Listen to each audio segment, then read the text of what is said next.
Blackstone presents Illuminations, Essays and Reflections by Walter Benjamin, translated by Harry Zone, edited and with an introduction by Hannah Arendt.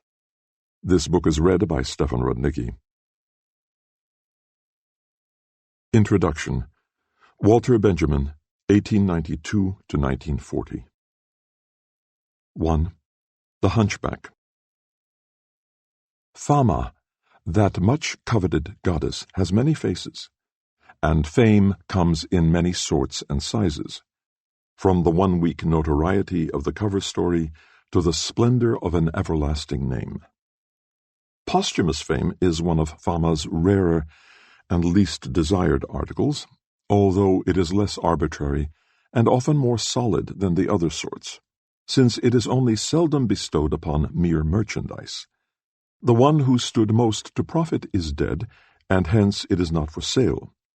Such posthumous fame, uncommercial and unprofitable, has now come in Germany to the name and work of Walter Benjamin, Walter Benjamin, a German Jewish writer who was known, but not famous, as a contributor to magazines and literary sections of newspapers for less than 10 years prior to Hitler's seizure of power and his own emigration.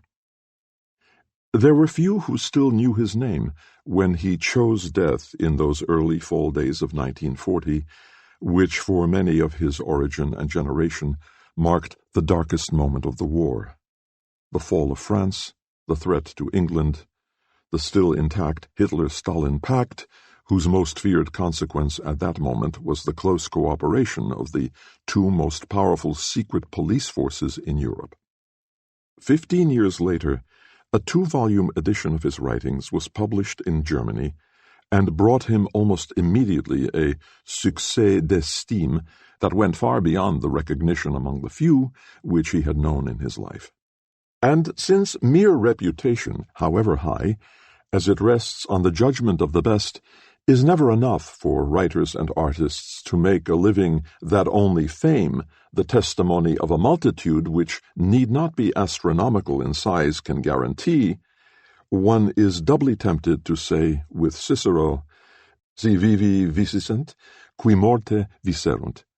How different everything would have been if they had been victorious in life who have won victory in death. Posthumous fame is too odd a thing to be blamed upon the blindness of the world or the corruption of a literary milieu. Nor can it be said that it is the bitter reward of those who were ahead of their time, as though history were a racetrack on which some contenders run so swiftly that they simply disappear from the spectator's range of vision. On the contrary, posthumous fame is usually preceded by the highest recognition among one's peers. When Kafka died in 1924, his few published books had not sold more than a couple of hundred copies, but his literary friends and the few readers who had almost accidentally stumbled on the short prose pieces, none of the novels was as yet published, knew beyond doubt that he was one of the masters of modern prose. Walter Benjamin had won such recognition early, and not only among those whose names at that time were still unknown, such as Gerhard Skolem, the friend of his youth, and Theodor Wiesengrund Adorno, his first and only disciple, who together are responsible for the posthumous edition of his works and letters. Immediate, instinctive, one is tempted to say, recognition came from Hugo von Hofmannsthal, who published Benjamin's essay on Goethe's elective affinities in 1924, and from Bertolt Brecht, who upon receiving the news of Benjamin's death is reported to have said that this was the first real loss Hitler had caused to German literature. We cannot know if there is such a thing as altogether unappreciated genius, or whether it is the daydream of those who are not geniuses, but we can be reasonably sure that posthumous fame will not be their lot.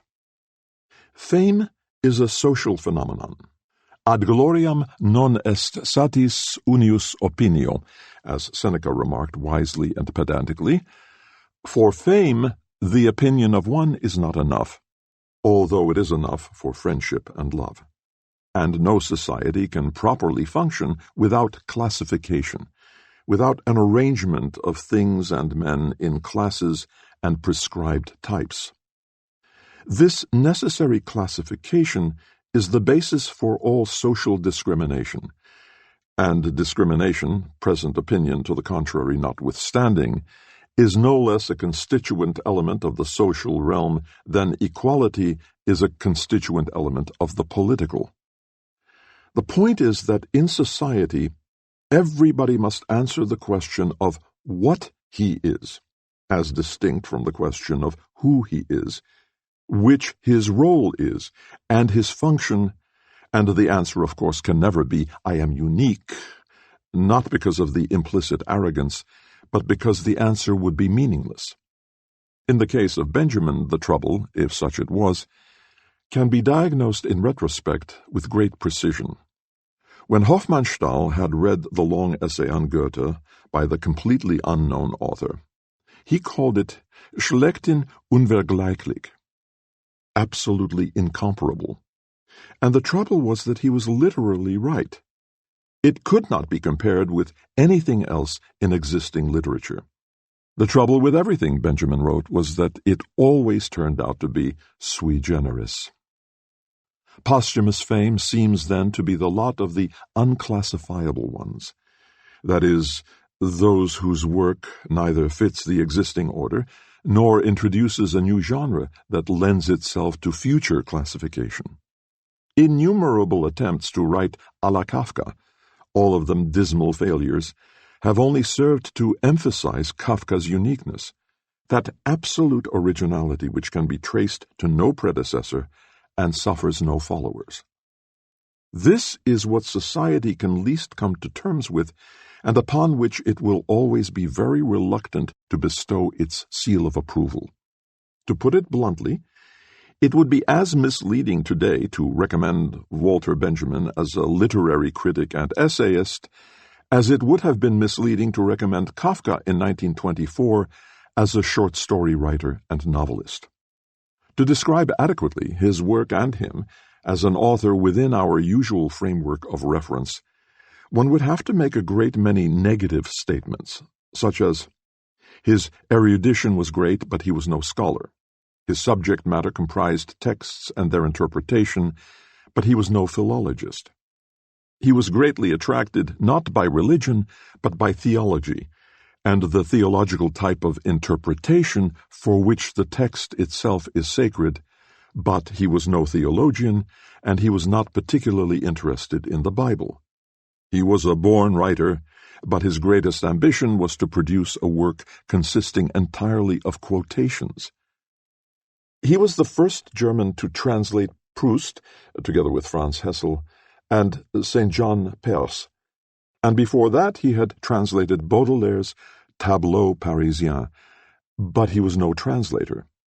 He reviewed books and wrote a number of essays on living and dead writers, but he was no literary critic. He wrote a book about the German Baroque and left behind a huge unfinished study of the French 19th century, but he was no historian, literary or otherwise. I shall try to show that he thought poetically, but he was neither a poet nor a philosopher. Still, in the rare moments when he cared to define what he was doing, Benjamin thought of himself as a literary critic. And if he can be said at all to have aspired to a position in life, it would have been that of the only true critic of German literature. As Skolem put it in one of the few very beautiful letters to the friend that have been published, except that the very notion of thus becoming a useful member of society would have repelled him. No doubt he agreed with Baudelaire. Être un homme utile m'apparut toujours quelque chose de bien hideeux. In the introductory paragraphs to the essay on elective affinities, Benjamin explained what he understood to be the task of the literary critic. He begins by distinguishing between a commentary and a critique. Without mentioning it, perhaps without even being aware of it, he used the term Kritik, which in normal usage means criticism, as Kant used it when he spoke of a critique of pure reason. Critique, he wrote, is concerned with the truth content of a work of art, the commentary with its subject matter. The relationship between the two is determined by that basic law of literature according to which the work's truth content is the more relevant, the more inconspicuously and intimately it is bound up with its subject matter. If, therefore, precisely those works turn out to endure whose truth is most deeply embedded in their subject matter, the beholder who contemplates them long after their own time finds the realia all the more striking in the work as they have faded away in the world. This means that subject matter and truth content, united in the work's early period, come apart during its afterlife. The subject matter becomes more striking, while the truth content retains its original concealment. To an ever-increasing extent, therefore, the interpretation of the striking and the odd, that is, of the subject matter, becomes a prerequisite for any later critic. One may liken him to a paleographer in front of a parchment, whose faded text is covered by the stronger outlines of a script referring to that text.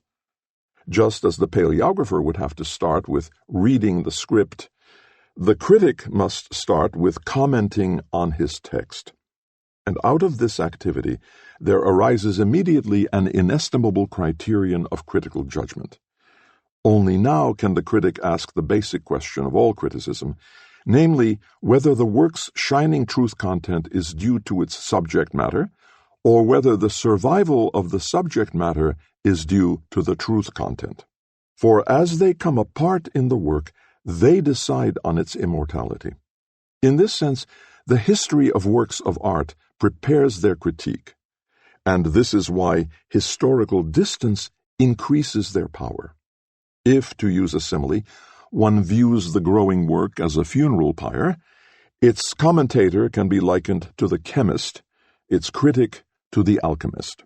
While the former is left with wood and ashes as the sole objects of his analysis, the latter is concerned only with the enigma of the flame itself, the enigma of being alive.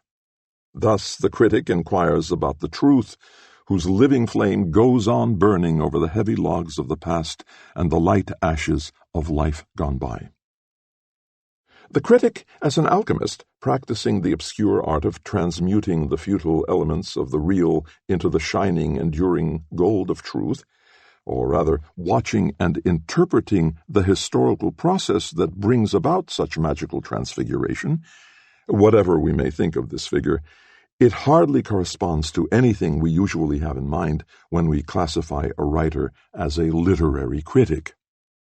There is, however, another less objective element than the mere fact of being unclassifiable, which is involved in the life of those who have won victory in death.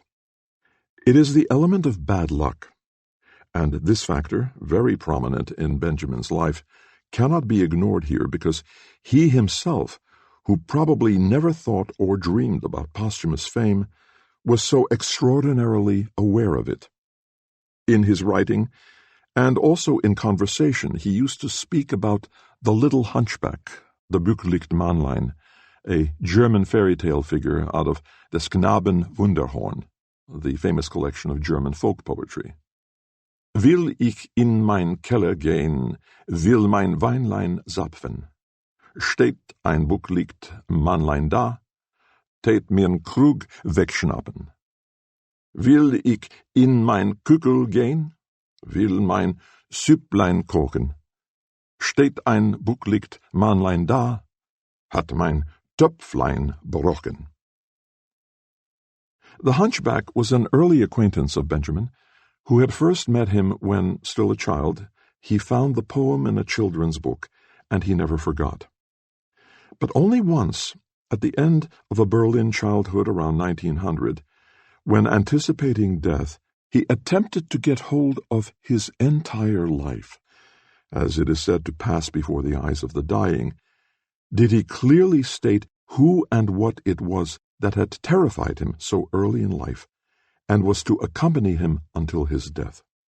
His mother, like millions of other mothers in Germany, used to say, Mr. Bungle sends his regards.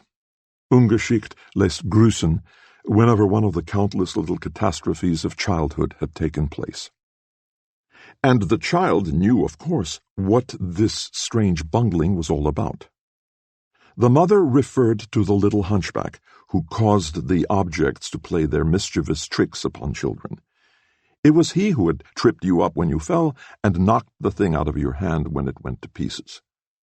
And after the child came the grown-up man who knew what the child was still ignorant of, namely, that it was not he who had provoked the little one by looking at him, as though he had been the boy who wished to learn what fear was, but that the hunchback had looked at him, and that bungling was a misfortune.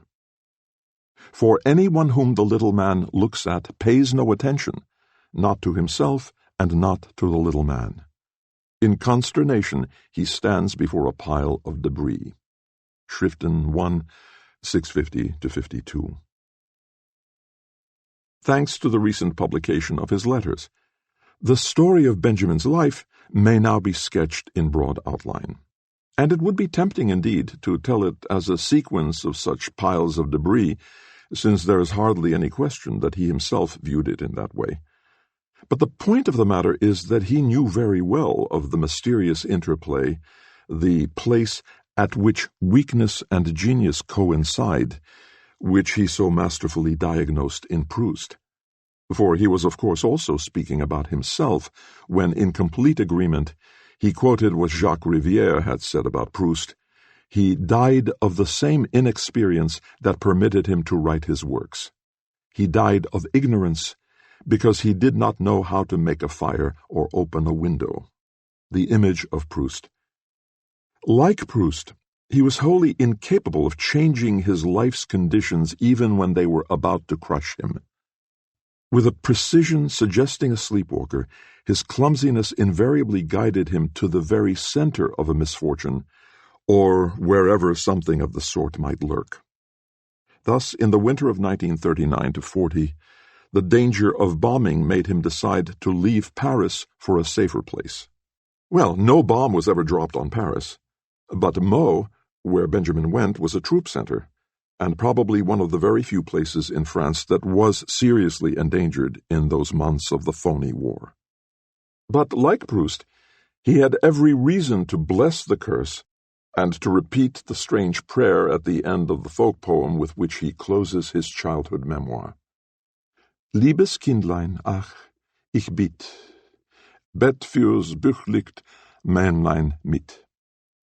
In retrospect, the inextricable net woven of merit, great gifts, clumsiness, and misfortune into which his life was caught can be detected even in the first pure piece of luck that opened Benjamin's career as a writer. Through the good offices of a friend, he had been able to place Goethe's elective affinities in Hofmannsthal's Neue Deutsche Beiträge, 1924-25. This study, a masterpiece of German prose and still of unique stature in the general field of German literary criticism and the specialized field of Goethe scholarship, had already been rejected several times, and Hofmannsthal's enthusiastic approval came at a moment when Benjamin almost despaired of finding a taker for it.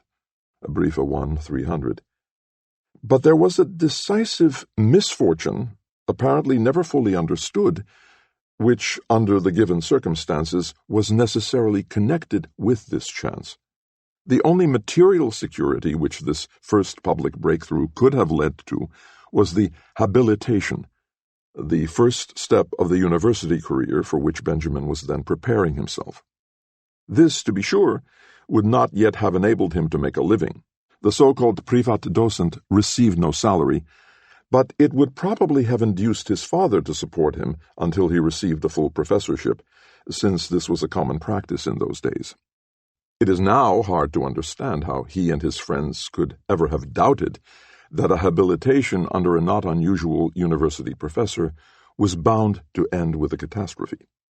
If the gentlemen involved declared later that they did not understand a single word of the study The Origin of German Tragedy which Benjamin had submitted, they can certainly be believed. How were they to understand a writer whose greatest pride it was that the writing consists largely of quotations, the craziest mosaic technique imaginable, and who placed the greatest emphasis on the 6 mottos that preceded the study? No one could gather any rarer or more precious ones. Briefe 1-366. It was as if a real master had fashioned some unique object, only to offer it for sale at the nearest bargain center. Truly, neither anti-Semitism nor ill will toward an outsider.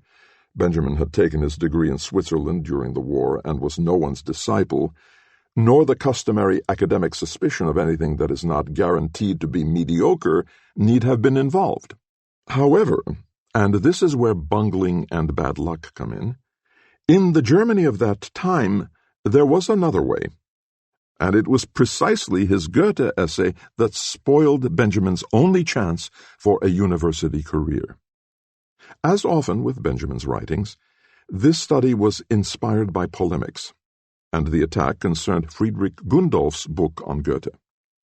Benjamin's critique was definitive, and yet Benjamin could have expected more understanding from Gundolf and other members of the circle around Stefan George, a group with whose intellectual world he had been quite familiar in his youth, than from the establishment, and he probably need not have been a member of the circle to earn his academic accreditation under one of these men who at that time were just beginning to get a fairly comfortable foothold in the academic world. But the one thing he should not have done was to mount an attack on the most prominent and most capable academic member of the circle so vehement that everyone was bound to know, as he explained retrospectively later, that he had just as little to do with academe as with the monuments which men like Gundolf or Ernst Bertram have erected. Briefe 2-523. Yes, that is how it was, and it was Benjamin's bungling or his misfortune to have announced this to the world before he was admitted to the university. Yet one certainly cannot say that he consciously disregarded due caution. On the contrary, he was aware that Mr. Bungle sends his regards, and took more precautions than anyone else I have known. But his system of provisions against possible dangers, including the Chinese courtesy mentioned by Skolem, invariably, in a strange and mysterious way, disregarded the real danger. For just as he fled from the safe Paris to the dangerous Meaux at the beginning of the war, to the front as it were, his essay on Goethe inspired in him the wholly unnecessary worry that Hofmannsthal might take amiss a very cautious critical remark about Rudolf Borchardt, one of the chief contributors to his periodical. Yet he expected only good things from having found for this attack upon the ideology of George's school this one place where they will find it hard to ignore the invective. Briefe 1-341. They did not find it hard at all, for no one was more isolated than Benjamin, so utterly alone. Even the authority of Hofmannsthal, the new patron, as Benjamin called him in the first burst of happiness, Briefe 1-327, could not alter this situation. His voice hardly mattered compared with the very real power of the George School, an influential group in which, as with all such entities, only ideological allegiance counted, since only ideology, not rank and quality, can hold the group together. Despite their pose of being above politics, George's disciples were fully as conversant with the basic principles of literary maneuvers as the professors were with the fundamentals of academic politics, or the hacks and journalists with the ABC of one good turn deserves another. Benjamin, however, did not know the score. He never knew how to handle such things, was never able to move among such people, not even when the adversities of outer life which sometimes come from all sides like wolves, Briefe 1-98, had already afforded him some insight into the ways of the world. Whenever he tried to adjust and be cooperative so as to get some firm ground under his feet somehow, things were sure to go wrong.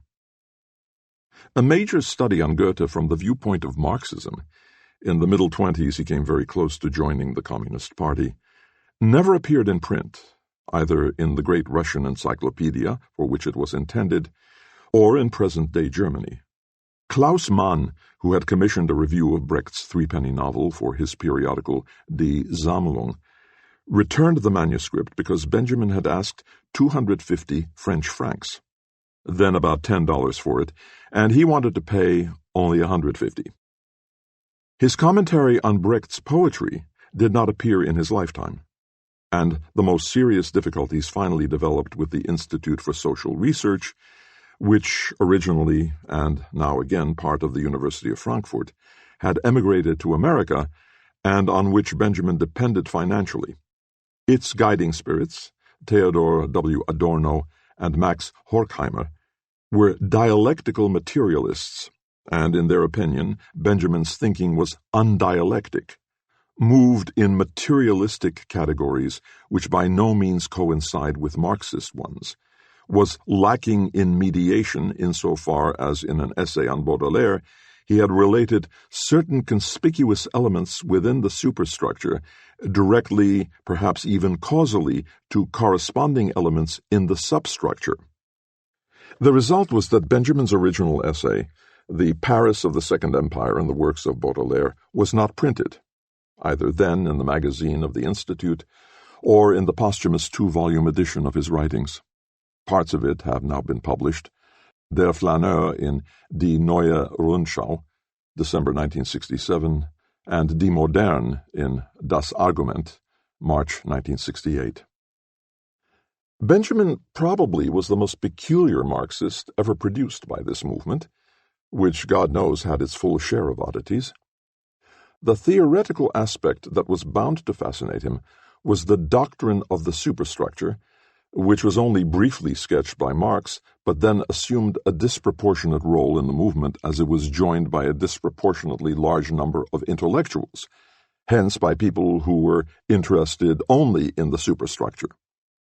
Benjamin used this doctrine only as a heuristic methodological stimulus and was hardly interested in its historical or philosophical background.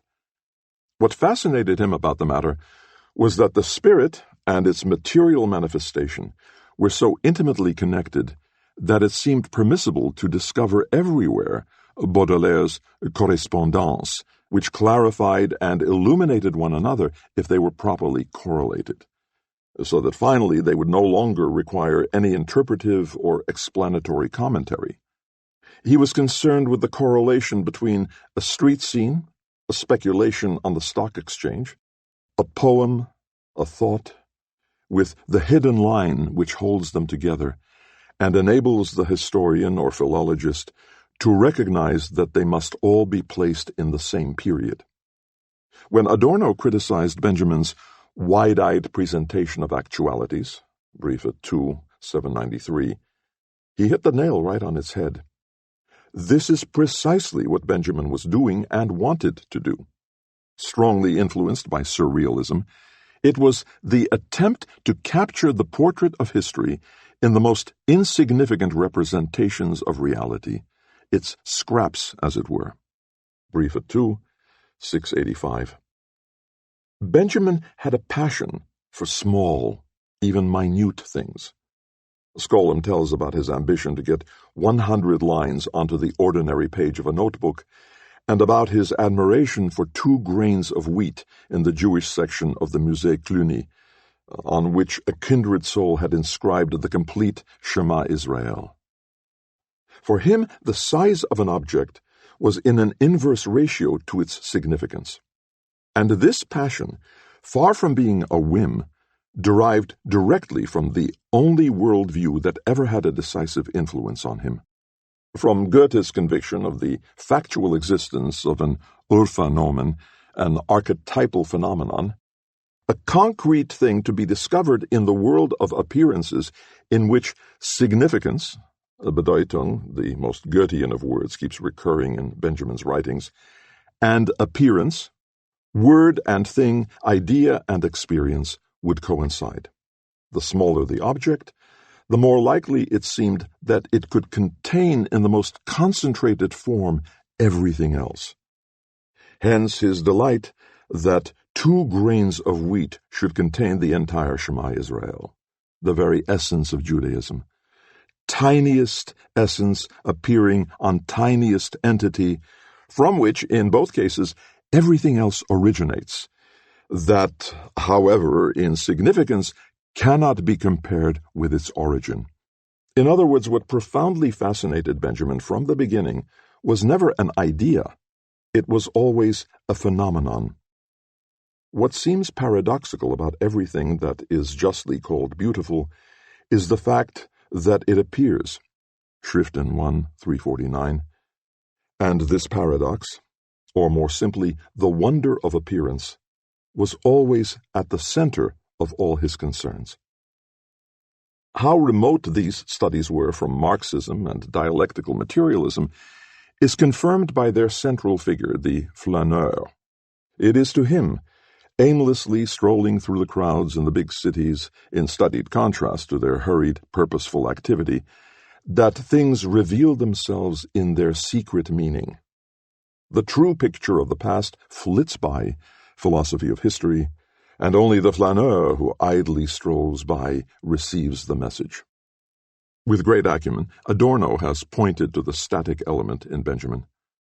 To understand Benjamin properly, one must feel behind his every sentence the conversion of extreme agitation into something static, indeed, the static notion of movement itself. Schriften 1:19.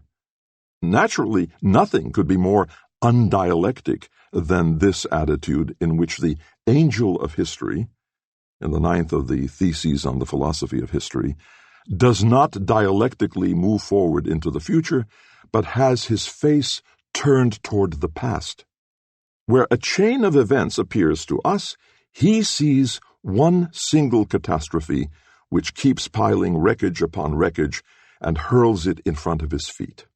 The angel would like to stay, awaken the dead, and join together what has been smashed to pieces, which would presumably mean the end of history. But a storm is blowing from paradise, and irresistibly propels him into the future to which his back is turned, while the pile of ruins before him grows skyward. What we call progress is this storm. In this angel, which Benjamin saw in Clay's Angelus Novus, the flâneur experiences his final transfiguration. For just as the flâneur, through the gestus of purposeless strolling, turns his back to the crowd even as he is propelled and swept by it, so the angel of history, who looks at nothing but the expanse of ruins of the past, is blown backwards into the future by the storm of progress. That such thinking should ever have bothered with a consistent, dialectically sensible, rationally explainable process seems absurd. It should also be obvious that such thinking neither aimed nor could arrive at binding, generally valid statements, but that these were replaced, as Adorno critically remarks, by metaphorical ones. Briefe 2, 785. In his concern with directly, actually demonstrable concrete facts, with single events and occurrences whose significance is manifest, Benjamin was not much interested in theories or ideas which did not immediately assume the most precise outward shape imaginable. To this very complex but still highly realistic mode of thought, the Marxian relationship between superstructure and substructure became, in a precise sense, a metaphorical one. If, for example, and this would certainly be in the spirit of Benjamin's thought, the abstract concept Vernunft, reason, is traced back to its origin in the verb vernehmen, to perceive, to hear, it may be thought that a word from the sphere of the superstructure has been given back its sensual substructure, or conversely, that a concept has been transformed into a metaphor, provided that metaphor is understood in its original non-allegorical sense of metaphorein, to transfer. For a metaphor establishes a connection which is sensually perceived in its immediacy and requires no interpretation, while an allegory always proceeds from an abstract notion and then invents something palpable to represent it almost at will. The allegory must be explained before it can become meaningful. A solution must be found to the riddle it presents, so that the often laborious interpretation of allegorical figures always unhappily reminds one of the solving of puzzles, even when no more ingenuity is demanded than in the allegorical representation of death by a skeleton. Since Homer, the metaphor has borne that element of the poetic which conveys cognition. Its use establishes the correspondence between physically most remote things, as when in the Iliad the tearing onslaught of fear and grief on the hearts of the Achaeans corresponds to the combined onslaught of the winds from north and west on the dark waters, Iliad 9, 1-8, or when the approaching of the army moving to battle in line after line corresponds to the sea's long billows which, driven by the wind, gather head far out on the sea, roll to shore line after line, and then burst on the land in thunder, Iliad 4, 4:22-23. Metaphors are the means by which the oneness of the world is poetically brought about. What is so hard to understand about Benjamin is that without being a poet, he thought poetically, and therefore was bound to regard the metaphor as the greatest gift of language. Linguistic transference enables us to give material form to the invisible. A mighty fortress is our God, and thus to render it capable of being experienced. He had no trouble understanding the theory of the superstructure as the final doctrine of metaphorical thinking, precisely because, without much ado and eschewing all mediations, he directly related the superstructure to the so-called material substructure, which to him meant the totality of sensually experienced data. He evidently was fascinated by the very thing that the others branded as vulgar Marxist or undialectical thinking. It seems plausible that Benjamin, whose spiritual existence had been formed and informed by Goethe, a poet and not a philosopher, and whose interest was almost exclusively aroused by poets and novelists, although he had studied philosophy, should have found it easier to communicate with poets than with theoreticians, whether of the dialectical or the metaphysical variety. And there is indeed no question but that his friendship with Brecht, unique in that here the greatest living German poet met the most important critic of the time, a fact both were fully aware of, was the second and incomparably more important stroke of good fortune in Benjamin's life. It promptly had the most adverse consequences. It antagonized the few friends he had. It endangered his relation to the Institute of Social Research, toward whose suggestions he had every reason to be docile, Briefe 2, 683, and the only reason it did not cost him his friendship with Skolem was Skolem's abiding loyalty and admirable generosity in all matters concerning his friend. Both Adorno and Skolem blamed Brecht's disastrous influence, Skolem, for Benjamin's clearly undialectic usage of Marxian categories and his determined break with all metaphysics. And the trouble was that Benjamin, usually quite inclined to compromises, albeit mostly unnecessary ones, knew and maintained that his friendship with Brecht constituted an absolute limit not only to docility but even to diplomacy, for my agreeing with Brecht's production is one of the most important and most strategic points in my entire position. Briefe 2, 594. In Brecht, he found a poet of rare intellectual powers, and almost as important for him at the time, someone on the left who, despite all talk about dialectics, was no more of a dialectical thinker than he was, but whose intelligence was uncommonly close to reality. With Brecht, he could practice what Brecht himself called crude thinking, das plumpe Denken. The main thing is to learn how to think crudely. Crude thinking, that is the thinking of the great, said Brecht. And Benjamin added, by way of elucidation, there are many people whose idea of a dialectician is a lover of subtleties. Crude thoughts, on the contrary, should be part and parcel of dialectical thinking, because they are nothing but the referral of theory to practice. A thought must be crude to come into its own in action. Well, what attracted Benjamin to crude thinking was probably not so much a referral to practice as to reality.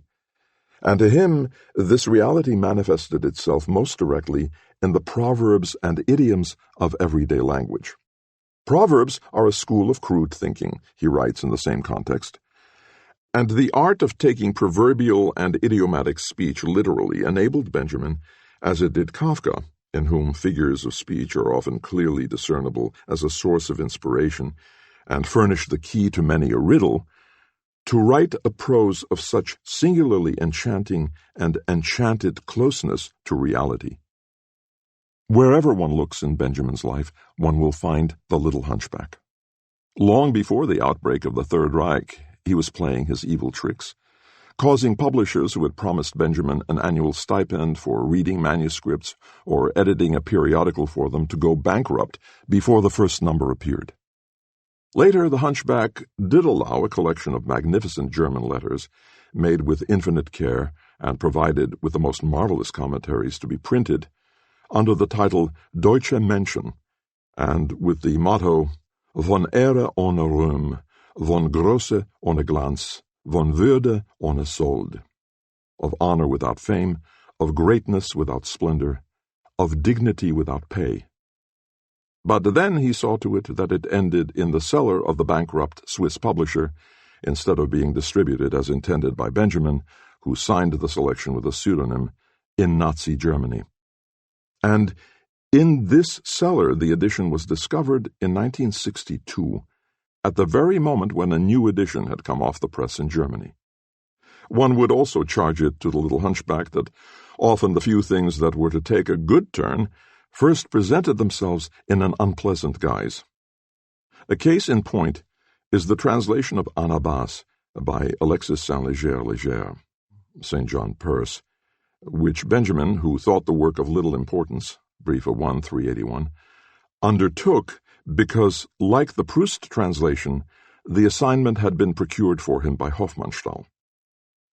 The translation did not appear in Germany until after the war, yet Benjamin owed to it his contact with Léger, who, being a diplomat, was able to intervene and persuade the French government to spare Benjamin a second internment in France during the war, a privilege that very few other refugees enjoyed. And then, after mischief, came the piles of debris, the last of which, prior to the catastrophe at the Spanish border, was the threat he had felt since 1938 that the Institute for Social Research in New York, the only material and moral support of his Paris existence, Briefe 2, 839, would desert him. The very circumstances that greatly endanger my European situation will probably make emigration to the USA impossible for me. So he wrote in April of 1939, Briefe 2, 810, still under the impact of the blow which Adorno's letter rejecting the first version of the Baudelaire study had dealt him in November of 1938, Briefe 2, 790. Skolem is surely right when he says that, next to Proust, Benjamin felt the closest personal affinity with Kafka among contemporary authors, and undoubtedly Benjamin had the field of ruins and the disaster area of his own work in mind when he wrote that an understanding of Kafka's production involves, among other things, the simple recognition that he was a failure, Briefe 2, 614. What Benjamin said of Kafka with such unique aptness applies to himself as well. The circumstances of this failure are multifarious. One is tempted to say, once he was certain of eventual failure, everything worked out for him en route as in a dream. Briefe 2, 764. He did not need to read Kafka to think like Kafka. When The Stoker was all he had read of Kafka, he had already quoted Goethe's statement about hope in his essay On Elective Affinities. Hope passed over their heads like a star that falls from the sky. And the sentence with which he concludes this study reads as though Kafka had written it.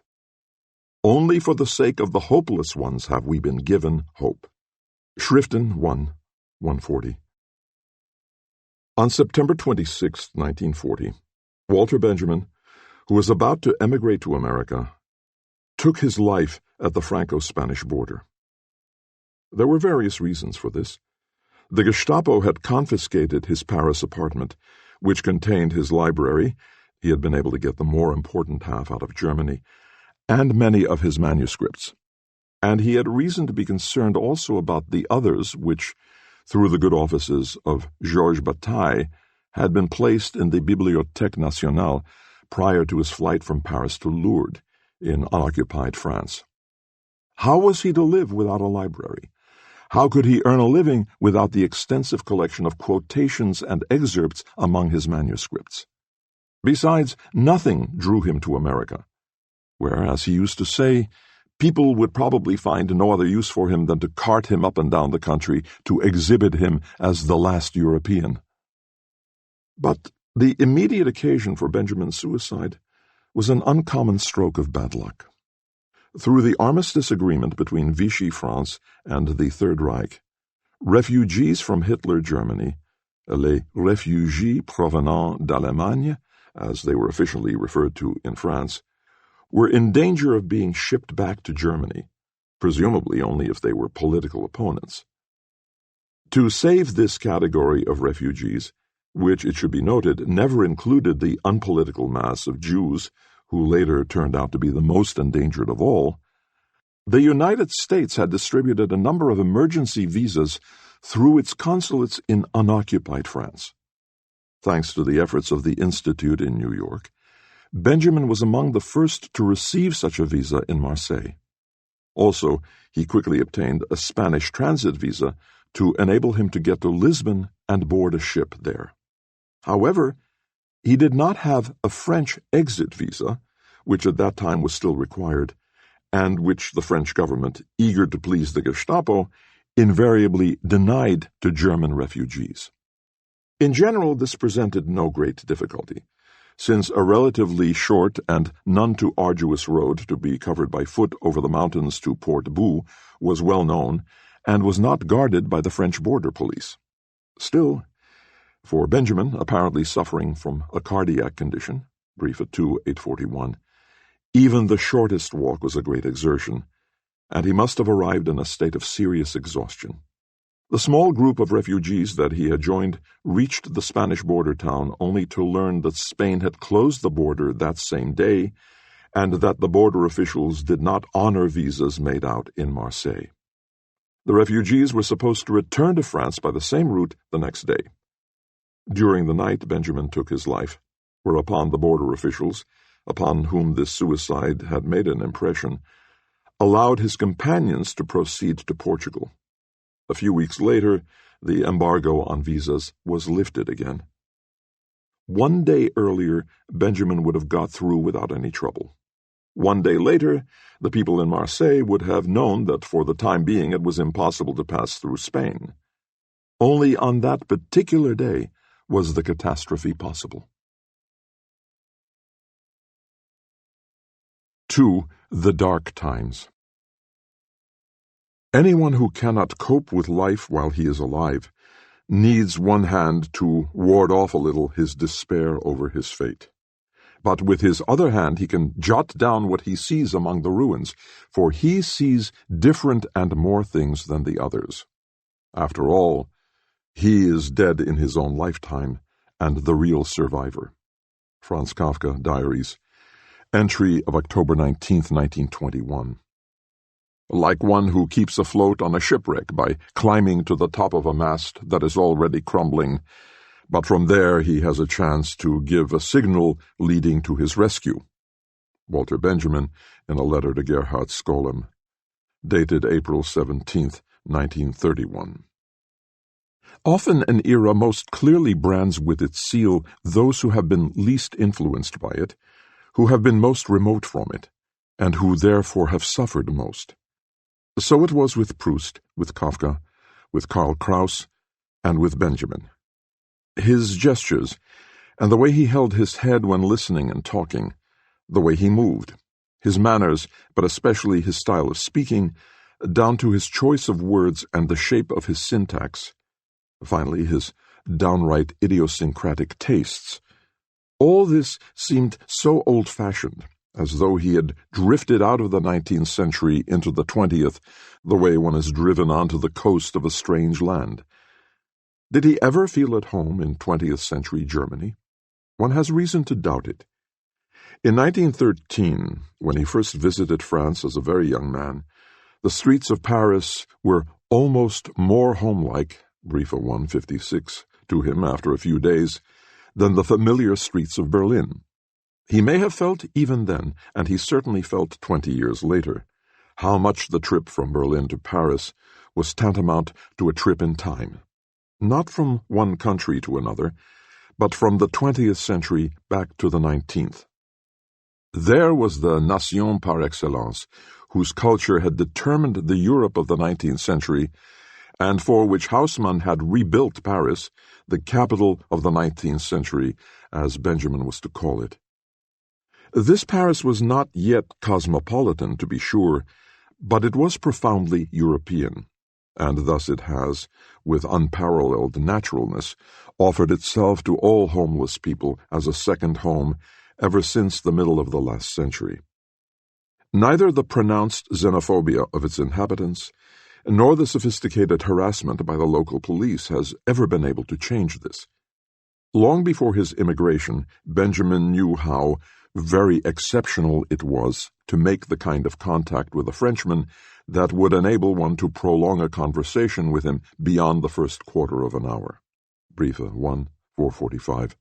Later, when he was domiciled in Paris as a refugee, his innate nobility prevented him from developing his slight acquaintances, chief among them was Gide, into connections, and from making new contacts. Werner Kraft, so we learned recently, took him to see Charles de Beau, who was by virtue of his enthusiasm for German literature a kind of key figure for German emigrants. Werner Kraft had the better connections. What irony.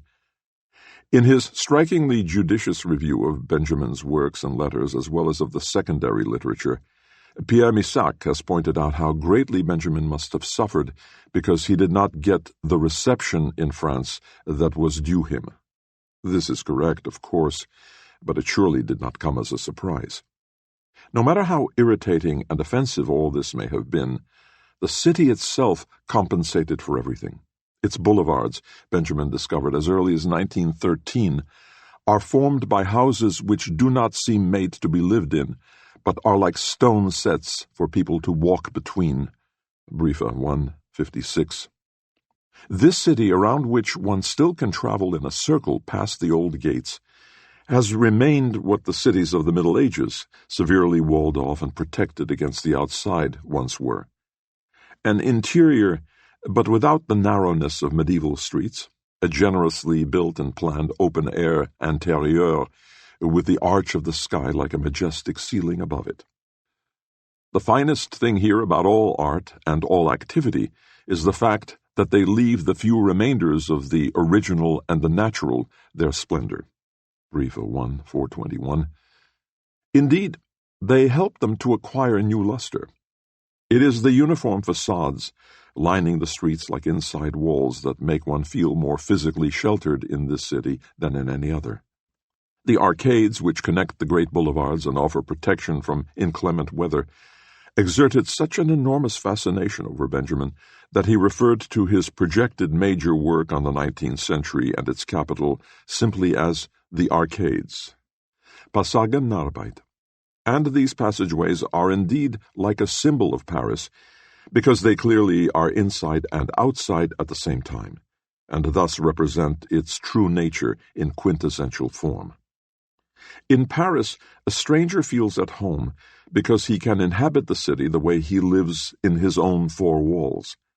And just as one inhabits an apartment and makes it comfortable by living in it instead of just using it for sleeping, eating, and working, so one inhabits a city by strolling through it without aim or purpose, with one's stay secured by the countless cafes which line the streets and past which the life of the city, the flow of pedestrians, moves along.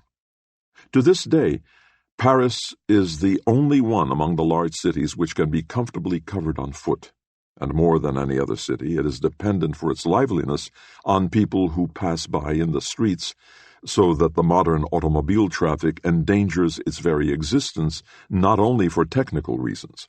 The wasteland of an American suburb, or the residential districts of many towns where all of street life takes place on the roadway and where one can walk on sidewalks by now reduced to footpaths for miles on end without encountering a human being, is the very opposite of Paris. What all other cities seem to permit only reluctantly to the dregs of society, strolling, idling, flânerie, Paris streets actually invite everyone to do. Thus, ever since the Second Empire, the city has been the paradise of all those who need to chase after no livelihood, pursue no career, reach no goal. The paradise, then, of bohemians, and not only of artists and writers, but of all those who have gathered about them because they could not be integrated either politically, being homeless or stateless, or socially.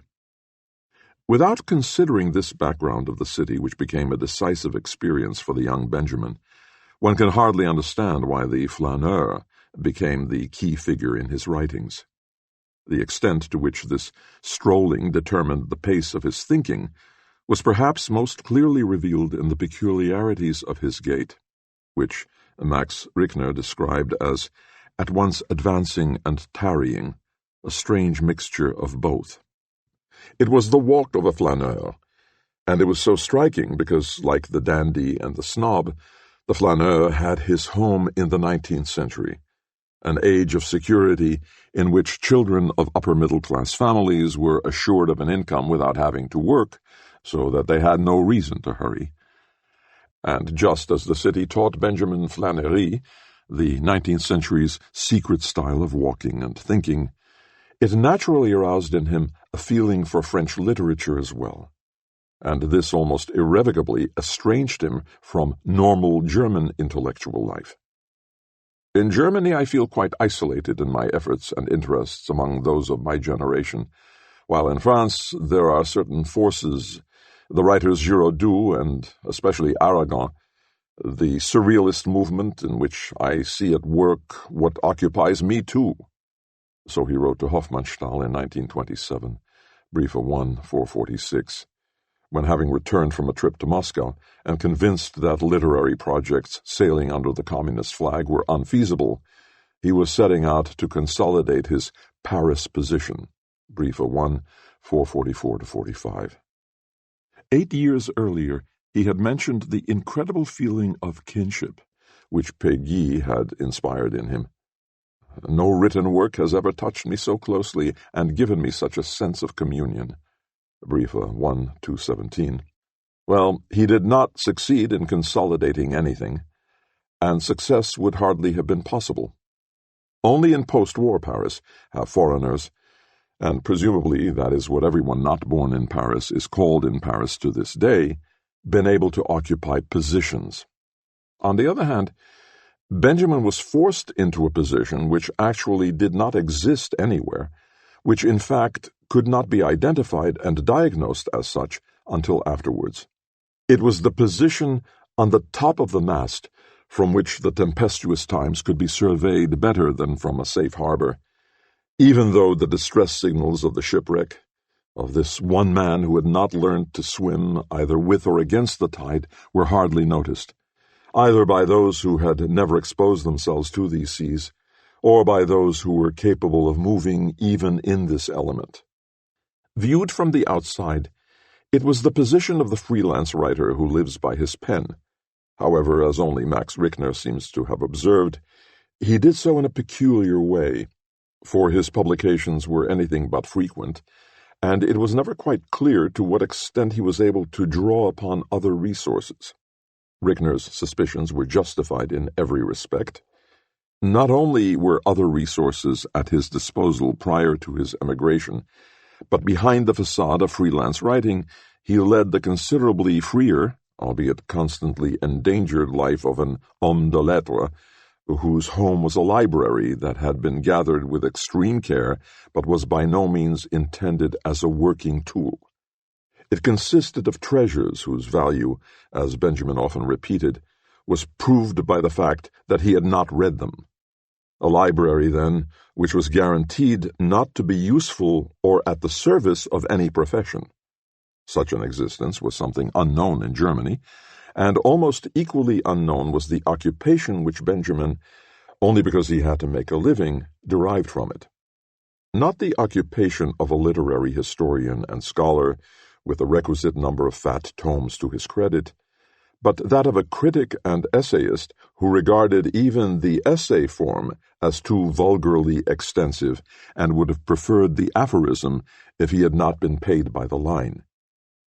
He was certainly not unaware of the fact that his professional ambitions were directed at something that simply did not exist in Germany, where, despite Lichtenberg, Lessing, Schlegel, Heine, and Nietzsche, aphorisms have never been appreciated, and people have usually thought of criticism as something disreputably subversive, which might be enjoyed, if at all, only in the cultural section of a newspaper. It was no accident that Benjamin chose the French language for expressing this ambition. Le but que je m'avais proposé, c'est d'être considéré comme le premier critique de la littérature allemande. La difficulté, c'est que depuis plus de 50 ans, la critique littéraire en Allemagne n'est plus considérée comme un genre sérieux. Se faire une situation dans la critique, cela veut dire la recréer comme genre. The goal I set for myself is to be regarded as the foremost critic of German literature. The trouble is that for more than 50 years, literary criticism in Germany has not been considered a serious genre. To create a place in criticism for oneself means to recreate it as a genre. Briefe 2, 505. There is no doubt that Benjamin owed this choice of a profession to early French influences, to the proximity of the great neighbor on the other side of the Rhine, which inspired in him so intimate a sense of affinity. But it is much more symptomatic that even this selection of a profession was actually motivated by hard times and financial woes. If one wants to express the profession he had prepared himself for spontaneously, although perhaps not deliberately, in social categories, one has to go back to Wilhelminian Germany, in which he grew up, and where his first plans for the future took shape. Then one could say that Benjamin did not prepare for anything but the profession of a private collector and totally independent scholar, what was then called Privatgellerwärter. Under the circumstances of the time, his studies, which he had begun before the First World War, could have ended only with a university career. But unbaptized Jews were still barred from such a career, as they were from any career in the civil service. Such Jews were permitted a habilitation and at most could attain the rank of an unpaid extraordinarius. It was a career which presupposed rather than provided an assured income. The doctorate which Benjamin decided to take only out of consideration for my family, Briefe 1, 216, and his subsequent attempt at habilitation were intended as the basis for his family's readiness to place such an income at his disposal. This situation changed abruptly after the war. The inflation had impoverished, even dispossessed, large numbers of the bourgeoisie, and in the Weimar Republic a university career was open even to unbaptized Jews. The unhappy story of the habilitation shows clearly how little Benjamin took these altered circumstances into account, and how greatly he continued to be dominated by pre-war ideas in all financial matters. For from the outset, the habilitation had only been intended to call his father to order by supplying evidence of public recognition, Briefe 1, 293, and to make him grant his son, who was in his 30s at that time, an income that was adequate, and one should add, commensurate with his social standing. At no time Not even when he had already come close to the communists did he doubt that despite his chronic conflicts with his parents, he was entitled to such a subvention and that their demand that he work for a living was unspeakable. Briefe 1, 292. When his father said later that he could not or would not increase the monthly stipend he was paying anyway, even if his son achieved the habilitation, this naturally removed the basis of Benjamin's entire undertaking.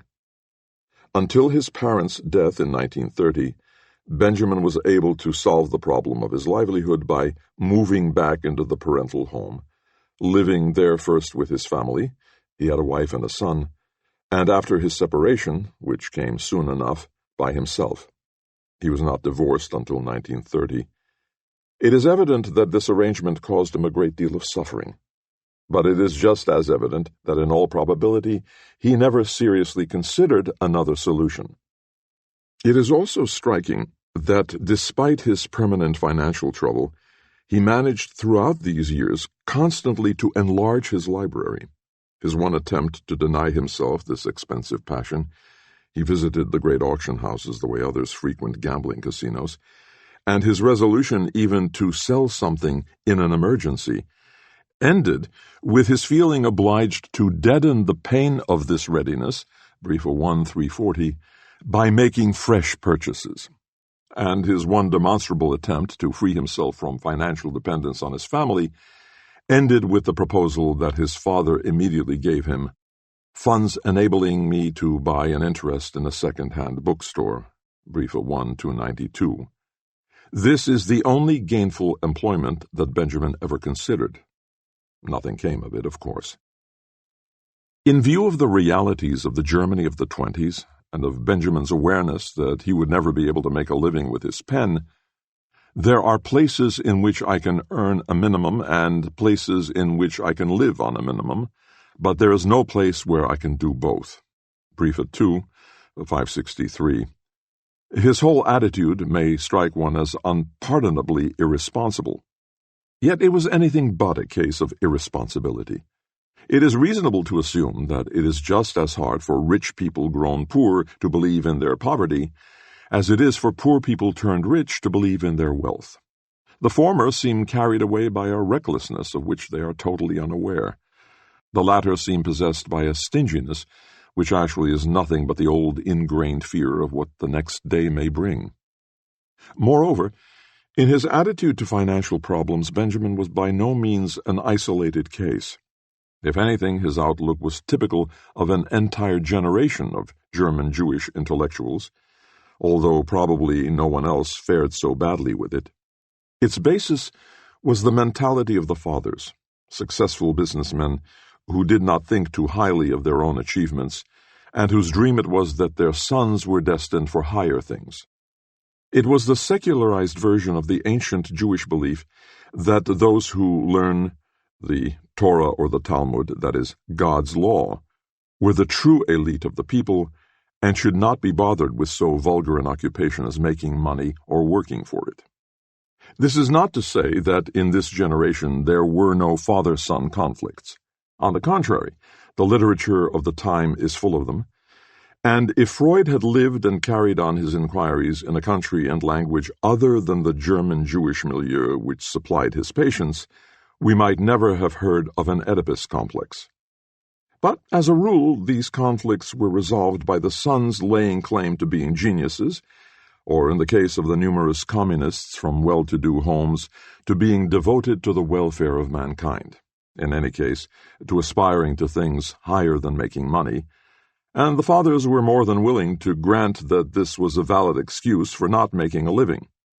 Where such claims were not made or recognized, catastrophe was just around the corner. Benjamin was a case in point. His father never recognized his claims, and their relations were extraordinarily bad. Another such case was Kafka, who, possibly because he really was something like a genius, was quite free of the genius mania of his environment, never claimed to be a genius, and ensured his financial independence by taking an ordinary job at the Prague Workmen's Compensation Office. His relations with his father were, of course, equally bad, but for different reasons, And still, no sooner had Kafka taken this position than he saw in it a running start for suicides, as though he were obeying an order that says, "You have to earn your grave." For Benjamin, at any rate, a monthly stipend remained the only possible form of income, and in order to receive one after his parents' death, he was ready, or thought he was, to do many things. To study Hebrew for 300 marks a month if the Zionists thought it would do them some good, or to think dialectically, with all the mediating trimmings, for 1,000 French francs if there was no other way of doing business with the Marxists. The fact that despite being down and out he later did neither is worthy of admiration. And so is the infinite patience with which Scholem, who had worked very hard to get Benjamin a stipend for the study of Hebrew from the university in Jerusalem, allowed himself to be put off for years. No one, of course, was prepared to subsidize him in the only position for which he was born, that of an homme de lettres, a position of whose unique prospects neither the Zionists nor the Marxists were or could have been aware. Today the homme de lettres strikes us as a rather harmless, marginal figure, as though he were actually to be equated with the figure of the privatgellerretter that has always had a touch of the comic. Benjamin, who felt so close to French that the language became for him a sort of alibi, Briefe 2505, for his existence, probably knew about the homme de lettres' origins in pre-revolutionary France, as well as about his extraordinary career in the French Revolution. In contrast to the later writers and literati, the écrivain and littérateur, as even Larousse defines the homme de lettres, these men, though they did live in the world of the written and printed word and were above all surrounded by books, were neither obliged nor willing to write and read professionally in order to earn a living. Unlike the class of the intellectuals who offer their services either to the state as experts, specialists, and officials, or to society for diversion and instruction, the homme de lettres always strove to keep aloof from both the state and society. Their material existence was based on income without work, and their intellectual attitude rested upon their resolute refusal to be integrated politically or socially. On the basis of this dual independence, they could afford that attitude of superior disdain which gave rise to La Rochefoucauld's contemptuous insights into human behavior, the worldly wisdom of Montaigne, the aphoristic trenchancy of Pascal's thought, the boldness and open-mindedness of Montesquieu's political reflections. It cannot be my task here to discuss the circumstances which eventually turned the hommes de lettres into revolutionaries in the 18th century, nor the way in which their successors in the 19th and 20th centuries split into the class of the cultured on the one hand and of the professional revolutionaries on the other. I mention this historical background only because in Benjamin the element of culture combined in such a unique way with the element of the revolutionary and rebellious. It was as though shortly before its disappearance the figure of the homme de lettres was destined to show itself once more in the fullness of its possibilities, although, or possibly because, it had lost its material basis in such a catastrophic way, so that the purely intellectual passion which makes this figure so lovable might unfold in all its most telling and impressive possibilities. There certainly was no dearth of reasons to rebel against his origins. The milieu of German Jewish society in Imperial Germany in which Benjamin grew up, nor was there any lack of justification for taking a stand against the Weimar Republic, in which he refused to take up a profession.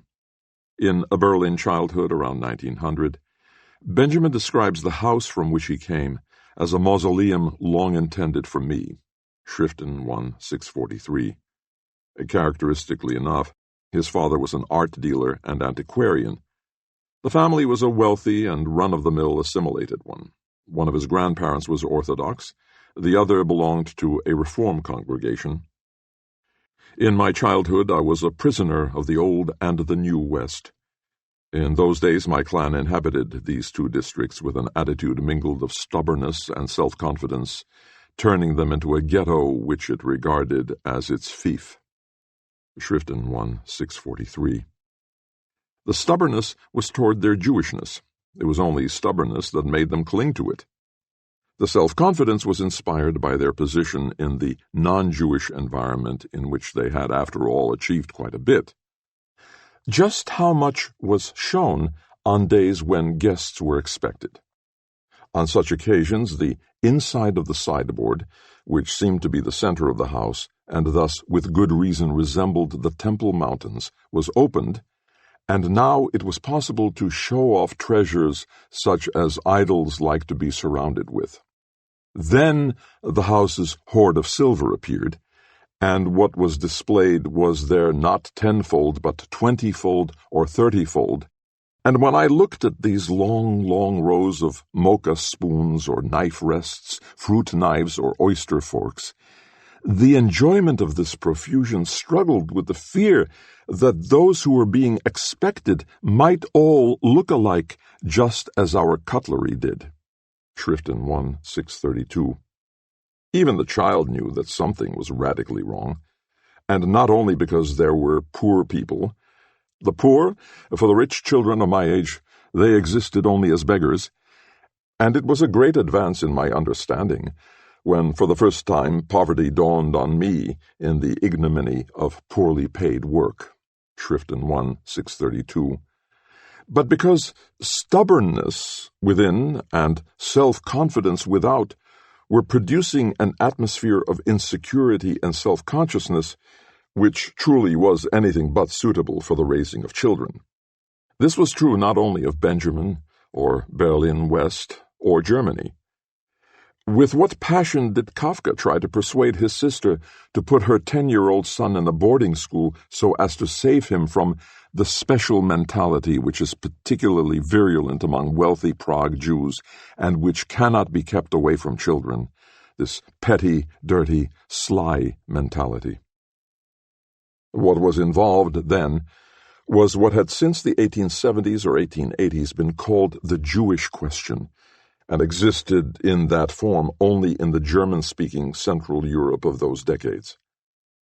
Today this question has been washed away, as it were, by the catastrophe of European Jewry, and is justly forgotten, although one still encounters it occasionally in the language of the older generation of German Zionists, whose thinking habits derive from the first decades of this century. Besides, it never was anything but the concern of the Jewish intelligentsia, and had no significance for the majority of Central European Jewry.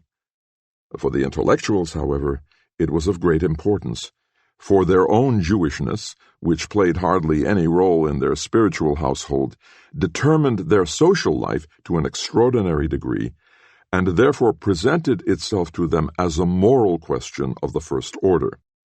In this moral form, the Jewish question marked, in Kafka's words, the terrible inner condition of these generations. No matter how insignificant this problem may appear to us in the face of what actually happened later, we cannot disregard it here, for neither Benjamin nor Kafka nor Karl Kraus can be understood without it. For simplicity's sake, I shall state the problem exactly as it was stated and endlessly discussed then, namely in an article entitled German Jewish Mount Parnassus, Deutsche Jüdischer Parnass, which created a great stir when Moritz Goldstein published it in 1912 in the distinguished journal Der Kunstwart. According to Goldstein, the problem as it appeared to the Jewish intelligentsia had a dual aspect, the non-Jewish environment and assimilated Jewish society, and in his view the problem was insoluble. With respect to the non-Jewish environment, we Jews administer the intellectual property of a people which denies us the right and the ability to do so. And further, it is easy to show the absurdity of our adversaries' arguments and prove that their enmity is unfounded. What would be gained by this? That their hatred is genuine. When all calumnies have been refuted, all distortions rectified, all false judgment about us rejected, Antipathy will remain as something irrefutable. Anyone who does not realize this is beyond help. It was the failure to realize this that was felt to be unbearable about Jewish society, whose representatives on the one hand wished to remain Jews, and on the other hand did not want to acknowledge their Jewishness. We shall openly drum the problem that they are shirking into them. We shall force them to own up to their Jewishness or to have themselves baptized. But even if this was successful, even if the mendacity of this milieu could be exposed and escaped, what would be gained by it? A leap into modern Hebrew literature was impossible for the current generation. Hence, our relationship to Germany is one of unrequited love. Let us be manly enough, at last, to tear the beloved out of our hearts. I have stated what we must want to do. I have also stated why we cannot want it. My intention was to point up the problem. It is not my fault that I know of no solution. For himself, Herr Goldstein solved the problem 6 years later, when he became cultural editor of the Vossische Zeitung. And what else could he have done? One could dispose of Moritz Goldstein by saying that he simply reproduced what Benjamin in another context called a major part of the vulgar anti-Semitic as well as the Zionist ideology. Briefe 1, 152-53. If one did not encounter in Kafka, on a far more serious level, a similar formulation of the problem and the same confession of its insolubility. In a letter to Max Brod about German Jewish writers, he said that the Jewish question, or the despair over it, was their inspiration, an inspiration as respectable as any other, but fraught upon closer examination with distressing peculiarities. For one thing, what their despair discharged itself in could not be German literature, which on the surface it appeared to be, because the problem was not really a German one. Thus they lived among three impossibilities: the impossibility of not writing, as they could get rid of their inspiration only by writing; the impossibility of writing in German. Kafka considered their use of the German language as the overt or covert, or possibly self-tormenting usurpation of an alien property which has not been acquired but stolen, relatively quickly picked up, and which remains someone else's possession even if not a single linguistic mistake can be pointed out. And finally, the impossibility of writing differently, since no other language was available. One could almost add a fourth impossibility, says Kafka in conclusion, the impossibility of writing, for this despair was not something that could be mitigated through writing, as is normal for poets to whom a god has given to say what men suffer and endure. Rather, despair has become here an enemy of life and of writing. Writing was here only a moratorium, as it is for someone who writes his last will and testament just before he hangs himself. Nothing could be easier than to demonstrate that Kafka was wrong and that his own work, which speaks the purest German prose of the century, is the best refutation of his views.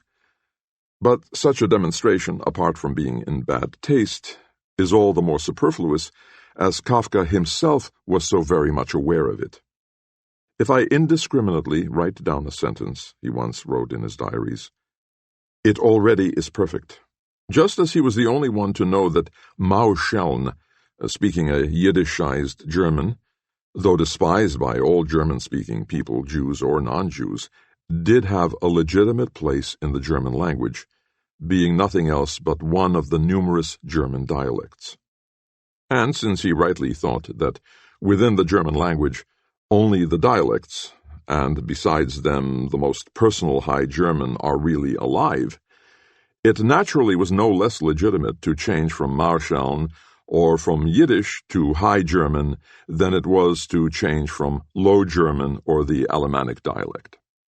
If one reads Kafka's remarks about the Jewish troupe of actors which so fascinated him, it becomes clear that what attracted him were less the specifically Jewish elements than the liveliness of language and gesture.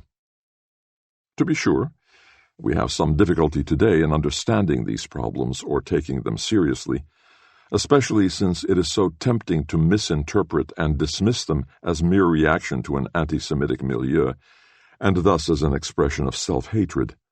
But nothing could be more misleading when dealing with men of the human stature and intellectual rank of Kafka, Krauss, and Benjamin. What gave their criticism its bitter sharpness was never anti-Semitism as such, but the reaction to it of the Jewish middle class, with which the intellectuals by no means identified.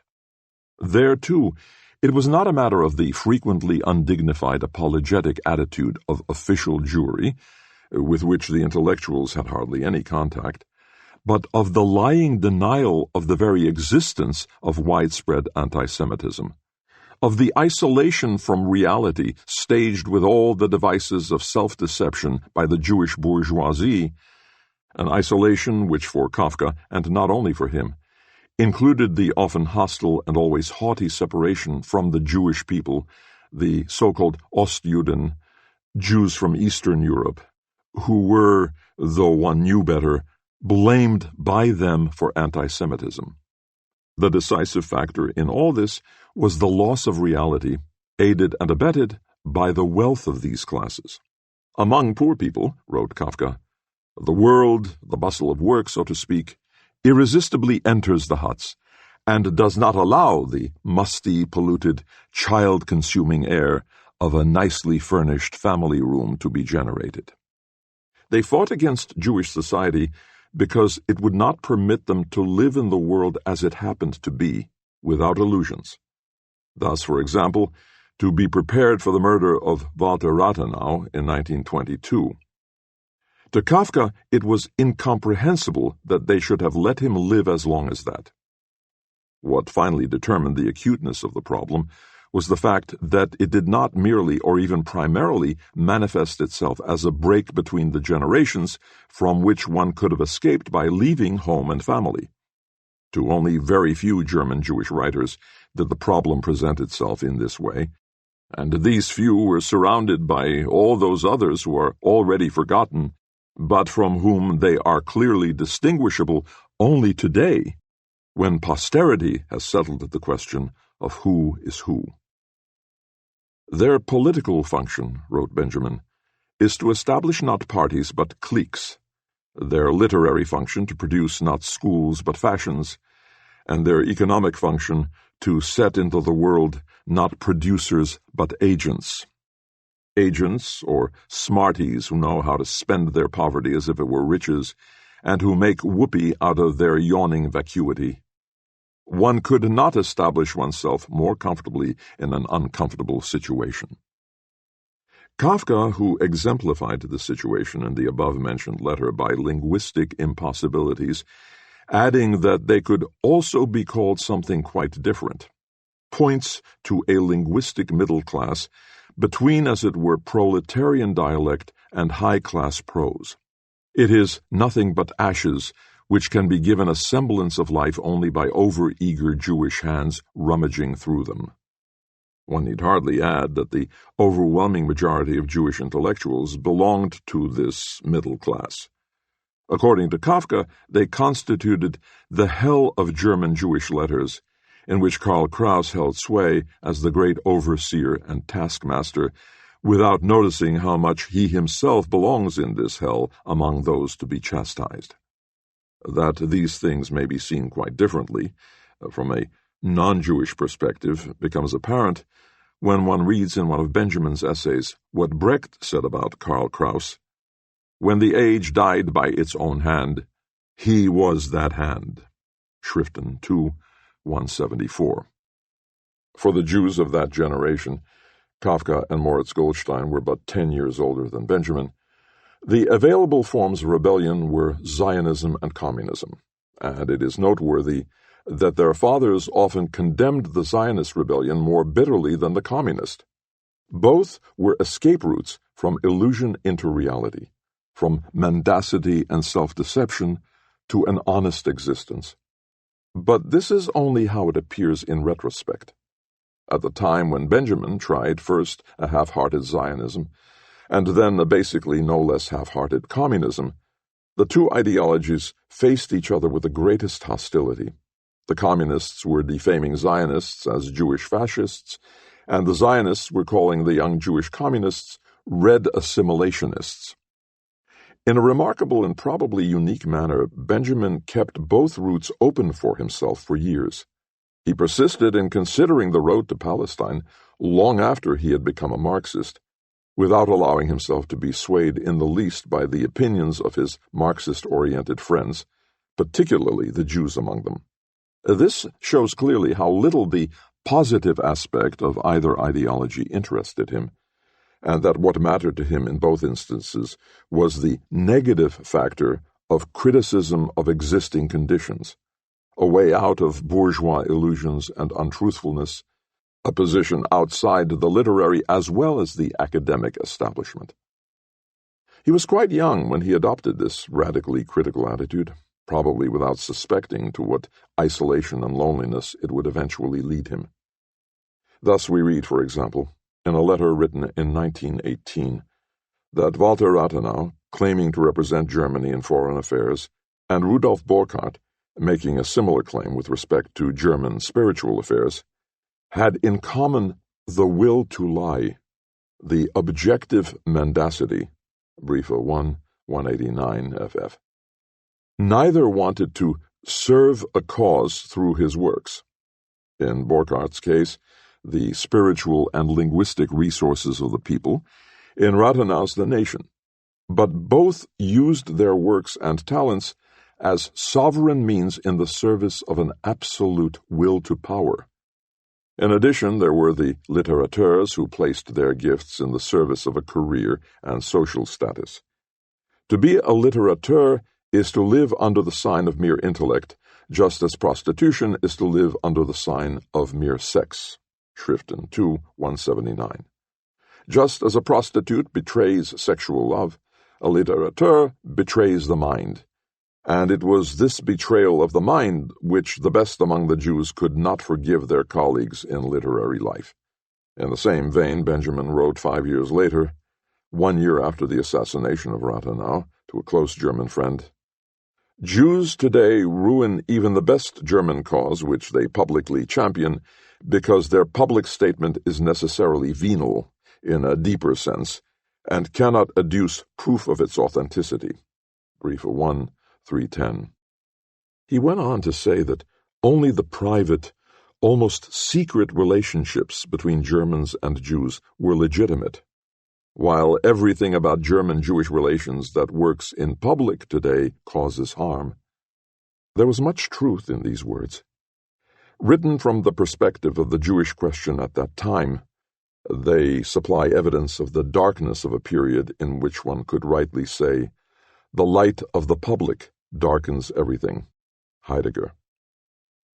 As early as 1913, Benjamin weighed the position of Zionism as a possibility and thus perhaps a necessary commitment, Briefe 144, in the sense of this dual rebellion against the parental home and German-Jewish literary life. 2 years later, he met Gerhard Skolem, encountering in him for the first and only time Judaism in living form. Soon afterwards came the beginning of that curious, endless consideration, extending over a period of almost 20 years, of emigration to Palestine.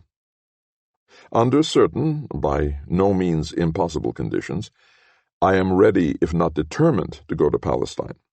Here in Austria, the Jews, the decent ones, those who are not making money, talk of nothing else. So he wrote in 1919, Briefe 1, 222, but at the same time he regarded such a plan as an act of violence, Briefe 1, 208, unfeasible unless it turned out to be necessary.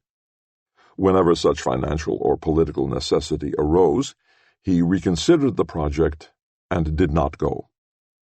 It is hard to say whether he was still serious about it after the separation from his wife, who had come from a Zionist milieu, but it is certain that even during his Paris exile, he announced that he might go to Jerusalem in October or November after a more or less definitive conclusion of my studies. Briefe 2, 655. What strikes one as indecision in the letters, as though he were vacillating between Zionism and Marxism, in truth was probably due to the bitter insight that all solutions were not only objectively false and inappropriate to reality, but would lead him personally to a false salvation, no matter whether that salvation was labeled Moscow or Jerusalem. He felt that he would deprive himself of the positive cognitive chances of his own position on the top of a mast that is already crumbling, or dead in his own lifetime and the real survivor among the ruins. He had settled down in the desperate conditions which corresponded to reality. There he wanted to remain in order to denature his own writings, like methylated spirits, at the risk of making them unfit for consumption by anyone then alive, but with the chance of being preserved all the more reliably for an unknown future. For the insolubility of the Jewish question for that generation by no means consisted only in their speaking and writing German, or in the fact that their production plant was located in Europe, in Benjamin's case, in Berlin West or in Paris, something about which he did not have the slightest illusions, brief at 2, 531. What was decisive was that these men did not wish to return either to the ranks of the Jewish people or to Judaism, and could not desire to do so, not because they believed in progress and an automatic disappearance of anti-Semitism, or because they were too assimilated and too alienated from their Jewish heritage, but because all traditions and cultures, as well as all belonging, had become equally questionable to them. This is what they felt was wrong with the return to the Jewish fold as proposed by the Zionists. They could all have said what Kafka once said about being a member of the Jewish people: "My people, provided that I have one." No doubt, the Jewish question was of great importance for this generation of Jewish writers, and explains much of the personal despair so prominent in nearly everything they wrote. But the most clear-sighted among them were led by their personal conflicts to a much more general and more radical problem, namely to questioning the relevance of the Western tradition as a whole. Not just Marxism as a doctrine, but the communist revolutionary movement exerted a powerful attraction on them because it implied more than a criticism of existing social and political conditions, and took into account the totality of political and spiritual traditions. For Benjamin, at any rate, this question of the past and of tradition as such was decisive, and precisely in the sense in which Skolem, warning his friend against the dangers to his thinking inherent in Marxism, posed it, albeit without being aware of the problem.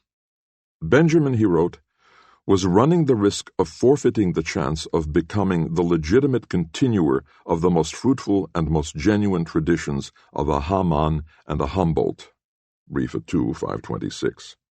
What he did not understand was that such a return to and continuation of the past was the very thing which the morality of his insights, to which Skolem appealed, was bound to rule out for Benjamin.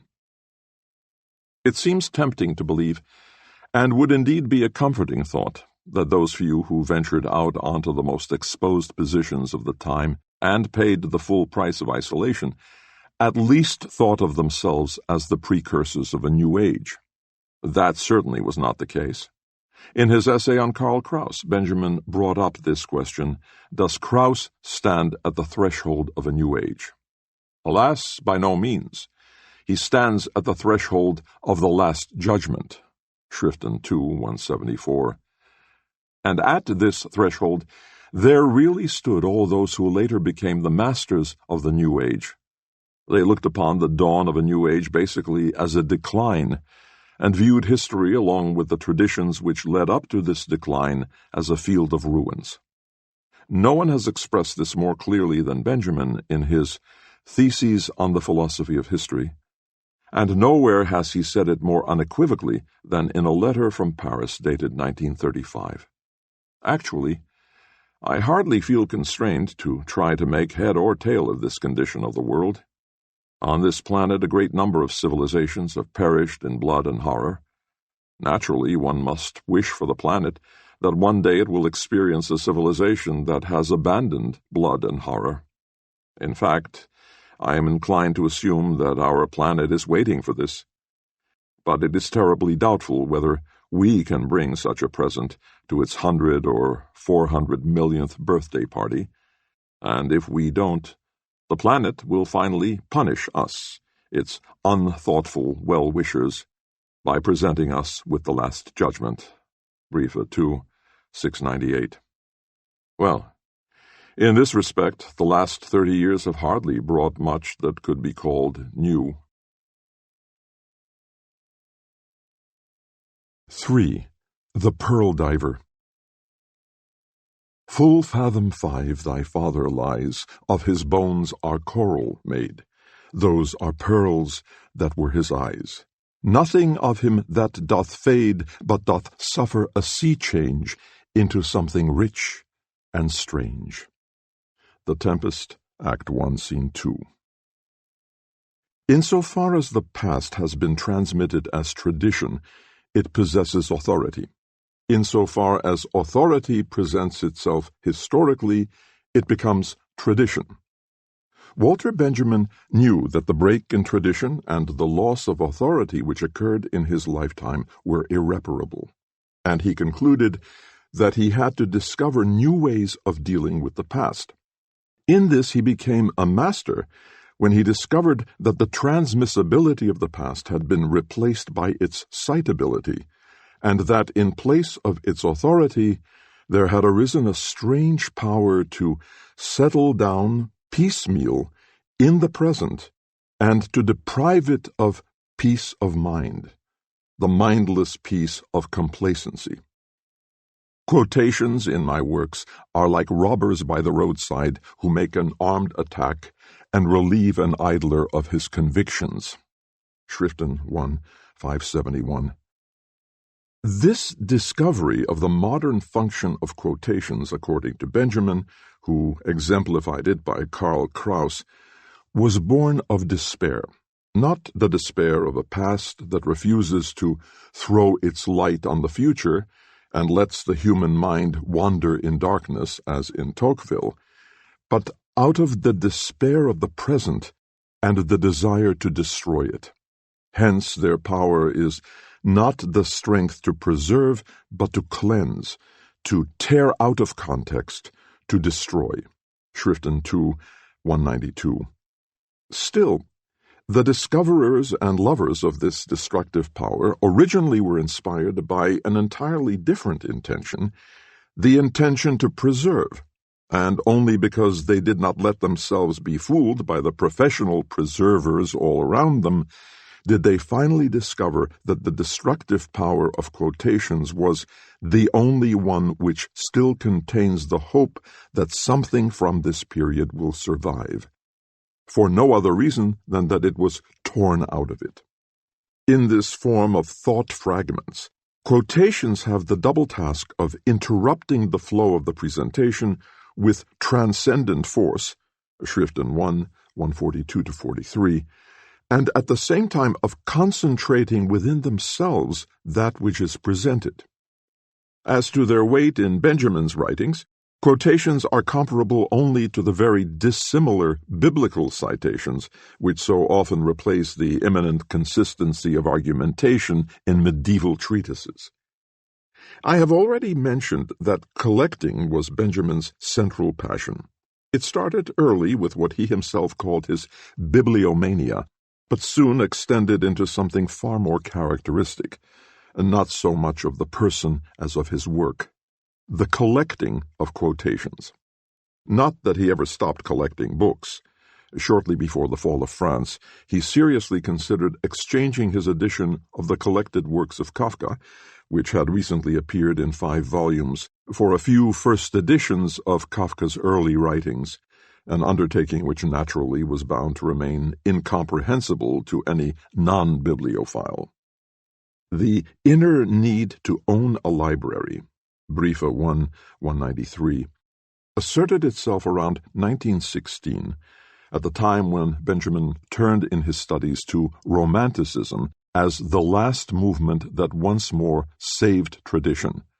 Briefe 1:138. That a certain destructive force was active even in this passion for the past, so characteristic of heirs and latecomers, Benjamin did not discover until much later, when he had already lost his faith in tradition and in the indestructibility of the world. This will be discussed presently.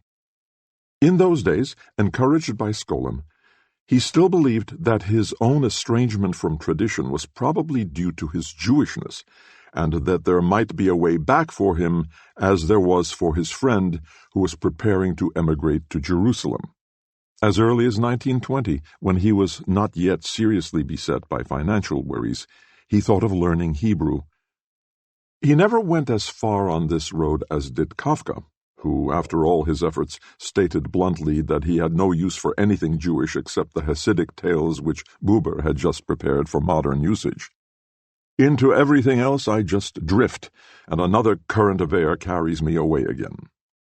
Was he then, despite all doubts, to go back to the German or European past and help with the tradition of its literature? Presumably this is the form in which the problem presented itself to him in the early 20s, before he turned to Marxism.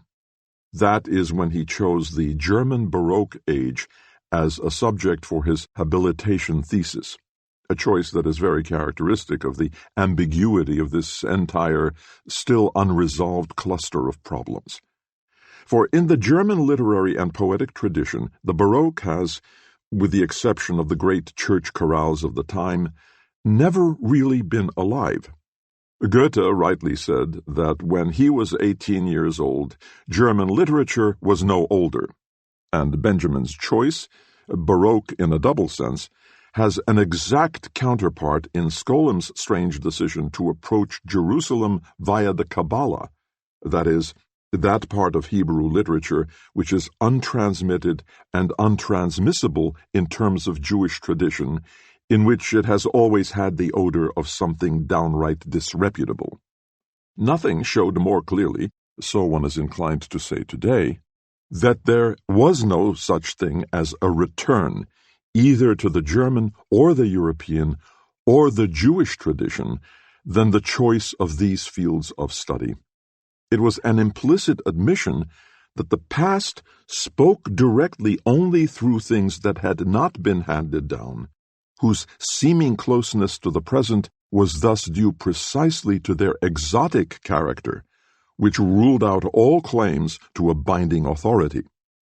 Obligative truths were replaced by what was in some sense significant or interesting, and this of course meant, as no one knew better than Benjamin, that the consistence of truth has been lost. Briefe 2:763. Outstanding among the properties that formed this consistence of truth was, at least for Benjamin, whose early philosophical interest was theologically inspired, that truth concerned a secret, and that the revelation of this secret had authority. Truth, so Benjamin said shortly before he became fully aware of the irreparable break in tradition and the loss of authority, is not an unveiling which destroys the secret, but the revelation which does it justice.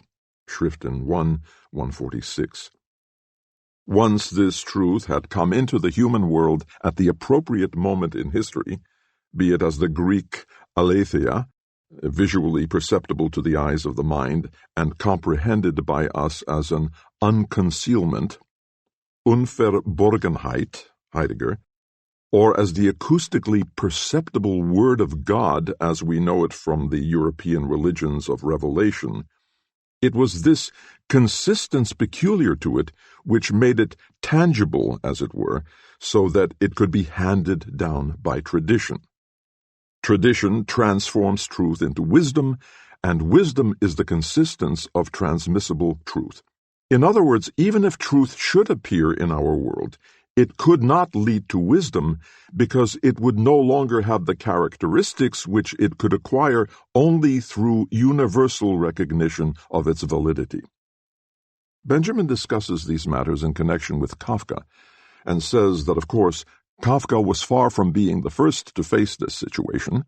Many had accommodated themselves to it, adhering to truth or whatever they regarded as truth at any given time, and with a more or less heavy heart, foregoing its transmissibility. Kafka's real genius was that he tried something entirely new. He sacrificed truth for the sake of clinging to the transmissibility. Briefe 2, 763. He did so by making decisive changes in traditional parables, or inventing new ones in traditional style.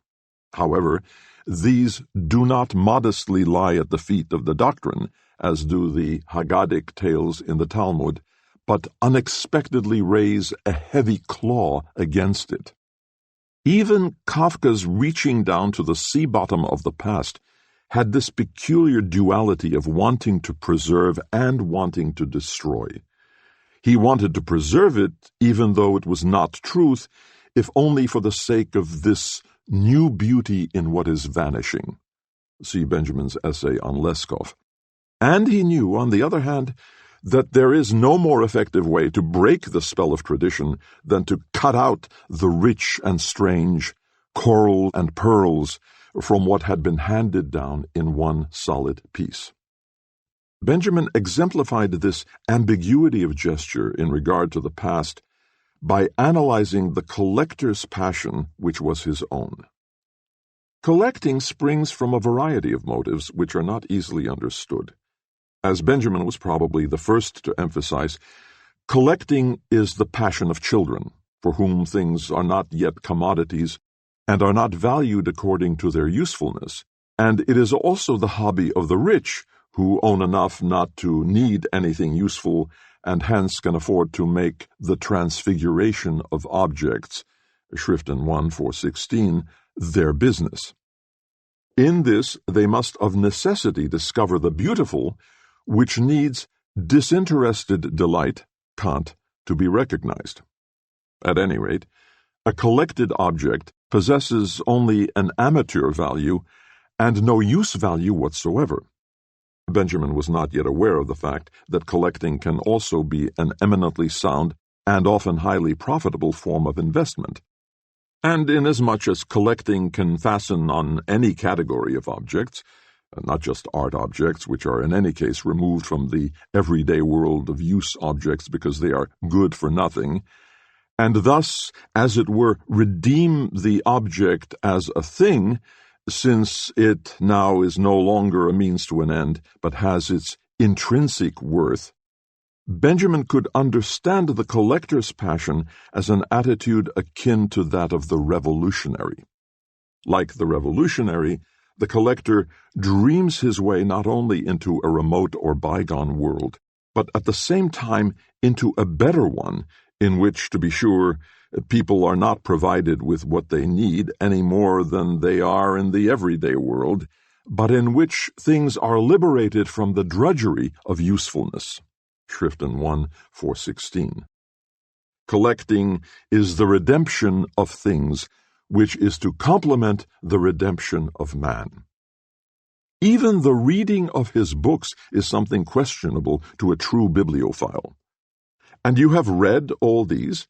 Anatole France is said to have been asked by an admirer of his library.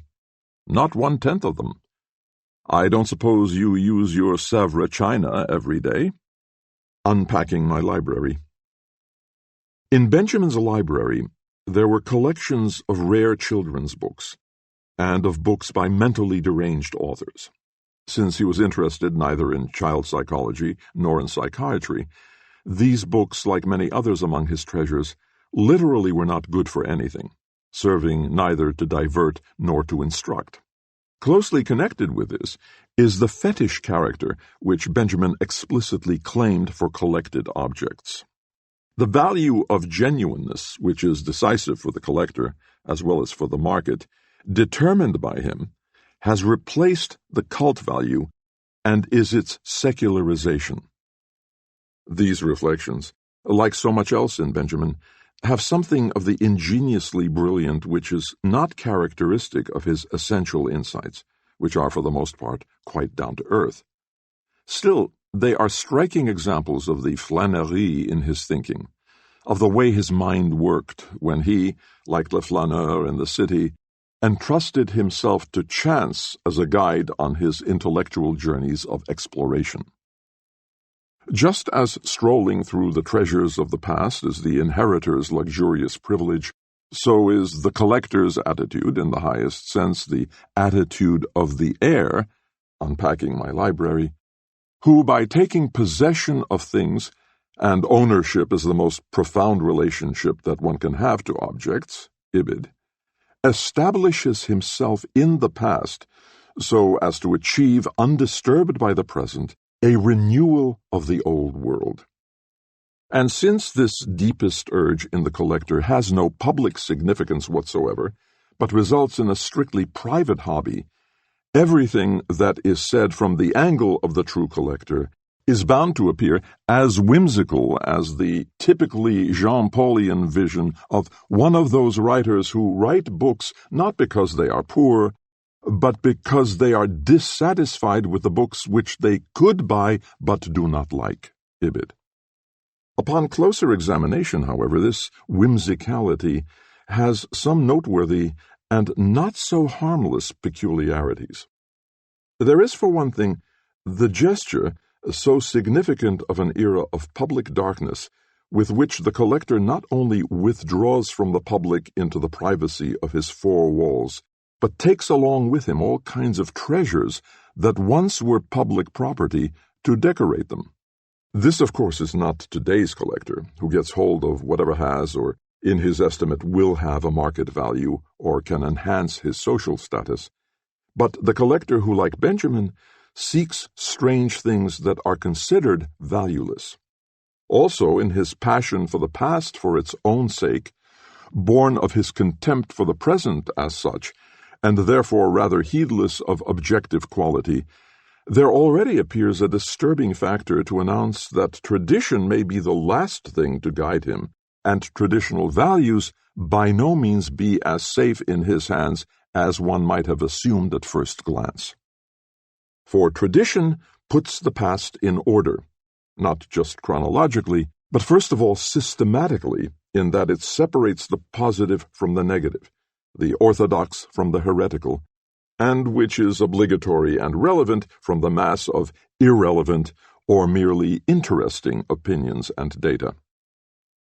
The collector's passion, on the other hand, is not only unsystematic, but borders on the chaotic, not so much because it is a passion, as because it is not primarily kindled by the quality of the object, something that is classifiable, but is inflamed by its genuineness, its uniqueness, something that defies any systematic classification.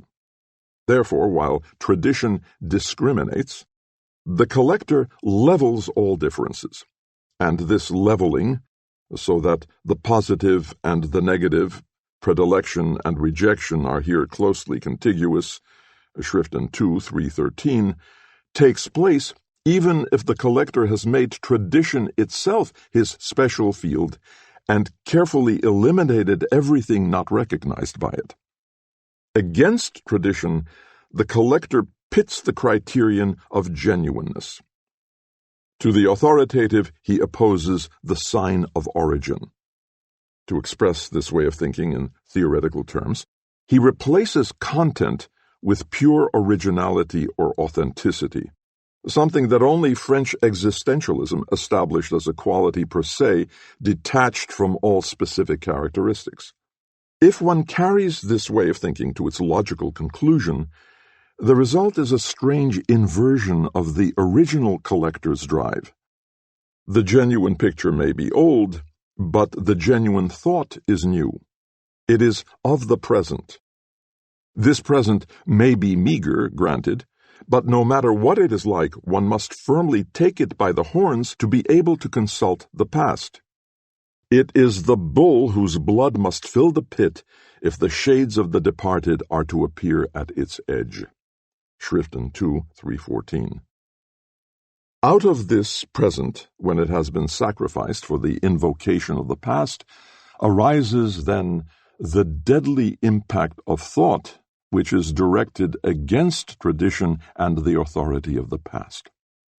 Thus, the heir and preserver unexpectedly turns into a destroyer. The true, greatly misunderstood passion of the collector is always anarchistic, destructive.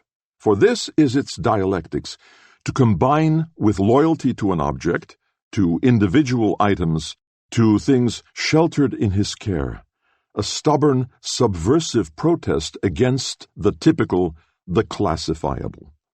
The collector destroys the context in which his object once was only part of a greater living entity, and since only the uniquely genuine will do for him, he must cleanse the chosen object of everything that is typical about it.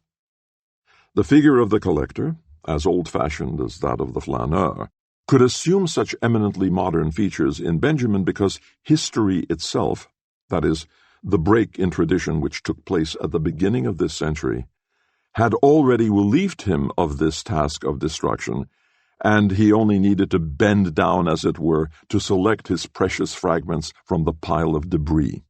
In other words, the things themselves offered, particularly to a man who firmly faced the present, an aspect which had previously been discoverable only from the collector's whimsical perspective.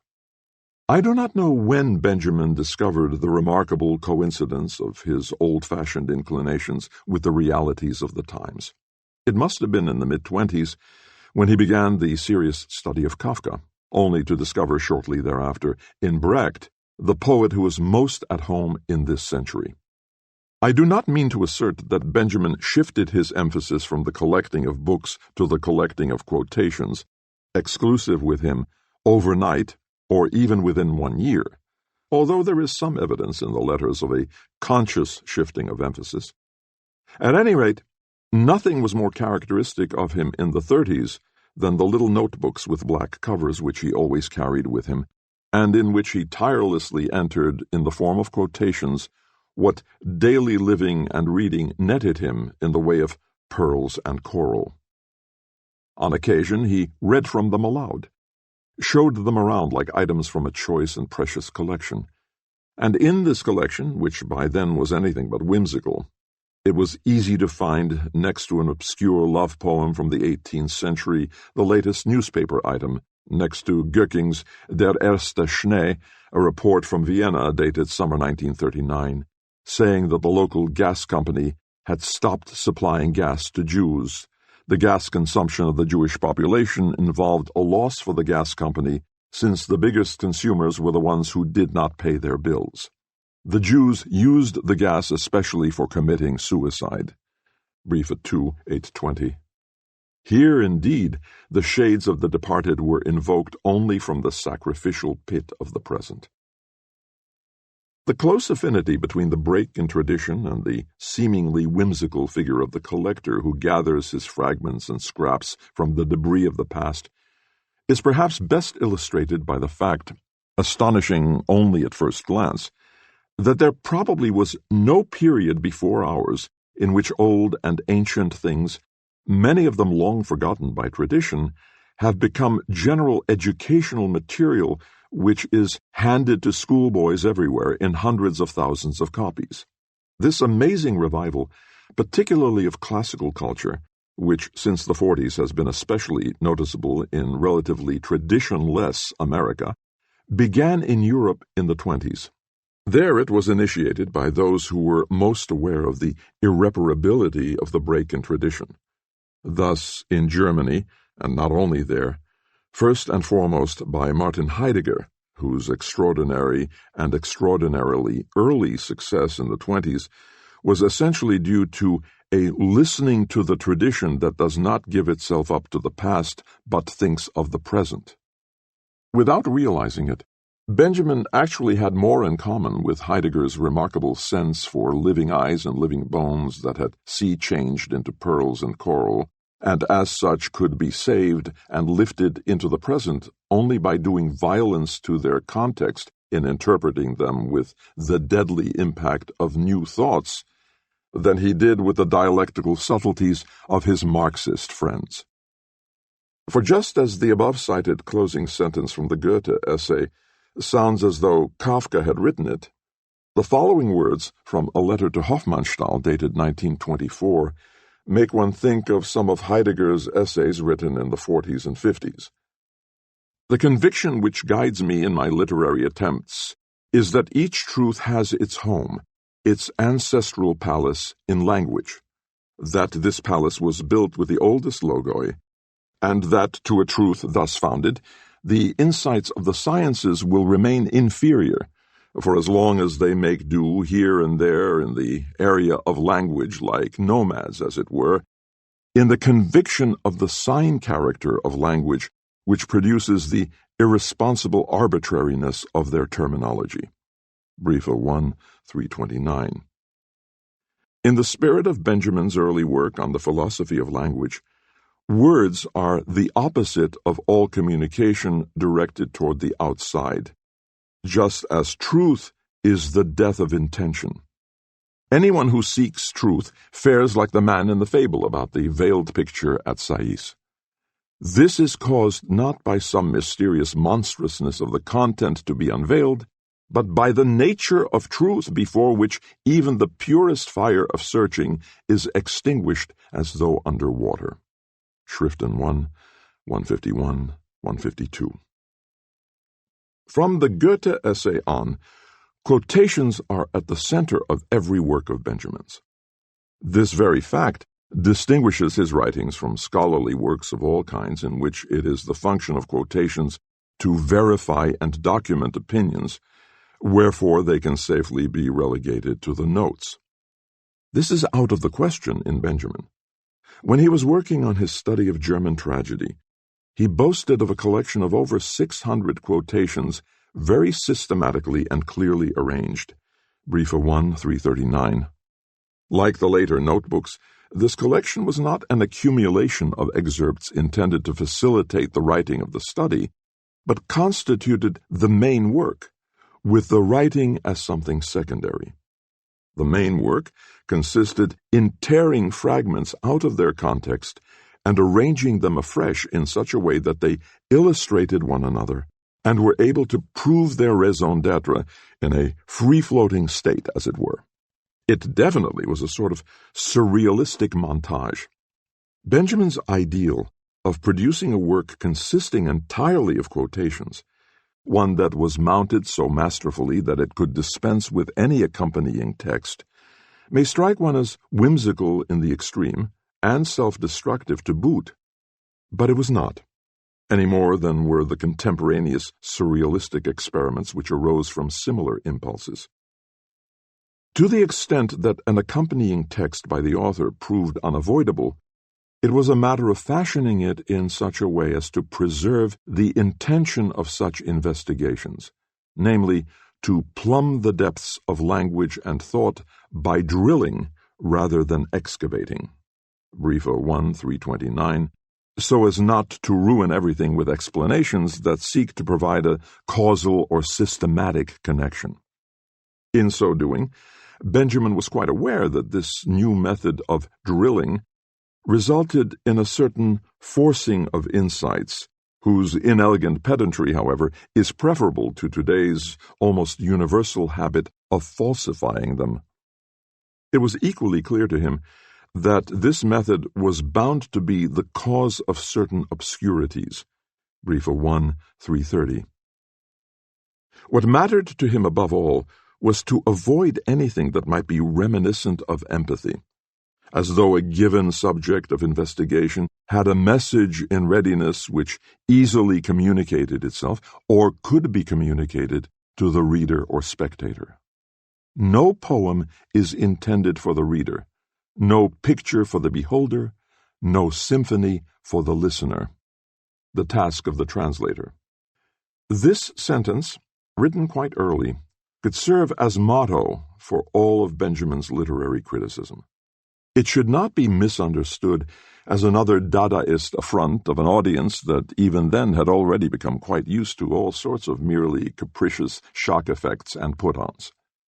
Benjamin deals here with thought things, particularly those of a linguistic nature, which according to him retain their meaning, possibly their best significance, if they are not a priori applied exclusively to man.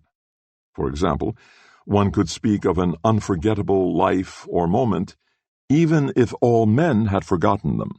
If the nature of such a life or moment required that it not be forgotten, that predicate would not contain a falsehood, but merely a claim that is not being fulfilled by men, and perhaps also a reference to a realm in which it is fulfilled. God's remembrance, Ibid.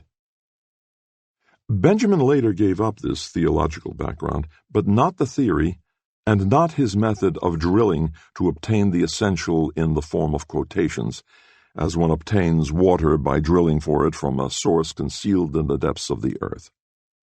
This method is like the modern equivalent of ritual invocations, and the spirits that now arise invariably are those spiritual essences from a past that have suffered the Shakespearean sea change from living eyes to pearls, from living bones to coral. For Benjamin, to quote is to name, and naming rather than speaking, the word rather than the sentence, brings truth to light. As one may read in the preface to The Origin of German Tragedy, Benjamin regarded truth as an exclusively acoustical phenomenon. Not Plato, but Adam, who gave things their names, was to him the father of philosophy. Hence, tradition was the form in which these name-giving words were transmitted. It, too, was an essentially acoustical phenomenon. He felt himself so akin to Kafka, precisely because the latter, current misinterpretations notwithstanding, had no far-sightedness or prophetic vision, but listened to tradition, and he who listens hard does not see. Max Broad's book on Kafka. There are good reasons why Benjamin's philosophical interest from the outset concentrated on the philosophy of language, and why, finally, naming through quoting became for him the only possible and appropriate way of dealing with the past without the aid of tradition. Any period to which its own past has become as questionable as it has to us must eventually come up against the phenomenon of language. For in it the past is contained ineradicably, thwarting all attempts to get rid of it once and for all. The Greek polis will continue to exist at the bottom of our political existence, that is, at the bottom of the sea, for as long as we use the word politics. This is what the semanticists, who with good reason attack language as the one bulwark behind which the past hides, its confusion, as they say, fail to understand. They are absolutely right. In the final analysis, all problems are linguistic problems. They simply do not know the implications of what they are saying. But Benjamin, who could not yet have read Wittgenstein, let alone his successors, knew a great deal about these very things, because from the beginning the problem of truth had presented itself to him as a revelation which must be heard, that is, which lies in the metaphysically acoustical sphere. To him, therefore, language was by no means primarily the gift of speech which distinguishes man from other living beings, but, on the contrary, the world essence from which speech arises. Briefe 1, 197, which incidentally comes quite close to Heidegger's position that man can speak only insofar as he is the sayer. Thus there is a language of truth, the tensionless and even silent depository of the ultimate secrets which all thought is concerned with, the task of the translator. And this is the true language whose existence we assume unthinkingly as soon as we translate from one language into another.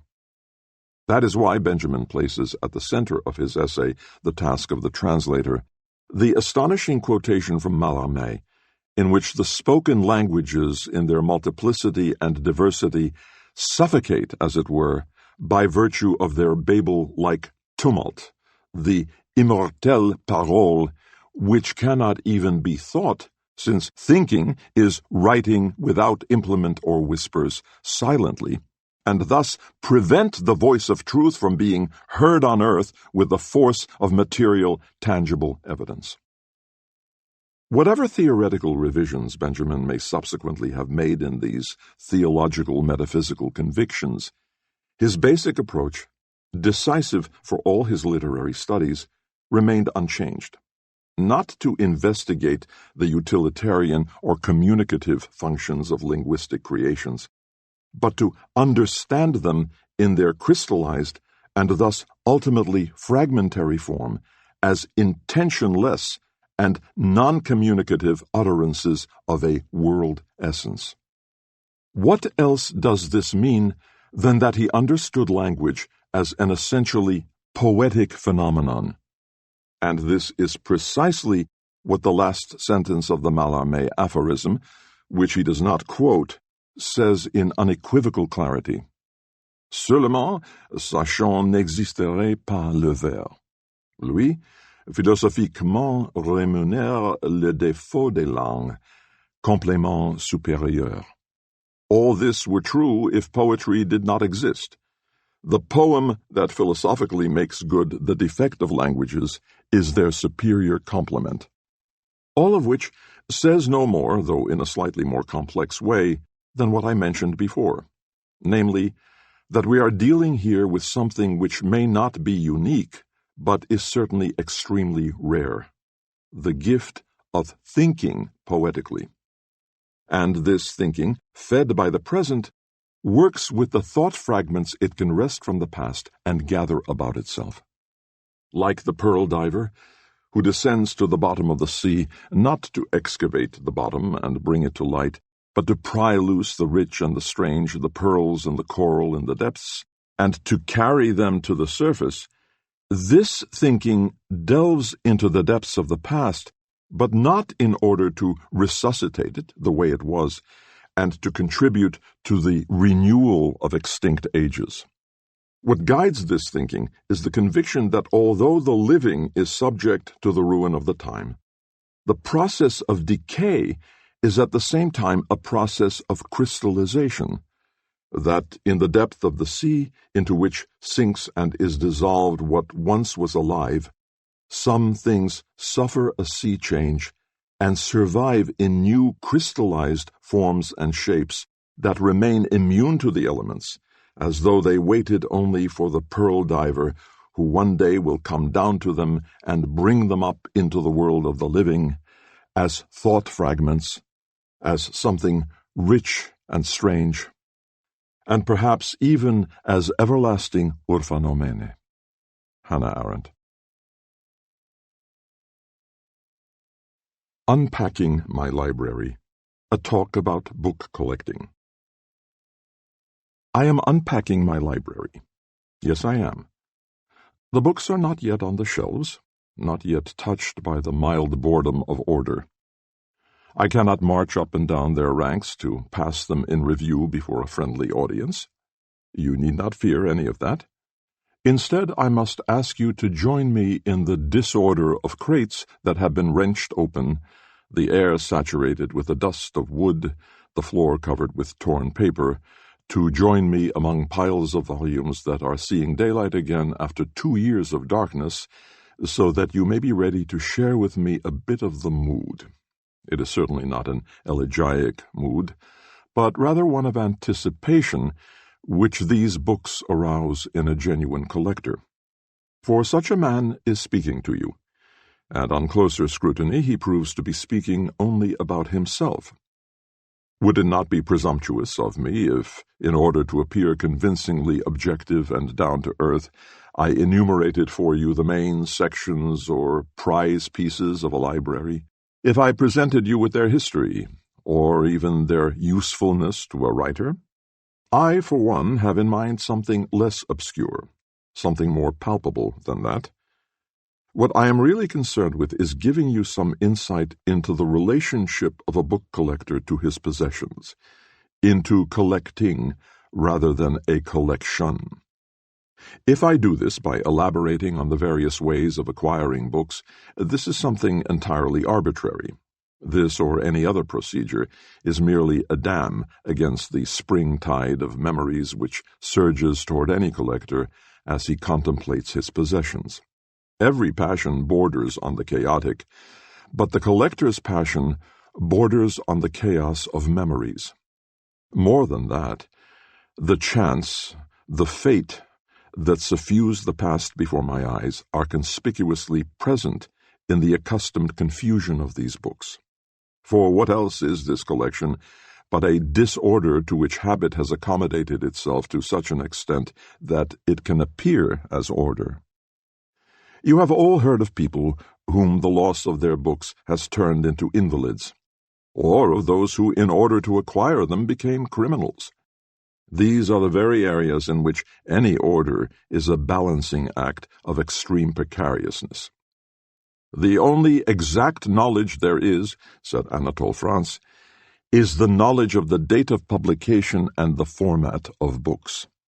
And indeed, if there is a counterpart to the confusion of a library, it is the order of its catalogue. Thus, there is in the life of a collector a dialectical tension between the poles of disorder and order.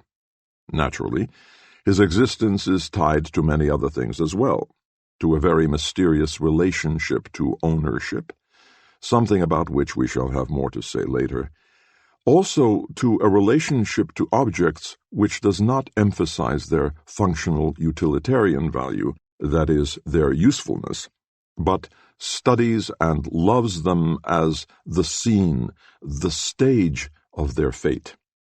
The most profound enchantment for the collector is the locking of individual items within a magic circle, in which they are fixed as the final thrill, the thrill of acquisition, passes over them.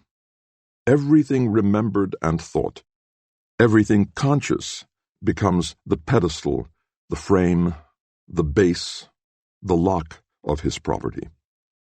The period, the region, the craftsmanship, the former ownership. For a true collector, the whole background of an item adds up to a magic encyclopedia whose quintessence is the fate of his object.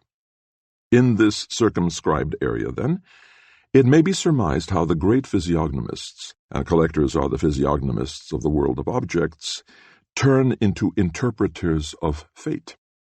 One has only to watch a collector handle the objects in his glass case. As he holds them in his hands, he seems to be seeing through them into their distant past, as though inspired. So much for the magical side of the collector, his old age image, I might call it. Habent sua fata liberi. These words may have been intended as a general statement about books. So books like The Divine Comedy, Spinoza's Ethics, and The Origin of Species have their fates. A collector, however, interprets this Latin saying differently. For him, not only books, but also copies of books have their fates. And in this sense, the most important fate of a copy is its encounter with him, with his own collection. I am not exaggerating when I say that to a true collector, the acquisition of an old book is its rebirth. This is the childlike element which in a collector mingles with the element of old age. For children can accomplish the renewal of existence in 100 unfailing ways. Among children, collecting is only one process of renewal. Other processes are the painting of objects, the cutting out of figures, the application of decals, the whole range of childlike modes of acquisition from touching things to giving them names. To renew the old world, that is the collector's deepest desire when he is driven to acquire new things, and that is why a collector of older books is closer to the wellsprings of collecting than the acquirer of luxury editions. How do books cross the threshold of a collection and become the property of a collector? The history of their acquisition is the subject of the following remarks. Of all the ways of acquiring books, writing them oneself is regarded as the most praiseworthy method. At this point, many of you will remember with pleasure the large library which Jean-Paul's poor little schoolmaster Wutz gradually acquired by writing himself all the works whose titles interested him in book fair catalogues. After all, he could not afford to buy them. Writers are really people who write books not because they are poor, but because they are dissatisfied with the books which they could buy but do not like. You, ladies and gentlemen, may regard this as a whimsical definition of a writer, but everything said from the angle of a real collector is whimsical. Of the customary modes of acquisition, the one most appropriate to a collector would be the borrowing of a book with its attendant non-returning. The book borrower of real stature, whom we envisage here, proves himself to be an inveterate collector of books, not so much by the fervor with which he guards his borrowed treasures, and by the deaf ear which he turns to all reminders from the everyday world of legality, as by his failure to read these books. If my experience may serve as evidence, a man is more likely to return a borrowed book upon occasion than to read it. And the non-reading of books, you will object, should be characteristic of collectors? This is news to me, you may say. It is not news at all. Experts will bear me out when I say that it is the oldest thing in the world. Suffice it to quote the answer which Anatole France gave to a Philistine who admired his library, and then finished with the standard question, "And you have read all these books, Monsieur France?" "Not 1/10 of them." "I don't suppose you use your Sèvres china every day?" Incidentally, I have put the right to such an attitude to the test. For years, for at least the first third of its existence, my library consisted of no more than 2 or 3 shelves which increased only by inches each year.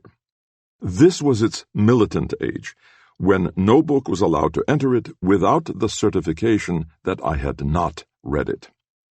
Thus, I might never have acquired a library extensive enough to be worthy of the name if there had not been an inflation. Suddenly, the emphasis shifted. Books acquired real value, or at any rate, were difficult to obtain. At least, this is how it seemed in Switzerland. At the 11th hour, I sent my first major book orders from there, and in this way was able to secure such irreplaceable items as Der Blaue Reiter and Bachoven's Saga von Tanaquil, which could still be obtained from the publishers at that time. Well, so you may say, after exploring these byways, we should finally reach the wide highway of book acquisition, namely the purchasing of books. This is indeed a wide highway, but not a comfortable one. The purchasing done by a book collector has very little in common with that done in a bookshop by a student getting a textbook, a man of the world buying a present for his lady, or a businessman intending to while away his next train journey. I have made my most memorable purchases on trips as a transient. Property and possession belong to the tactical sphere. Collectors are people with a tactical instinct. Their experience teaches them that when they capture a strange city, the smallest antique shop can be a fortress, the most remote stationery store a key position. How many cities have revealed themselves to me in the marches I undertook in the pursuit of books? By no means all of the most important purchases are made on the premises of a dealer. Catalogues play a far greater part, and even though the purchaser may be thoroughly acquainted with a book ordered from a catalogue, the individual copy always remains a surprise, and the order always a bit of a gamble. There are grievous disappointments, but also happy finds. I remember, for instance, that I once ordered a book with colored illustrations for my old collection of children's books only because it contained fairy tales by Albert Ludwig Grimm and was published at Grimma, Thuringia. Grimma was also the place of publication of a book of fables edited by the same Albert Ludwig Grimm.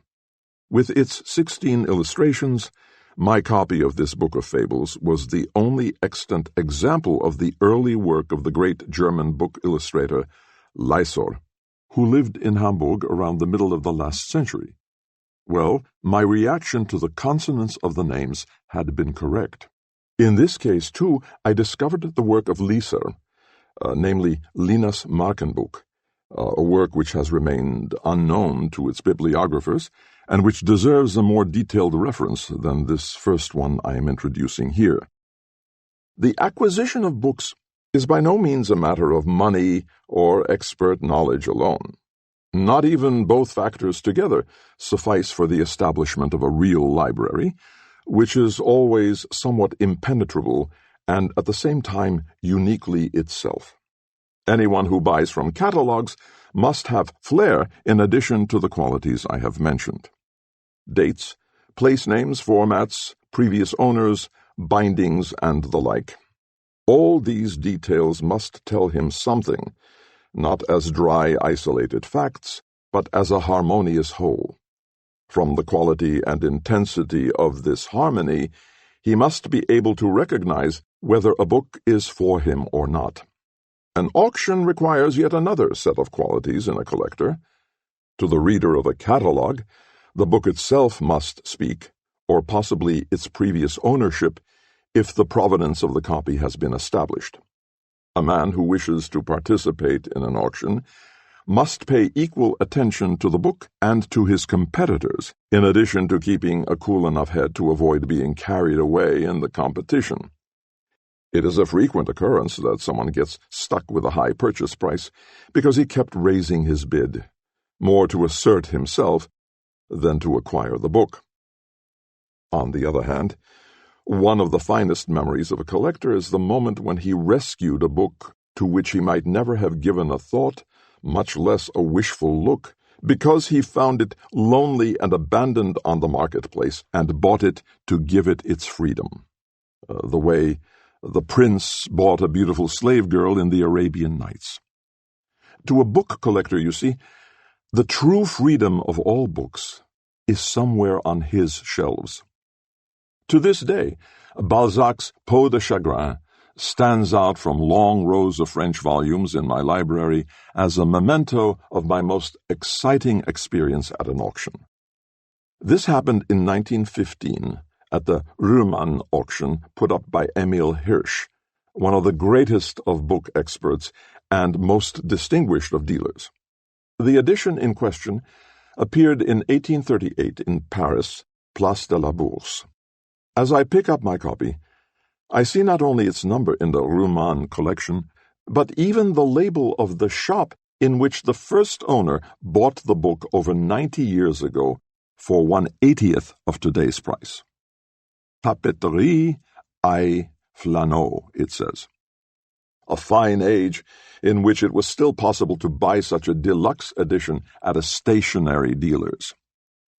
The steel engravings of this book were designed by the foremost French graphic artist and executed by the foremost engravers. But I was going to tell you how I acquired this book. I had gone to Emil Hirsch's for an advance inspection and had handled 40 or 50 volumes. That particular volume had inspired in me the ardent desire to hold on to it forever. The day of the auction came. As chance would have it, in the sequence of the auction, this copy of La Peau de Chagrin was preceded by a complete set of its illustrations printed separately on India paper. The bidders sat at a long table. Diagonally across from me sat the man who was the focus of all eyes at the first bid, the famous Munich collector Baron von Simolin. He was greatly interested in this set, but he had rival bidders. In short, there was a spirited contest which resulted in the highest bid of the entire auction, far in excess of 3,000 marks. No one seemed to have expected such a high figure, and all those present were quite excited. Emil Hirsch remained unconcerned, and whether he wanted to save time or was guided by some other consideration, he proceeded to the next item, with no one really paying attention. He called out the price, and with my heart pounding and with the full realization that I was unable to compete with any of those big collectors, I bid a somewhat higher amount. Without arousing the bidder's attention, the auctioneer went through the usual routine. "Do I hear more?" And 3 bangs of his gavel, with an eternity seeming to separate each from the next, and proceeded to add the auctioneer's charge. For a student like me, the sum was still considerable. The following morning at the pawn shop is no longer part of this story, and I prefer to speak about another incident, which I should like to call the negative of an auction. It happened last year at a Berlin auction. The collection of books that was offered was a miscellany in quality and subject matter, and only a number of rare works on occultism and natural philosophy were worthy of note. I bid for a number of them, but each time I noticed a gentleman in the front row who seemed only to have waited for my bid to counter with his own, evidently prepared to top any offer. After this had been repeated several times, I gave up all hope of acquiring the book which I was most interested in that day. It was the rare Fragmente aus dem Nachlass eines jungen Physikers, posthumous fragments of a young physicist, which Johann Wilhelm Ritter published in 2 volumes at Heidelberg in 1810.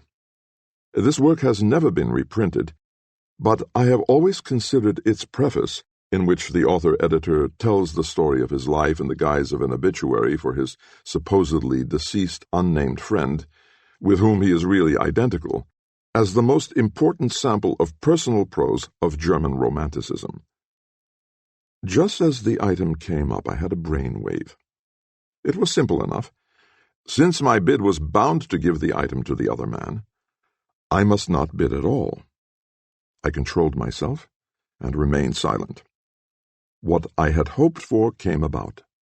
No interest, no bid, and the book was put aside. I deemed it wise to let several days go by, and when I appeared on the premises after a week, I found the book in the second-hand department and benefited by the lack of interest when I acquired it. Once you have approached the mountains of cases in order to mine the books from them and bring them to the light of day, or rather of night, what memories crowd in upon you? Nothing highlights the fascination of unpacking more clearly than the difficulty of stopping this activity. I had started at noon, and it was midnight before I had worked my way to the last cases. Now I put my hands on 2 volumes bound in faded boards which, strictly speaking, do not belong in a bookcase at all. 2 albums with stick-in pictures which my mother pasted in as a child and which I inherited. They are the seeds of a collection of children's books which is growing steadily even today, though no longer in my garden. There is no living library that does not harbor a number of book-like creations from fringe areas. They need not be stick-in albums or family albums, autograph books or portfolios containing pamphlets or religious tracts. Some people become attached to leaflets and prospectuses, others to handwriting facsimiles, or typewritten copies of unobtainable books, and certainly periodicals can form the prismatic fringes of a library. But to get back to those albums, actually, inheritance is the soundest way of acquiring a collection. For a collector's attitude toward his possessions stems from an owner's feeling of responsibility toward his property. Thus it is, in the highest sense, the attitude of an heir, and the most distinguished trait of a collection will always be its transmissibility.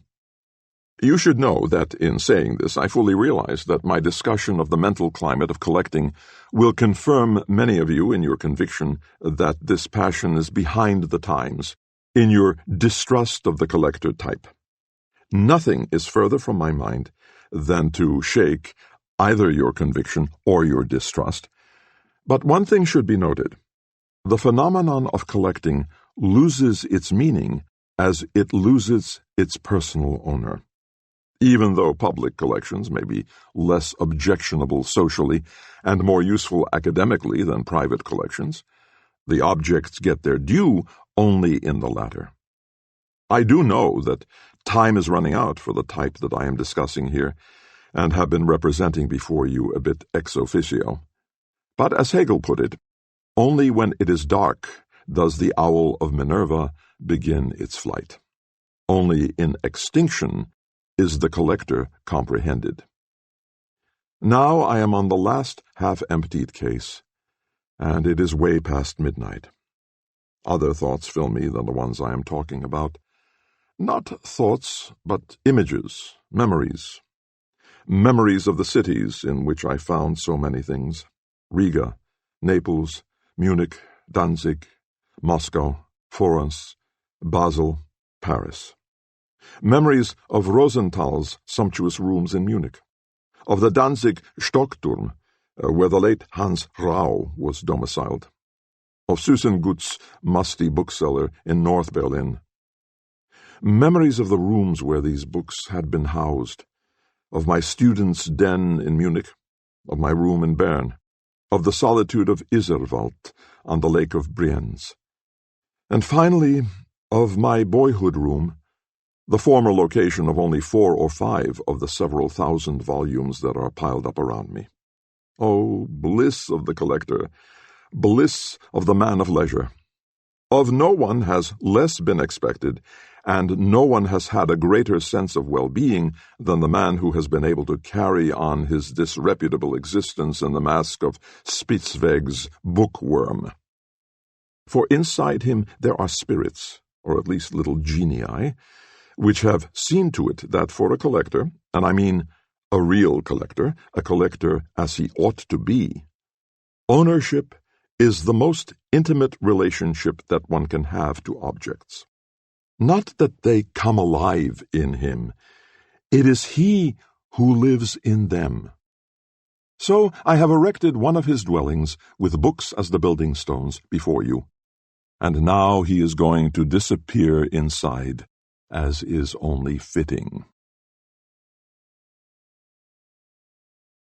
The Task of the Translator. An Introduction to the Translation of Baudelaire's Tableaux Parisiens. In the appreciation of a work of art or an art form, consideration of the receiver never proves fruitful. Not only is any reference to a certain public or its representatives misleading, but even the concept of an ideal receiver is detrimental in the theoretical consideration of art, since all it posits is the existence and nature of man as such. Art, in the same way, posits man's physical and spiritual existence, but in none of its works is it concerned with his response. No poem is intended for the reader, no picture for the beholder, no symphony for the listener. Is a translation meant for readers who do not understand the original? This would seem to explain adequately the divergence of their standing in the realm of art. Moreover, it seems to be the only conceivable reason for saying the same thing repeatedly. For what does a literary work say? What does it communicate? It tells very little to those who understand it. Its essential quality is not statement or the imparting of information. Yet any translation which intends to perform a transmitting function cannot transmit anything but information, hence something inessential. This is the hallmark of bad translations. But do we not generally regard as the essential substance of a literary work what it contains in addition to information, as even a poor translator will admit, the unfathomable, the mysterious, the poetic, something that a translator can reproduce only if he is also a poet? This, actually, is the cause of another characteristic of inferior translation, which consequently we may define as the inaccurate transmission of an inessential content. This will be true whenever a translation undertakes to serve the reader. However, if it were intended for the reader, the same would have to apply to the original. If the original does not exist for the reader's sake, How could the translation be understood on the basis of this premise? Translation is a mode. To comprehend it as a mode, one must go back to the original, for that contains the law governing the translation, its translatability. The question of whether a work is translatable has a dual meaning. Either, will an adequate translator ever be found among the totality of its readers? Or, more pertinently, does its nature lend itself to translation, and therefore, in view of the significance of the mode, call for it? In principle, the first question can be decided only contingently. The second, however, apodictically. Only superficial thinking will deny the independent meaning of the latter and declare both questions to be of equal significance. It should be pointed out that certain correlative concepts retain their meaning and possibly their foremost significance if they are referred exclusively to man. One might, for example, speak of an unforgettable life or moment, even if all men had forgotten it. If the nature of such a life or moment required that it be unforgotten, that predicate would not imply a falsehood, but merely a claim not fulfilled by men, and probably also a reference to a realm in which it is fulfilled. God's remembrance. Analogously, the translatability of linguistic creations ought to be considered even if men should prove unable to translate them. Given a strict concept of translation, would they not really be translatable to some degree? The question as to whether the translation of certain linguistic creations is called for ought to be posed in this sense. For this thought is valid here.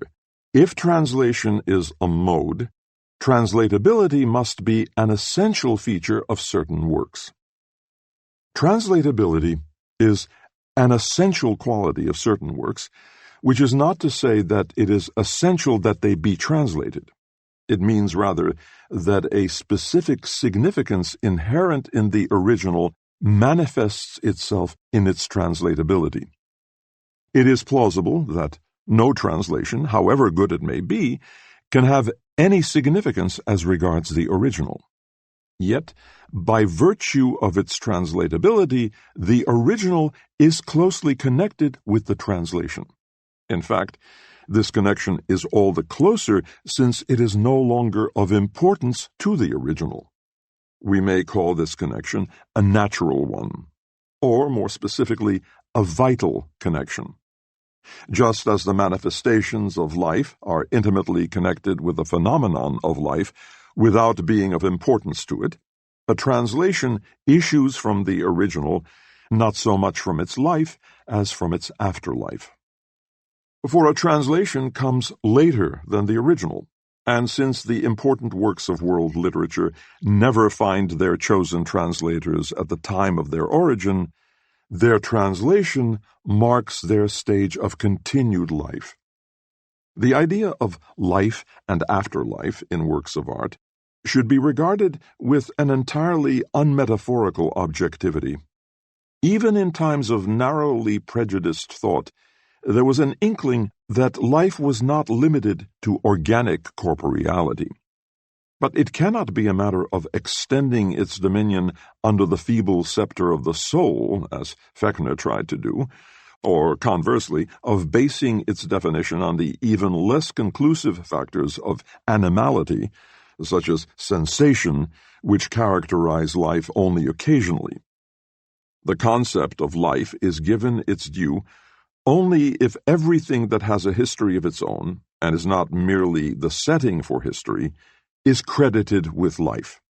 In the final analysis, the range of life must be determined by history rather than by nature, least of all by such tenuous factors as sensation and soul. The philosopher's task consists in comprehending all of natural life through the more encompassing life of history, and indeed is not the continued life of works of art far easier to recognize than the continual life of animal species? The history of the great works of art tells us about their antecedents, their realization in the age of the artist, their potentially eternal afterlife in succeeding generations. Where this last manifests itself, it is called fame. Translations that are more than transmissions of subject matter come into being when, in the course of its survival, a work has reached the age of its fame. Contrary, therefore, to the claims of bad translators, such translations do not so much serve the work as owe their existence to it. The life of the originals attains in them to its ever-renewed latest and most abundant flowering. Being a special and high form of life, this flowering is governed by a special high purposiveness. The relationship between life and purposefulness, seemingly obvious yet almost beyond the grasp of the intellect, reveals itself only if the ultimate purpose toward which all single functions tend is sought not in its own sphere but in a higher one. All purposeful manifestations of life, including their very purposiveness, in the final analysis, have their end not in life, but in the expression of its nature, in the representation of its significance. Translation thus ultimately serves the purpose of expressing the central reciprocal relationship between languages. It cannot possibly reveal or establish this hidden relationship itself, but it can represent it by realizing it in embryonic or intensive form. This representation of hidden significance through an embryonic attempt at making it visible is of so singular a nature that it is rarely met with in the sphere of non-linguistic life. This, in its analogies and symbols, can draw on other ways of suggesting meaning than intensive, that is, anticipative, intimating, realization. As for the posited central kinship of languages, it is marked by a distinctive convergence. Languages are not strangers to one another, but are, a priori and apart from all historical relationships, interrelated in what they want to express. With this attempt at an explication, our study appears to rejoin, after futile detours, the traditional theory of translation. If the kinship of languages is to be demonstrated by translations, how else can this be done but by conveying the form and meaning of the original as accurately as possible? To be sure, that theory would be hard put to define the nature of this accuracy, and therefore could shed no light on what is important in a translation. Actually, however, the kinship of languages is brought out by a translation far more profoundly and clearly than in the superficial and indefinable similarity of two works of literature. To grasp the genuine relationship between an original and a translation requires an investigation analogous to the argumentation by which a critique of cognition would have to prove the impossibility of an image theory. There it is a matter of showing that in cognition there could be no objectivity, not even a claim to it, if it dealt with images of reality.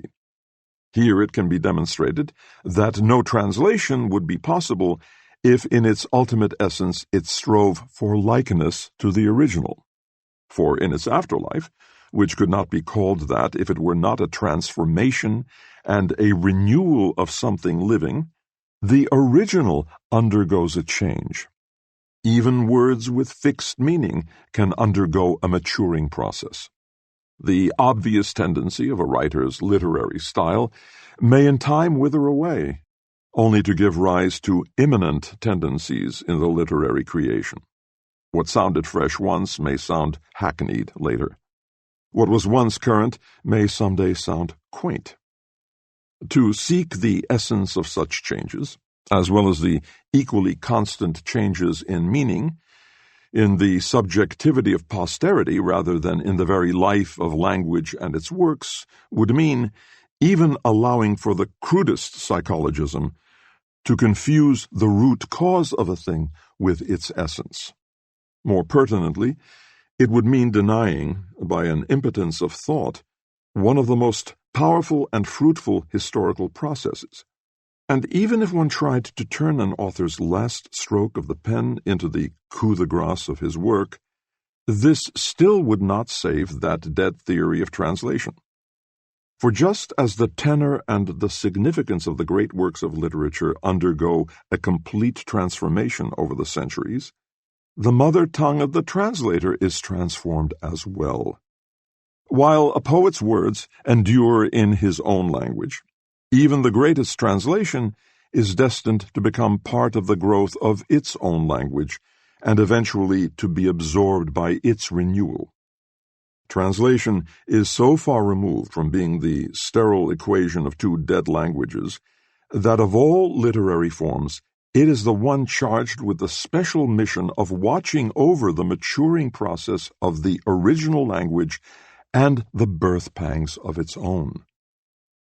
If the kinship of languages manifests itself in translations, this is not accomplished through a vague alikeness between adaptation and original. It stands to reason that kinship does not necessarily involve likeness. The concept of kinship, as used here, is in accord with its more restricted common usage. In both cases, it cannot be defined adequately by identity of origin, although in defining the more restricted usage, the concept of origin remains indispensable. Wherein resides the relatedness of two languages, apart from historical considerations? Certainly not in the similarity between works of literature or words. Rather, all supra-historical kinship of languages rests in the intention underlying each language as a whole, an intention, however, which no single language can attain by itself, but which is realized only by the totality of their intentions supplementing each other. Pure language. While all individual elements of foreign languages, words, sentences, structure, are mutually exclusive, these languages supplement one another in their intentions. Without distinguishing the intended object from the mode of intention, no firm grasp of this basic law of a philosophy of language can be achieved. The words brot and pain intend the same object, but the modes of this intention are not the same. It is owing to these modes that the word brot means something different to a German than the word pain to a Frenchman, that these words are not interchangeable for them, that, in fact, they strive to exclude each other. As to the intended object, however, the two words mean the very same thing. While the modes of intention in these two words are in conflict, intention and object of intention complement each of the two languages from which they are derived. There the object is complementary to the intention. In the individual, unsupplemented languages, meaning is never found in relative independence, as in individual words or sentences. Rather, it is in a constant state of flux, until it is able to emerge as pure language from the harmony of all the various modes of intention. Until then, it remains hidden in the languages. If, however, these languages continue to grow in this manner until the end of their time, it is translation which catches fire on the eternal life of the works and the perpetual renewal of language. Translation keeps putting the hallowed growth of languages to the test. How far removed is their hidden meaning from revelation? How close can it be brought by the knowledge of this remoteness?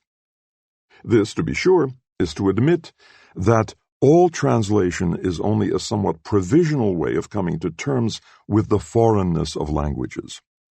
An instant and final, rather than a temporary and provisional solution of this foreignness, remains out of reach of mankind. At any rate, it eludes any direct attempt.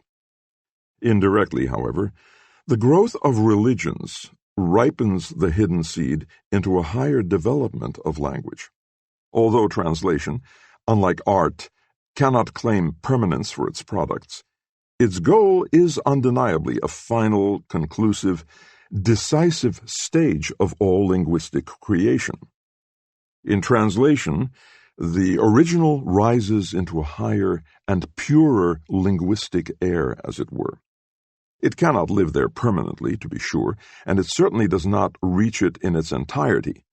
Yet, in a singularly impressive manner, at least it points the way to this region, the predestined, hitherto inaccessible realm of reconciliation and fulfillment of languages.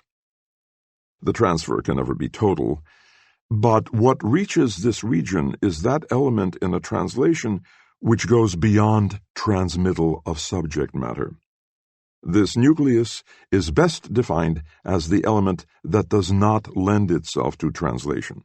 Even when all the surface content has been extracted and transmitted, the primary concern of the genuine translator remains elusive. Unlike the words of the original, it is not translatable because the relationship between content and language is quite different in the original and the translation.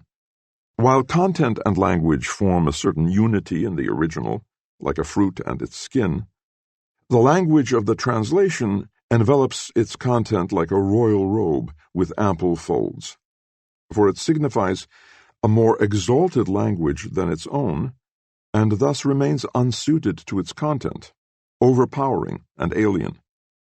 This disjunction prevents translation and at the same time makes it superfluous. For any translation of a work originating in a specific stage of linguistic history represents, in regard to a specific aspect of its content, translations into all other languages. Thus, translation, ironically, transplants the original into a more definitive linguistic realm, since it can no longer be displaced by a secondary rendering. The original can only be raised there anew and at other points of time. It is no mere coincidence that the word ironic here brings the Romanticists to mind. They, more than any others, were gifted with an insight into the life of literary works which has its highest testimony in translation. To be sure, they hardly recognized translation in this sense, but devoted their entire attention to criticism, another, if a lesser factor in the continued life of literary works. But even though the Romanticists virtually ignored translation in their theoretical writings, their own great translations testify to their sense of the essential nature and the dignity of this literary mode. There is abundant evidence that this sense is not necessarily most pronounced in a poet. In fact, he may be least open to it. Not even literary history suggests the traditional notion that great poets have been eminent translators and lesser poets have been indifferent translators. A number of the most eminent ones, such as Luther, Voss, and Schlegel, are incomparably more important as translators than as creative writers. Some of the great among them, such as Hölderlin and Stefan George, cannot be simply subsumed as poets, and quite particularly not if we consider them as translators. As translation is a mode of its own, the task of the translator, too, may be regarded as distinct and clearly differentiated from the task of the poet. The task of the translator consists in finding the intended effect, intention, upon the language into which he is translating, which produces in it the echo of the original. This is a feature of translation which basically differentiates it from the poet's work, because the effort of the latter is never directed at the language as such, at its totality, but solely and immediately at specific linguistic contextual aspects. Unlike a work of literature, translation does not find itself in the center of the language forest, but on the outside, facing the wooded ridge. It calls into it without entering, aiming at that single spot where the echo is able to give in its own language the reverberation of the work in the alien one. Not only does the aim of translation differ from that of a literary work, it intends language as a whole, taking an individual work in an alien language as a point of departure, but it is a different effort altogether. The intention of the poet is spontaneous, primary, graphic. That of the translator is derivative, ultimate, ideational. For the great motif of integrating many tongues into one true language is at work. This language is one in which the independent sentences, works of literature, critical judgments, will never communicate, for they remain dependent on translation. But in it, the languages themselves, supplemented and reconciled in their mode of signification, harmonize. If there is such a thing as a language of truth, the tensionless and even silent depository of the ultimate truth which all thought strives for, then this language of truth is the true language. And this very language, whose divination and description is the only perfection a philosopher can hope for, is concealed in concentrated fashion in translations. There is no muse of philosophy, nor is there one of translation. But despite the claims of sentimental artists, these two are not bonastic. For there is a philosophical genius that is characterized by a yearning for that language which manifests itself in translations. Les langues imparfaites en cela que plusieurs manquent la suprême. Penser étant écrire sans accessoire, ni chuchotement mais tacite encore l'immortelle parole, la diversité sur terre. Des idiomes empêchent personne de proférer les mots qui, sinon, se trouveraient, par une frappe unique, elle-même matériellement la vérité. The imperfection of languages consists in their plurality. The supreme one is lacking. Thinking is writing without accessories, or even whispering, the immortal word still remains silent. The diversity of idioms on earth prevents everybody from uttering the words which otherwise, at one single stroke, would materialize as truth. If what Mallarmé evokes here is fully fathomable to a philosopher, translation, with its rudiments of such a language, is midway between poetry and doctrine. Its products are less sharply defined, but it leaves no less of a mark on history. If the task of the translator is viewed in this light, the roads toward a solution seem to be all the more obscure and impenetrable. Indeed, the problem of ripening the seed of pure language in a translation seems to be insoluble, determinable in no solution. For is not the ground cut from under such a solution if the reproduction of the sense ceases to be decisive? Viewed negatively, this is actually the meaning of all the foregoing. The traditional concepts in any discussion of translations are fidelity and license, the freedom of faithful reproduction, and in its service, fidelity to the word. These ideas seem to be no longer serviceable to a theory that looks for other things in a translation than reproduction of meaning. To be sure, traditional usage makes these terms appear as if in constant conflict with each other. What can fidelity really do for the rendering of meaning? Fidelity in the translation of individual words can almost never fully reproduce the meaning they have in the original. For sense, in its poetic significance, is not limited to meaning, but derives from the connotations conveyed by the word chosen to express it. We say of words that they have emotional connotations. A literal rendering of the syntax completely demolishes the theory of reproduction of meaning and is a direct threat to comprehensibility. The 19th century considered Hölderlin's translations of Sophocles as monstrous examples of such literalness. Finally, it is self-evident how greatly fidelity in reproducing the form impedes the rendering of the sense. Thus, no case for literalness can be based on a desire to retain the meaning. Meaning is served far better, and literature and language far worse, by the unrestrained license of bad translators. Of necessity, therefore, the demand for literalness, whose justification is obvious, whose legitimate ground is quite obscure, must be understood in a more meaningful context. Fragments of a vessel which are to be glued together must match one another in the smallest details, although they need not be like one another.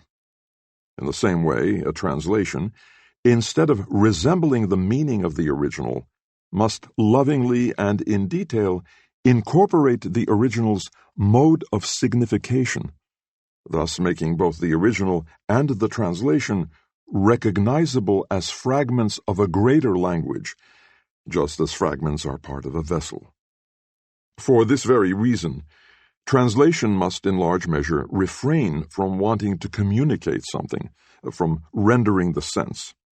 And in this, the original is important to it only insofar as it has already relieved the translator and his translation of the effort of assembling and expressing what is to be conveyed. In the realm of translation, too, the words, "In the beginning was the Word," apply. On the other hand, as regards the meaning, the language of a translation can, in fact, must, let itself go, so that it gives voice to the intentio of the original, not as reproduction, but as harmony, as a supplement to the language in which it expresses itself, as its own kind of intentio. Therefore, it is not the highest praise of a translation, particularly in the age of its origin, to say that it reads as if it had originally been written in that language. Rather, the significance of fidelity as ensured by literalness is that the work reflects the great longing for linguistic complementation. A real translation is transparent. It does not cover the original, does not block its light, but allows the pure language, as though reinforced by its own medium, to shine upon the original all the more fully. This may be achieved above all by a literal rendering of the syntax which proves words rather than sentences to be the primary element of the translator. For if the sentence is the wall before the language of the original, literalness is the arcade. Fidelity and freedom in translation have traditionally been regarded as conflicting tendencies. This deeper interpretation of the one apparently does not serve to reconcile the two. In fact, it seems to deny the other all justification. For what is meant by freedom, but that the rendering of the sense is no longer to be regarded as all-important? Only if the sense of a linguistic creation may be equated with the information it conveys does some ultimate decisive element remain beyond all communication, quite close and yet infinitely remote, concealed or distinguishable, fragmented or powerful. In all language and linguistic creations, there remains, in addition to what can be conveyed, something that cannot be communicated. Depending on the context in which it appears, it is something that symbolizes or something symbolized. It is the former only in the finite products of language, the latter in the evolving of the languages themselves. And that which seeks to represent, to produce itself in the evolving of languages, is that very nucleus of pure language. Though concealed and fragmentary, it is an active force in life as the symbolized thing itself, whereas it inhabits linguistic creations only in symbolized form, while that ultimate essence, pure language, in the various tongues is tied only to linguistic elements and their changes. In linguistic creations, it is weighted with a heavy alien meaning. To relieve it of this, to turn the symbolizing into the symbolized, to regain pure language fully formed in the linguistic flux, is the tremendous and only capacity of translation.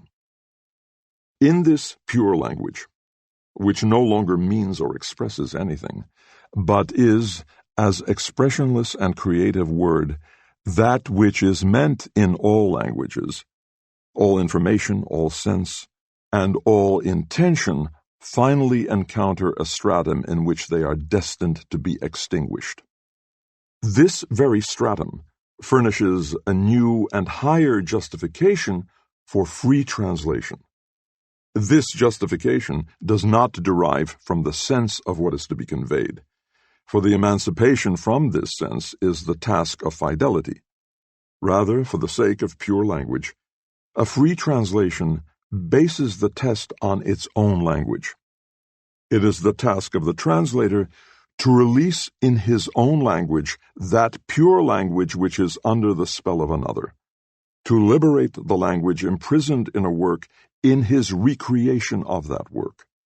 For the sake of pure language, he breaks through decayed barriers of his own language. Luther, Voss, Hölderlin, and George have extended the boundaries of the German language. And what of the sense in its importance for the relationship between translation and original? A simile may help here. Just as a tangent touches a circle lightly and at but one point, with this touch, rather than with the point setting the law according to which it is to continue on its straight path to infinity, a translation touches the original lightly and only at the infinitely small point of the sense, thereupon pursuing its own course according to the laws of fidelity in the freedom of linguistic flux. Without explicitly naming or substantiating it, Rudolf Panwitz has characterized the true significance of this freedom. His observations are contained in Die Krisis der europäischen Kultur and rank with Goethe's notes to the Westostlicher Divan as the best comment on the theory of translation that has been published in Germany. Panwitz writes, "Our translations, even the best ones, proceed from a wrong premise. They want to turn Hindi, Greek, English into German, instead of turning German into Hindi, Greek, English. Our translators have a far greater reverence for the usage of their own language than for the spirit of the foreign works. The basic error of the translator is that he preserves the state in which his own language happens to be, instead of allowing his language to be powerfully affected by the foreign tongue. Particularly when translating from a language very remote from his own, he must go back to the primal elements of language itself and penetrate to the point where work, image, and tone converge. He must expand and deepen his language by means of the foreign language. It is not generally realized to what extent this is possible, to what extent any language can be transformed, how language differs from language, almost the way dialect differs from dialect. However, this last is true only if one takes language seriously enough, not if one takes it lightly. The extent to which a translation manages to be in keeping with the nature of this mode is determined objectively by the translatability of the original. The lower the quality and distinction of its language, the larger the extent to which it is information, the less fertile a field it is for translation, until the utter preponderance of content, far from being the lever for a translation of distinctive mode, renders it impossible. The higher the level of a work, the more does it remain translatable, even if its meaning is touched upon only fleetingly. This, of course, applies to originals only.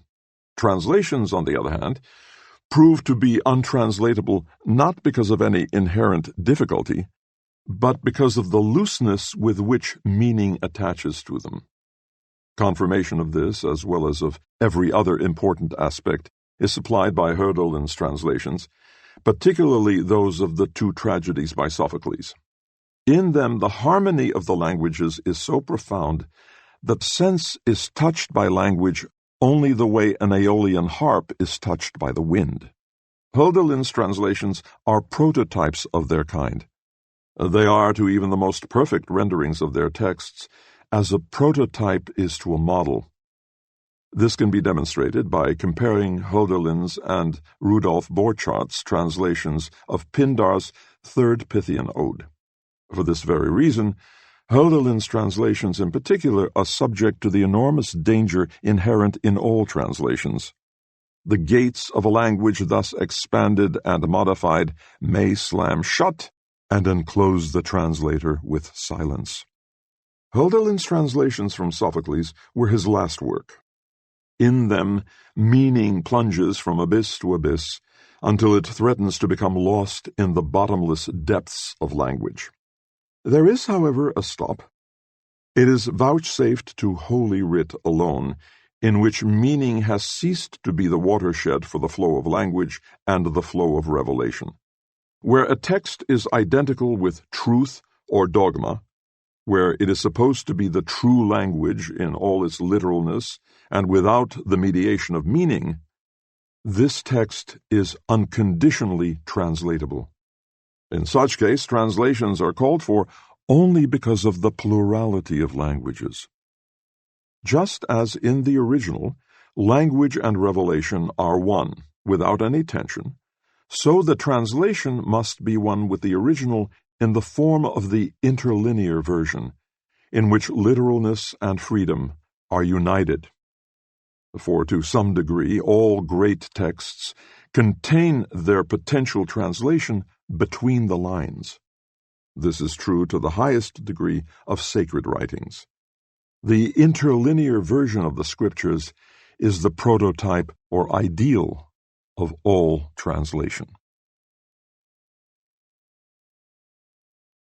The Storyteller. Reflections on the work of Nikolai Leskov. 1. Familiar though his name may be to us, the storyteller in his living immediacy is by no means a present force. He has already become something remote from us, and something that is getting even more distant. To present someone like Leskov as a storyteller does not mean bringing him closer to us, but rather increasing our distance from him. Viewed from a certain distance, the great, simple outlines which define the storyteller stand out in him, or rather they become visible in him, just as in a rock a human head or animal's body may appear to an observer at the proper distance and angle of vision. This distance and this angle of vision are prescribed for us by an experience which we may have almost every day. It teaches us that the art of storytelling is coming to an end. Less and less frequently do we encounter people with the ability to tell a tale properly.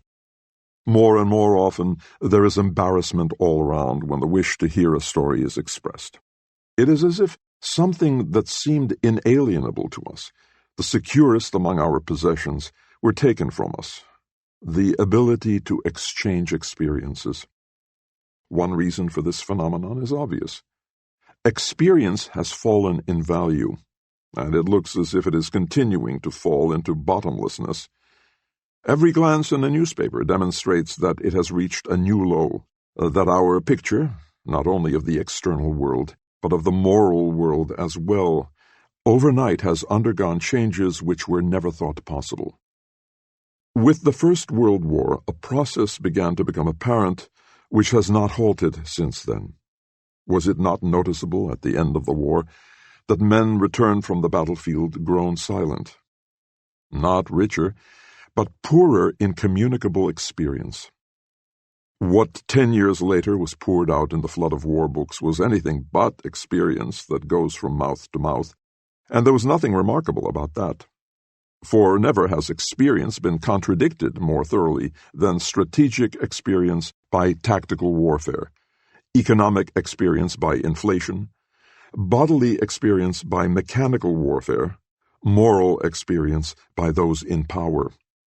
A generation that had gone to school on a horse-drawn streetcar now stood under the open sky in a countryside in which nothing remained unchanged but the clouds.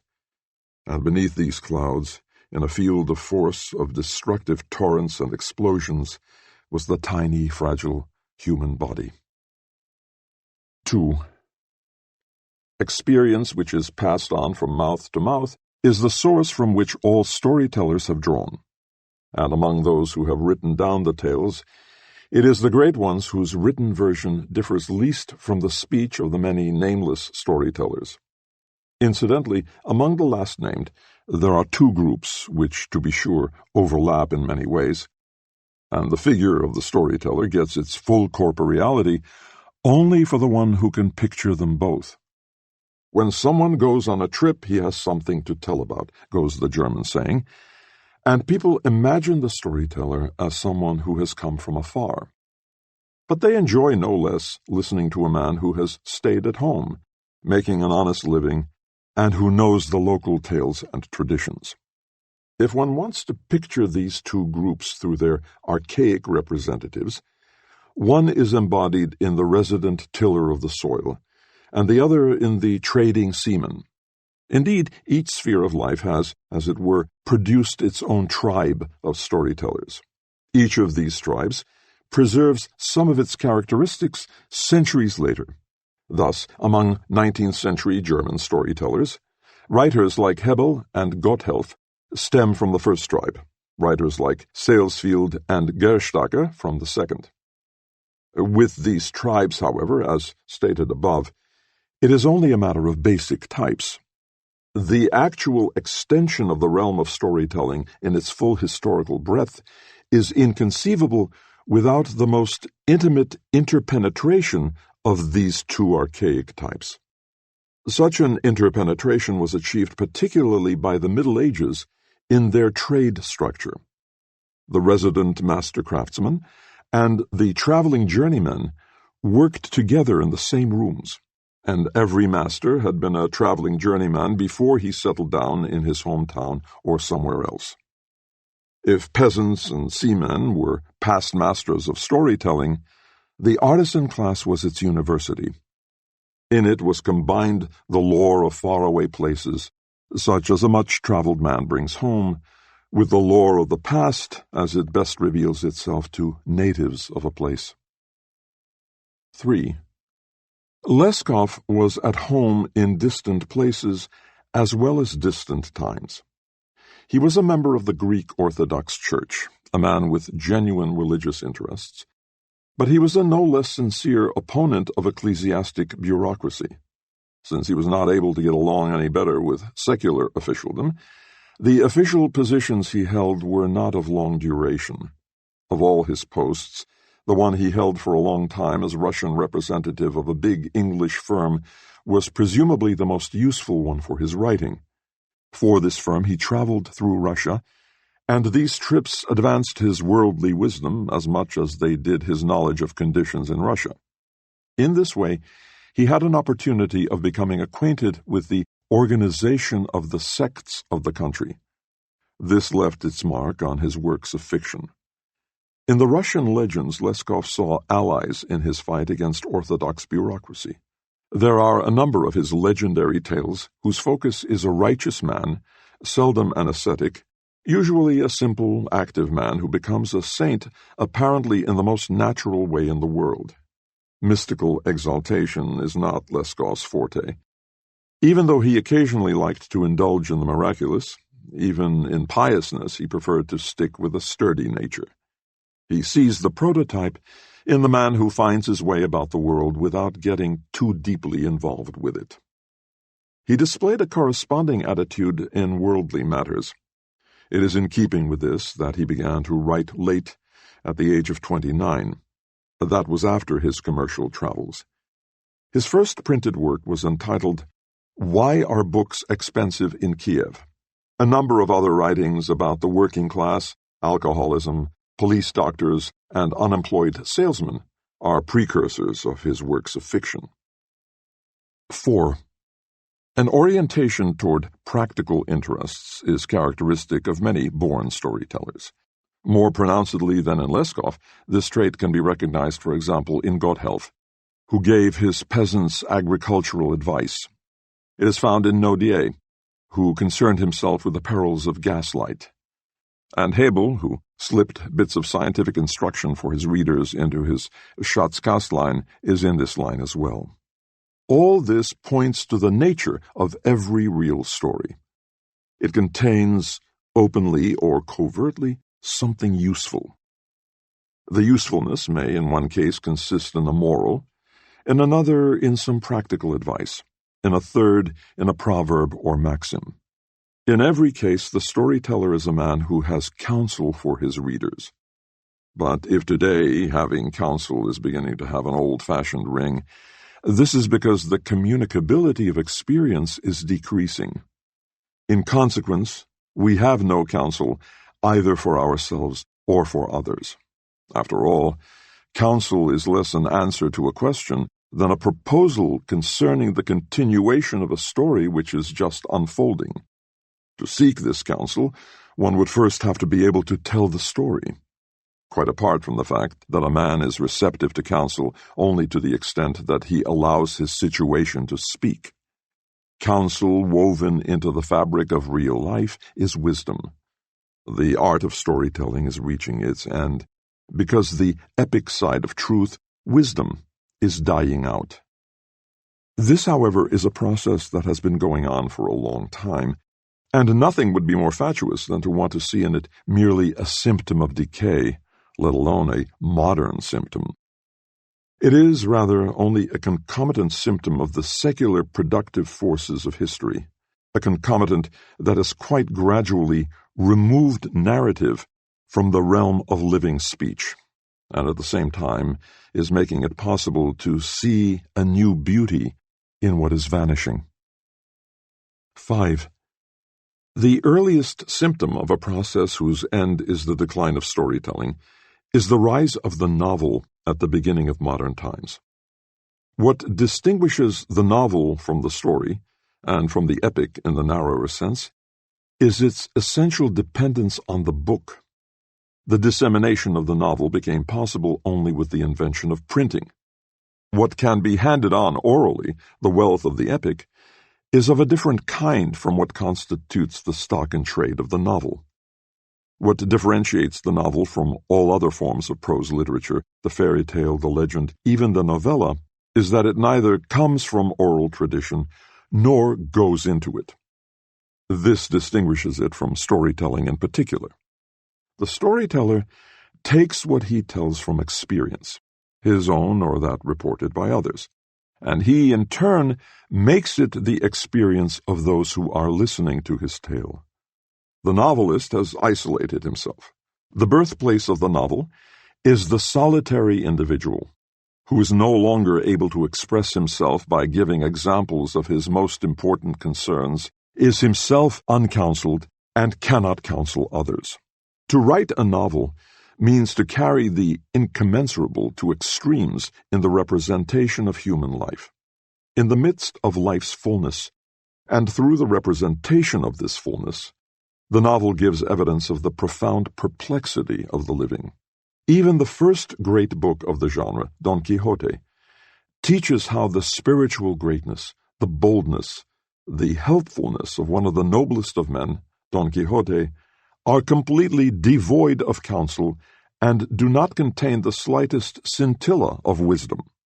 If now and then in the course of the centuries efforts have been made, most effectively perhaps in Wilhelm Meister's Wanderjahre, to implant instruction in the novel, these attempts have always amounted to a modification of the novel form. The Bildungsroman, the coming-of-age novel, on the other hand, does not deviate in any way from the basic structure of the novel. By integrating the social process with the development of a person, it bestows the most frangible justification on the order determining it. The legitimacy it provides stands in direct opposition to reality. Particularly in the Bildungsroman, it is this inadequacy that is actualized. 6. One must imagine the transformation of epic forms occurring in rhythms comparable to those of the change that has come over the Earth's surface in the course of thousands of centuries. Hardly any other forms of human communication have taken shape more slowly, been lost more slowly. It took the novel, whose beginnings go back to antiquity, hundreds of years before it encountered in the evolving middle class those elements which were favorable to its flowering. With the appearance of these elements, storytelling began quite slowly to recede into the archaic. In many ways, it is true it took hold of the new material, but it was not really determined by it. On the other hand, we recognize that with the full control of the middle class, which has the press as one of its most important instruments in fully developed capitalism, there emerges a form of communication which, no matter how far back its origin may lie, never before influenced the epic form in a decisive way. But now it does exert such an influence, and it turns out that it confronts storytelling as no less of a stranger than did the novel, but in a more menacing way, and that it also brings about a crisis in the novel.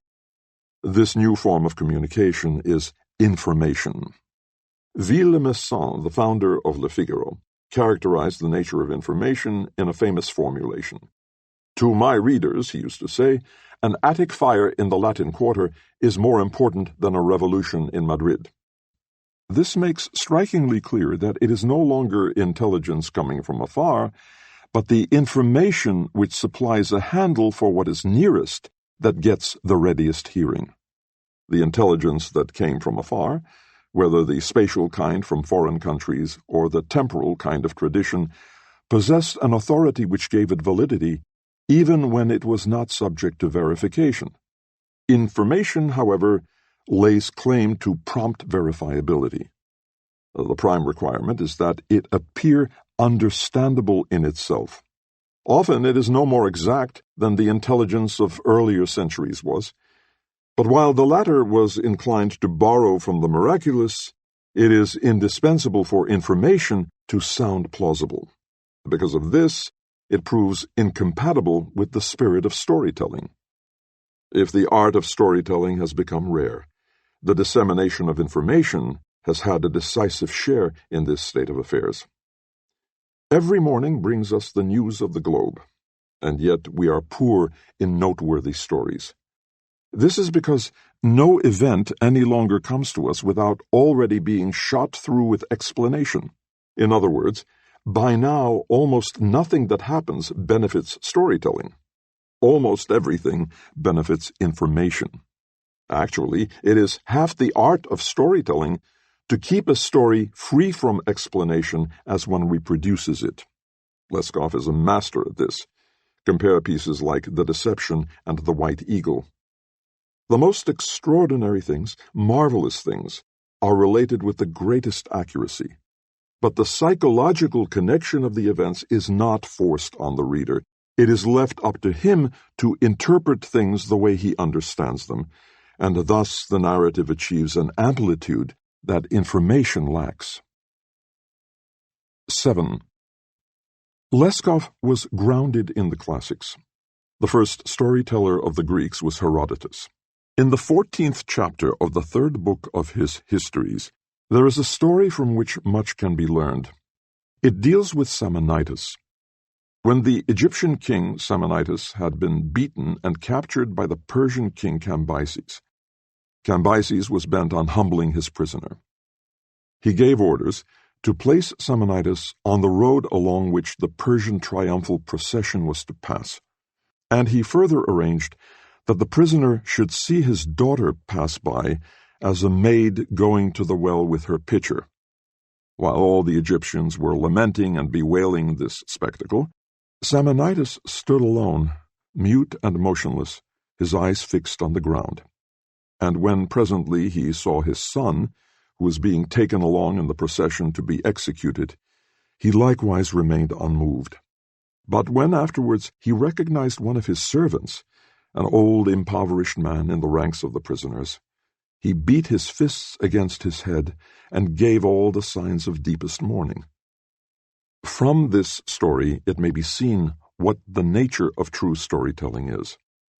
The value of information does not survive the moment in which it was new. It lives only at that moment.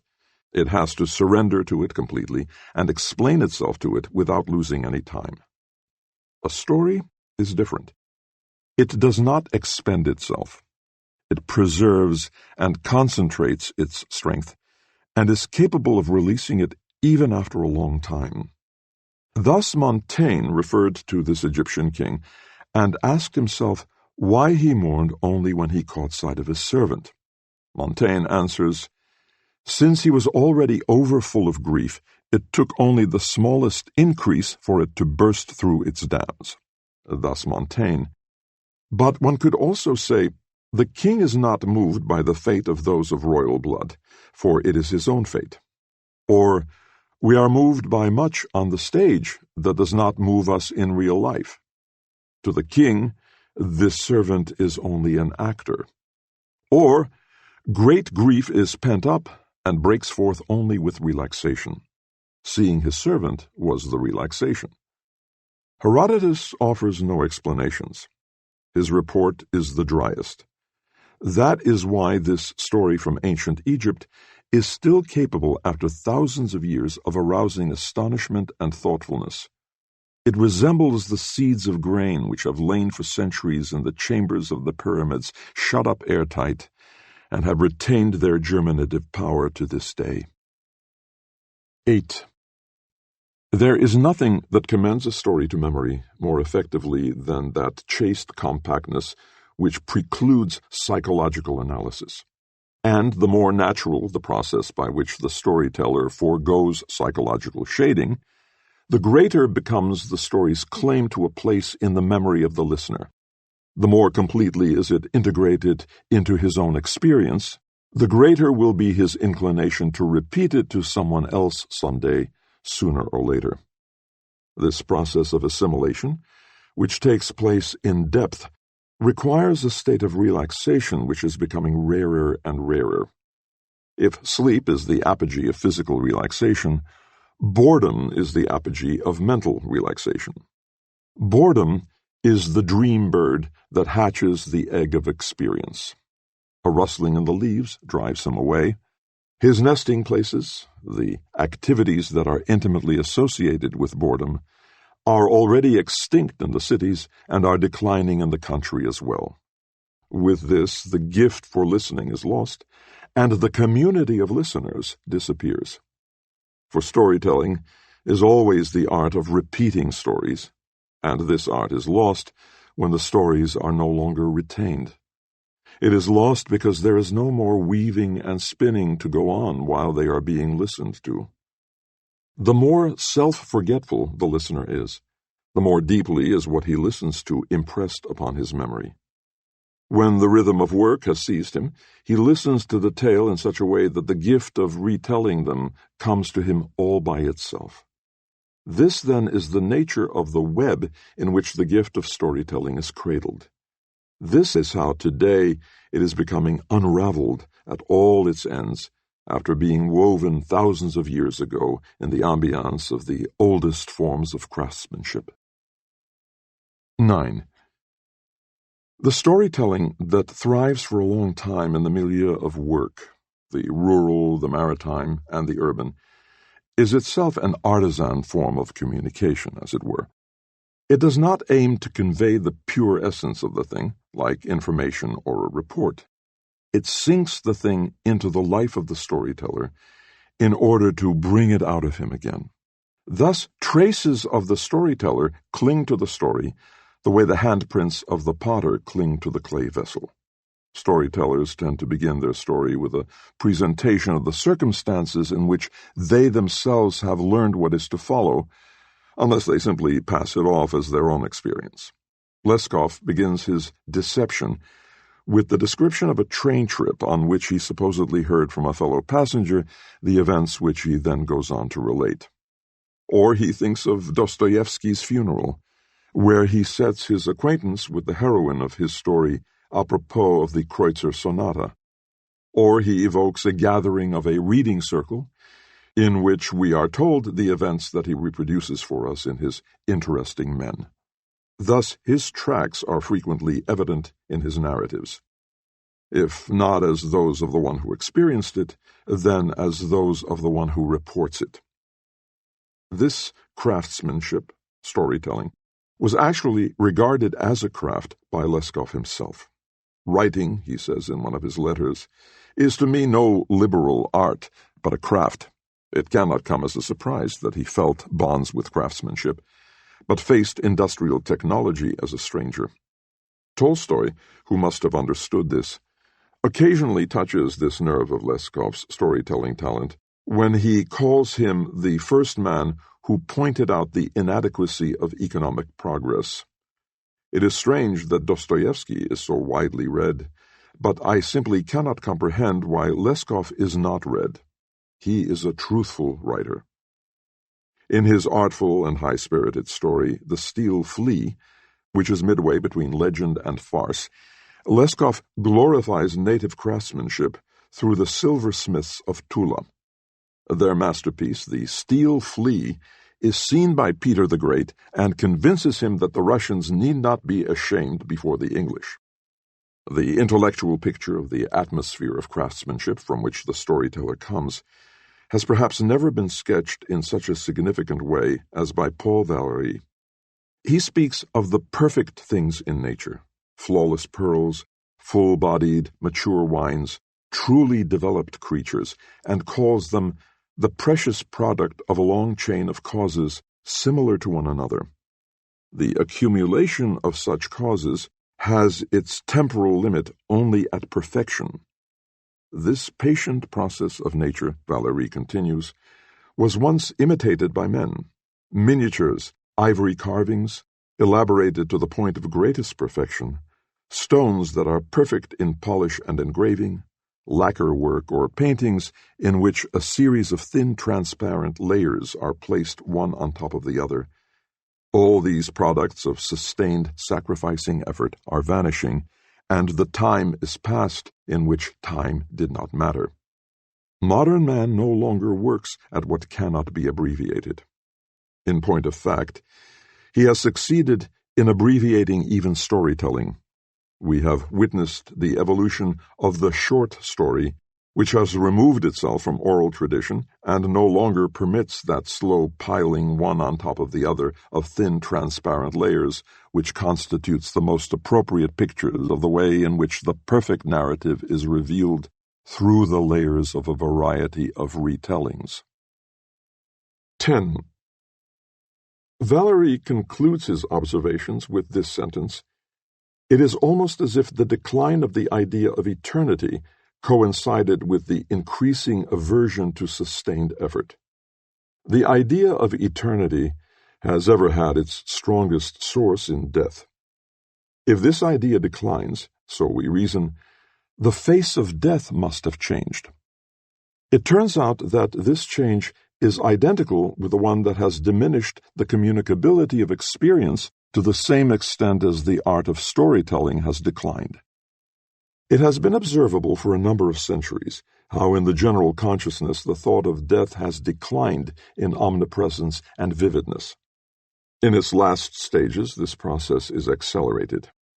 And in the course of the 19th century, bourgeois society has, by means of hygienic and social, private and public institutions, realized a secondary effect which may have been its subconscious main purpose: to make it possible for people to avoid the sight of the dying.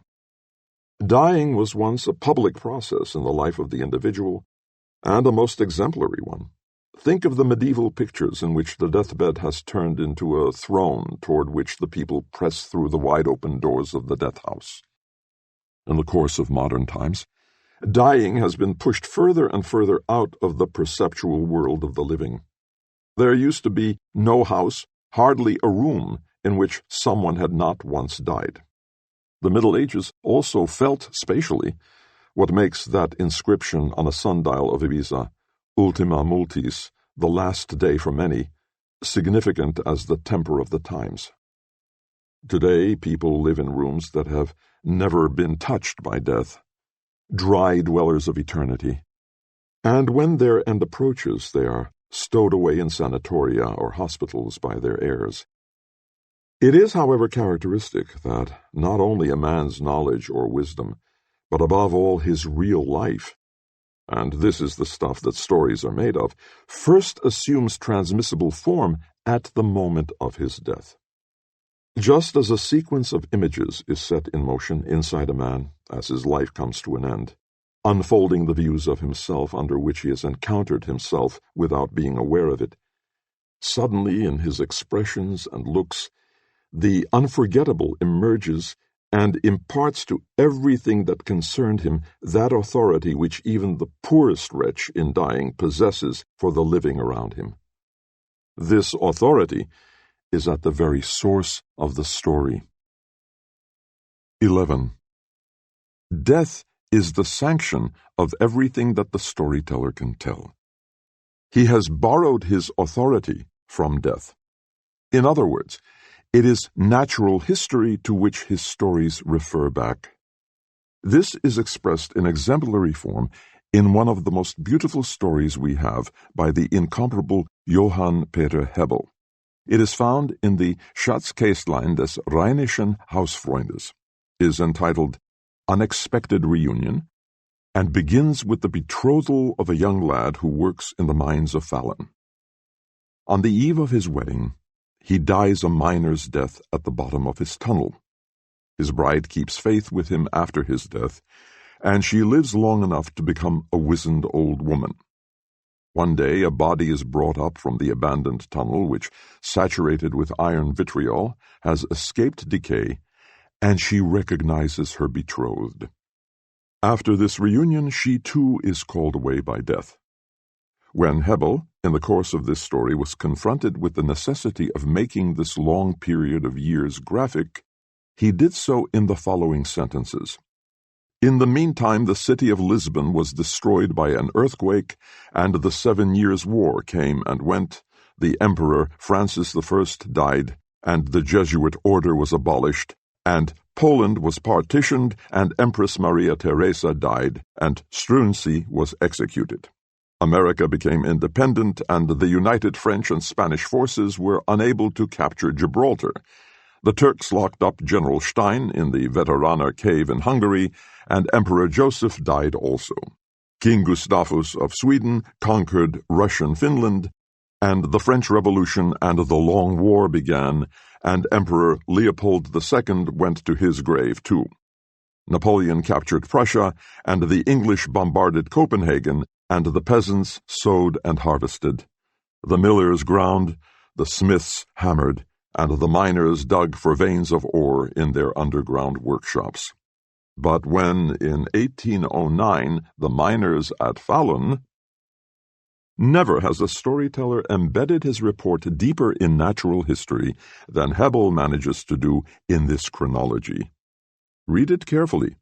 Death appears in it with the same regularity as the reaper does in the processions that pass around the cathedral clock at noon. 12. Any examination of a given epic form is concerned with the relationship of this form to historiography. In fact, one may go even further and raise the question whether historiography does not constitute the common ground of all forms of the epic. Then written history would be in the same relationship to the epic forms as white light is to the colors of the spectrum. However this may be, among all forms of the epic there is not one whose incidence in the pure, colorless light of written history is more certain than the chronicle. And in the broad spectrum of the chronicle, the ways in which a story can be told are graduated like shadings of one and the same color. The chronicler is the history-teller. If we think back to the passage from Hebel, which has the tone of a chronicle throughout, it will take no effort to gauge the difference between the writer of history, the historian, and the teller of it, the chronicler. The historian is bound to explain in one way or another the happenings with which he deals. Under no circumstances can he content himself with displaying them as models of the course of the world. But this is precisely what the chronicler does, especially in his classical representatives, the chroniclers of the Middle Ages, the precursors of the historians of today. By basing their historical tales on a divine plan of salvation, an inscrutable one, they have from the very start lifted the burden of demonstrable explanation from their own shoulders.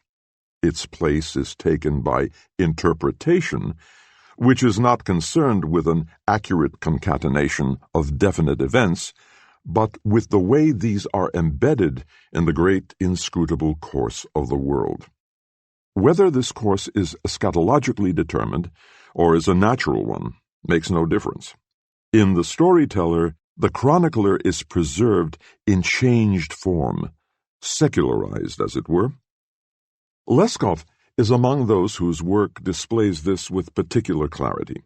Both the chronicler, with his eschatological orientation, and the storyteller, with his profane outlook, are so represented in his works that in a number of his stories it can hardly be decided whether the web in which they appear is the golden fabric of a religious view of the course of things or the multicolored fabric of a worldly view. Consider the story The Alexandrite, which transports the reader into that old time when the stones in the womb of the earth and the planets at celestial heights were still concerned with the fate of men, and not today, when both in the heavens and beneath the earth everything has grown indifferent to the fates of the sons of men, and no voice speaks to them from anywhere, let alone does their bidding. None of the undiscovered planets play any part in horoscopes anymore, and there are a lot of new stones, all measured and weighed and examined for their specific weight and their density, but they no longer proclaim anything to us, nor do they bring us any benefit. Their time for speaking with men is past. As is evident, it is hardly possible unambiguously to characterize the course of the world that is illustrated in this story of Leskov's. Is it determined eschatologically or naturalistically? The only certain thing is that in its very nature, it is by definition outside all real historical categories. Leskov tells us that the epoch in which man could believe himself to be in harmony with nature has expired. Schiller called this epoch in the history of the world the period of naive poetry. The storyteller keeps faith with it, and his eyes do not stray from that dial in front of which there moves the procession of creatures of which, depending on circumstances, death is either the leader or the last wretched straggler. 13. It has seldom been realized that the listener's naive relationship to the storyteller is controlled by his interest in retaining what he is told. The cardinal point for the unaffected listener is to assure himself of the possibility of reproducing the story. Memory is the epic faculty par excellence. Only by virtue of a comprehensive memory can epic writing absorb the course of events on the one hand, and with the passing of these make its peace with the power of death on the other. It is not surprising that to a simple man of the people, such as Leskov once invented, the Tsar, the head of the sphere in which his stories take place, has the most encyclopedic memory at his command. Our emperor, he says, and his entire family have indeed a most astonishing memory. Mnemosyne, the Rememberer, was the muse of the epic art among the Greeks. This name takes the observer back to a parting of the ways in world history, for if the record kept by memory, historiography, constitutes the creative matrix of the various epic forms, as great prose is the creative matrix of the various metrical forms, its oldest form, the epic, by virtue of being a kind of common denominator, includes the story and the novel. When in the course of centuries the novel began to emerge from the womb of the epic, it turned out that in the novel the element of the epic mind that is derived from the muse, that is, memory, manifests itself in a form quite different from the way it manifests itself in the story. Memory creates the chain of tradition which passes a happening on from generation to generation.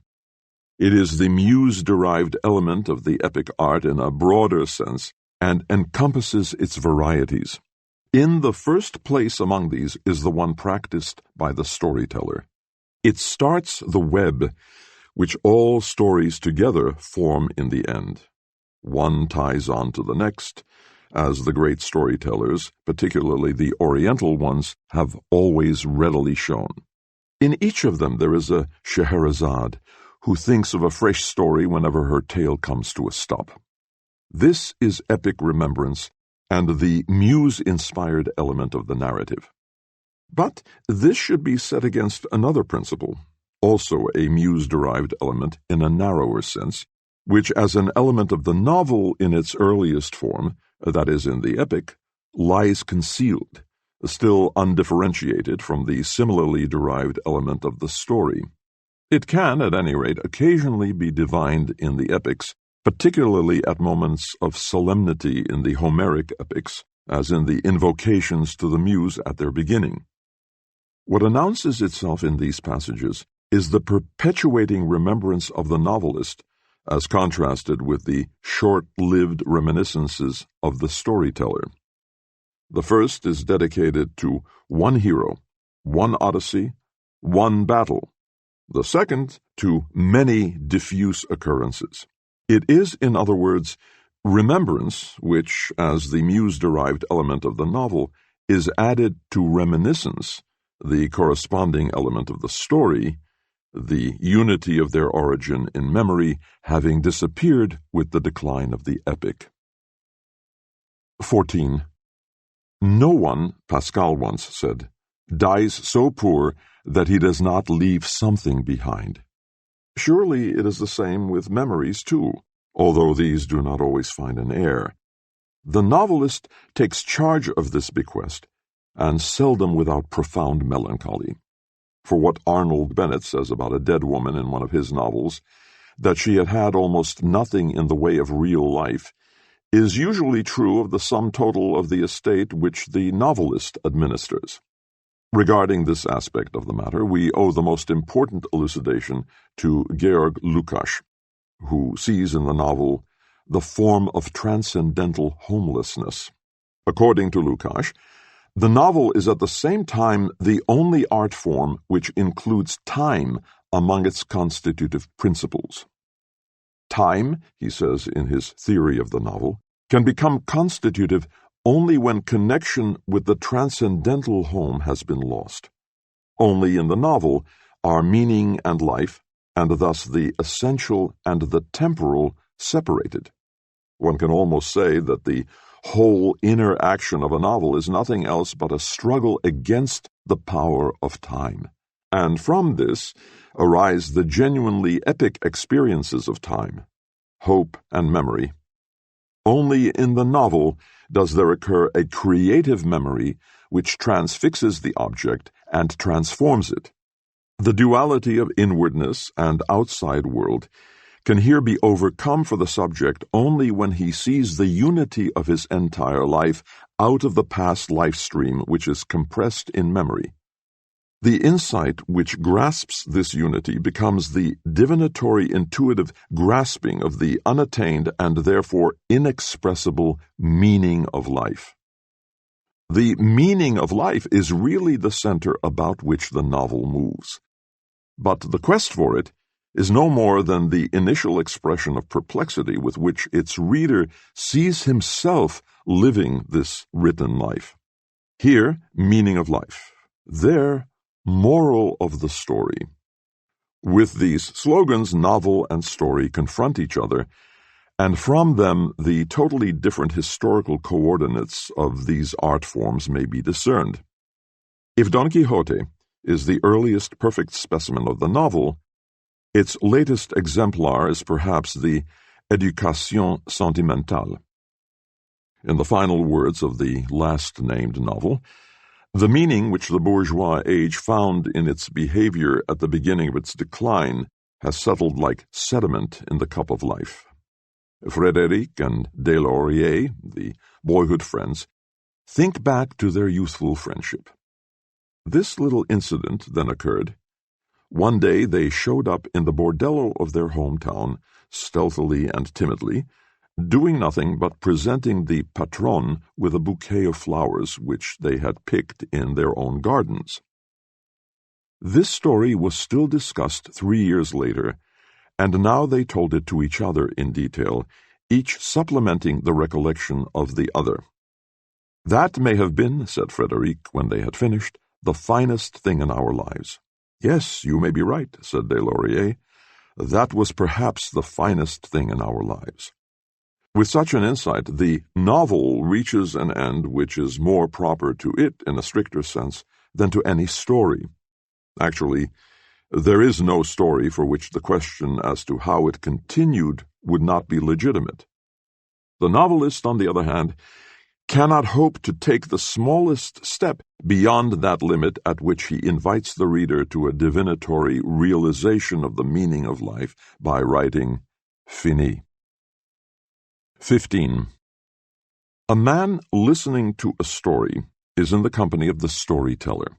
Even a man reading one shares this companionship. The reader of a novel, however, is isolated, more so than any other reader. For even the reader of a poem is ready to utter the words for the benefit of the listener. In this solitude of his, the reader of a novel seizes upon his material more jealously than anyone else. He is ready to make it completely his own, to devour it, as it were. Indeed, he destroys, he swallows up the material as the fire devours logs in the fireplace. The suspense which permeates the novel is very much like the draught which stimulates the flame in the fireplace and enlivens its play. It is a dry material on which the burning interest of the reader feeds. "A man who dies at the age of 35, said Moritz Heimann once, is at every point of his life a man who dies at the age of 35. Nothing is more dubious than this sentence, but for the sole reason that the tense is wrong. A man, so says the truth that was meant here, who died at 35 will appear to remembrance at every point in his life as a man who dies at the age of 35.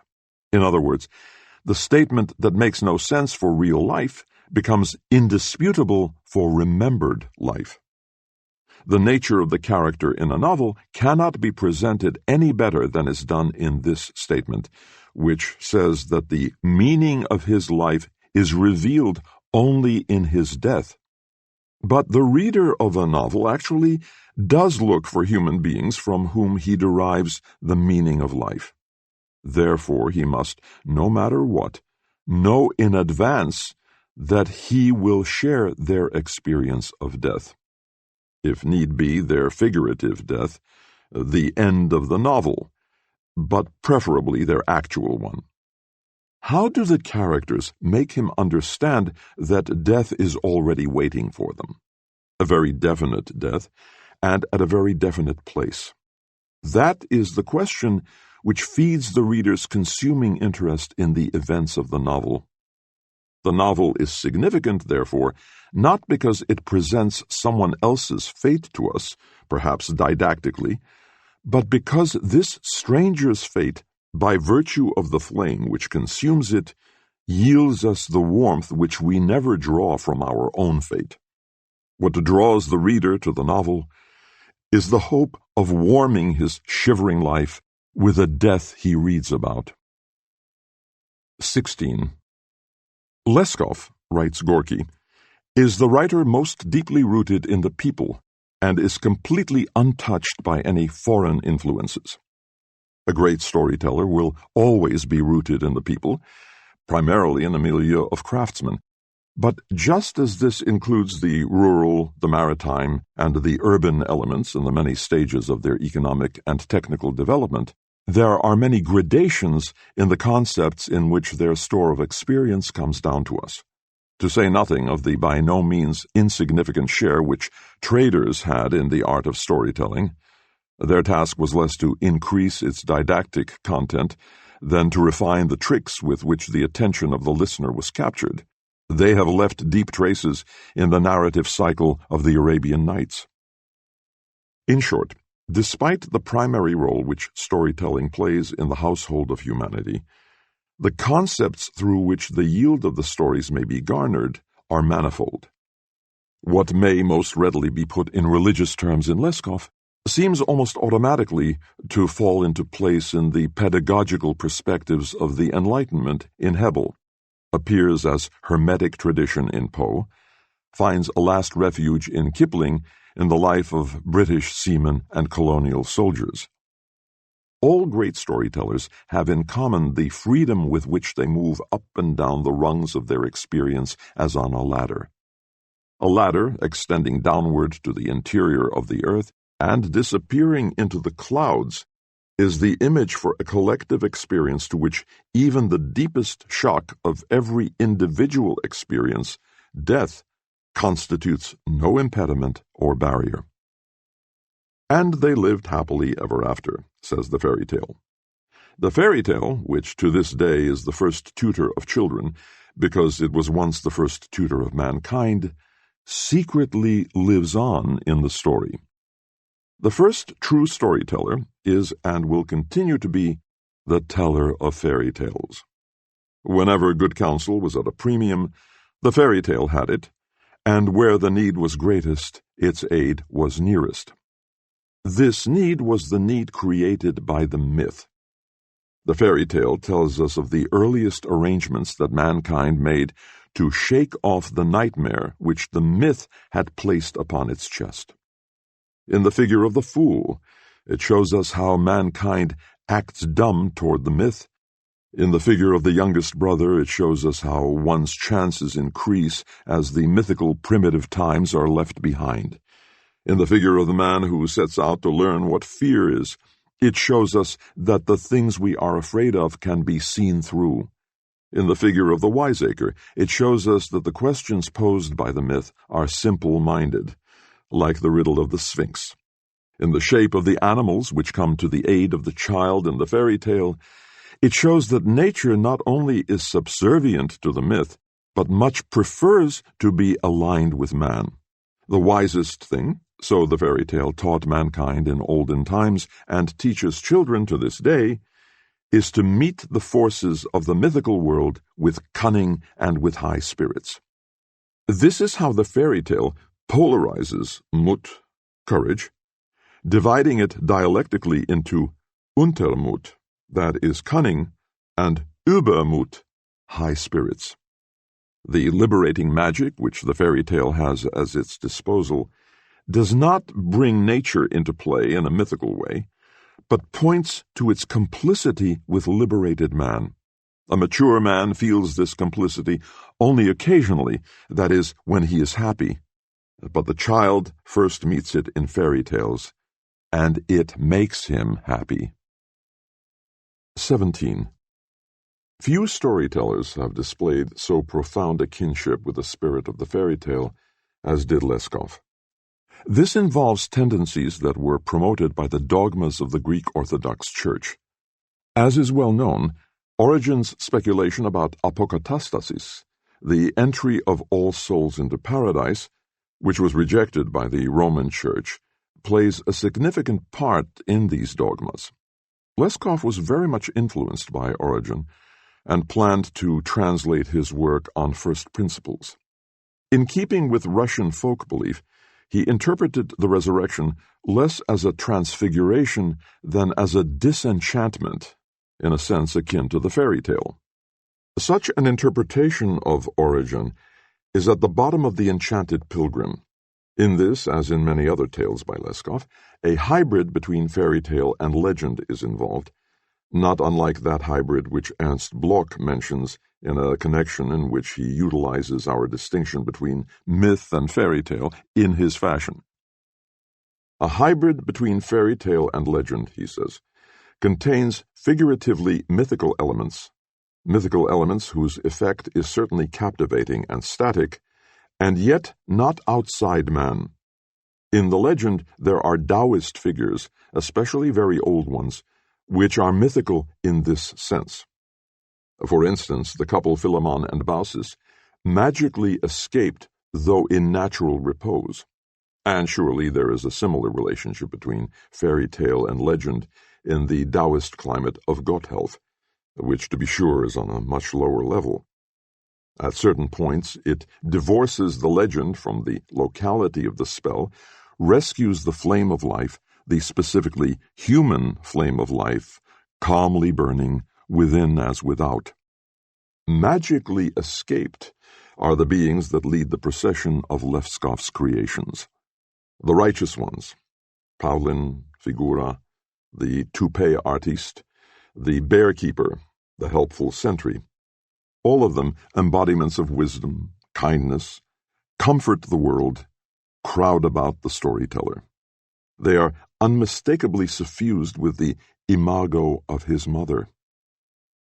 This is how Leskov describes her. She was so thoroughly good that she was not capable of harming any man, nor even an animal. She ate neither meat nor fish, because she had such pity for living creatures.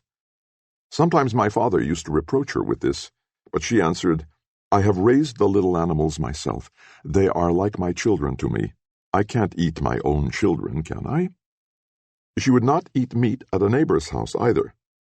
"I have seen them alive," she would say. "They are my acquaintances. I can't eat my acquaintances, can I?" The righteous man is the advocate for created things, and at the same time he is their highest embodiment. In Leskov he has a maternal touch which is occasionally intensified into the mythical, and thus, to be sure, endangers the purity of the fairy tale. Typical of this is the protagonist of his story, Kotin the Provider and Platonida. This figure, a peasant named Pizonsky, is a hermaphrodite. For 12 years his mother raised him as a girl. His male and female organs mature simultaneously, and his bisexuality becomes the symbol of God incarnate. In Leskov's view, the pinnacle of creation has been attained with this, and at the same time he presumably sees it as a bridge established between this world and the other. For these earthily powerful, maternal male figures, which again and again claim Leskov's skill as a storyteller, have been removed from obedience to the sexual drive in the bloom of their strength. They do not, however, really embody an ascetic ideal. Rather, the continence of these righteous men has so little privative character that it becomes the elemental counterpoise to uncontrolled lust, which the storyteller has personified in Lady Macbeth of Mzensk. If the range between a Pavlin and this merchant's wife covers the breadth of the world of created beings, in the hierarchy of his characters, Leskov has no less plumbed its depth. 18. The hierarchy of the world of created things, which has its apex in the righteous man, reaches down into the abyss of the inanimate by many gradations. In this connection, one particular has to be noted. This whole created world speaks not so much with the human voice as with what could be called the voice of nature in the title of one of Leskov's most significant stories. This story deals with the petty official Filip Filipovich, who leaves no stone unturned to get the chance to have as his house guest a field marshal passing through his little town. He manages to do so. The guest, who is at first surprised at the clerk's urgent invitation, gradually comes to believe that he recognizes in him someone he must have met previously. But who is he? He cannot remember. The strange thing is that the host, for his part, is not willing to reveal his identity.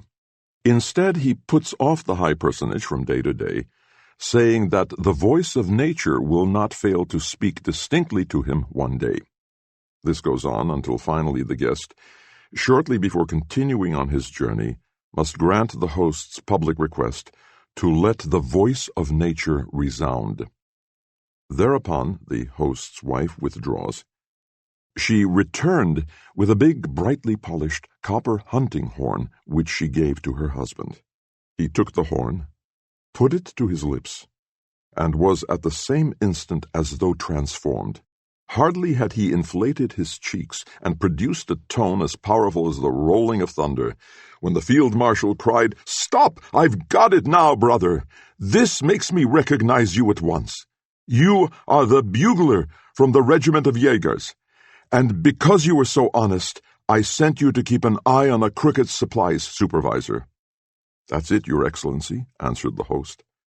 "I didn't want to remind you of this myself, but wanted to let the voice of nature speak." The way the profundity of this story is hidden beneath its silliness conveys an idea of Leskov's magnificent humor. This humor is confirmed in the same story in an even more cryptic way. We have heard that because of his honesty, the official was assigned to watch a crooked supplies supervisor. This is what we are told at the end in the recognition scene. At the very beginning of the story, however, we learn the following about the host. All the inhabitants of the town were acquainted with the man, and they knew that he did not hold a high office, for he was neither a state official nor a military man, but a little supervisor at the tiny supply depot, where together with the rats he chewed on the state rusks and boot soles, and in the course of time had chewed himself together a nice little frame house. It is evident that this story reflects the traditional sympathy which storytellers have for rascals and crooks. All the literature of farce bears witness to it, nor is it denied on the heights of art. Of all Hebel's characters, the Brassenheim Miller, Tinder Frieder, and Red Dieter have been his most faithful companions, and yet for Hebel, too, the righteous man has the main role in the Theatrum Mundi. But because no one is actually up to this role, it keeps changing hands. Now it is the tramp, now the haggling Jewish peddler, now the man of limited intelligence who steps in to play this part. In every single case, it is a guest performance, a moral improvisation. Hebel is a casuist. He will not for anything take a stand with any principle, but he does not reject it either, for any principle can at some time become the instrument of the righteous man. Compare this with Leskov's attitude. I realize, he writes in his story, apropos of the Kreutzer Sonata, that my thinking is based much more on a practical view of life than on abstract philosophy or lofty morality. But I am nevertheless used to thinking the way I do. To be sure, the moral catastrophes that appear in Leskov's world are to the moral incidents in Hebel's world, as the great silent flowing of the Volga is to the babbling, rushing little mill stream. Among Leskov's historical tales, there are several in which passions are at work as destructively as the wrath of Achilles or the hatred of Hagen. It is astonishing how fearfully the world can darken for this author, and with what majesty evil can raise its scepter. Leskov has evidently known moods, and this is probably one of the few characteristics he shares with Dostoevsky, in which he was close to antinomian ethics. The elemental natures in his Tales from Olden Times go to the limit in their ruthless passion. But it is precisely the mystics who have been inclined to see this limit as the point at which utter depravity turns into saintliness. 19. The lower Leskov descends on the scale of created things, the more obviously does his way of viewing things approach the mystical. Actually, as will be shown, there is much evidence that in this too a characteristic is revealed which is inherent in the nature of the storyteller. To be sure, only a few have ventured into the depths of inanimate nature, and in modern narrative literature there is not much in which the voice of the anonymous storyteller, who was prior to all literature, resounds so clearly as it does in Leskov's story, The Alexandrite. It deals with a semi-precious stone, the chrysoberyl. The mineral is the lowest stratum of created things.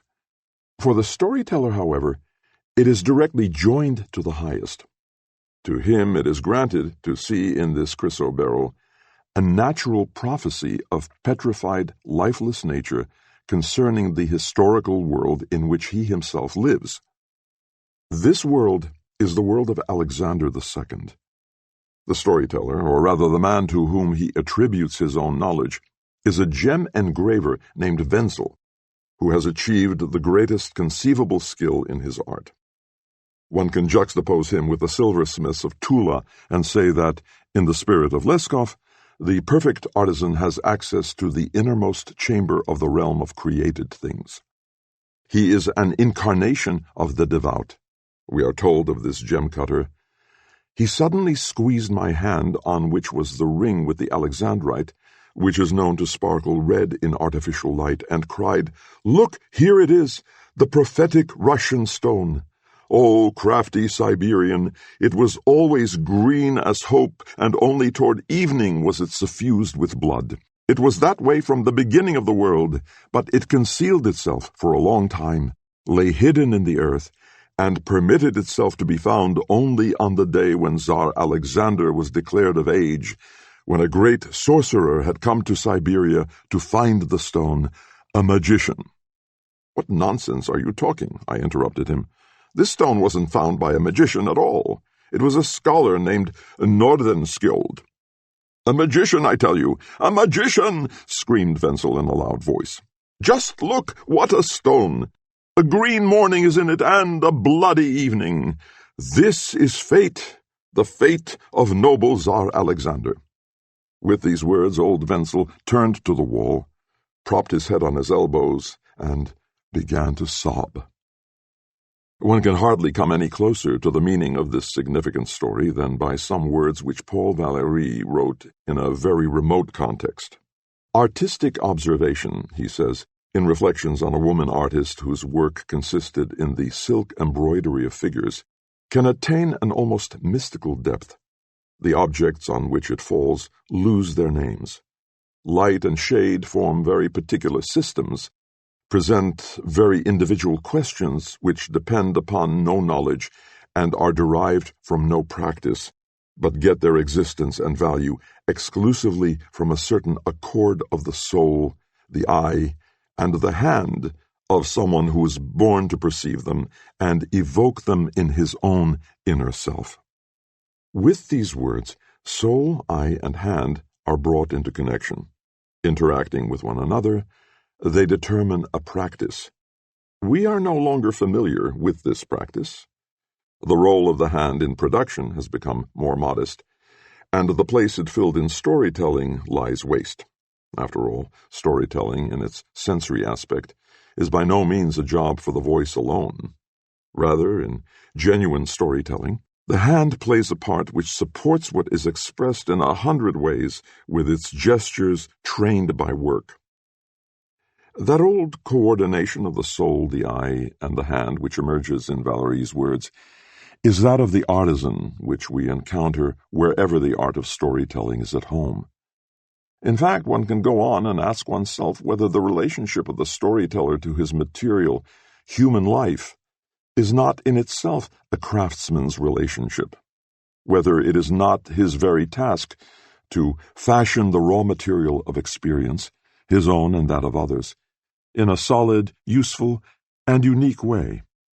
It is a kind of procedure which may perhaps most adequately be exemplified by the proverb, if one thinks of it as an ideogram of a story. A proverb, one might say, is a ruin which stands on the site of an old story, and in which a moral twines about a happening like ivy around a wall. Seen in this way, the storyteller joins the ranks of the teachers and sages. He has counsel, not for a few situations, as the proverb does, but for many, like the sage. For it is granted to him to reach back to a whole lifetime, a life, incidentally, that comprises not only his own experience, but no little of the experience of others. What the storyteller knows from hearsay is added to his own. His gift is the ability to relate his life. His distinction, to be able to tell his entire life. The storyteller, he is the man who could let the wick of his life be consumed completely by the gentle flame of his story. This is the basis of the incomparable aura about the storyteller, in Leskov as in Hauff, in Poe as in Stevenson. The storyteller is the figure in which the righteous man encounters himself. Franz Kafka, on the 10th anniversary of his death. Potemkin. It is related that Potemkin suffered from states of depression which recurred more or less regularly. At such times no one was allowed to go near him, and access to his room was strictly forbidden. The malady was never mentioned at court, and in particular it was known that any allusion to it incurred the disfavor of Empress Catherine. One of the Chancellor's depressions lasted for an extraordinary length of time and brought about serious difficulties.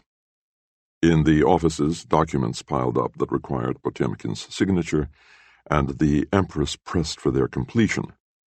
The high officials were at their wits' end. One day, an unimportant little clerk named Shuvalkin happened to enter the anteroom of the Chancellor's palace and found the councillors of state assembled there, moaning and groaning as usual. "What is the matter, your excellencies?" asked the obliging Shuvalkin. They explained things to him and regretted that they could not use his services. "If that's all it is," said Shuvalkin, "I beg you to let me have those papers." Having nothing to lose, the councillors of state let themselves be persuaded to do so, and with the sheaf of documents under his arm, Shuvalkin set out through galleries and corridors for Potemkin's bedroom. Without stopping or bothering to knock, he turned the door handle. The room was not locked. In semi-darkness, Potemkin was sitting on his bed in a threadbare nightshirt, biting his nails.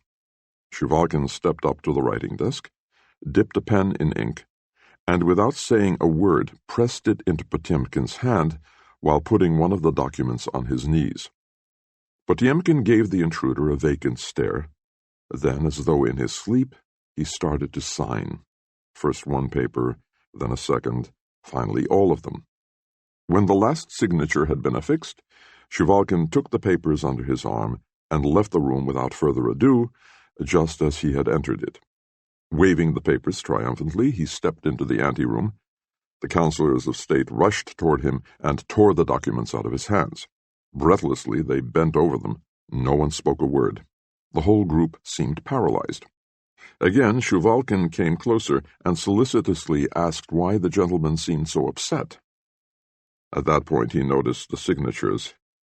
One document after another was signed Shuvalkin, Shuvalkin, Shuvalkin. This story is like a herald racing 200 years ahead of Kafka's work. The enigma which beclouds it is Kafka's enigma. The world of offices and registries, of musty, shabby, dark rooms, is Kafka's world. The obliging Shuvalkin, who makes light of everything and is finally left empty-handed, is Kafka's K. Potemkin, who vegetates, somnolent and unkempt, in a remote, inaccessible room, is an ancestor of those holders of power in Kafka's works who live in the attics as judges or in the castle as secretaries. No matter how highly placed they may be, they are always fallen or falling men, although even the lowest and seediest of them, the doorkeepers and the decrepit officials, may abruptly and strikingly appear in the fullness of their power. Why do they vegetate? Could they be the descendants of the figures of Atlas that support globes with their shoulders? Perhaps that is why each has his head so deep on his chest that one can hardly see his eyes, like the castellan in his portrait or Clam when he is alone. But it is not the globe they are carrying. It is just that even the most commonplace things have their weight. His fatigue is like that of the gladiator after the fight. His job was the whitewashing of a corner in the office. Georg Lukács once said that in order to make a decent table nowadays, a man must have the architectural genius of a Michelangelo. If Lukács thinks in terms of ages, Kafka thinks in terms of cosmic epochs. The man who whitewashes has epochs to move, even in his most insignificant movement. On many occasions, and often for strange reasons, Kafka's figures clap their hands.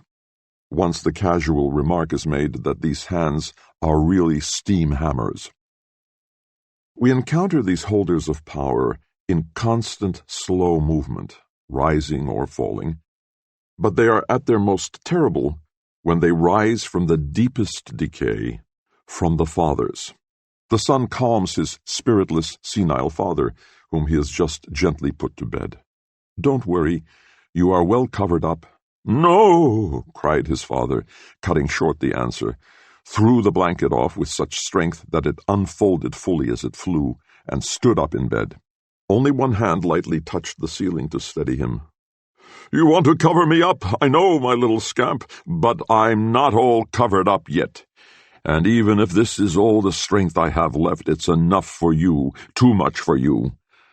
But thank goodness a father does not need to be taught how to see through his son."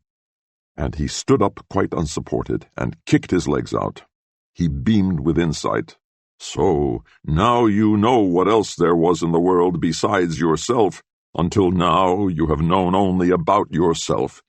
It is true you were an innocent child, but it is even more true that you have been a devilish person." As the father throws off the burden of the blanket, he also throws off a cosmic burden. He has to set cosmic ages in motion in order to turn the age-old father-son relationship into a living and consequential thing. But what consequences? He sentences his son to death by drowning. The father is the one who punishes. Guilt attracts him as it does the court officials. There is much to indicate that the world of the officials and the world of the fathers are the same to Kafka. The similarity does not redound to this world's credit. It consists of dullness, decay, and dirt. The father's uniform is stained all over. His underwear is dirty. Filth is the element of the officials. She could not understand why there were office hours for the public in the first place. To get some dirt on the front staircase. This is how her question was once answered by an official who was probably annoyed, but it made a lot of sense to her. Uncleanness is so much the attribute of officials that one could almost regard them as enormous parasites. This, of course, does not refer to the economic context, but to the forces of reason and humanity from which this clan makes a living. In the same way, the fathers in Kafka's Strange Families batten on their sons, lying on top of them like giant parasites. They not only prey upon their strength, but gnaw away at the son's right to exist. The fathers punish, but they are at the same time the accusers. The sin of which they accuse their sons seems to be a kind of original sin. The definition of it which Kafka has given applies to the sons more than to anyone else. Original sin, the old injustice committed by man, consists in the complaint unceasingly made by man that he has been the victim of an injustice, the victim of original sin. But who is accused of this inherited sin, the sin of having produced an heir, if not the father by the son? Accordingly, the son would be the sinner, but one must not conclude from Kafka's definition that the accusation is sinful because it is false.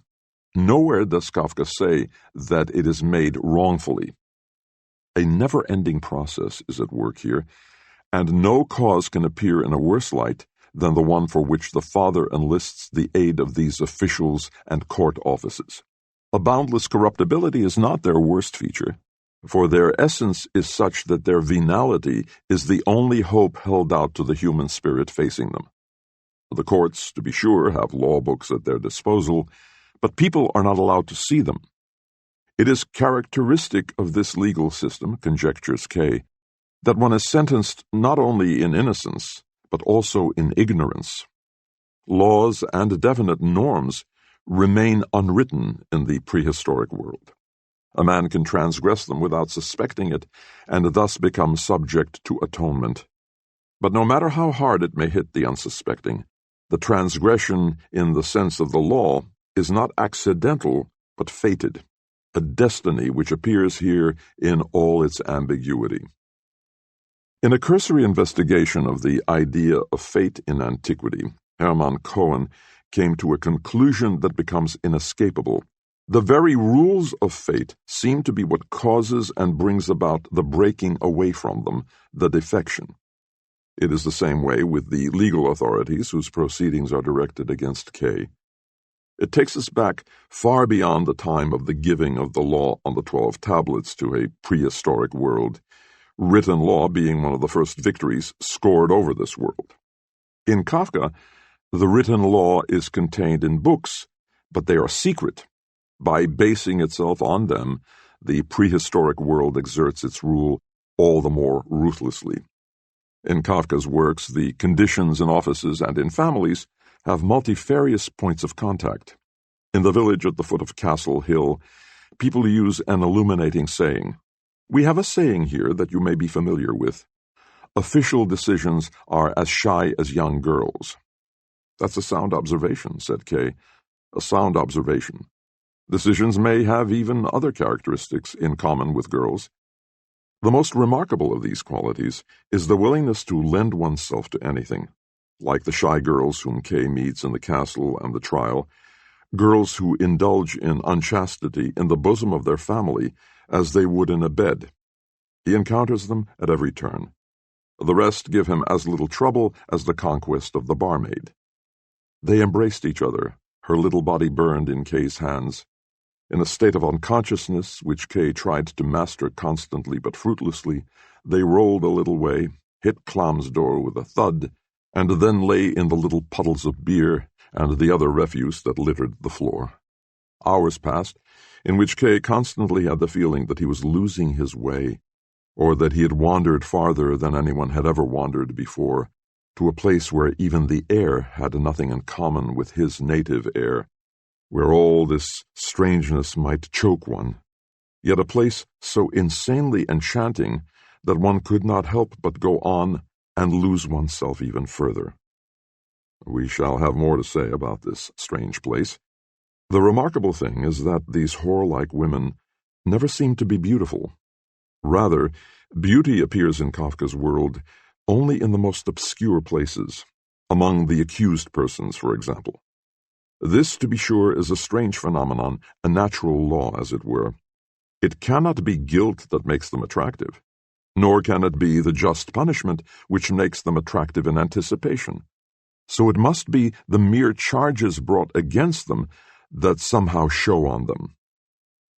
From the trial, it may be seen that these proceedings usually are hopeless for those accused, hopeless even when they have hopes of being acquitted. It may be this hopelessness that brings out the beauty in them, the only creatures in Kafka thus favored. At least this would be very much in keeping with a conversation which Max Brod has related. I remember, Brod writes, a conversation with Kafka which began with present-day Europe and the decline of the human race. We are nihilistic thoughts, suicidal thoughts that come into God's head, Kafka said. This reminded me at first of the Gnostic view of life, a God as the evil demiurge, the world as his fall. Oh no, said Kafka, our world is only a bad mood of God, a bad day of his. Then there is hope outside this manifestation of the world that we know. He smiled. Oh, plenty of hope, an infinite amount of hope, but not for us. These words provide a bridge to those extremely strange figures in Kafka, the only ones who have escaped from the family circle, and for whom there may be hope. These are not the animals, not even those hybrids or imaginary creatures like the cat-lamb or Odradek. They all still live under the spell of the family. It is no accident that Gregor Samsa wakes up as a bug in his parental home and not somewhere else, and that the peculiar animal, which is half kitten, half lamb, is inherited from the father. Odradek, likewise, is the concern of the father of the family. The assistants, however, are outside this circle. These assistants belong to a group of figures which recurs through Kafka's entire work. Their tribe includes the confidence man who is unmasked in meditation, the student who appears on the balcony at night as Karl Rossmann's neighbor, and the fools who live in that town in the south and never get tired. The twilight in which they exist is reminiscent of the uncertain light in which the figures in the short prose pieces of Robert Walser appear, the author of Der Gehilfe, the Assistant, a novel Kafka was very fond of. In Indian mythology, there are the Gandharvas, celestial creatures, beings in an unfinished state.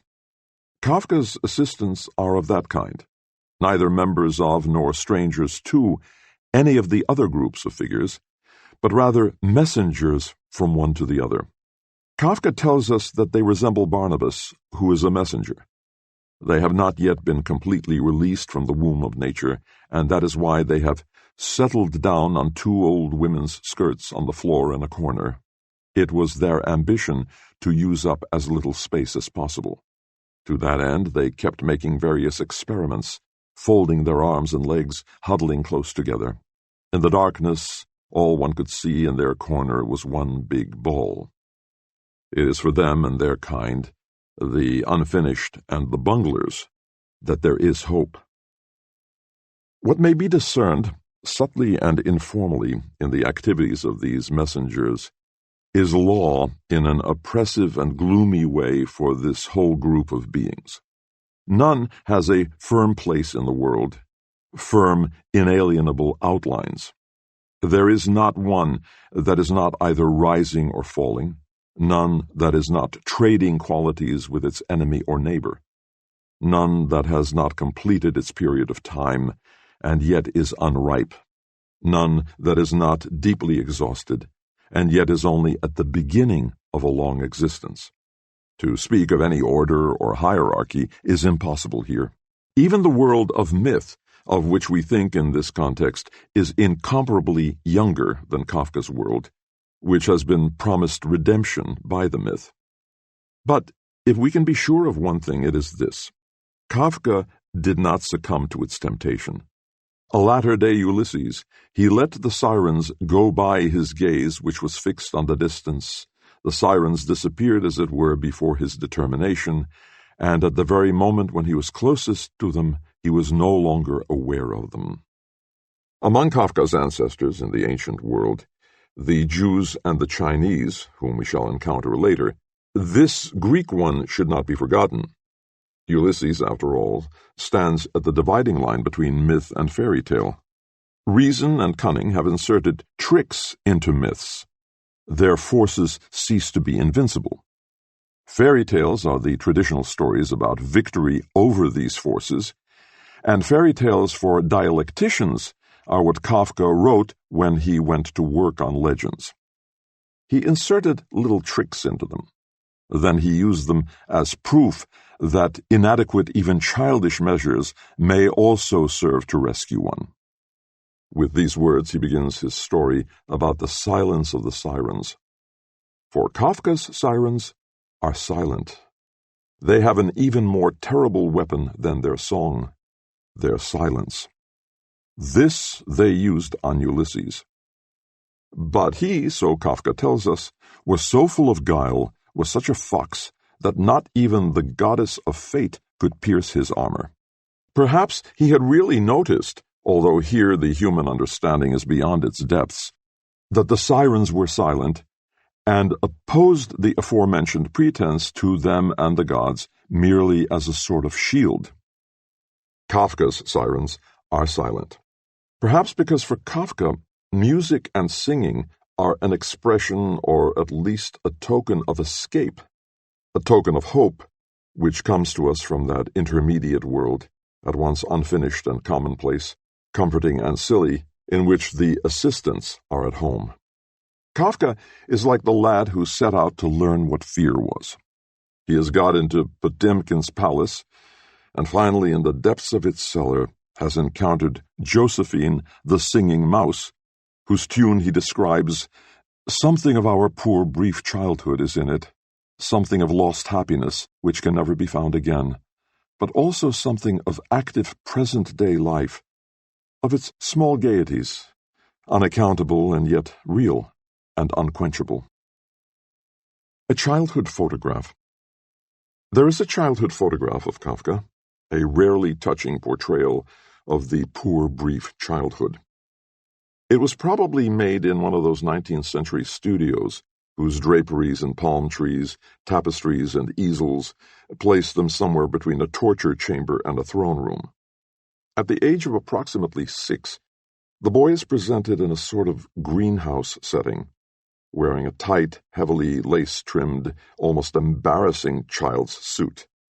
Palm branches loom in the background, and as if to make these upholstered tropics still more sultry and sticky, The model holds in his left hand an oversized, wide-brimmed hat of the type worn by Spaniards.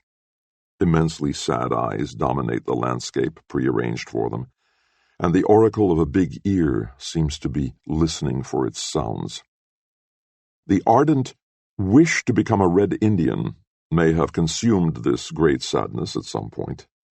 If one were only an Indian, instantly alert and on a racing horse, leaning against the wind, kept on quivering briefly over the quivering ground until one shed one's spurs, for there were no spurs, threw away the reins, for there were no reins, and barely saw the land before one as a smoothly mown heath, with the horse's neck and head already gone. A great deal is contained in this wish. Its fulfillment, which he finds in America, yields up its secret. That America, with a K, is a very special case, is indicated by the name of its hero. While in the earlier novels, the author never addressed himself otherwise than with a mumbled initial, here he experiences a rebirth on a new continent with a full name. He has this experience in the Nature Theater of Oklahoma. At a street corner, Carl saw a poster with the following announcement: "The Oklahoma Theater will engage members for its company today at Clayton Racetrack from 6 a.m. until midnight. The Great Theater of Oklahoma calls you. The one and only call is today. If you miss your chance now, you miss it forever. If you think of your future, you should be one of us. Everyone is welcome. If you want to be an artist, come forward. Our theater can use everyone and find the right place for everyone. If you decide to join us, we congratulate you here and now. But hurry, so that you get in before midnight. At 12 o'clock the doors will be shut and never opened again. A curse on those who do not believe in us. Set out for Clayton." The reader of this announcement is Karl Rossmann, the third and happier incarnation of K, the hero of Kafka's novels. Happiness awaits him at the Nature Theater of Oklahoma, which is really a racetrack, just as unhappiness had once beset him on the narrow rug in his room on which he ran about as on a racetrack. Ever since Kafka wrote his Reflections for Gentlemen Jockeys, ever since he made the new attorney mount the courthouse steps, lifting his legs high, with a tread that made the marble ring, ever since he made his children on a country road amble through the countryside with large steps and folded arms, this figure had been familiar to him. And even Karl Rossmann, distracted by his sleepiness, may often make too high, time-consuming, and useless leaps. Thus, it can only be a racetrack on which he attains the object of his desire. This racetrack is at the same time a theater, and this poses a puzzle. The mysterious place and the entirely unmysterious, transparent, pure figure of Karl Rossmann are congruous, however. For Karl Rossmann is transparent, pure, without character, as it were, in the same sense in which Franz Rosenzweig says in his Star of Redemption that in China, people in their spiritual aspects are, as it were, devoid of individual character. The idea of the wise man, of which Confucius is the classic incarnation, blurs any individuality of character. He is the truly characterless man, namely the average man. What distinguishes a Chinese is something quite different from character, a very elemental purity of feeling. No matter how one may convey it intellectually, this purity of feeling may be a particularly sensitive measurement of gestic behavior. The Nature Theater of Oklahoma, in any case, harks back to the Chinese theater, which is a gestic theater. One of the most significant functions of this theater is to dissolve happenings into their gestic components. One can go even further and say that a good number of Kafka's shorter studies and stories are seen in their full light only when they are, so to speak, put on as acts in the Nature Theater of Oklahoma. Only then will one recognize with certainty that Kafka's entire work constitutes a code of gestures which surely had no definite symbolic meaning for the author from the outset. Rather, the author tried to derive such a meaning from them in ever-changing contexts and experimental groupings. The theater is the logical place for such groupings. In an unpublished commentary on a fratricide, Werner Kraft perceptibly identified the events in this little story as scenic events. The play is ready to begin, and it is actually announced by a bell. This comes about in a very natural way. Weser leaves the building in which his office is located, but this doorbell, so we are expressly told, is too loud for a doorbell. It rings out over the town and up to heaven. Just as this bell, which is too loud for a doorbell, rings out toward heaven, the gestures of Kafka's figures are too powerful for our accustomed surroundings and break out into wider areas. The greater Kafka's mastery became, the more frequently did he eschew adapting these gestures to common situations or explaining them. It is strange behavior, we read in the Metamorphosis, to sit on the desk and talk down at the employee, who furthermore must come quite close because his boss is hard of hearing. The trial has already left such motivations far behind. In the penultimate chapter, Kay stops at the first rows in the cathedral, but the priest seemed to consider the distance still too great. He stretched out an arm and pointed with his sharply bent forefinger to a spot right in front of the pulpit. Kay followed this direction too. At that place he had to bend his head far back to see the priest at all. Max Brod has said, "The world of those realities that were important for him was invisible. What Kafka could see least of all was the gestus. Each gesture is an event, one might even say a drama in itself. The stage on which this drama takes place is the world theater which opens up toward heaven. On the other hand, this heaven is only the background. To explore it according to its own laws would be like framing the painted backdrop of the stage and hanging it in a picture gallery. Like El Greco, Kafka tears open the sky behind every gesture. But as with El Greco, who was the patron saint of the Expressionists, the gesture remains the decisive thing, the center of the event. The people who have assumed responsibility for the knock at the manor gate walk doubled up with fright. This is how a Chinese actor would portray terror, but no one would give a start. Elsewhere, Kay himself does a bit of acting, without being fully conscious of it. Slowly, with his eyes not looking down but cautiously raised upwards, he took one of the papers from the desk, put it on the palm of his hand, and gradually raised it up to the gentleman while getting up himself. He had nothing definite in mind, but acted only with the feeling that this was what he would have to do once he had completed the big petition which was to exonerate him completely. This animal gesture combines the utmost mysteriousness with the utmost simplicity. It is possible to read Kafka's animal stories for quite a while without realizing that they are not about human beings at all. When one encounters the name of a creature, a monkey, dog, mole, one looks up in fright and realizes that one is already far away from the continent of man. But it is always Kafka.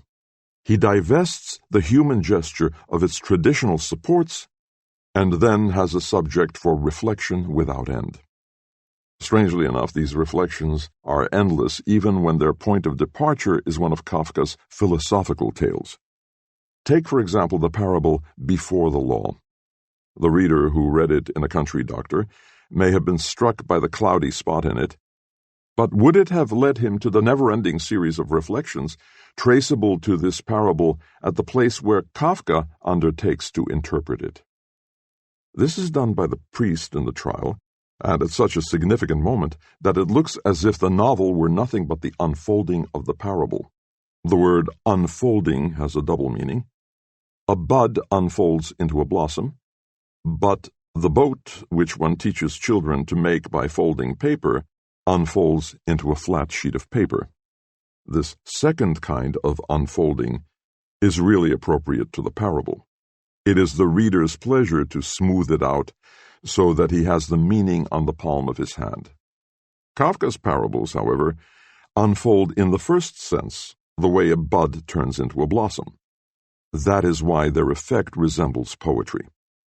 This does not mean that his prose pieces belong entirely in the tradition of Western prose forms. They have rather a similar relationship to doctrine as the Haggadah does to the Halakha. They are not parables, and yet they do not want to be taken at their face value. They lend themselves to quotation and can be told for purposes of clarification. But do we have the doctrine which Kafka's parables interpret and which Kay's postures and the gestures of his animals clarify? It does not exist. All we can say is that here and there we have an allusion to it. Kafka might have said that these are relics transmitting the doctrine, although we could regard them just as well as precursors preparing the doctrine. In every case, it is a question of how life and work are organized in human society. This question increasingly occupied Kafka as it became impenetrable to him. If Napoleon, in his famous conversation with Goethe at Erfurt, substituted politics for fate, Kafka, in a variation of this statement, could have defined organization as destiny. He faces it not only in the extensive hierarchy of officialdom in the trial and the castle, but even more concretely in the difficult and incalculable construction plans whose venerable model he dealt with in the Great Wall of China. The wall was to be a protection for centuries. Accordingly, the most scrupulous care in the construction, the application of the architectural wisdom of all known ages and peoples, a constant sense of personal responsibility on the part of the builders were indispensable prerequisites for the work. To be sure, for the menial tasks, ignorant day laborers from the populace, men, women, and children, whoever offered his services for good money, could be used, but for the supervision even of every 4 day laborers, a man trained in the building trade was required. We, and here I speak in the name of many people, did not really know ourselves until we had carefully scrutinized the decrees of the High Command. Then we discovered that without this leadership, neither our book learning nor our common sense would have sufficed for the humble tasks which we performed in the great whole. This organization resembles fate. Metchnikoff, who has outlined this in his famous book La Civilisation et les Grands Fleuves Historiques, Civilization and the Great Historical Rivers, uses language that could be Kafka's. The canals of the Yangtze and the dams of the Yellow River, he writes, are in all likelihood the result of the skillfully organized joint labor of generations. The slightest carelessness in the digging of a ditch or the buttressing of a dam, the least bit of negligence or selfish behavior on the part of an individual or a group of men in the maintenance of the common hydraulic wealth becomes, under such unusual circumstances, the source of social evils and far-reaching social calamity. Consequently, a life-giving river requires, on pain of death, a close and permanent solidarity between groups of people that frequently are alien or even hostile to one another. It sentences everyone to labors whose common usefulness is revealed only by time, and whose design quite often remains utterly incomprehensible to an ordinary man. Kafka wished to be numbered among ordinary men. He was pushed to the limits of understanding at every turn, and he liked to push others to them as well. At times he seems to come close to saying with Dostoevsky's Grand Inquisitor, "So we have before us a mystery which we cannot comprehend, and precisely because it is a mystery, we have had the right to preach it, to teach the people that what matters is neither freedom nor love, but the riddle, the secret, the mystery to which they have to bow, without reflection and even against their conscience." Kafka did not always evade the temptations of mysticism. There is a diary entry concerning his encounter with Rudolf Steiner. In its published form, at least, it does not reflect Kafka's attitude toward him. Did he avoid taking a stand? His way with his own writings certainly does not exclude this possibility.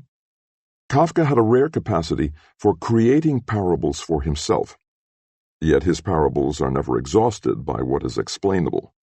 On the contrary, he took all conceivable precautions against the interpretation of his writings. One has to find one's way in them circumspectly, cautiously, and warily. One must keep in mind Kafka's way of reading as exemplified in his interpretation of the above-mentioned parable. His Testament is another case in point. Given its background, the directive in which Kafka ordered the destruction of his literary remains is just as unfathomable, to be weighed just as carefully as the answers of the doorkeeper before the law. Perhaps Kafka, whose every day on earth brought him up against insoluble behavior problems and undecipherable communications, in death wished to give his contemporaries a taste of their own medicine. Kafka's world is a world theater. For him, man is on the stage from the very beginning. The proof of the pudding is the fact that everyone is accepted by the Nature Theater of Oklahoma. What the standards for admission are cannot be determined. Dramatic talent, the most obvious criterion, seems to be of no importance. But this can be expressed in another way. All that is expected of the applicants is the ability to play themselves. It is no longer within the realm of possibility that they could, if necessary, be what they claim to be.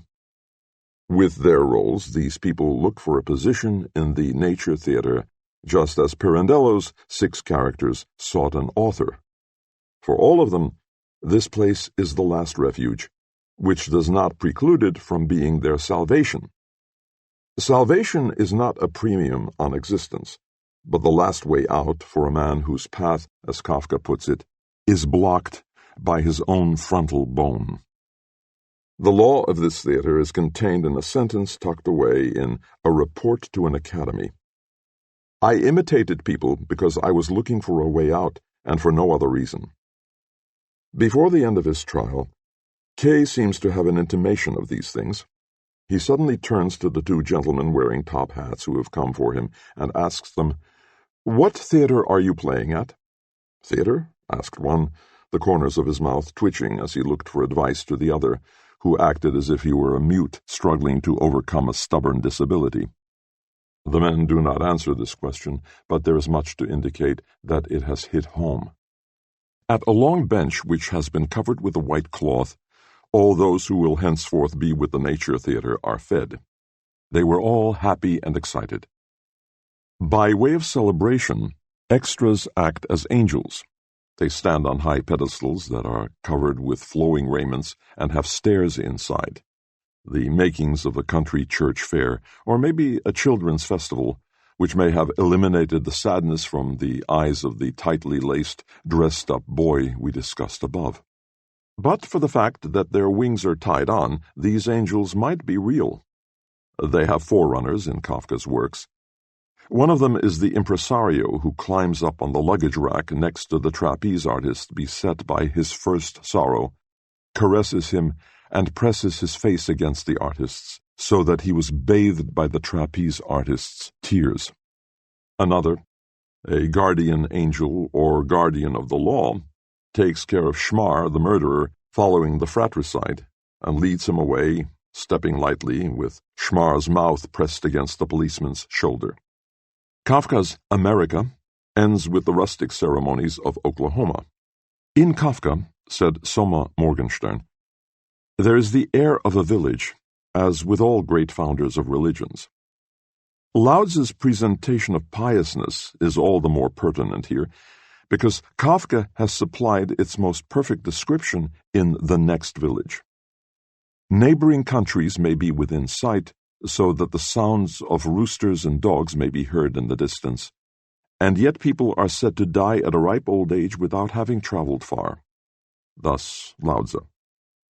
Kafka was a writer of parables, but he did not found a religion.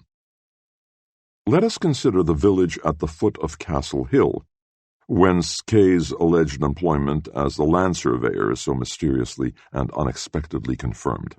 In his postscript to the castle, Broad mentioned that in depicting this village at the foot of Castle Hill, Kafka had in mind a specific place, Zürau in the Erzgebirge. We may, however, also recognize another village in it. It is the village in a Talmudic legend told by a rabbi in answer to the question why Jews prepare a festive evening meal on Fridays. The legend is about a princess languishing in exile in a village whose language she does not understand, far from her compatriots. One day this princess receives a letter saying that her fiancé has not forgotten her and is on his way to her. The fiancé, so says the rabbi, is the Messiah. The princess is the soul. The village in which she lives in exile is the body. She prepares a meal for him because this is the only way in which she can express her joy in a village whose language she does not know. This village of the Talmud is right in Kafka's world. For just as Kay lives in the village on Castle Hill, modern man lives in his body. The body slips away from him, is hostile toward him. It may happen that a man wakes up one day and finds himself transformed into vermin. Exile, his exile, has gained control over him. The air of this village blows about Kafka, and that is why he was not tempted to found a religion. The pigsty which houses the country doctor's horses, the stuffy back room in which Klam, a cigar in his mouth, sits over a glass of beer, the manor gate, to knock against which brings ruin. All these are part of this village. The air in this village is not free of all the abortive and overripe elements that form such a putrid mixture. This is the air that Kafka had to breathe all his life. He was neither Mantic nor the founder of a religion. How was he able to survive in this air? The Little Hunchback. Some time ago it became known that Knut Hamsun was in the habit of expressing his views in an occasional letter to the editor of the local paper in the small town near which he lived. Years ago, that town was the scene of the jury trial of a maid who had killed her infant child. She was sentenced to a prison term. Soon thereafter, the local paper printed a letter from Hamsun in which he announced his intention of leaving a town which did not visit the supreme punishment on a mother who killed her newborn child, the gallows, or at least a life term of hard labor. A few years passed. Growth of the soil appeared, and it contained the story of a maid who committed the same crime, suffered the same punishment, and, as is made clear to the reader, surely deserved no more severe one. Kafka's posthumous reflections, which are contained in the Great Wall of China, recall this to mind. Hardly had this volume appeared when the reflections served as the basis for a Kafka criticism which concentrated on an interpretation of these reflections to the neglect of his real works. There are two ways to miss the point of Kafka's works. One is to interpret them naturally. The other is the supernatural interpretation. Both the psychoanalytic and the theological interpretations equally miss the essential points. The first kind is represented by Helmut Kaiser, the second by numerous writers such as H.J. Scheps, Bernhard Rang, and Bernhard Grotheisen. To these last also belongs Willi Haas, although he has made revealing comments on Kafka in other contexts which we shall discuss later. Such insights did not prevent him from interpreting Kafka's work after a theological pattern. The powers above, the realm of grace, so Haas writes, Kafka has depicted in his great novel The Castle. The powers below, the realm of the courts and of damnation, he has dealt with in his equally great novel The Trial. The earth between the two, earthly fate and its arduous demands, he attempted to present in strictly stylized form in a third novel, America. The first third of this interpretation has since Broad become the common property of Kafka criticism. Bernhard Rang writes in a similar vein, "To the extent that one may regard the castle as the seat of grace, precisely these vain efforts and attempts mean, theologically speaking, that God's grace cannot be attained or forced by man at will and deliberately. Unrest and impatience only impede and confound the exalted stillness of the divine." This interpretation is a convenient one, but the further it is carried, the clearer it becomes that it is untenable. This is perhaps seen most clearly in a statement by Willi Haas. Kafka goes back to Kierkegaard as well as to Pascal. One may call him the only legitimate heir of these two. In all three, there is an excruciatingly harsh basic religious theme. Man is always in the wrong before God. Kafka's upper world, his so-called castle, with its immense, complex staff of petty and rather lecherous officials, his strange heaven, plays a horrible game with people, and yet man is very much in the wrong even before this God. This theology falls far behind the doctrine of justification of St. Anselm of Canterbury into barbaric speculations which do not even seem consistent with the text of Kafka's works. Can an individual official forgive? We read in The Castle. This could only be a matter for the overall authorities, but even they can probably not forgive, but only judge. This road has soon led into a blind alley. All this, says Denis de Rougemont, is not the wretched situation of a man without a God, but the wretched state of a man who is bound to a God he does not know, because he does not know Christ. It is easier to draw speculative conclusions from Kafka's posthumous collection of notes than to explore even one of the motifs that appear in his stories and novels. Yet only these give some clue to the prehistoric forces that dominated Kafka's creativeness, forces which, to be sure, may justifiably be regarded as belonging to our world as well. Who can say under what names they appeared to Kafka himself? Only this much is certain. He did not know them, and failed to get his bearings among them. In the mirror which the prehistoric world held before him in the form of guilt, he merely saw the future emerging in the form of judgment. Kafka, however, did not say what it was like. Was it not the Last Judgment? Does it not turn the judge into the defendant? Is the trial not the punishment? Kafka gave no answer. Did he expect anything of this punishment? Or was he not rather concerned to postpone it? In the stories which Kafka left us, narrative art regains the significance it had in the mouth of Scheherazade, to postpone the future. In the trial, postponement is the hope of the accused man only if the proceedings do not gradually turn into a judgment. The patriarch himself is to benefit by postponement, even though he may have to trade his place in tradition for it. I could conceive of another Abraham. To be sure, he would never get to be a patriarch, or even an old clothes dealer. An Abraham who would be prepared to satisfy the demand for a sacrifice immediately, with the promptness of a waiter, but would be unable to bring it off because he cannot get away, being indispensable. The household needs him. There is always something or other to take care of. The house is never ready. But without having his house ready, without having something to fall back on, he cannot leave. This the Bible also realized, for it says, "He set his house in order." This Abraham appears with the promptness of a waiter. Kafka could understand things only in the form of a gestus, and this gestus, which he did not understand, constitutes the cloudy part of the parables. Kafka's writings emanate from it. The way he withheld them is well known. His testament orders their destruction.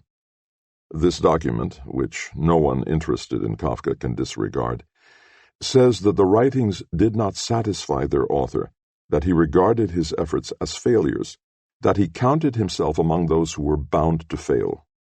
He did fail in his grandiose attempt to convert poetry into doctrine, to turn it into a parable and restore to it that stability and unpretentiousness which, in the face of reason, seemed to him to be the only appropriate thing for it. No other writer has obeyed the commandment, "Thou shalt not make unto thee a graven image," so faithfully. It was as if the shame of it was to outlive him. With these words, the trial ends.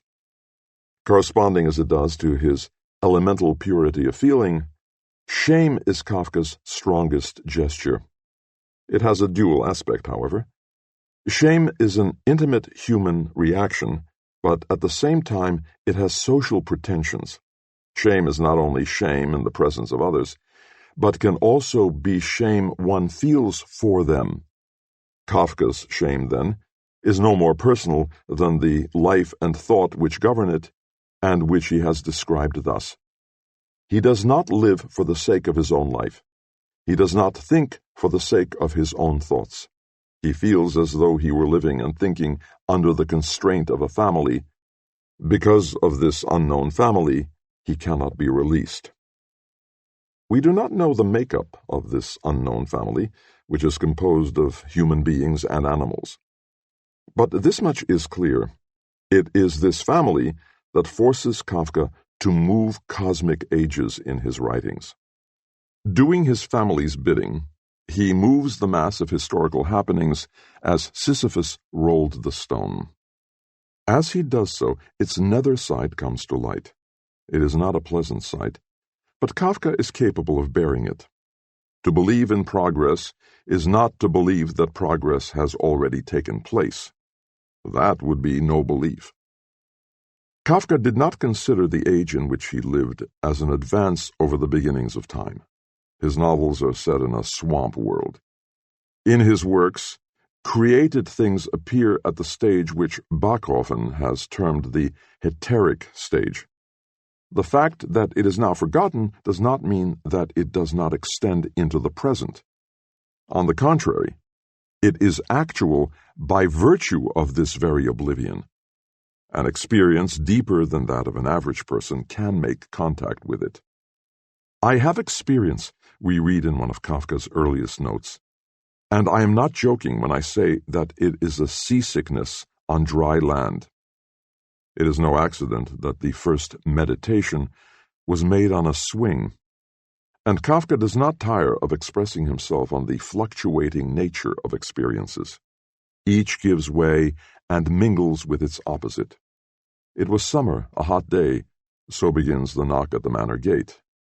"With my sister I was passing the gate of a great house on our way home. I don't remember whether she knocked on the gate out of mischief or in a fit of absent-mindedness, or merely shook her fist at it and did not knock at all." The very possibility of the third alternative puts the other two, which at first seemed harmless, in a different light. It is from the swampy soil of such experiences that Kafka's female characters rise. They are swamp creatures, like Leni, who stretches out the middle and ring fingers of her right hand, between which the connecting web of skin reached almost to the top joint, short as the fingers were. "Fine times," so the ambivalent Frida reminisces about her earlier life. "You never asked me about my past." This past takes us back to the dark, deep womb, the scene of the mating whose untrammeled voluptuousness, to quote Bachofen, is hateful to the pure forces of heavenly light, and which justifies the term used by Arnobius, lutiae voluptatis, dirty voluptuousness. Only from this vantage point can the technique of Kafka the storyteller be comprehended.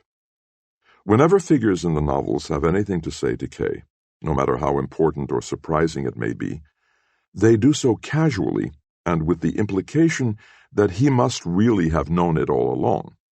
It is as though nothing new was being imparted, as though the hero was just being subtly invited to recall to mind something that he had forgotten. This is how Willi Haas has interpreted the course of events in the trial, and justifiably so. "The object of the trial," he writes, "indeed the real hero of this incredible book, is forgetting, whose main characteristic is the forgetting of itself." Here it has actually become a mute figure in the shape of the accused man, a figure of the most striking intensity. It probably cannot be denied that this mysterious center derives from the Jewish religion. Memory plays a very mysterious role as piousness. It is not an ordinary, but the most profound quality of Jehovah that he remembers, that he retains an infallible memory to the third and fourth, even to the 100th generation. The most sacred act of the ritual is the erasing of sins from the book of memory. What has been forgotten, and this insight affords us yet another avenue of access to Kafka's work, is never something purely individual. Everything forgotten mingles with what has been forgotten of the prehistoric world.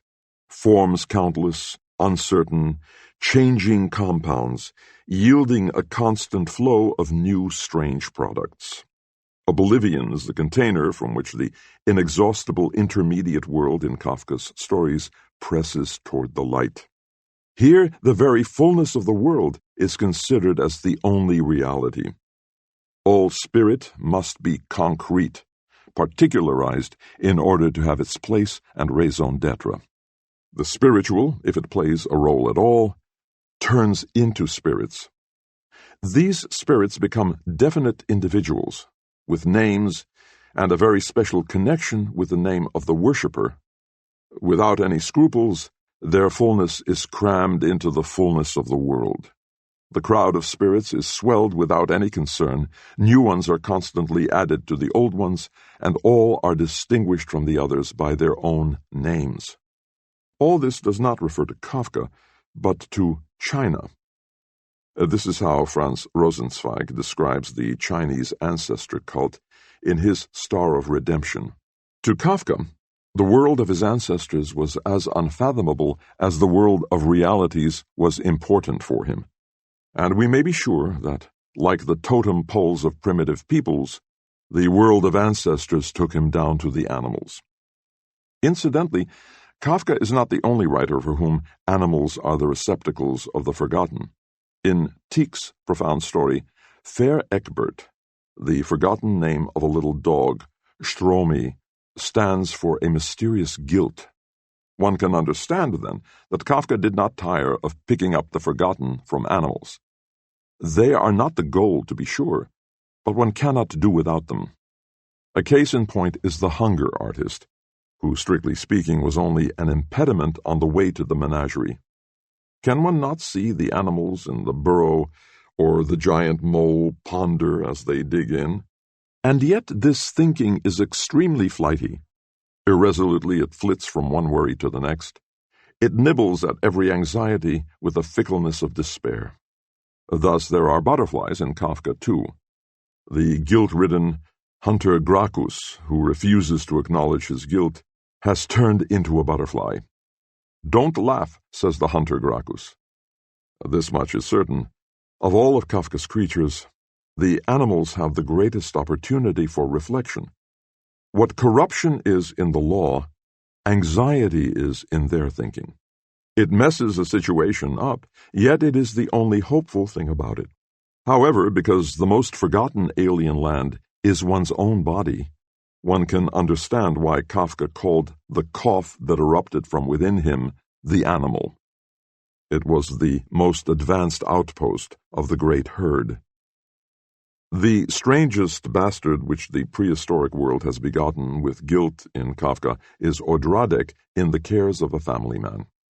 At first sight, it looks like a flat, star-shaped spool for thread, and it really seems to have thread wound around it. To be sure, they probably are only old, broken-off bits of thread that are knotted and tangled together of all sorts and colors.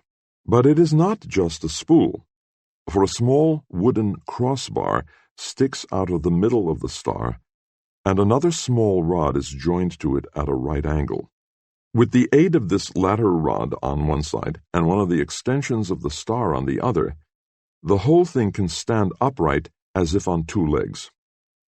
Odradek stays alternately in the attic, on the staircase, in the corridors, and in the hall. so it prefers the same places as the court of law which investigates guilt. Attics are the places of discarded, forgotten objects. Perhaps the necessity to appear before a court of justice gives rise to a feeling similar to that with which one approaches trunks in the attic which have been locked up for years. One would like to put off this chore till the end of time. Justice K regards his written defense as suitable for occupying one's senile mind someday during retirement. Odradic is the form which things assume in oblivion. They are distorted. The cares of a family man, which no one can identify, are distorted. The bug, of which we know all too well that it represents Gregor Samsa, is distorted. The big animal, half lamb, half kitten, for which the butcher's knife might be a release, is distorted. These Kafka figures are connected by a long series of figures with the prototype of distortion, the hunchback. Among the images in Kafka's stories, none is more frequent than that of the man who bows his head far down on his chest. The fatigue of the court officials, the noise affecting the doormen in the hotel, the low ceiling facing the visitors in the gallery. In the penal colony, those in power use an archaic apparatus which engraves letters with curlicues on the backs of guilty men, multiplying the stabs and piling up the ornaments to the point where the back of the guilty man becomes clairvoyant and is able to decipher the writing from which he must derive the nature of his unknown guilt. It is the back on which this is incumbent. It was always this way with Kafka. Compare this early diary entry. In order to be as heavy as possible, which I believe to be an aid to falling asleep, I had crossed my arms and put my hands on my shoulders, so that I lay there like a soldier with his pack. Quite palpably, being loaded down is here equated with forgetting, the forgetting of a sleeping man. The same symbol occurs in the folk song, The Little Hunchback. This little man is at home in distorted life. He will disappear with the coming of the Messiah, of whom a great rabbi once said that he did not wish to change the world by force, but would only make a slight adjustment in it. When I come into my room, my little bed to make, a little hunchback is in there, with laughter does he shake. This is the laughter of Odradic, which is described as sounding something like the rustling in falling leaves.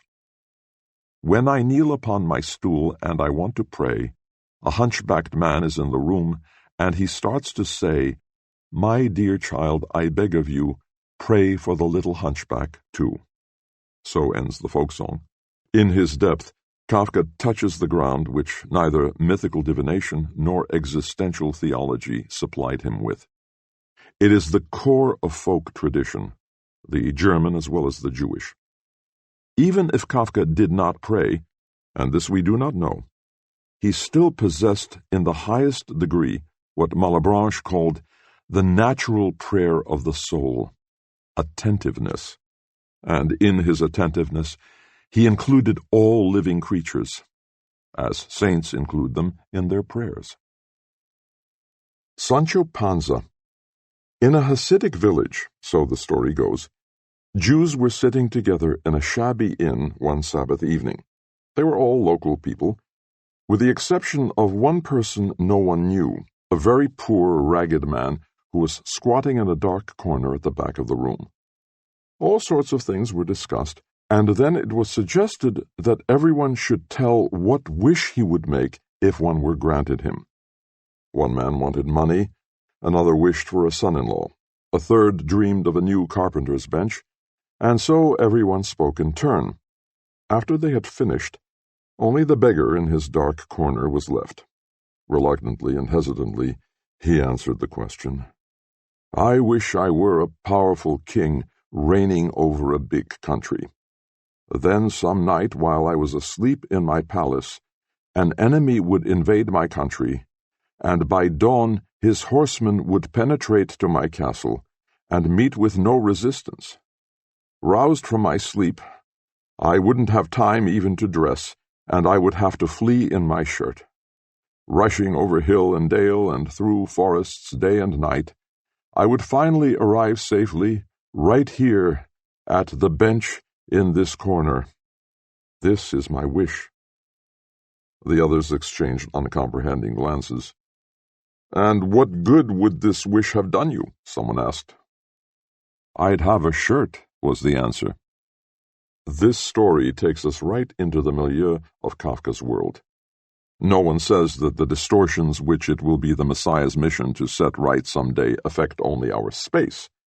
Surely they are distortions of our time as well. Kafka must have had this in mind, and in this certainty he made the grandfather in the next village say, "Life is astonishingly short. As I look back over it, life seems so foreshortened to me that I can hardly understand, for instance, how a young man can decide to ride over to the next village without being afraid that, quite apart from accidents, even the span of a normal life that passes happily may be totally insufficient for such a ride." This old man's brother is the beggar whose normal life that passes happily does not even leave him time for a wish, but who is exempted from this wish in the abnormal, unhappy life, that is the flight which he attempts in his story, and exchanges the wish for its fulfillment. Among Kafka's creatures, there is a clan which reckons with the brevity of life in a peculiar way. It comes from the city in the south, of which it was said, "People live there who, imagine, don't sleep." And why not? Because they don't get tired. Why don't they? Because they are fools. Don't fools get tired? How could fools get tired? One can see that the fools are akin to the indefatigable assistants. But there is more to this clan. It is casually remarked of the faces of the assistants that they seem to be those of grown-ups, perhaps even students. Actually, the students who appear in the strangest places in Kafka's works are the spokesmen for and leaders of this clan. "But when do you sleep?" asked Karl, looking at the student in surprise. "Oh, sleep?" said the student. "I'll get some sleep when I'm finished with my studies." This reminds one of the reluctance with which children go to bed. After all, while they are asleep, something might happen that concerns them. Don't forget the best. We are familiar with this remark from a nebulous bunch of old stories, although it may not occur in any of them. But forgetting always involves the best, for it involves the possibility of redemption. The idea of helping me is an illness, and requires bed rest for a cure, ironically says the restlessly wandering ghost of the hunter Gracchus. While they study, the students are awake, and perhaps their being kept awake is the best thing about these studies. The hunger artist fasts, the doorkeeper is silent, and the students are awake. This is the veiled way in which the great rules of asceticism operate in Kafka.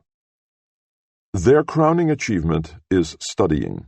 Reverently, Kafka unearths it from long-lost boyhood. Not very unlike this, a long time ago, Karl had sat home at his parents' table writing his homework, while his father read the newspaper or did bookkeeping and correspondence for some organization, and his mother was busy sewing, drawing the thread high out of the material in her hand. To avoid disturbing his father, Karl used to put only his exercise book and his writing materials on the table, while he arranged the books he needed on chairs to the right and left of him. How quiet it had been there, how seldom strangers had entered that room. Perhaps these studies had amounted to nothing, but they are very close to that nothing which alone makes it possible for something to be useful, that is, to the Tao. This is what Kafka was after with his desire to hammer a table together with painstaking craftsmanship and at the same time to do nothing, not in such a way that someone could say hammering is nothing to him, but to him hammering is real hammering and at the same time nothing, which would have made the hammering even bolder, more determined, more real, and, if you like, more insane. This is the resolute, fanatical mien which students have when they study. It is the strangest mien imaginable. The scribes, the students, are out of breath. They fairly race along. Often the official dictates in such a low voice that the scribe cannot even hear it sitting down. Then he has to jump up, catch the dictation, quickly sit down again and write it down, then jump up again, and so forth. How strange that is. It is almost incomprehensible. It may be easier to understand this if one thinks of the actors in the nature theater. Actors have to catch their cues in a flash, and they resemble those assiduous people in other ways as well. Truly, for them, hammering is real hammering, and at the same time, nothing, provided that this is part of their role. They study this role, and only a bad actor would forget a word or a movement. For the members of the Oklahoma troupe, however, the role is their earlier life, hence the nature in this nature theater. Its actors have been redeemed, but not so the student whom Carl watches silently on the balcony as he reads his book, turning the pages, occasionally looking something up in another book which he always snatched up quick as a flash, and frequently making notes in a notebook, which he always did with his face surprisingly close to the paper. Kafka does not grow tired of representing the gestus in this fashion, but he invariably does so with astonishment. Kay has rightly been compared with the good soldier Schweik. The one is astonished at everything, the other at nothing.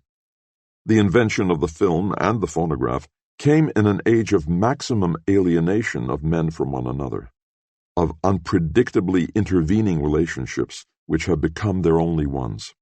Experiments have proved that a man does not recognize his own walk on the screen or his own voice on the phonograph. The situation of the subject in such experiments is Kafka's situation. This is what directs him to learning, where he may encounter fragments of his own existence, fragments that are still within the context of the role. He might catch hold of the lost gestus, the way Peter Schlemiel caught hold of the shadow he had sold. He might understand himself, but what an enormous effort would be required. It is a tempest that blows from the land of oblivion, and learning is a cavalry attack against it. Thus the beggar on the corner bench rides toward his past in order to catch hold of himself in the figure of the fleeing king. This ride, which is long enough for a life, corresponds to life, which is too short for a ride, until one shed one's spurs, for there were no spurs, threw away the reins, for there were no reins, and barely saw the land before one as a smoothly mown heath, with the horse's neck and head already gone. This is the fulfillment of the fantasy about the blessed horseman who rushes toward the past on an untrammeled, happy journey, no longer a burden on his racehorse. But accursed is the rider who is chained to his nag because he has set himself a goal for the future, even though it is as close as the coal cellar. Accursed his animal, accursed both of them. Seated on the bucket, my hands up on the handle with the simplest kind of bridle, I propel myself with difficulty down the stairs. But once down below, my bucket ascends superbly, superbly. Camels lying flat on the ground do not rise any more handsomely as they shake themselves under the sticks of their drivers. There is no more hopeless vista than that of the regions of the ice mountains, in which the bucket rider drops out of sight forever. From the nethermost regions of death blows the wind that is favorable to him, the same wind which so often blows from the prehistoric world in Kafka's works, and which also propels the boat of the hunter Gracchus. At mysteries and sacrifices, among Greeks as well as barbarians, writes Plutarch, it is taught that there must be two primary essences and two opposing forces, one of which points to the right and straight ahead, whereas the other turns around and drives back. Reversal is the direction of learning which transforms existence into writing. Its teacher is Bucephalus, the new attorney who takes the road back without the powerful Alexander, which means rid of the onrushing conqueror. His flanks free and unhampered by the thighs of a rider, under a quiet lamp far from the din of Alexander's battles, he reads and turns the pages of our old books. Werner Kraft once wrote an interpretation of this story. After giving careful attention to every detail of the text, Kraft notes, "Nowhere else in literature is there such a powerful and penetrating criticism of the myth in its full scope." According to Kraft, Kafka does not use the word justice, yet it is justice which serves as the point of departure for his critique of the myth. But once we have reached this point, we are in danger of missing Kafka by stopping here. Is it really the law which could thus be invoked against the myth in the name of justice? No. As a legal scholar, Bucephalus remains true to his origins, except that he does not seem to be practicing law. And this is probably something new in Kafka's sense, for both Bucephalus and the bar. The law, which is studied and not practiced any longer, is the gate to justice. The gate to justice is learning. And yet Kafka does not dare attach to this learning the promises which tradition has attached to the study of the Torah. His assistants are sextons who have lost their house of prayer. His students are pupils who have lost the Holy Writ. Now there is nothing to support them on their untrammeled, happy journey. Kafka, however, has found the law of his journey. At least on one occasion, he succeeded in bringing its breathtaking speed in line with the slow narrative pace that he presumably sought all his life. He expressed this in a little prose piece, which is his most perfect creation, not only because it is an interpretation. Without ever boasting of it, Sancho Panza succeeded in the course of years by supplying a lot of romances of chivalry and adventure for the evening and night hours. In so diverting from him his demon, whom he later called Don Quixote, that his demon thereupon freely performed the maddest exploits, which, however lacking a preordained object, which Sancho Panza himself was supposed to have been, did no one any harm. A free man, Sancho Panza philosophically followed Don Quixote on his crusades, perhaps out of a sense of responsibility, and thus enjoyed a great and profitable entertainment to the end of his days. Sancho Panza, a sedate fool and clumsy assistant, sent his rider on ahead.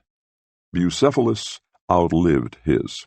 Whether it is a man or a horse is no longer so important if only the burden is removed from the back. Some reflections on Kafka.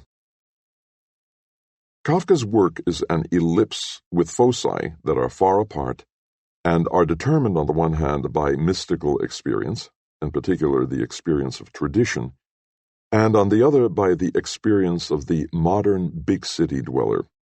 In speaking of the experience of the big city dweller, I have a variety of things in mind. On the one hand, I think of the modern citizen who knows that he is at the mercy of a vast machinery of officialdom, whose functioning is directed by authorities that remain nebulous to the executive organs, let alone to the people they deal with. It is known that one level of meaning in the novels, particularly in The Trial, is encompassed by this. When I refer to the modern big city dweller, I am speaking also of the contemporary of today's physicists.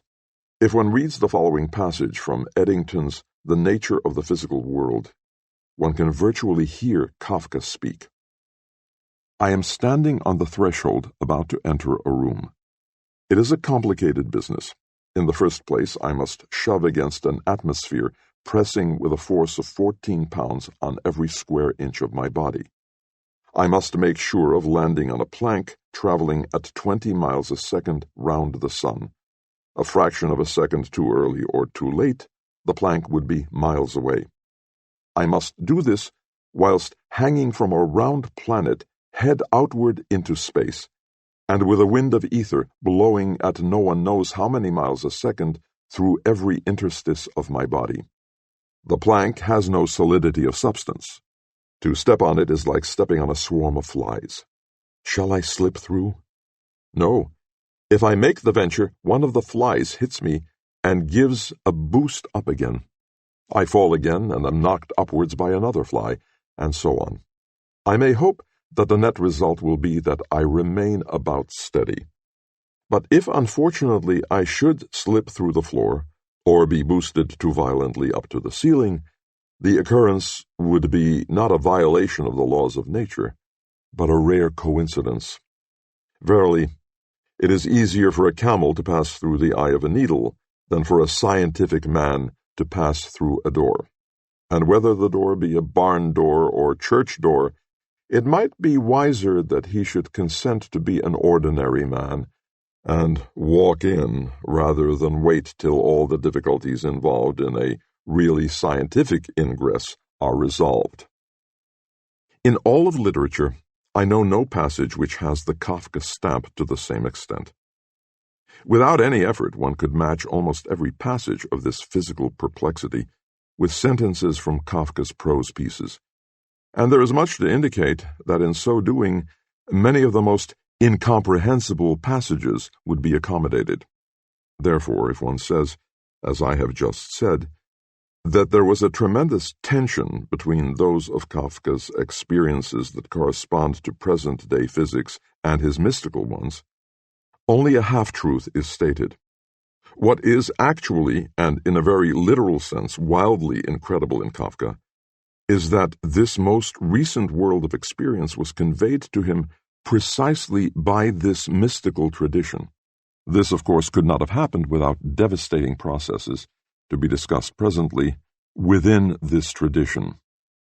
The long and the short of it is that apparently an appeal had to be made to the forces of this tradition if an individual by the name of Franz Kafka was to be confronted with that reality of ours which realizes itself theoretically, for example, in modern physics, and practically in the technology of modern warfare. What I mean to say is that this reality can virtually no longer be experienced by an individual, and that Kafka's world, frequently of such playfulness and interlaced with angels, is the exact complement of his era, which is preparing to do away with the inhabitants of this planet on a considerable scale. The experience which corresponds to that of Kafka, the private individual, will probably not become accessible to the masses until such time as they are being done away with. Kafka lives in a complementary world. In this he is closely related to Klee, whose work in painting is just as essentially solitary as Kafka's work is in literature. Kafka offered the complement without being aware of what surrounded him. If one says that he perceived what was to come without perceiving what exists in the present, one should add that he perceived it essentially as an individual affected by it. His gestures of terror are given scope by the marvelous margin which the catastrophe will not grant us. But his experience was based solely on the tradition to which Kafka surrendered. There was no far-sightedness or prophetic vision. Kafka listened to tradition, and he who listens hard does not see. The main reason why this listening demands such effort is that only the most indistinct sounds reach the listener. There is no doctrine that one could absorb, no knowledge that one could preserve. The things that want to be caught as they rush by are not meant for anyone's ears. This implies a state of affairs which negatively characterizes Kafka's works with great precision. Here, a negative characterization probably is altogether more fruitful than a positive one. Kafka's work presents a sickness of tradition. Wisdom has sometimes been defined as the epic side of truth. Such a definition stamps wisdom as inherent in tradition. It is truth in its Haggadic consistency. It is this consistency of truth that has been lost. Kafka was far from being the first to face this situation. Many had accommodated themselves to it, clinging to truth or whatever they happened to regard as truth, and with a more or less heavy heart, foregoing its transmissibility. Kafka's real genius was that he tried something entirely new. He sacrificed truth for the sake of clinging to its transmissibility, its Haggadic element. Kafka's writings are by their nature parables, but it is their misery and their beauty that they had to become more than parables. They do not modestly lie at the feet of the doctrine as the Haggadah lies at the feet of the Halakha. Though apparently reduced to submission, they unexpectedly raise a mighty paw against it. This is why, in regard to Kafka, we can no longer speak of wisdom. Only the products of its decay remain. There are two. One is the rumor about true things, a sort of theological whispered intelligence dealing with matters discredited and obsolete. The other product of this diathesis is folly, which, to be sure, has utterly squandered the substance of wisdom, but preserves its attractiveness and assurance, which rumor invariably lacks. Folly lies at the heart of Kafka's favorites, from Don Quixote via the assistants to the animals. Being an animal presumably meant to him only to have given up human form and human wisdom from a kind of shame, as shame may keep a gentleman who finds himself in a disreputable tavern from wiping his glass clean. This much Kafka was absolutely sure of. First, that someone must be a fool if he is to help. Second, that only a fool's help is real help. The only uncertain thing is whether such help can still do a human being any good. It is more likely to help the angels. Compare the passage about the angels who get something to do, who could do without help. Thus, as Kafka puts it, there is an infinite amount of hope, but not for us. This statement really contains Kafka's hope. It is the source of his radiant serenity. I transmit to you this somewhat dangerously compressed image in the manner of perspective reduction, with all the more ease as you may sharpen it by means of the views I have developed from different aspects in my Kafka essay in the Jüdische Rundschau. My main criticism of that study today is its apologetic character. To do justice to the figure of Kafka and its purity and its peculiar beauty, one must never lose sight of one thing. It is the purity and beauty of a failure. The circumstances of this failure are manifold. One is tempted to say, once he was certain of eventual failure, everything worked out for him en route as in a dream. There is nothing more memorable than the fervor with which Kafka emphasized his failure. What is epic theater? The relaxed audience. There is nothing more pleasant than to lie on a sofa and read a novel, wrote a 19th century narrator, indicating the great extent to which a work of fiction can relax the reader who is enjoying it. The common image of a man attending a theatrical performance is the opposite. One pictures a man who follows the action with every fiber of his being at rapt attention.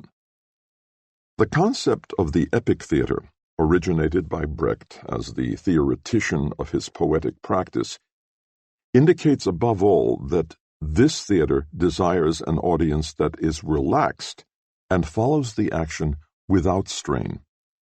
This audience, to be sure, always appears as a collective, and this differentiates it from the reader who is alone with his text. Also, this audience, being a collective, will usually feel impelled to react promptly. This reaction, according to Brecht, ought to be a well-considered and therefore a relaxed one. In short, the reaction of people who have an interest in the matter. Two objects are provided for this interest. The first is the action.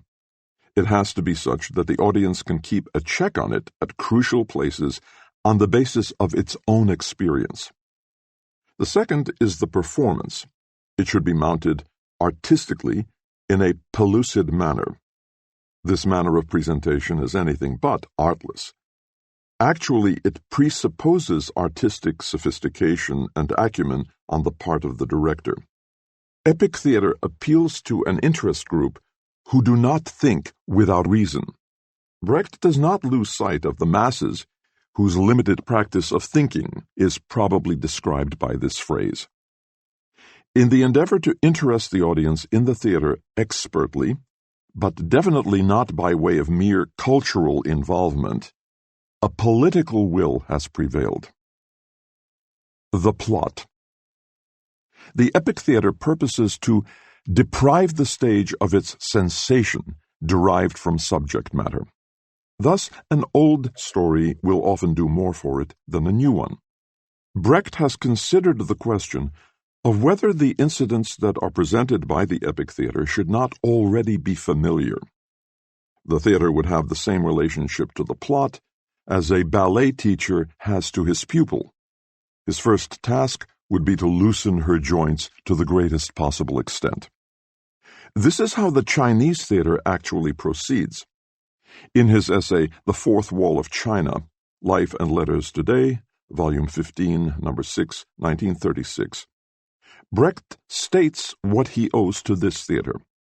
If the theater is to cast about for familiar events, historical incidents would be the most suitable. Their epic extension through the style of acting, the placards and captions, is intended to purge them of the sensational.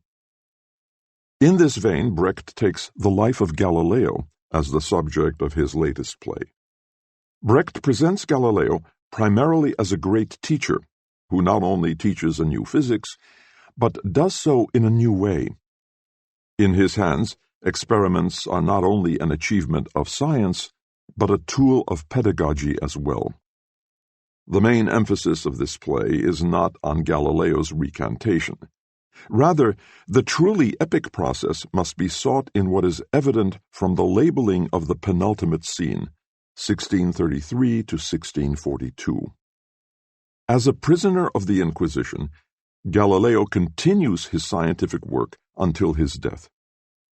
He succeeds in smuggling his main works out of Italy. Epic theater is in league with the course of time in an entirely different way from that of the tragic theater, because suspense belongs less to the outcome than to the individual events. This theater can cover the greatest spans of time. The same is true of the earlier mystery plays.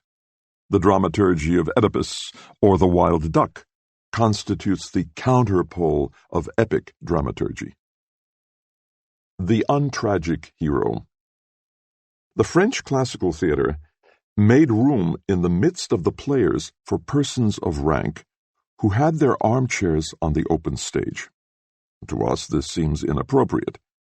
According to the concept of the dramatic element with which we are familiar, it seems inappropriate to attach to the action on the stage a non-participating third party as a dispassionate observer or thinker. Yet Brecht often had something like that in mind. One can go even further and say that Brecht made an attempt to make the thinker, or even the wise man, the hero of the drama. From this very point of view, one can define his theater as epic theater. This attempt is taken furthest in the character of Gaily Gay the Packer. Gaily Gay, the protagonist of the play A Man's a Man, is nothing but an exhibit of the contradictions which make up our society. It may not be too bold to regard the wise man in the Brechtian sense as the perfect showcase of its dialectics. In any case, Gaily Gay is a wise man. Plato already recognized the undramatic quality of that most excellent man, the sage. In his dialogues, he took him to the threshold of the drama. In his Phaedon, to the threshold of the Passion play. The medieval Christ, who also represented the wise man, we find this in the early fathers, is the untragic hero par excellence. But in the secular drama of the West, too, the search for the untragic hero has never ceased. In always new ways, and frequently in conflict with its theoreticians, this drama has differed from the authentic, that is, the Greek form of tragedy. This important but poorly marked road, which may here serve as the image of a tradition, went via Roswitha and the Mystery Plays in the Middle Ages, via Griffius and Calderon in the Baroque age. Later we may trace it in Lenz and Grabe, and finally in Strindberg. Scenes in Shakespeare are its roadside monuments, and Goethe crosses it in the second part of Faust. It is a European road, but a German one as well, provided that we may speak of a road and not of a secret smuggler's path by which the legacy of the medieval and the Baroque drama has reached us.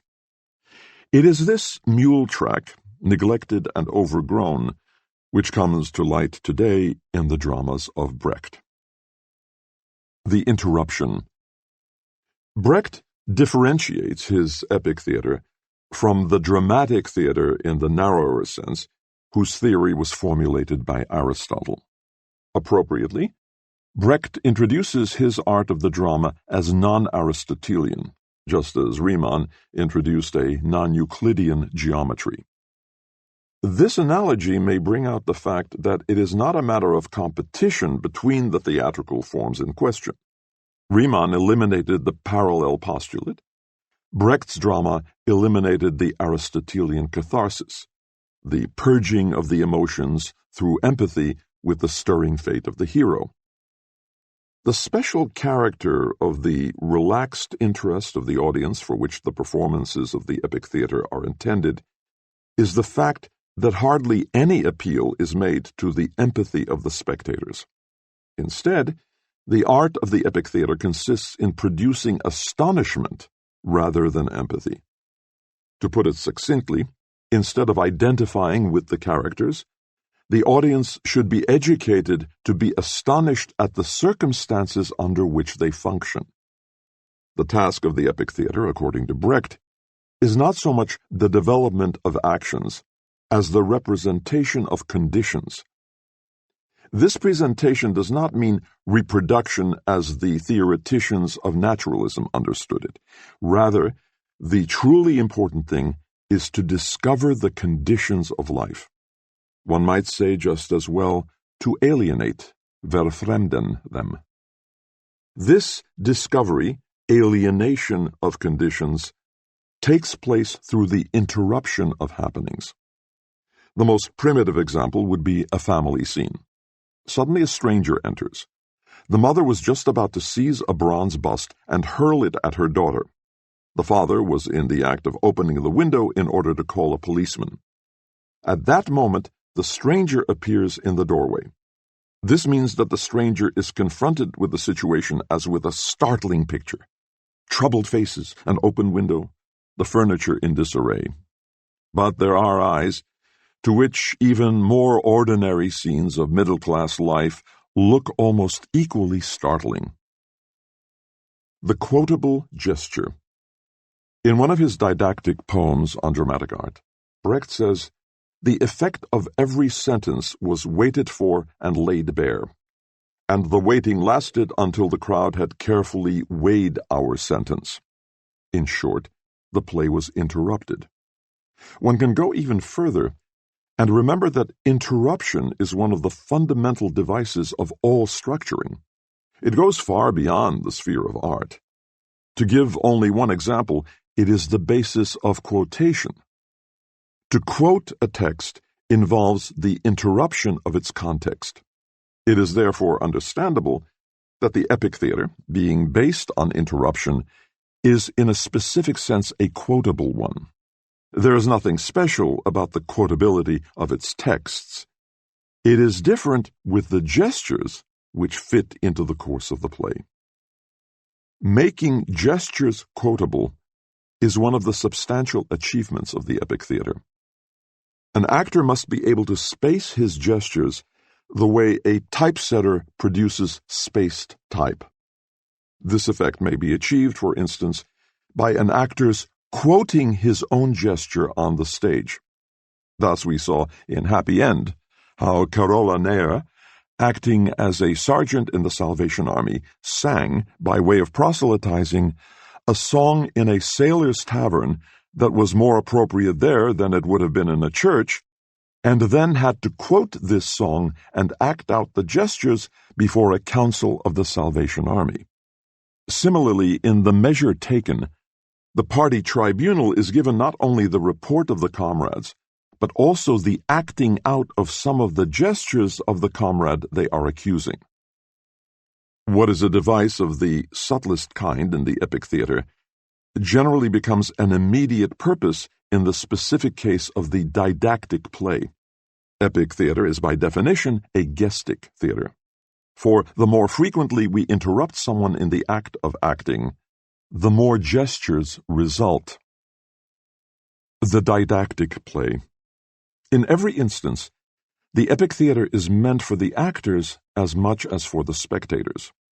The didactic play is a special case, largely because it facilitates and suggests the interchange between audience and actors, and vice versa, through the extreme paucity of the mechanical equipment. Every spectator is enabled to become a participant, and it is indeed easier to play the teacher than the hero. In the first version of Lindbergflug, Lindbergh's Flight, which appeared in a periodical, the flyer was still presented as a hero. That version was intended as his glorification. The second version, and this is revealing, owes its origin to the fact that Brecht revised himself. What enthusiasm there was on both continents on the days following this flight. But this enthusiasm petered out as a mere sensation. In The Flight of the Lindberghs, Brecht endeavors to refract the spectrum of the thrill, Erlebnis, in order to derive from it the hues of experience, Erfahrung, the experience that could be obtained only from Lindbergh's effort, not from the excitement of the public, and which was to be conveyed to the Lindberghs. T.E. Lawrence, the author of the 7 Pillars of Wisdom, wrote to Robert Graves when he joined the Air Force that such a step was for modern man what entering a monastery was for medieval man. In this remark, we perceive the same tension that we find in The Flight of the Lindberghs and the later didactic plays. A clerical sternness is applied to instruction in a modern technique, here that of aviation, later that of the class struggle. This second application may be seen most fully in Mother. It was a particularly daring undertaking to keep a social drama free of the effects which empathy produces and which the audience was accustomed to. Brecht knew this and expressed it in an epistolary poem that he sent to a New York workingmen's theater when Mother was produced there. We have been asked, will a worker understand this? Will he be able to do without his accustomed opiate, his mental participation in someone else's uprising, the rise of others? The illusion which whips him up for a few hours and leaves him all the more exhausted, filled with vague memories and even vaguer hopes. The actor. Like the pictures in a film, epic theater moves in spurts. Its basic form is that of the shock with which the single, well-defined situations of the play collide. The songs, the captions, the lifeless conventions set off one situation from another. This brings about intervals which, if anything, impair the illusion of the audience and paralyze its readiness for empathy. These intervals are reserved for the spectator's critical reaction to the actions of the players and to the way in which they are presented. As to the manner of presentation, the actor's task in the epic theater is to demonstrate through his acting that he is cool and relaxed. He, too, has hardly any use for empathy. For this kind of acting, the player of the dramatic theater is not always fully prepared. Perhaps the most open-minded approach to epic theater is to think of it in terms of putting on a show. Brecht wrote, "The actor must show his subject, and he must show himself." Of course, he shows his subject by showing himself, and he shows himself by showing his subject.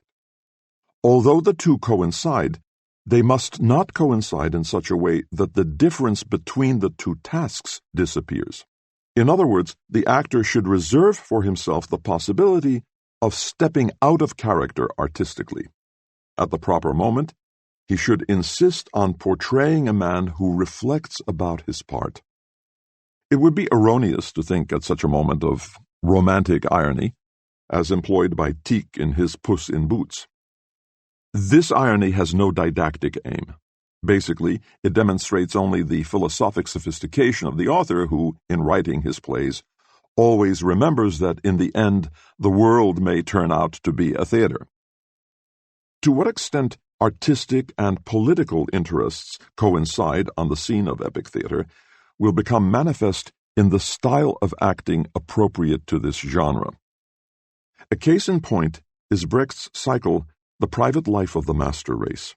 It is easy to see that if a German actor in exile were assigned the part of an SS man or a member of the People's Court, his feelings about it would be quite different from those of a devoted father and husband asked to portray Molière's Don Juan.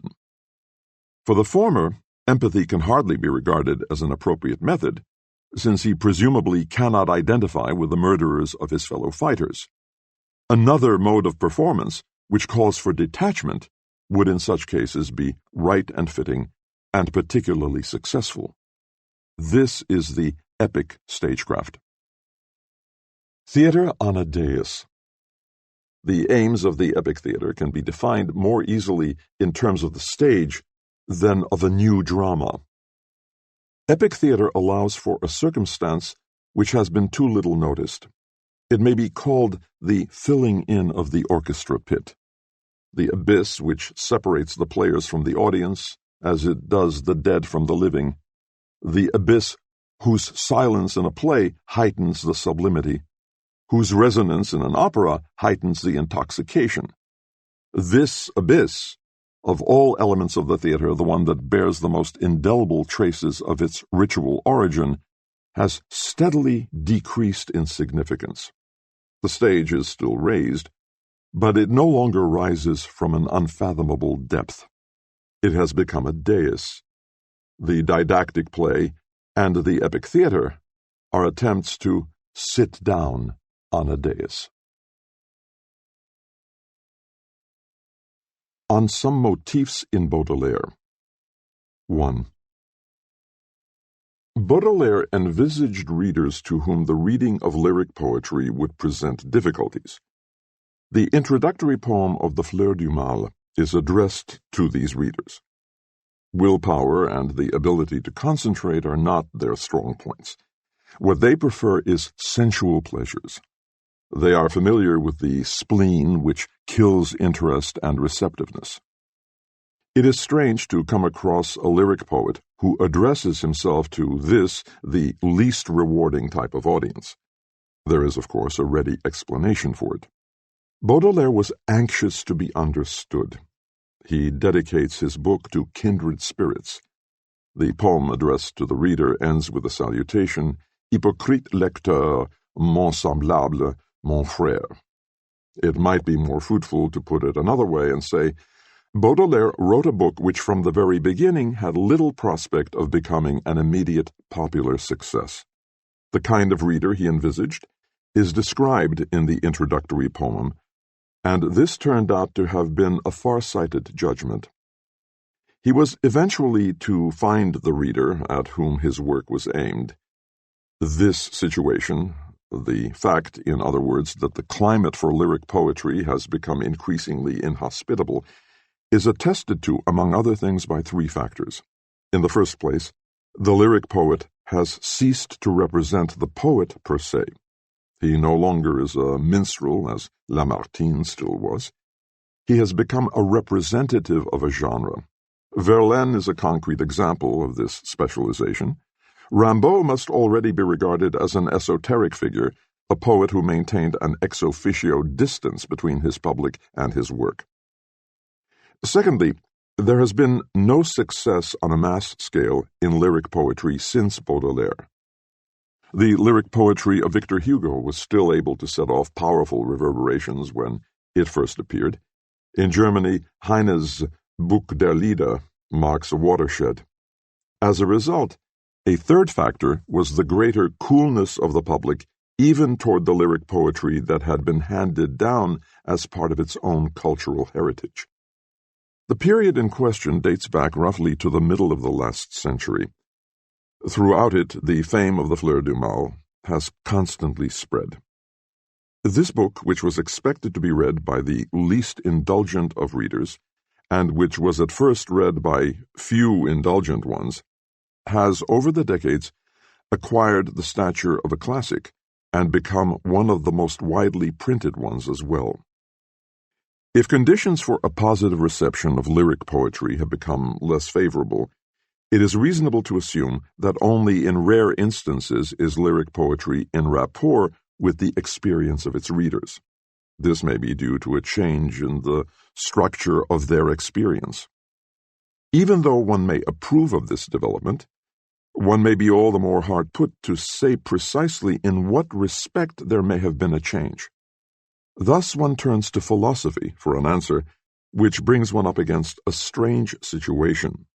Since the end of the last century, philosophy has made a series of attempts to lay hold of the true experience as opposed to the kind that manifests itself in the standardized, denatured life of the civilized masses. It is customary to classify these efforts under the heading of a philosophy of life. Their point of departure, understandably enough, was not man's life in society. What they invoked was poetry, preferably nature, and most recently, the age of myths.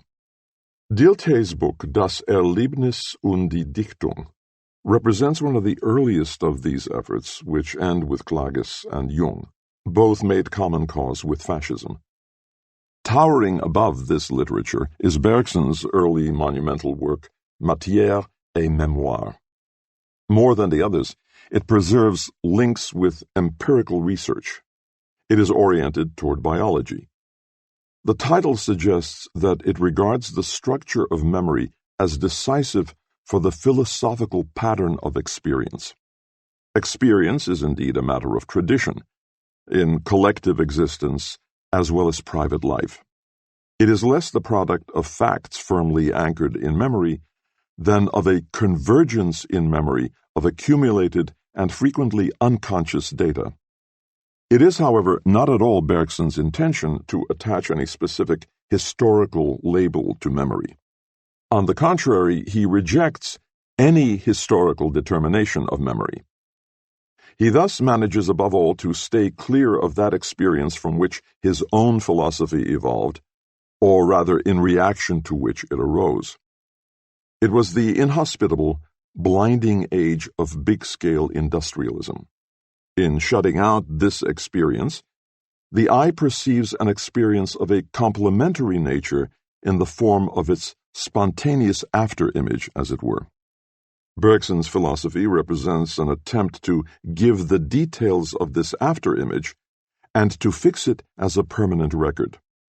His philosophy thus indirectly furnishes a clue to the experience which presented itself to Baudelaire's eyes in its undistorted version in the figure of his reader.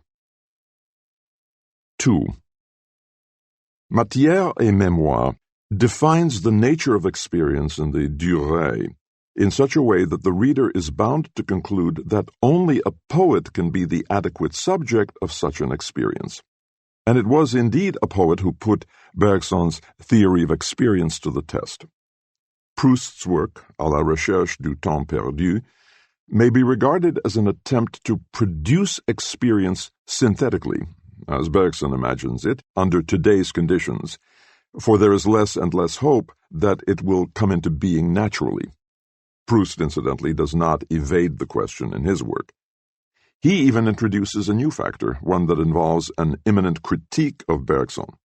Bergson emphasized the antagonism between the vita activa and the specific vita contemplativa, which arises from memory.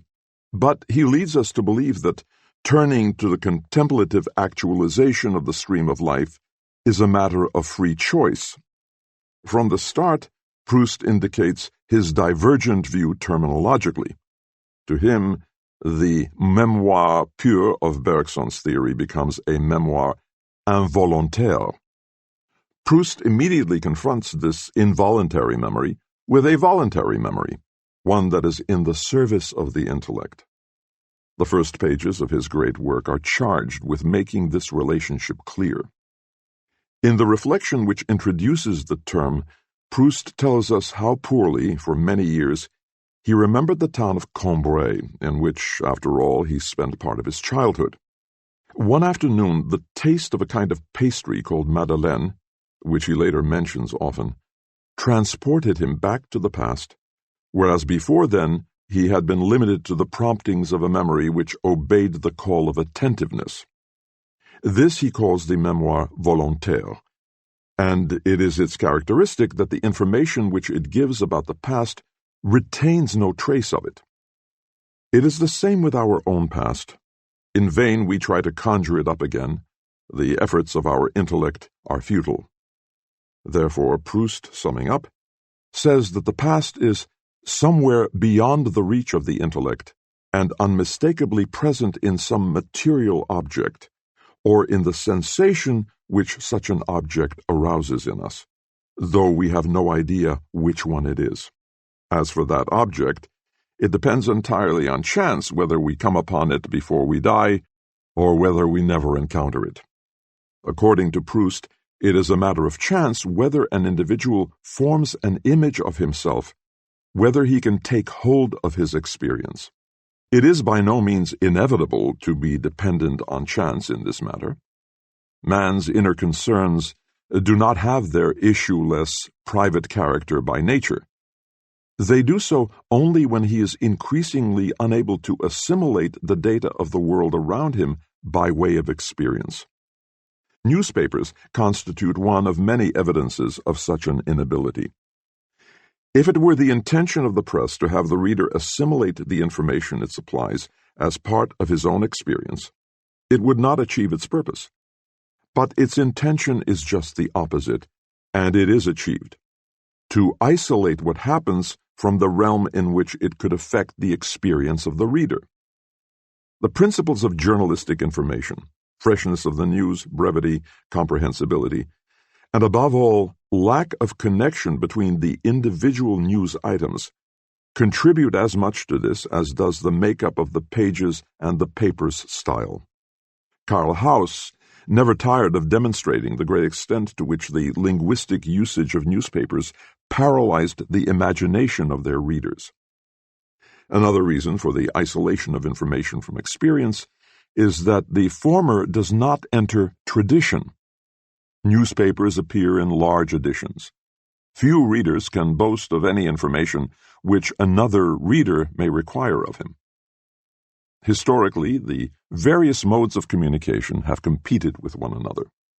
The replacement of the older narration by information, of information by sensation, reflects the increasing atrophy of experience.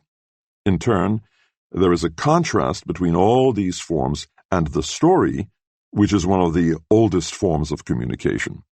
It is not the object of the story to convey a happening per se, which is the purpose of information. Rather, it embeds it in the life of the storyteller in order to pass it on as experience to those listening. It thus bears the marks of the storyteller much as the earthen vessel bears the marks of the potter's hand. Proust's 8-volume work conveys an idea of the efforts it took to restore the figure of the storyteller to the present generation. Proust undertook this assignment with magnificent consistency. From the outset, this involved him in the primary task of resurrecting his own childhood. In saying that it was a matter of chance whether the problem could be solved at all, he gave the full measure of its difficulty. In connection with these reflections, he coined the phrase mémoire involontaire. This concept bears the marks of the situation which gave rise to it. It is part of the inventory of the individual who is isolated in many ways. Where there is experience, in the strict sense of the word, certain contents of the individual past combine with material of the collective past. The rituals with their ceremonies, their festivals, quite probably nowhere recalled in Proust's work, kept producing the amalgamation of these two elements of memory over and over again. They triggered recollection at certain times and remained handles of memory for a lifetime. In this way, voluntary and involuntary recollection lose their mutual exclusiveness. 3. In seeking a more substantial definition of what appears in Proust's Mémoires d'intelligence as a byproduct of Bergson's theory, it is well to go back to Freud. In 1921, Freud published his essay Beyond the Pleasure Principle, which presents a correlation between memory, in the sense of the Mémoires involontaires, and consciousness in the form of a hypothesis. The following remarks based on it are not intended to confirm it. We shall have to content ourselves with investigating the fruitfulness of this hypothesis in situations far removed from those which Freud had in mind when he wrote. Freud's pupils are more likely to have encountered such situations. Some of Reich's writings on his own theory of memory are in line with Proust's distinction between involuntary and voluntary recollection. The function of remembrance, Gedächtnis, Reich writes, is the protection of impressions. Memory, Erinnerung, aims at their disintegration. Remembrance is essentially conservative. Memory is destructive. Freud's fundamental thought, on which these remarks are based, is formulated by the assumption that consciousness comes into being at the site of a memory trace. For our purposes, there is no substantial difference between the concepts Erinnerung and Gedächtnis as used in Freud's essay. Therefore, it would be the special characteristic of consciousness that, unlike what happens in all other psychical systems, the excitatory process does not leave behind a permanent change in its elements, but expires, as it were, in the phenomenon of becoming conscious. The basic formula of this hypothesis is that becoming conscious and leaving behind a memory trace are processes incompatible with each other within one and the same system. Rather, memory fragments are often most powerful and most enduring when the incident which left them behind was one that never entered consciousness. Put in Proustian terms, this means that only what has not been experienced explicitly and consciously, what has not happened to the subject as an experience, can become a component of the mémoire involontaire. According to Freud, the attribution of permanent traces as the basis of memory to processes of stimulation is reserved for other systems, which must be thought of as different from consciousness. In Freud's view, consciousness as such receives no memory traces whatever, but has another important function: protection against stimuli. For a living organism, protection against stimuli is an almost more important function than the reception of stimuli. The protective shield is equipped with its own store of energy and must above all strive to preserve the special forms of conversion of energy operating in it against the effects of the excessive energies at work in the external world, effects which tend toward an equalization of potential and hence toward destruction. The threat from these energies is one of shocks. The more readily consciousness registers these shocks, the less likely are they to have a traumatic effect. Psychoanalytic theory strives to understand the nature of these traumatic shocks on the basis of their breaking through the protective shield against stimuli. According to this theory, fright has significance in the absence of any preparedness for anxiety.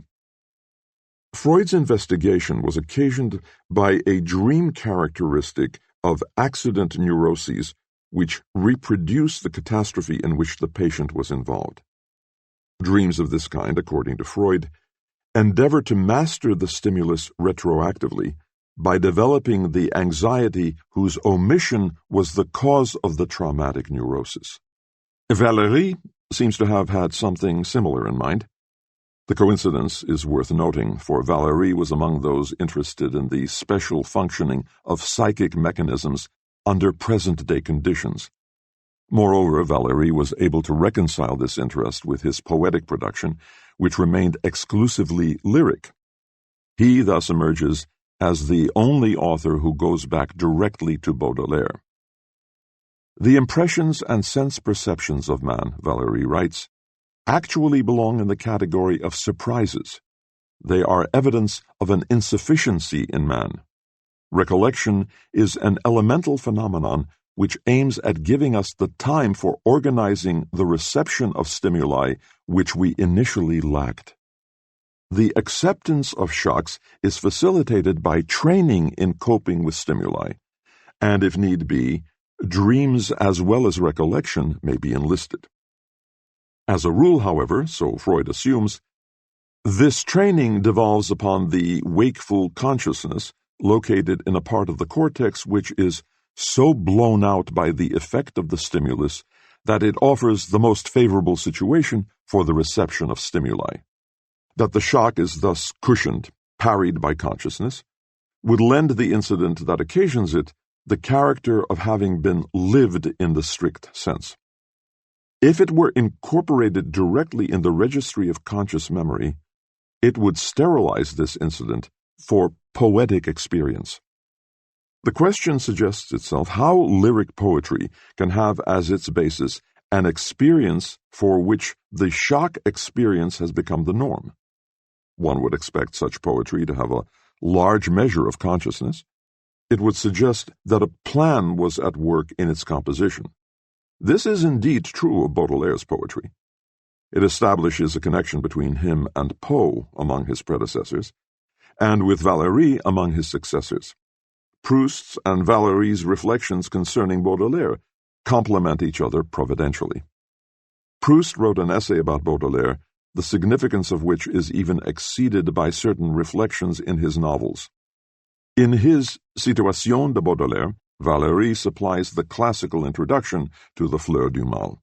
There, he says, the problem for Baudelaire was bound to be this, to become a great poet, yet neither Lamartine, nor Hugo, nor Musset. I do not claim that this ambition was a conscious one in Baudelaire, but it was bound to be present in him. It was his reason of state. There is something odd about speaking of a reason of state in the case of a poet. There is something remarkable about it. The emancipation from experiences. Baudelaire's poetic output is assigned a mission. He envisioned blank spaces which he filled in with his poems. His work cannot merely be categorized as historical like anyone else's, but it intended to be so, and understood itself as such. 4. The greater the share of the shock factor in particular impressions, the more constantly consciousness has to be alert as a screen against stimuli. The more efficiently it does so, the less do these impressions enter experience, Erfahrung, tending to remain in the sphere of a certain hour in one's life, Erlebnis. Perhaps the special achievement of shock defense may be seen in its function of assigning to an incident a precise point in time in consciousness at the cost of the integrity of its contents. This would be a peak achievement of the intellect. It would turn the incident into a moment that has been lived, Erlebnis. Without reflection, there would be nothing but the sudden start, usually the sensation of fright, which, according to Freud, confirms the failure of the shock defense. Baudelaire has portrayed this condition in a harsh image. He speaks of a duel in which the artist, just before being beaten, screams in fright. The duel is the creative process itself. Thus, Baudelaire placed the shock experience at the very center of his artistic work. This self-portrait, which is corroborated by evidence from several contemporaries, is of great significance. Since he is himself exposed to fright, it is not unusual for Baudelaire to occasion fright. Vallès tells us about his eccentric grimaces. On the basis of a portrait by Nargeoz, Paul Martin establishes Baudelaire's alarming appearance. Claudel stresses the cutting quality he could give to his speech. Gautier speaks of the italicizing Baudelaire indulged in when reciting poetry. Nadar describes his jerky gait. Psychiatry knows traumatophile types. Baudelaire made it his business to parry the shocks no matter where they might come from, with his spiritual and his physical self. This shock defense is depicted graphically in an attitude of combat. Baudelaire describes his friend Constantin Guy, whom he visits when Paris is asleep. How he stands there, bent over his table, scrutinizing the sheet of paper just as intently as he does the objects around him by day. How he stabs away with his pencil, his pen, his brush. How he spurts water from his glass to the ceiling and tries his pen on his shirt. How he pursues his work swiftly and intensely, as though he were afraid that his images might escape him. Thus he is combative, even when alone, and parries his own blows. In the opening stanza of his poem Le Soleil, Baudelaire has pictured himself engaged in such a fantastic combat. This is probably the only place in Les Fleurs du Mal that shows the poet at work. Le long du vieux faubourg, où pendant aux masures les persiennes abrient des secrètes luxures, quand le soleil creux frappe à traite redoublée, sur la ville et les champs, sur les toits et les blés, je vais m'exercer seul à ma fantasque escrime, flairant dans tous les coins les hasards de la rime, trébuchant sur les mots comme sur les pavés, heurtant parfois des vers depuis longtemps rêvés. Along the old faubourg, where the masonry is tenanted by shutters, sheltering secret pleasures, when the cruel sun's redoubled beams are lashing city and field, roofs and grain, I go alone to practice my curious fencing, in every corner smelling out the dodges of rhyme, stumbling over words as over cobblestones, colliding now and then with long-dreamed-of verses. Shock is among those experiences that have assumed decisive importance for Baudelaire's personality. Gide has dealt with the interstices between image and idea, word and thing, which are the real site of Baudelaire's poetic excitation. Rivière has pointed to the subterranean shocks by which Baudelaire's poetry is shaken. It is as though they caused words to collapse. Rivière has indicated such collapsing words. Et qui sait si les fleurs nouvelles que je rêve trouveront dans ce sol lavé comme une grève le mystique aliment qui ferait leur vigueur. And who knows whether my dream's new flowers will find within this soil, washed like a shore, the mystic nourishment that would give them strength. Or si belle qui les aime augmente ses verdures. Sibylle, who loves them, augments her verdure. Another example is this famous first line, La servante au grand cœur dont vous étiez jaloux, that magnanimous servant of whom you were jealous. To give these covert laws their due outside his verses as well was Baudelaire's intention in his Spleen de Paris, his prose poems. In the dedication of his collection to the editor-in-chief of La Presse, Arsène Houssaye, Baudelaire wrote, Who among us has not dreamt, in his ambitious days, of the miracle of a poetic prose? It would have to be musical without rhythm and rhyme, supple and resistant enough to adapt itself to the lyrical stirrings of the soul, the wave motions of dreaming, the shocks of consciousness. This ideal, which can turn into an idée fixe, will grip especially those who are at home in the giant cities and the web of their numberless interconnecting relationships. This passage suggests two insights. For one thing, it tells us about the close connection in Baudelaire between the figure of shock and contact with the metropolitan masses. For another, it tells us what is really meant by these masses. They do not stand for classes or any sort of collective. Rather, they are nothing but the amorphous crowd of passers-by, the people in the street. This crowd, of whose existence Baudelaire is always aware, has not served as the model for any of his works, but it is imprinted on his creativity as a hidden figure, just as it constitutes the figure concealed in the fragment quoted before. We may discern the image of the fencer in it. The blows he deals are designed to open a path through the crowd for him. To be sure, the faubourgs through which the poet of Le Soleil makes his way are deserted, but the meaning of the hidden configuration, which reveals the beauty of the stanza to its very depth, probably is this: it is the phantom crowd of the words, the fragments, the beginnings of lines from which the poet, in the deserted streets, rests the poetic booty. 5. The crowd. No subject was more entitled to the attention of 19th century writers. It was getting ready to take shape as a public in broad strata who had acquired facility in reading. It became a customer. It wished to find itself portrayed in the contemporary novel, as the patrons did in the paintings of the Middle Ages. The most successful author of the century met this demand out of inner necessity.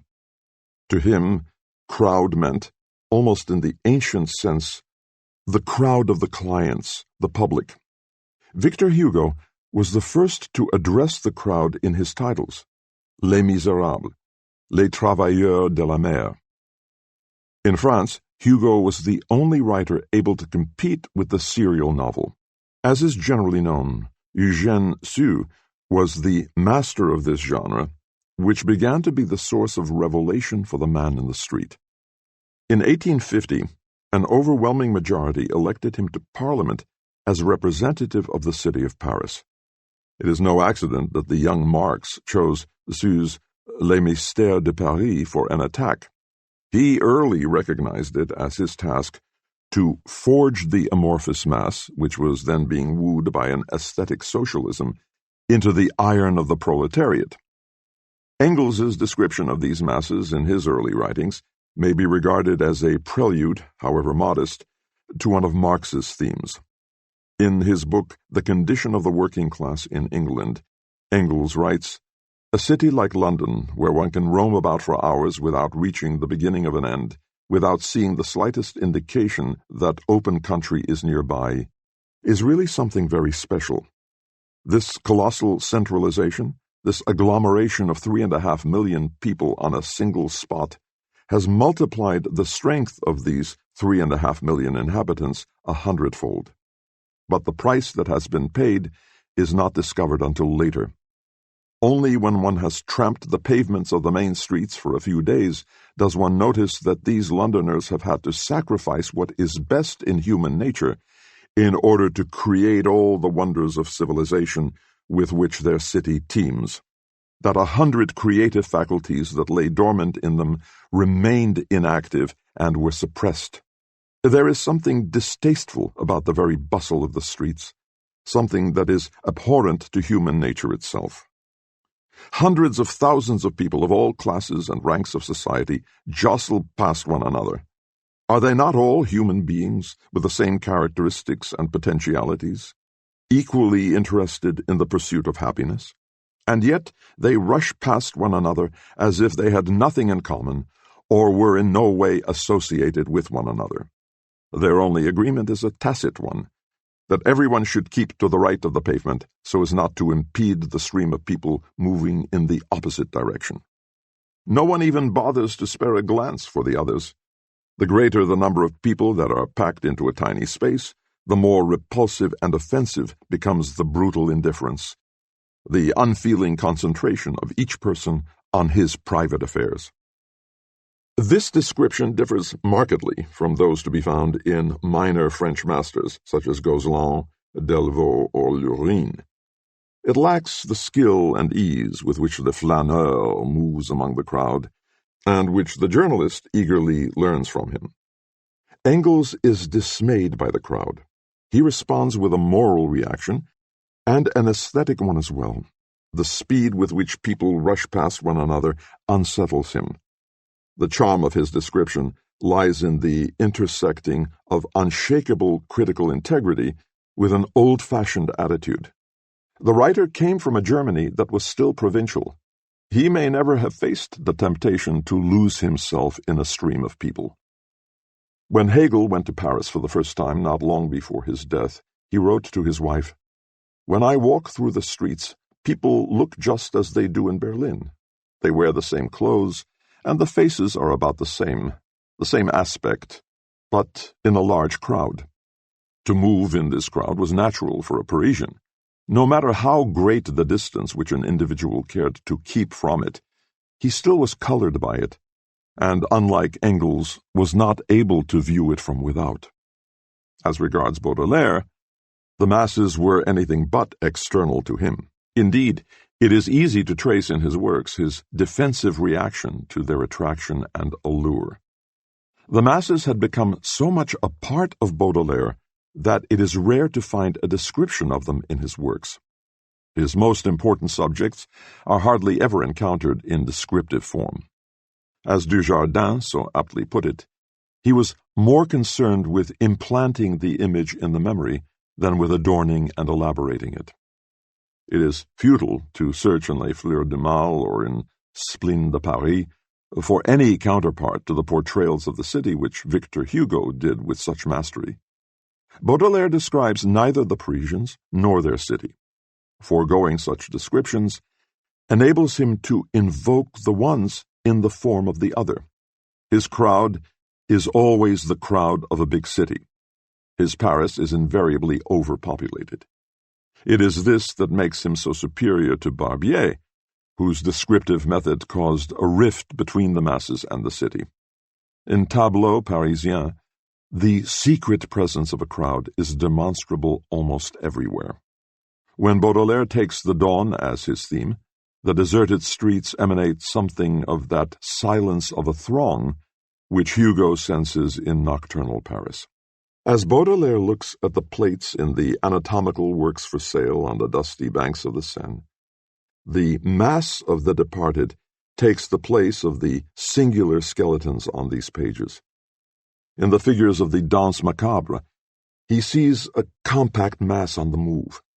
The heroism of the wizened old women, whom the cycle Les Petites Vieilles follows on their rounds, consists in their standing apart from the crowd, unable to keep its pace, no longer participating with their thoughts in the present.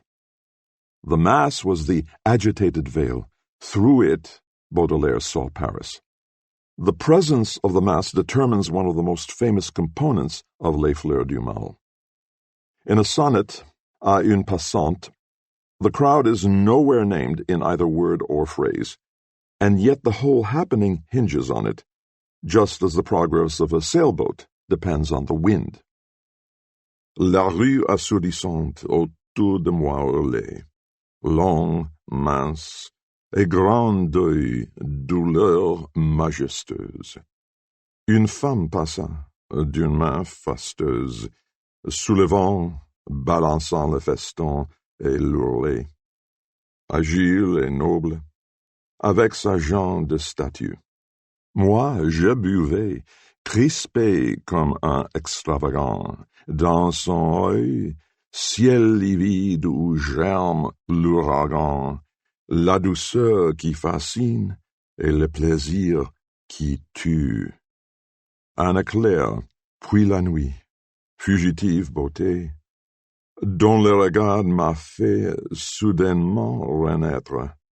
Ne te verrai-je plus que dans l'éternité?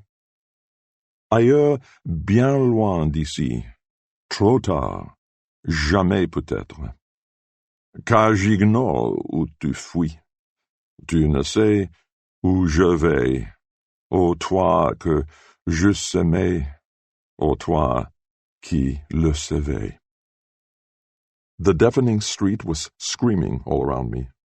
Tall, slender, in deep mourning, majestic grief A woman made her way, with fastidious hand raising and swaying festoon and hem, agile and noble, with her statue's limbs. And there was I, who drank, contorted like a madman, within her eyes, that livid sky where hurricane is born, gentleness that fascinates, pleasure that kills. A lightning flash, then night. O fleeting beauty, whose glance all of a sudden gave me new birth, shall I see you again only in eternity? Far, far from here, too late, or maybe never? For I know not where you flee, you know not where I go. O you I would have loved, O you who knew it too. In a widow's veil, mysteriously and mutely borne along by the crowd, an unknown woman comes into the poet's field of vision. What this sonnet communicates is simply this. Far from experiencing the crowd as an opposed antagonistic element, this very crowd brings to the city dweller the figure that fascinates. The delight of the urban poet is love, not at first sight, but at last sight. It is a farewell forever which coincides in the poem with the moment of enchantment. Thus the sonnet supplies the figure of shock, indeed of catastrophe. But the nature of the poet's emotions has been affected as well. What makes his body contract in a tremor, crispé comme un extravagant, Baudelaire says, is not the rapture of a man whose every fiber is suffused with eros. It is rather like the kind of sexual shock that can beset a lonely man. The fact that these verses could only have been written in a big city, as Thibaudet puts it, is not very meaningful. They reveal the stigmata which life in a metropolis inflicts upon love. Proust read the sonnet in this light, and that is why he gave his later echo of the woman in mourning, which appeared to him one day in the form of Albertine, the evocative caption, La Parisienne. When Albertine came into my room again, she wore a black satin dress. It made her pale, and she resembled the type of the fiery and yet pale Parisian woman, the woman who is not used to fresh air and has been affected by living among masses and possibly in an atmosphere of vice, the kind that can be recognized by a certain glance which seems unsteady if there is no rouge on her cheeks. This is the look, even as late as Proust, of the object of a love which only a city dweller experiences, which Baudelaire captured for poetry, and of which one might not infrequently say that it was spared rather than denied fulfillment. 6. A story by Poe, which Baudelaire translated, may be regarded as the classic example among the older versions of the motif of the crowd. It is marked by certain peculiarities, which upon closer inspection reveal aspects of social forces of such power and hidden depth that we may count them among those which alone are capable of exerting both a subtle and a profound effect upon artistic production. The story is entitled The Man of the Crowd. Set in London, its narrator is a man who, after a long illness, ventures out again for the first time into the hustle and the bustle of the city. In the late afternoon hours of an autumn day, he installs himself behind a window in a big London coffee house. He looks over the other guests, pores over advertisements in the paper, but his main focus of interest is the throng of people surging past his window in the street. The latter is one of the principal thoroughfares of the city and had been very much crowded during the whole day. But as the darkness came on, the throng momentarily increased, and by the time the lamps were well lighted, two dense and continuous tides of population were rushing past the door. At this particular period of the evening, I had never before been in a similar situation, and the tumultuous sea of human heads filled me, therefore, with a delicious novelty of emotion. I gave up, at length, all care of things within the hotel, and became absorbed in contemplation of the scene without. Important as it is, let us disregard the narrative to which this is the prelude, and examine the setting. The appearance of the London crowd, as Poe describes it, is as gloomy and fitful as the light of the gas lamps overhead. This applies not only to the riffraff that is brought forth from its den as night falls.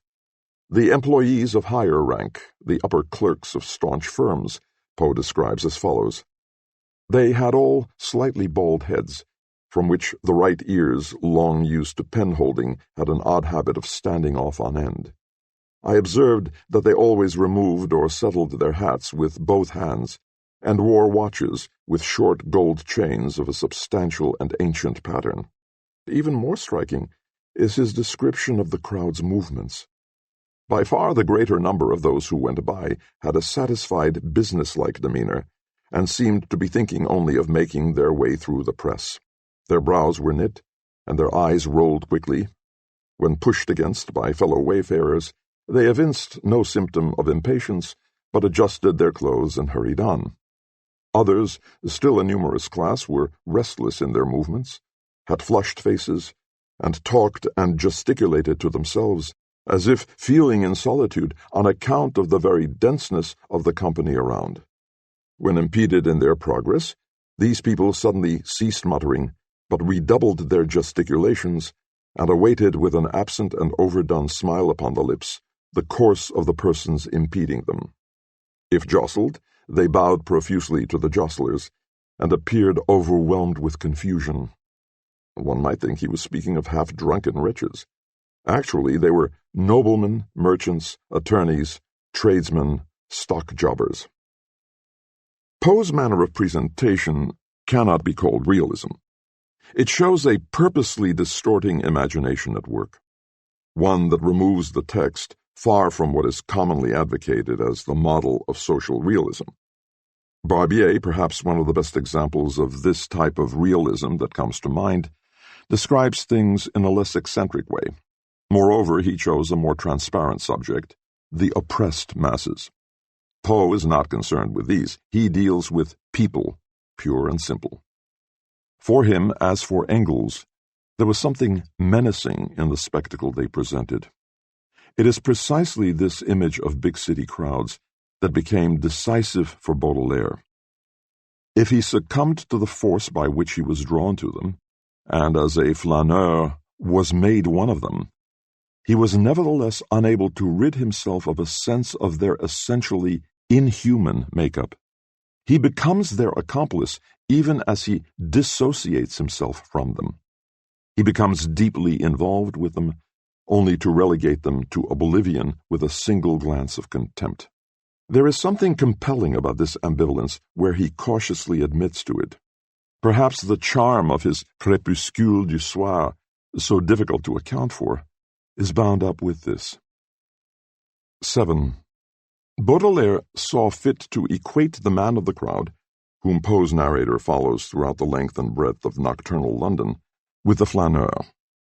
It is hard to accept this view. The man of the crowd is no flaneur. In him, composure has given way to manic behavior. Hence, he exemplifies rather what had to become of the flaneur once he was deprived of the milieu to which he belonged.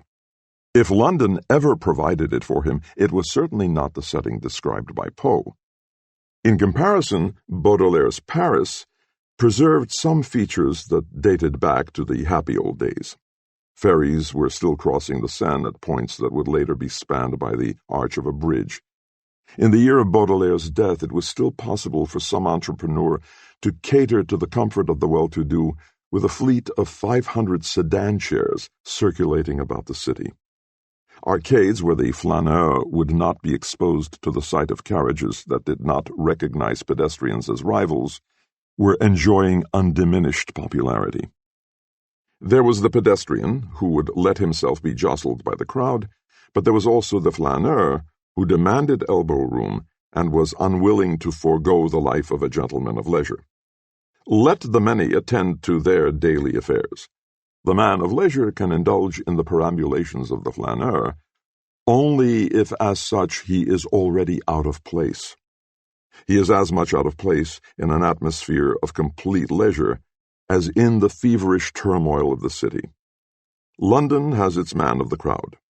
His counterpart, as it were, is the boy Nantes Ferdinand of the street corner, a popular figure in Berlin before the March Revolution of 1848. The Parisian flaneur might be said to stand midway between them. How the man of leisure looks upon the crowd is revealed in a short piece by E.T.A. Hoffmann, the last that he wrote, entitled The Cousin's Corner Window. It antedates Poe's story by 15 years, and probably is one of the earliest attempts to capture the street scene of a large city. The differences between the two pieces are worth noting.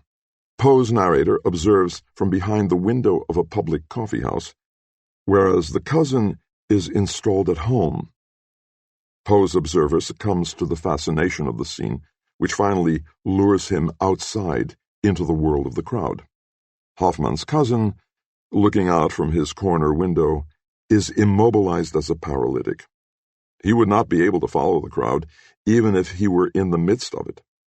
His attitude toward the crowd is rather one of superiority, inspired as it is by his observation post at the window of an apartment building. From this vantage point, he scrutinizes the throng. It is market day, and they all feel in their element. His opera glasses enable him to pick out individual genre scenes. The employment of this instrument is thoroughly in keeping with the inner disposition of its user. He would like, as he admits, to initiate his visitor into the principles of the art of seeing. This consists of an ability to enjoy tableaux vivants, a favorite pursuit of the Biedermeier period.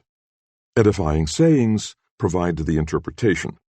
One can look upon the narrative as an attempt which was then due to be made, but it is obvious that the conditions under which it was made in Berlin prevented it from being a complete success. If Hoffmann had ever set foot in Paris or London, or if he had been intent upon depicting the masses as such, he would not have focused on the marketplace. He would not have portrayed the scene as being dominated by women.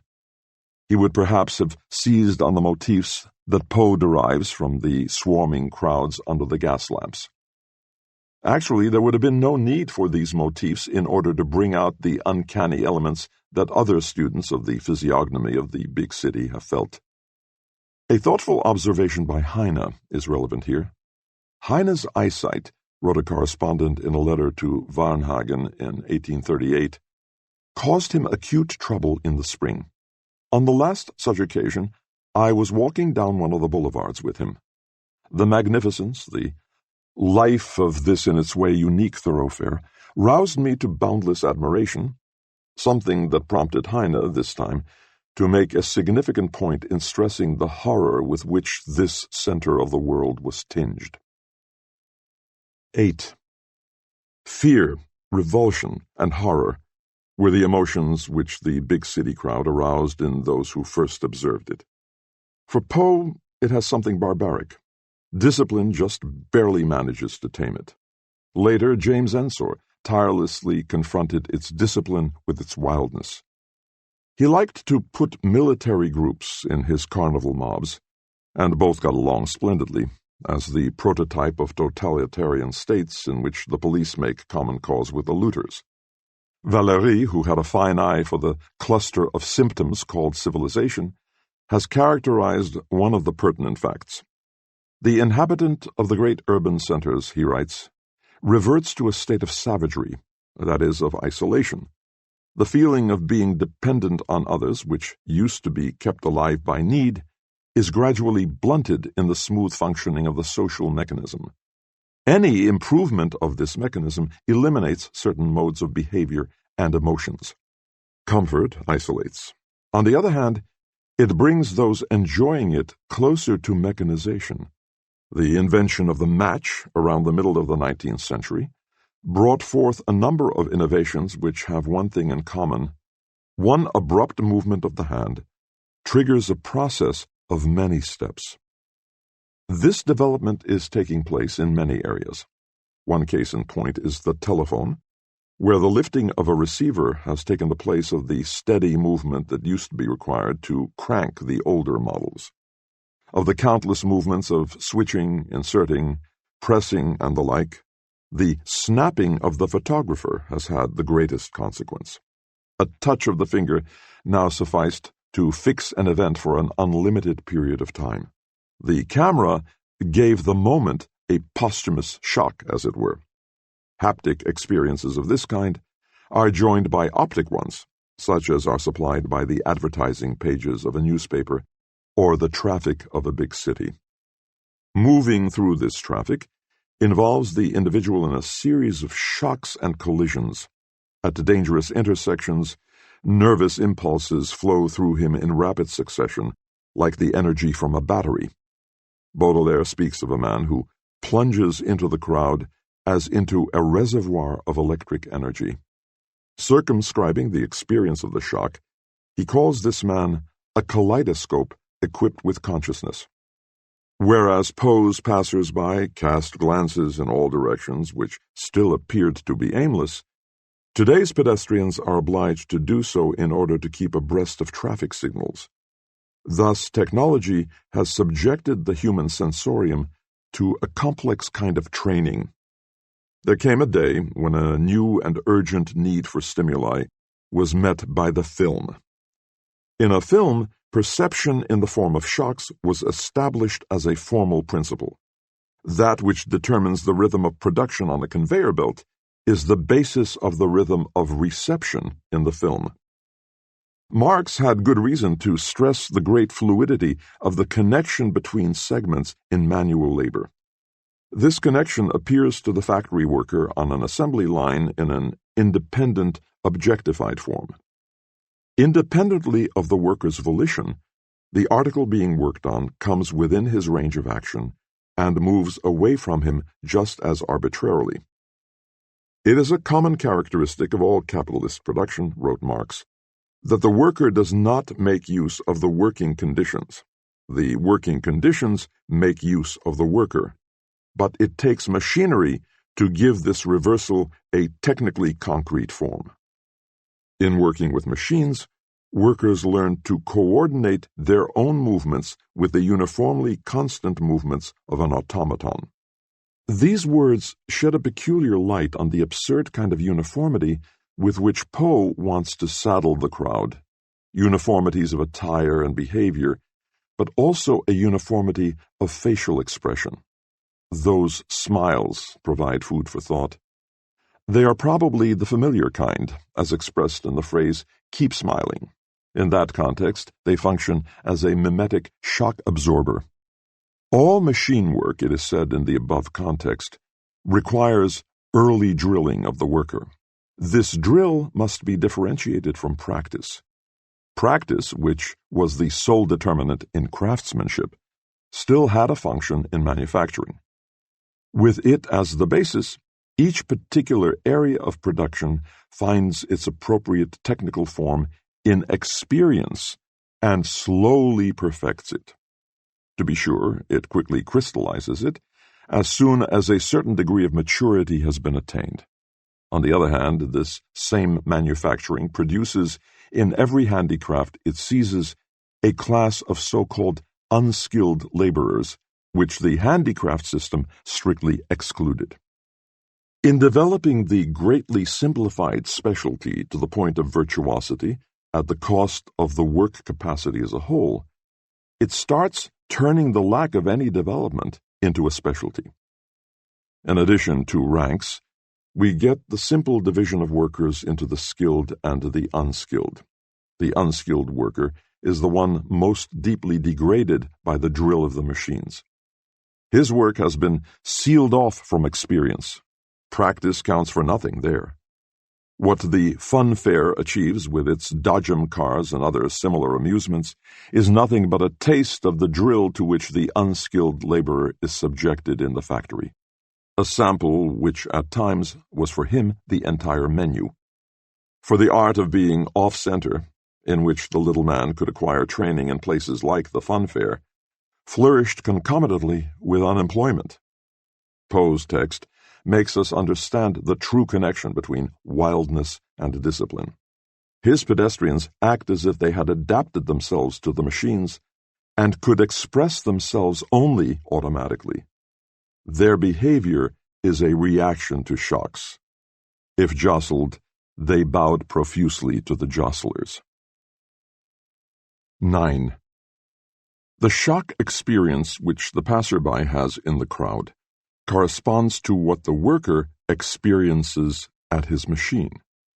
This does not entitle us to the assumption that Poe knew anything about industrial work processes. Baudelaire, at any rate, did not have the faintest notion of them. He was, however, captivated by a process whereby the reflecting mechanism which the machine sets off in the workman can be studied closely, as in a mirror, in the idler. If we say that this process is the game of chance, the statement may appear to be paradoxical. Where would one find a more evident contrast than the one between work and gambling? Alain puts it convincingly when he writes, "It is inherent in the concept of gambling that no game is dependent on the preceding one. Gambling cares about no assured position. Winnings secured earlier are not taken into account, and in this it differs from work. Gambling gives short shrift to the weighty past on which work bases itself." The work which Alain has in mind here is the highly specialized kind, which, like intellectual effort, probably retains certain features of handicraft. It is not that of most factory workers, least of all the work of the unskilled. The latter, to be sure, lacks any touch of adventure, of the mirage that lures the gambler, but it certainly does not lack the futility, the emptiness, the inability to complete something which is inherent in the activity of a wage slave in a factory. Gambling even contains the workman's gesture that is produced by the automatic operation, for there can be no game without the quick movement of the hand by which the stake is put down or a card is picked up. The jolt in the movement of a machine is like the so-called coup in a game of chance. The manipulation of the worker at the machine has no connection with the preceding operation for the very reason that it is its exact repetition. Since each operation at the machine is just as screened off from the preceding operation as a coup in a game of chance is from the one that preceded it, the drudgery of the laborer is in its own way a counterpart to the drudgery of the gambler. The work of both is equally devoid of substance. There is a lithograph by Sennenfelder, which represents a gambling club. Not one of those depicted is pursuing the game in the customary fashion. Each man is dominated by an emotion. One shows unrestrained joy, another distrust of his partner, a third dull despair, a fourth evinces belligerence, another is getting ready to depart from the world. All these modes of conduct share a concealed characteristic. The figures presented show us how the mechanism to which the participants in a game of chance entrust themselves seizes them body and soul, so that even in their private sphere, and no matter how agitated they may be, they are capable only of a reflex action. They behave like the pedestrians in Poe's story. They live their lives as automatons and resemble Bergson's fictitious characters who have completely liquidated their memories. Baudelaire does not appear to have been a devotee of gambling, although he had words of friendly understanding, even homage, for those addicted to it. The motif which he treated in his night piece, Le Jeu, was part of his view of modern times, and he considered it as part of his mission to write this poem. The image of the gambler became in Baudelaire the characteristically modern complement to the archaic image of the fencer. Both are heroic figures to him. Ludwig Borne looked at things through Baudelaire's eyes when he wrote, "If all the energy and passion that are expended every year at Europe's gambling tables were saved, they would suffice to fashion a Roman people and a Roman history from them.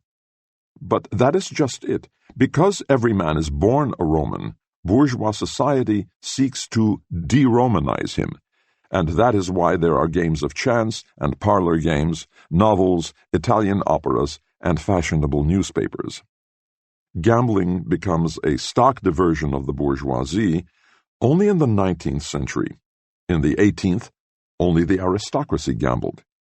Games of chance were disseminated by the Napoleonic armies, and they now became part of fashionable living and the thousands of unsettled lives that are lived in the basements of a large city, part of the spectacle in which Baudelaire claimed he saw the heroic as it is characteristic of our epoch. If one wants to examine gambling from the psychological as well as the technical point of view, Baudelaire's conception of it appears even more significant. It is obvious that the gambler is out to win. Yet one will not want to call his desire to win and make money a wish in the strict sense of the word. He may be inwardly motivated by greed or by some sinister determination. At any rate, his frame of mind is such that he cannot make much use of experience. A wish, however, is a kind of experience. What one wishes for in one's youth, one has abundance in old age, said Goethe. The earlier in life one makes a wish, the greater one's chances that it will be fulfilled. The further a wish reaches out in time, the greater the hopes of its fulfillment.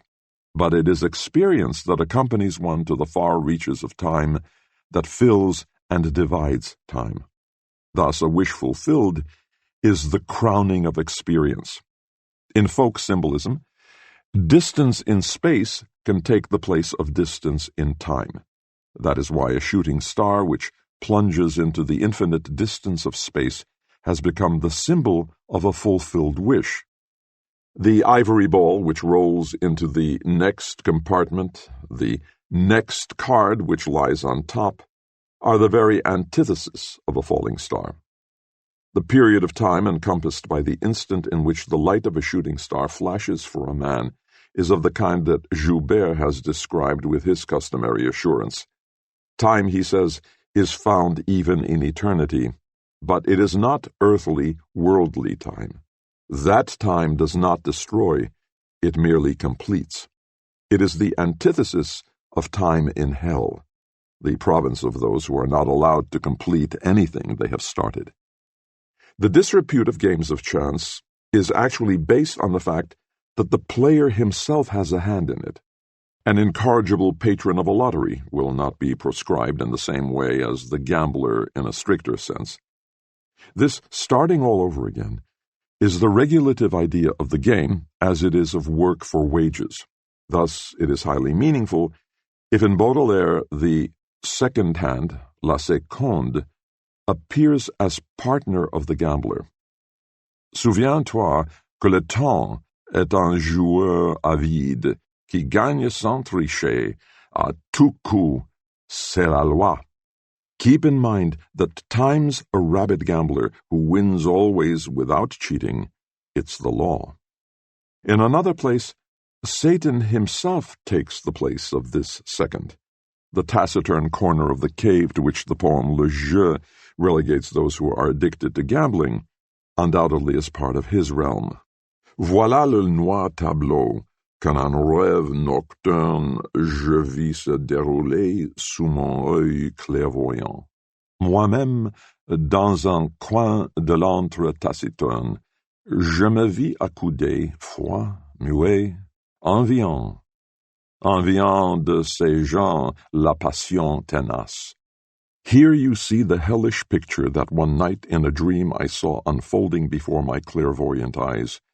And over in a corner of this silent cave, myself I saw, hunched up, cold, mute, and envying these people their tenacious passion. The poet does not participate in the game.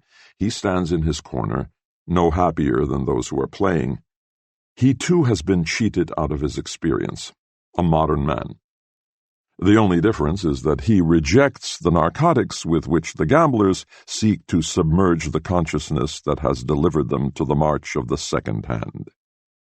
Et mon cœur s'effraya d'envier ma pauvre homme courant avec ferveur à l'abîme béant, et qui, saoul de son sein, préférerait en somme la douleur à la mort et l'enfer en néant. And my heart took fright to envy some poor man who ran in frenzy to the sheer abyss, who, drunk with the pulsing of his blood, preferred grief to death, and hell to nothingness.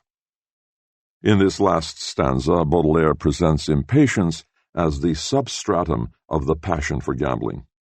He found it in himself in its purest form. His violent temper had the expressiveness of Giotto's Iracundia at Padua. 10. It is, if one follows Bergson, the actualization of the durée which rids man's soul of obsession with time. Proust shared this belief, and from it he developed the lifelong exercises in which he strove to bring to light past things saturated with all the reminiscences that had worked their way into his pores during his sojourn in the unconscious. Proust was an incomparable reader of the Fleurs du Mal, for he sensed that it contained kindred elements. Familiarity with Baudelaire must include Proust's experience with him. Proust writes, "Time is peculiarly chopped up in Baudelaire. Only a very few days open up. They are significant ones. Thus it is understandable why turns of phrases like 'one evening' occur frequently in his works. These significant days are days of completing time, to paraphrase Joubert. They are days of recollection, not marked by any experience. They are not connected with the other days, but stand out from time. As for their substance, Baudelaire has defined it in the notion of the correspondance, a concept that in Baudelaire stands side by side and unconnected with the notion of modern beauty.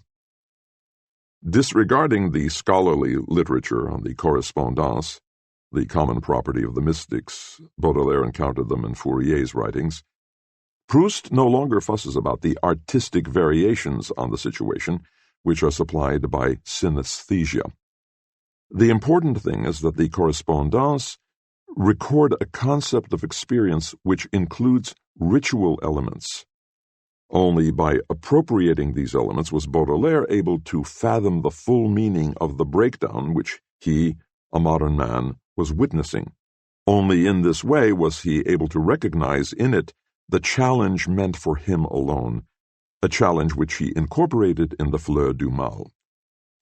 If there really is a secret architecture in this book, and many speculations have been devoted to it, the cycle of poems that opens the volume probably is devoted to something irretrievably lost. This cycle includes 2 sonnets whose motif is the same. The first, entitled Correspondance, begins with these lines. La nature est un temple où de vivants piliers laissant parfois sortir de confuses paroles. L'homme y passe à travers des forêts de symboles qu'il observe avec des regards familiers. Comme de longs échos qui de loin se confondant dans une ténébreuse et profonde unité, vaste comme la nuit et comme la clarté, les parfums, les couleurs et les sons se répondant. Nature is a temple whose living pillars sometimes give forth a babel of words. Man wends his way through forests of symbols which look at him with their familiar glances.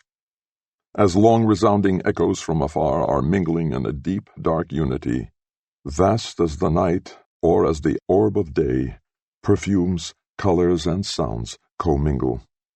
What Baudelaire meant by correspondance may be described as an experience which seeks to establish itself in crisis-proof form. This is possible only within the realm of ritual. If it transcends this realm, it presents itself as the beautiful. In the beautiful, the ritual value of art appears. The correspondence are the data of remembrance, not historical data, but data of prehistory. What makes festive days great and significant is the encounter with an earlier life. Baudelaire recorded this in a sonnet entitled La Vie Antérieure. The images of caves and vegetation, of clouds and waves which are evoked at the beginning of this second sonnet rise from the warm vapor of tears, tears of homesickness. The wanderer looks into the tear-veiled distance and hysterical tears well up in his eyes," writes Baudelaire in his review of the poems of Marceline de Borde-Valmore. There are no simultaneous correspondences, such as were cultivated by the symbolists later. The murmur of the past may be heard in the correspondences, and the canonical experience of them has its place in a previous life. Les houles, enroulant les images des cieux, mêlant d'une façon solennelle et mystique les tout-puissants accords de leur riche musique aux couleurs du couchant reflétées par mes yeux. C'est là que j'ai vécu. The breakers, rolling the images of the sky, mixed in a mystical and solemn way the powerful chords of their rich music with the colors of the sunset reflected in my eyes. There did I live. The fact that Proust's restorative will remains within the limits of earthly existence, whereas Baudelaire's transcends it, may be regarded as symptomatic of the incomparably more elemental and powerful counterforces that Baudelaire faced, and probably he nowhere achieved greater perfection than when he seems resigned to being overcome by them. Recueillement traces the allegories of the old years against the deep sky. Vois se pencher les défuntes années sur les balcons du ciel, en robe surannée. See the dead departed years in antiquated dress leaning over heaven's balconies. In these verses, Baudelaire resigns himself to paying homage to times out of mind that escaped him in the guise of the outdated. When Proust, in the last volume of his work, reverts to the sensation that suffused him at the taste of a Madeleine, he imagines the years which appear on the balcony as being loving sisters of the years of Combray. In Baudelaire, these reminiscences are even more numerous. It is apparent that they are not occasioned by chance, and this, to my mind, is what gives them crucial importance. There is no one else who pursues the interconnected correspondence with such leisurely care, fastidiously and yet nonchalantly, in a woman's smell, for instance, in the fragrance of her hair or her breasts, correspondence which then yield him lines like "the azure of the vast vaulted sky," or "a harbor full of flames and masts." These words are a confessional motto for Proust's work. It bears a relationship to Baudelaire's work, which has assembled the days of remembrance into a spiritual year. But the Fleur du Mal would not be what it is if all it contained were this success. It is unique because it was able to wrest from the inefficiency of the same consolation, the breakdown of the same fervor, the failure of the same effort, poems that are in no way inferior to those in which the correspondants celebrate their triumphs. Spleen et Idéal is the first of the cycles in Les Fleurs du Mal. The Idéal supplies the power of remembrance. The spleen musters the multitude of the seconds against it. It is their commander, just as the devil is the lord of the flies. One of the spleen poems, Le goût du néant, says, Le printemps adorable a perdu son odeur. In this line, Baudelaire expresses something extreme with extreme discretion. This makes it unmistakably his. The word perdu acknowledges the present state of collapse of that experience which he once shared. The scent is the inaccessible refuge of the mémoire involontaire. It is unlikely that it will associate itself with a visual image. Of all sensual impressions, it will ally itself only with the same scent. If the recognition of a scent is more privileged to provide consolation than any other recollection, this may be so because it deeply drugs the sense of time. A scent may drown years in the odor it recalls. This gives a sense of measureless desolation to Baudelaire's verse. For someone who is past experiencing, there is no consolation. Yet it is this very inability to experience that lies at the heart of rage. An angry man won't listen. His prototype, Timon, rages against people indiscriminately. He is no longer capable of telling his proven friend from his mortal enemy. D'Aurevilly very perceptively recognized this condition in Baudelaire, calling him a Timon with the genius of Archilochus. The outbreaks of rage are timed to the ticking of the seconds to which the melancholy man is slave. Et le temps m'engloutit, minute par minute, comme à la neige immense, un corps pris de roideur. And minute by minute time engulfs me, as the snow's measureless fall covers a motionless body. These verses follow immediately after those quoted above. In the spleen, time becomes palpable. The minutes cover man like snowflakes. This time is outside history, as is that of the memoir Involontaire. But in the spleen, the perception of time is supernaturally keen. Every second finds consciousness ready to intercept its shock. Even though chronology places regularity above permanence, it cannot prevent heterogeneous, conspicuous fragments from remaining within it. To have combined recognition of a quality with the measurement of the quantity was the work of the calendars in which the places of recollection are left blank, as it were, in the form of holidays. The man who loses his capacity for experiencing feels as though he is dropped from the calendar. The big city dweller knows this feeling on Sundays. Baudelaire has it avant la lettre in one of the spleen poems. Des cloches tout à coup sautant avec furie et lançant vers le ciel un affreux hurlement, ainsi que des esprits errantes et sans patrie, qui se mettant à geindre opiniâtrement. Suddenly bells leap forth with fury, hurling a hideous howling to the sky, like wandering homeless spirits who break into stubborn wailing. The bells which once were part of holidays have been dropped from the calendar, like the human beings. They are like the poor souls that wander restlessly, but outside of history. If Baudelaire in Spleen and Vie antérieure holds in his hands the scattered fragments of genuine historical appearance, Bergson, in his conception of the durée, has become far more estranged from history. Bergson, the metaphysician, suppresses death. The fact that death is eliminated from Bergson's durée isolates it effectively from a historical as well as prehistorical order. Bergson's concept of action is in keeping with this. The sound common sense which distinguishes the practical man has been its godfather. The durée, from which death has been eliminated, has the miserable endlessness of a scroll. Tradition is excluded from it. It is the quintessence of a passing moment, Erlebnis, that struts about in the borrowed garb of experience. The spleen, on the other hand, exposes the passing moment in all its nakedness. To his horror, the melancholy man sees the earth revert to a mere state of nature.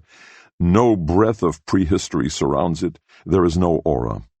This is how the earth emerges in the verses of Le Goût du Néant, which follow the ones we have quoted.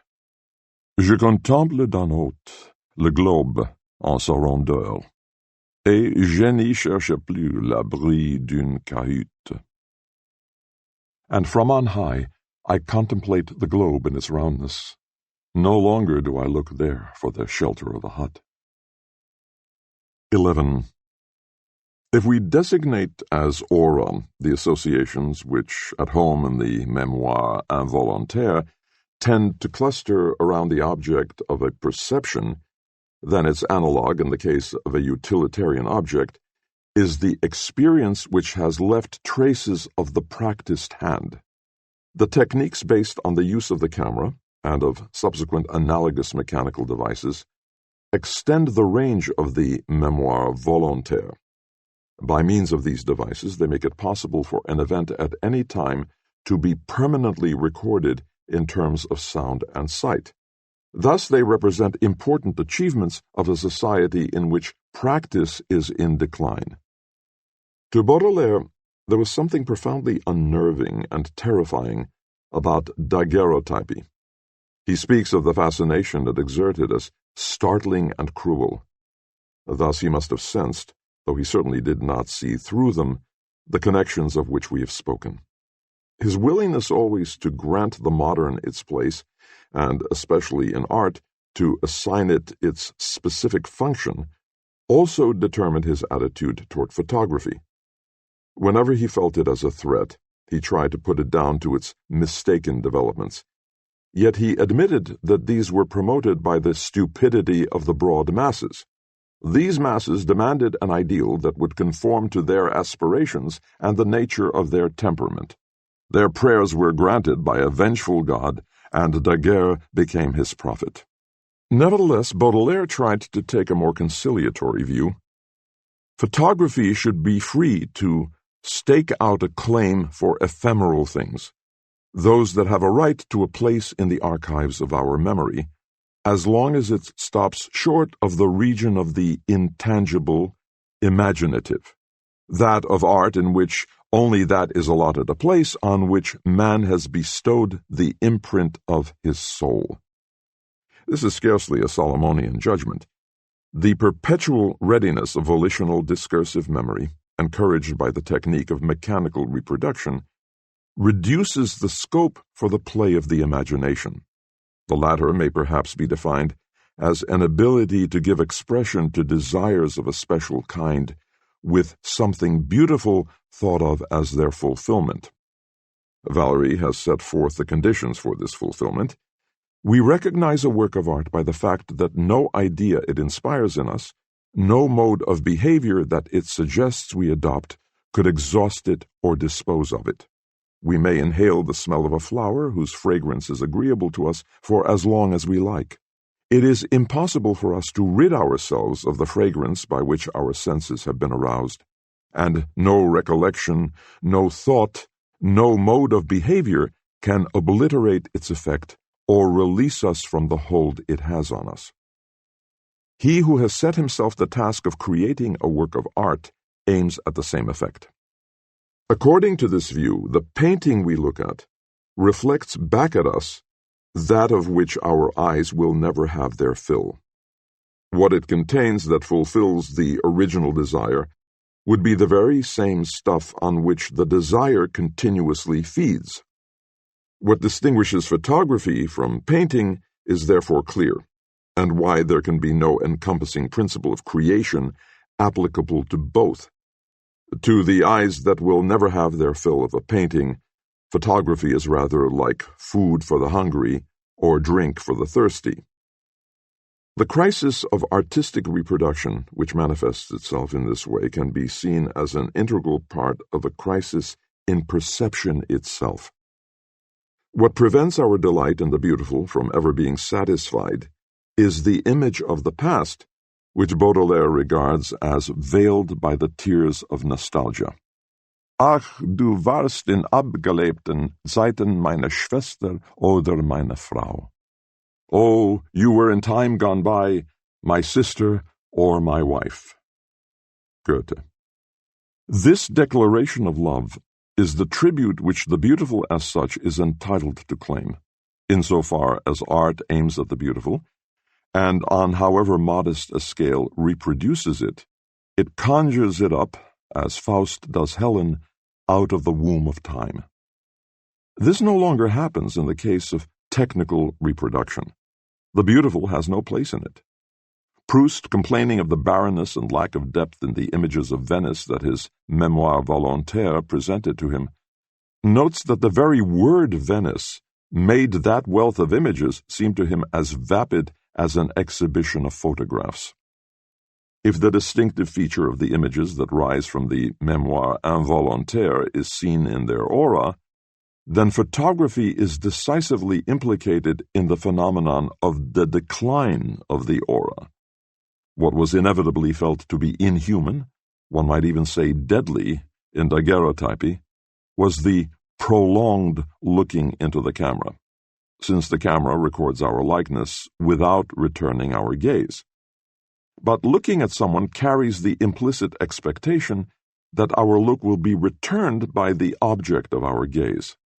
Where this expectation is met, which, in the case of thought processes, can apply equally to the look of the eye of the mind and to a glance pure and simple, there is an experience of the aura to the fullest extent.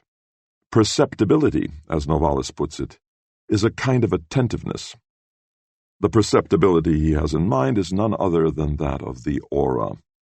Experience of the aura thus rests on the transposition of a response common in human relationships to the relationship between the inanimate or natural object and man. The person we look at, or who feels he is being looked at, looks at us in turn. To perceive the aura of an object we look at means to invest it with the ability to look at us in return. This experience corresponds to the data of the Mémoire involontaire. These data, incidentally, are unique. They are lost to the memory that seeks to retain them. Thus, they lend support to a concept of the aura that comprises the unique manifestation of a distance. This designation has the advantage of clarifying the ceremonial character of the phenomenon. The essentially distant is the inapproachable. Inapproachability is, in fact, a primary quality of the ceremonial image. Proust's great familiarity with the problem of the aura requires no emphasis.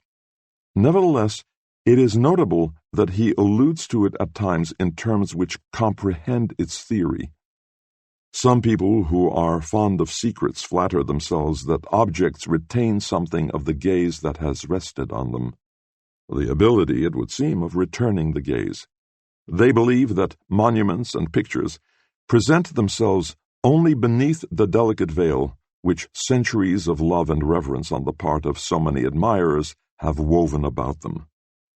This chimera, Proust concludes evasively, would change into truth if they related it to the only reality that is valid for the individual, namely the world of his emotions.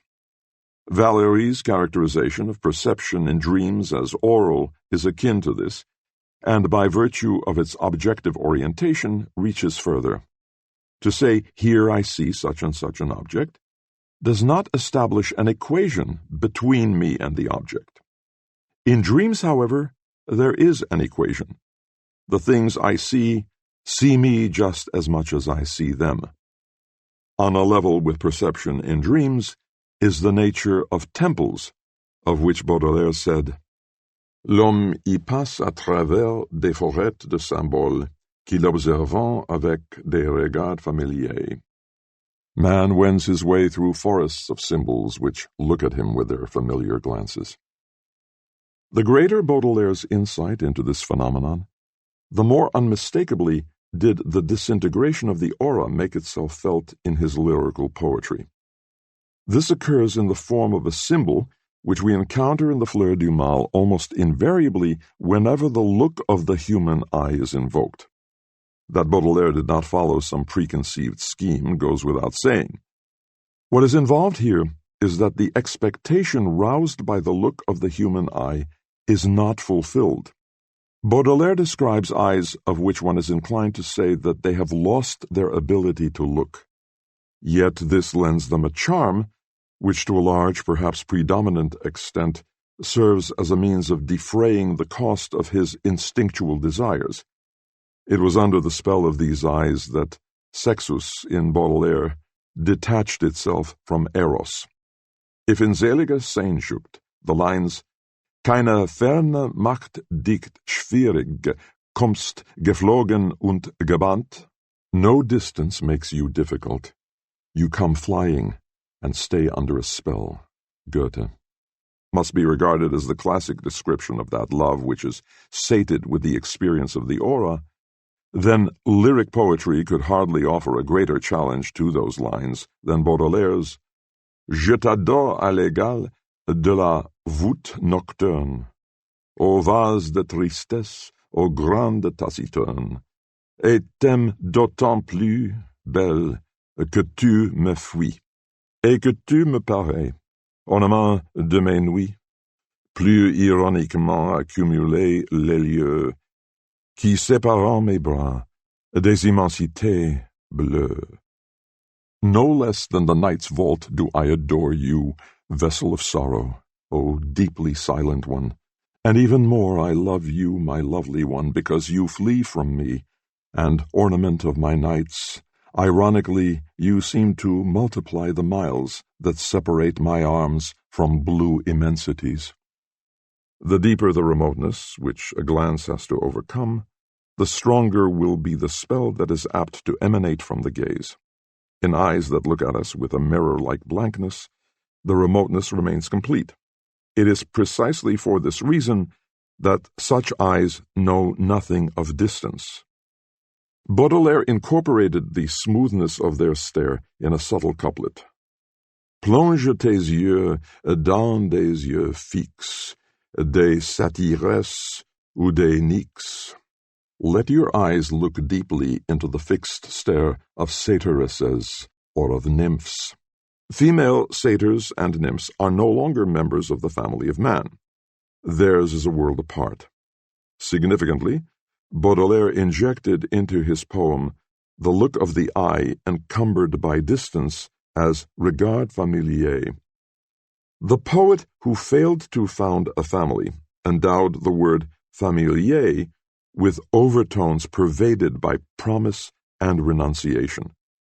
He has lost himself to the spell of eyes which do not return his glance, and submits to their sway without illusions.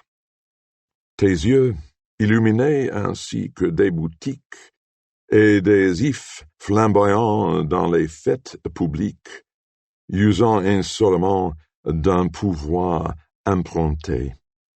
Your eyes, lit up like shop windows and trees illuminated for public celebrations, with insolence make use of borrowed power. Dullness, says Baudelaire in one of his earliest publications, is frequently an ornament of beauty. It is to this that we owe it if eyes are sad and translucent like blackish swamps, or if their gaze has the oily inertness of tropical seas. When such eyes come alive, it is with the self-protective wariness of a wild animal hunting for prey. Thus, the eye of the prostitute scrutinizing the passers-by is at the same time on its guard against the police. Baudelaire found the physiognomic type bred by this kind of life delineated in Constantine Guy's numerous drawings of prostitutes. Her eyes, like those of a wild animal, are fixed on the distant horizon. They have the restlessness of a wild animal, but sometimes also the animal's sudden tense vigilance. That the eye of the city dweller is overburdened with protective functions is obvious. Georg Simmel refers to some less obvious tasks with which it is charged. The person who is able to see but unable to hear is much more troubled than the person who is able to hear but unable to see. Here is something characteristic of the big city. The interpersonal relationships of people in big cities are characterized by a markedly greater emphasis on the use of the eyes than on that of the ears. This can be attributed chiefly to the institution of public conveyances. Before buses, railroads, and streetcars became fully established during the 19th century, people were never put in a position of having to stare at one another for minutes or even hours on end without exchanging a word. There is no daydreaming surrender to faraway things in the protective eye. It may even cause one to feel something like pleasure in the degradation of such abandonment. This is probably the sense in which the following curious sentences should be read. In his Salon of 1859, Baudelaire lets the landscapes pass in review, concluding with this admission. I long for the return of the dioramas whose enormous crude magic subjects me to the spell of a useful illusion. I prefer looking at the backdrop paintings of the stage, where I find my favorite dreams treated with consummate skill and tragic concision. Those things, so completely false, are for that very reason much closer to the truth, whereas the majority of our landscape painters are liars, precisely because they fail to lie. One is inclined to attach less importance to the useful illusion than to the tragic concision. Baudelaire insists on the magic of distance. He goes so far as to judge landscapes by the standard of paintings in the booths at fairs. Does he mean the magic of distance to be pierced, as must need happen when the spectator steps too close to the depicted scene? This is embodied in one of the great verses of the Fleurs du Mal. Le plaisir vaporeux fuira vers l'horizon, ainsi qu'une sylphide au fond de la coulisse. Nebulous pleasure horizonward will flee, just like a sylph behind the wings. 12. Les Fleurs du Mal was the last lyric work that had a European repercussion. No later work penetrated beyond a more or less limited linguistic area. Added to this is the fact that Baudelaire expended his productive capacity almost entirely on this one work. And finally, it cannot be denied that some of his motifs, and the present study has dealt with them, render the possibility of lyric poetry questionable. These three facts define Baudelaire historically. They showed that he imperturbably stuck to his cause and single-mindedly concentrated on his mission. He went so far as to proclaim as his goal the creation of a cliché. In this he saw the condition of every future poet. He had a low opinion of those who were not up to it. Do you drink beef tea made of ambrosia? Do you eat cutlets from Paros? How much do they give in the pawnshop for a lyre? To Baudelaire, the lyric poet with a halo is antiquated. In a prose piece which came to light at a late date, A Lost Halo, Baudelaire has such a poet appear as a supernumerary. When Baudelaire's literary remains were first examined, this piece was rejected as unsuitable for publication. To this day it has been neglected by Baudelaire scholarship. What do I see, my dear fellow? You, here? I find you in a place of ill repute, a man who sips quintessences, who consumes ambrosia? Really, I couldn't be more surprised. You know, my dear fellow, how afraid I am of horses and carriages. A short while ago I was hurrying across the boulevard, and amidst this moving chaos in which death comes galloping at you from all sides at once, I must have made an awkward movement, for the halo slipped off my head and fell onto the muddy asphalt pavement. I didn't have the courage to pick it up, and decided that it hurts less to lose one's insignia than to have one's bones broken. And furthermore, I said to myself, every cloud has a silver lining. Now I can go about incognito, do bad things, and indulge in vulgar behavior like ordinary mortals. So here I am, just like you. But you ought to report the loss of your halo, or inquire at the Lost and Found office. I wouldn't dream of it. I like it here. You are the only person who has recognized me. Besides, dignity bores me. And I enjoy the thought that some bad poet will pick up the halo and won't think twice about adorning himself with it. There is nothing I like better than to make someone happy, especially if the happy man is one I can laugh at. Just picture X wearing it, or Y. Won't that be funny? The same motif may be found in his diaries, only the ending is different. The poet quickly picks the halo up, but now he is bothered by the feeling that the incident may be a bad omen. The man who wrote these pieces was no flaneur.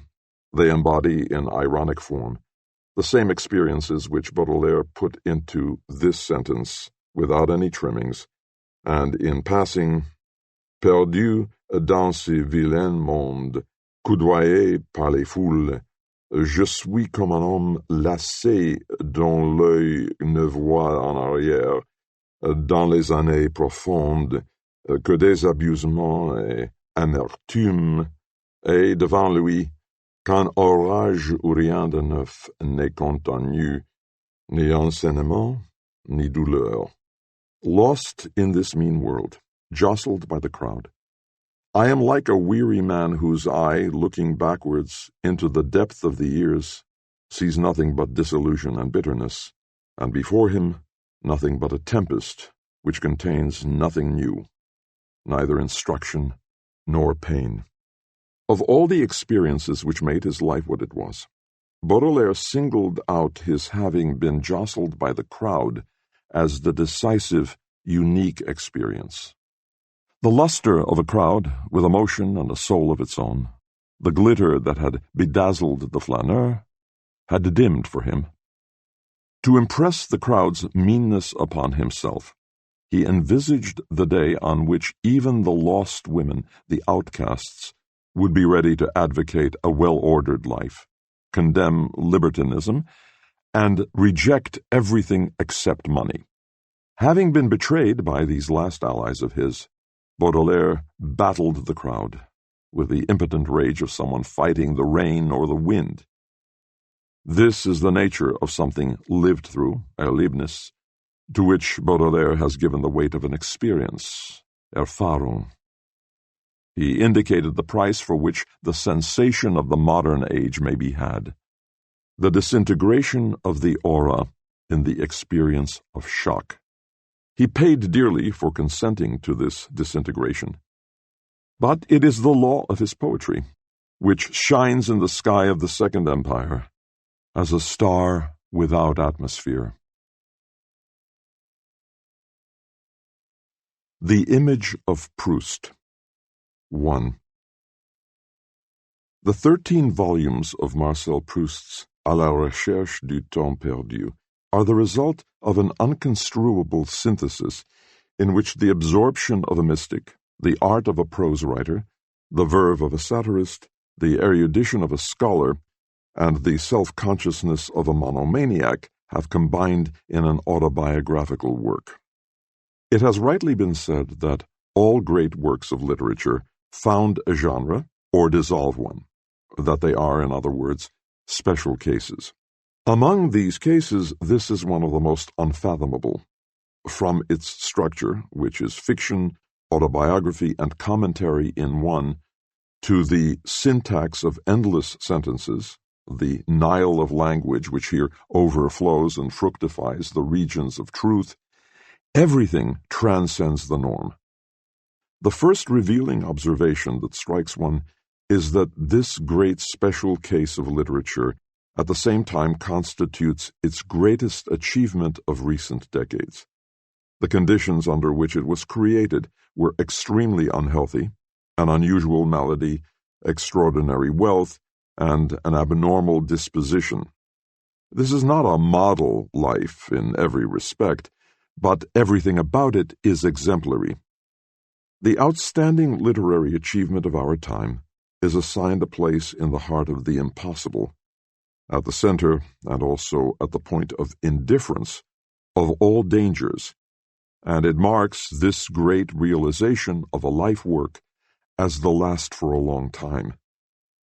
The Image of Proust is the highest physiognomic expression which the irresistibly growing discrepancy between literature and life was able to assume. This is the lesson which justifies the attempt to evoke this image.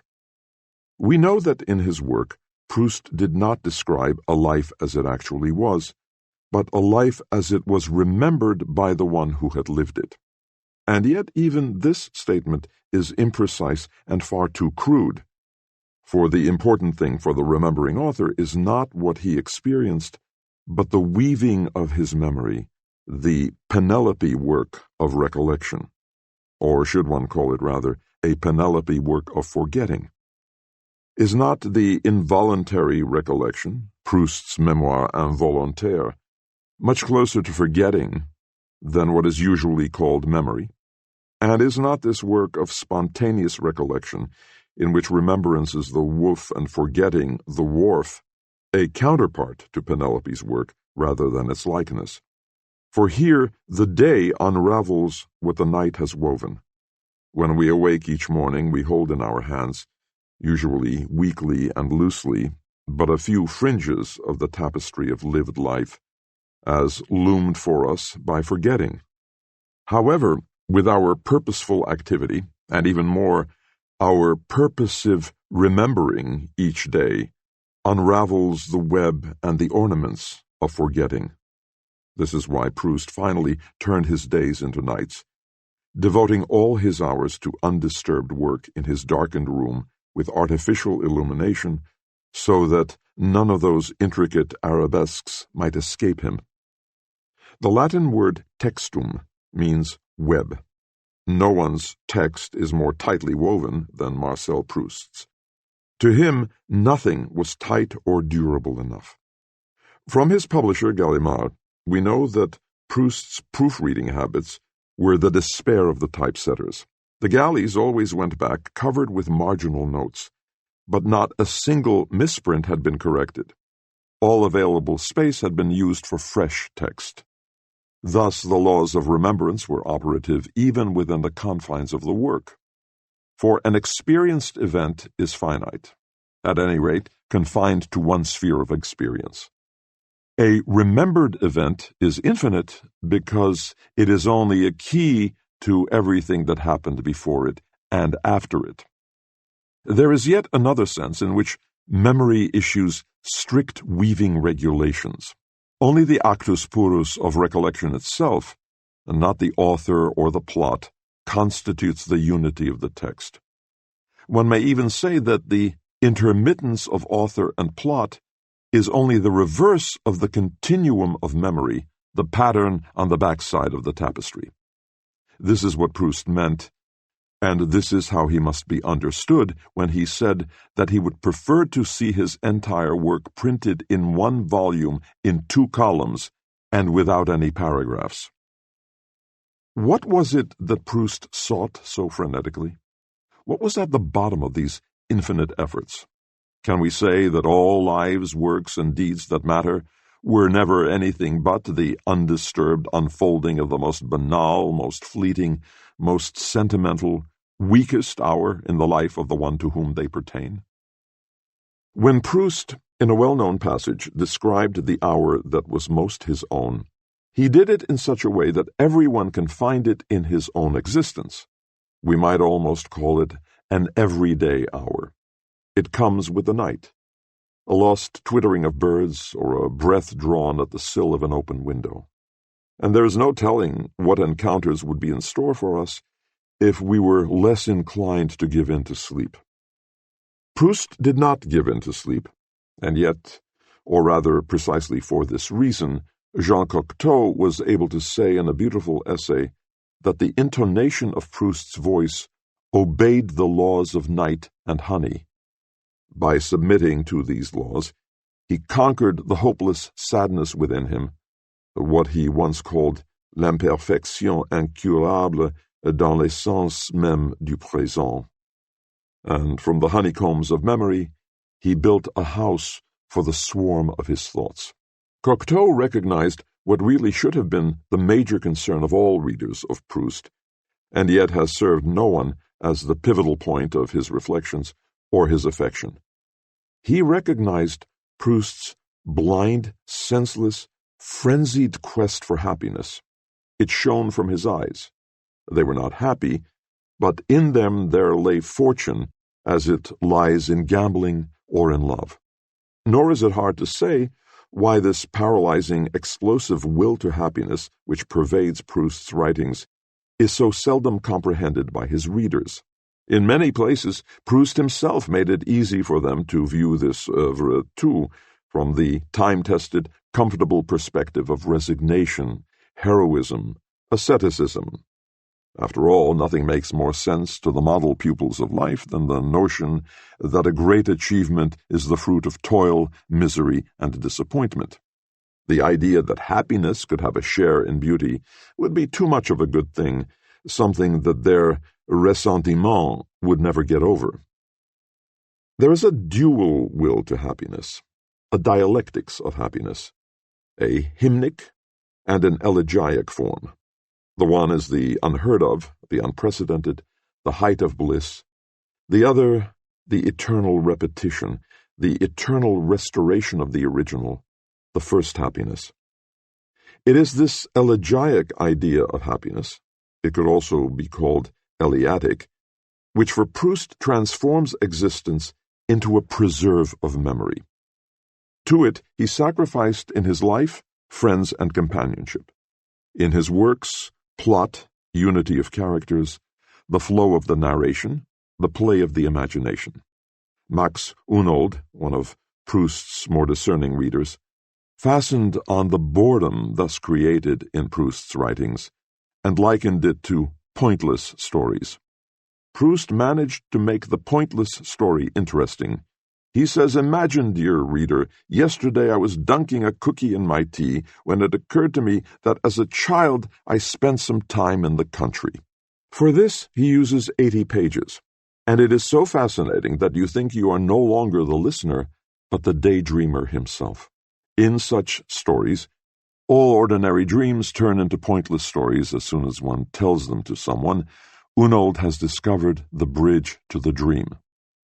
No synthetic interpretation of Proust can disregard it. Enough inconspicuous gates lead into it. Proust's frenetically studying resemblances, his impassioned cult of similarity. The true signs of its hegemony do not become obvious where he suddenly and startlingly uncovers similarities in actions, physiognomies, or speech mannerisms. The similarity of one thing to another which we are used to, which occupies us in a wakeful state, reflects only vaguely the deeper resemblance of the dream world, in which everything that happens appears not in identical but in similar guise, opaquely similar one to another. Children know a symbol of this world. The stocking which has the structure of this dream world, when rolled up in the laundry hamper, it is a bag and a present at the same time. And just as children do not tire of quickly changing the bag and its contents into a third thing, namely a stocking, Proust could not get his fill of emptying the dummy, his self, at one stroke in order to keep garnering that third thing, the image which satisfied his curiosity, indeed assuaged his homesickness. He lay on his bed, racked with homesickness, homesick for the world distorted in the state of resemblance, a world in which the true surrealistic face of existence breaks through.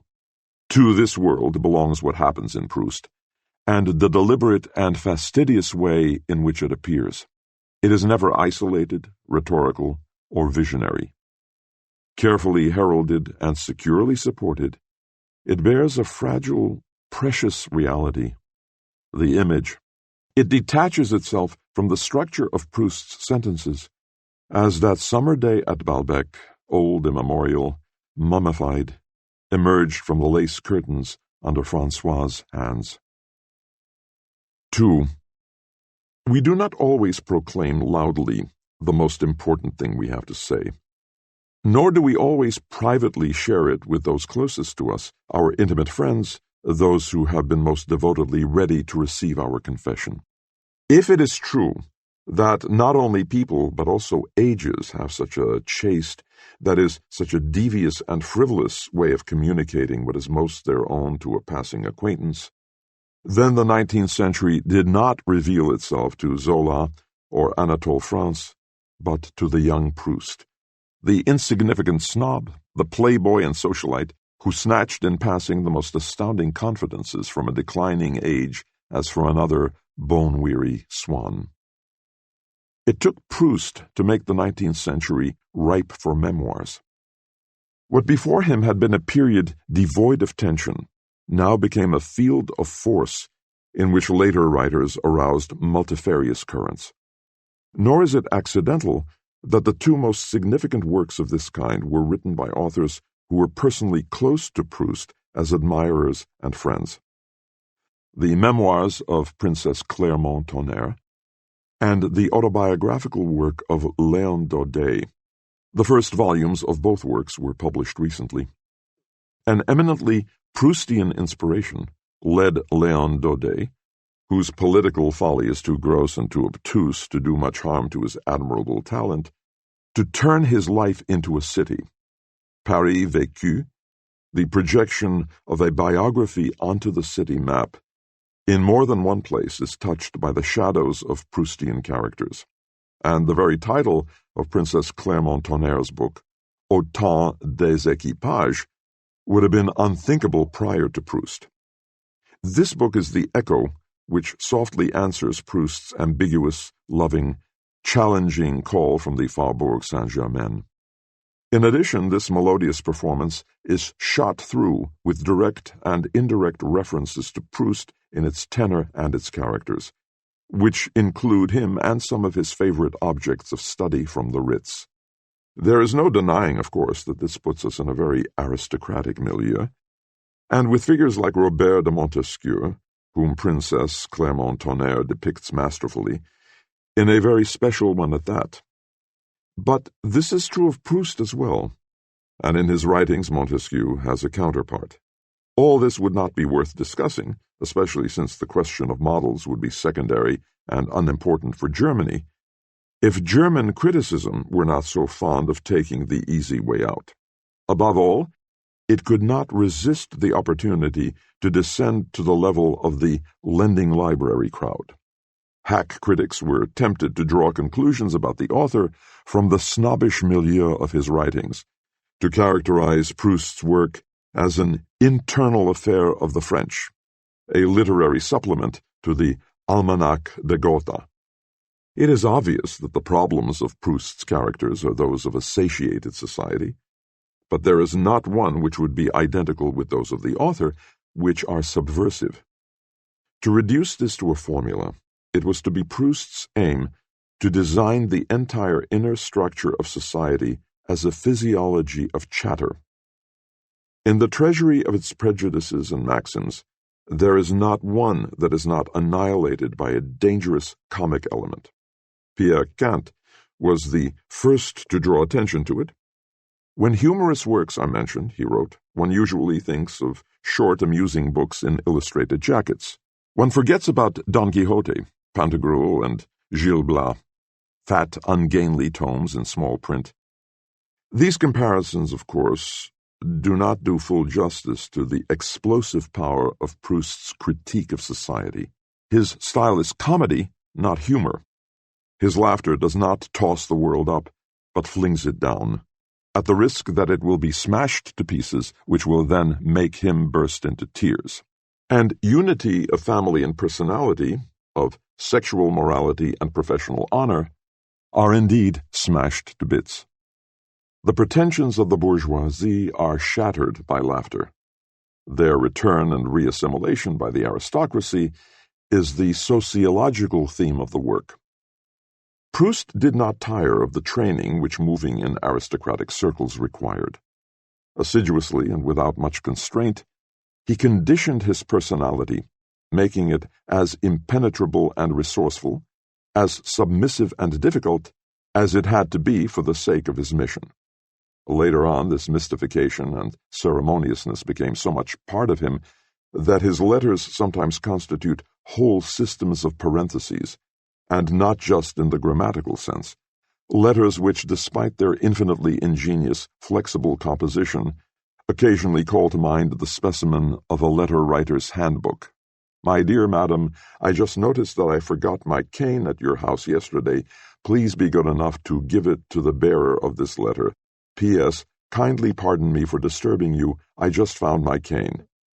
Proust was most resourceful in creating complications. Once late at night, he dropped in on Princess Clermont-Tonnerre and made his staying dependent on someone bringing him his medicine from his house. He sent a valet for it, giving him a lengthy description of the neighborhood and of the house. Finally, he said, "You cannot miss it. It is the only window on the Boulevard Haussmann in which there still is a light burning." Everything but the house number. Anyone who has tried to get the address of a brothel in a strange city and has received the most long-winded directions, everything but the name of the street and the house number, will understand what is meant here and what the connection is with Proust's love of ceremony, his admiration of the Du Saint-Simon, and last but not least, his intransigent French spirit. Is it not the quintessence of experience to find out how very difficult it is to learn many things which apparently could be told in very few words? It is simply that such words are part of a language established along lines of caste and class, and unintelligible to outsiders. No wonder that the secret language of the salons excited Proust.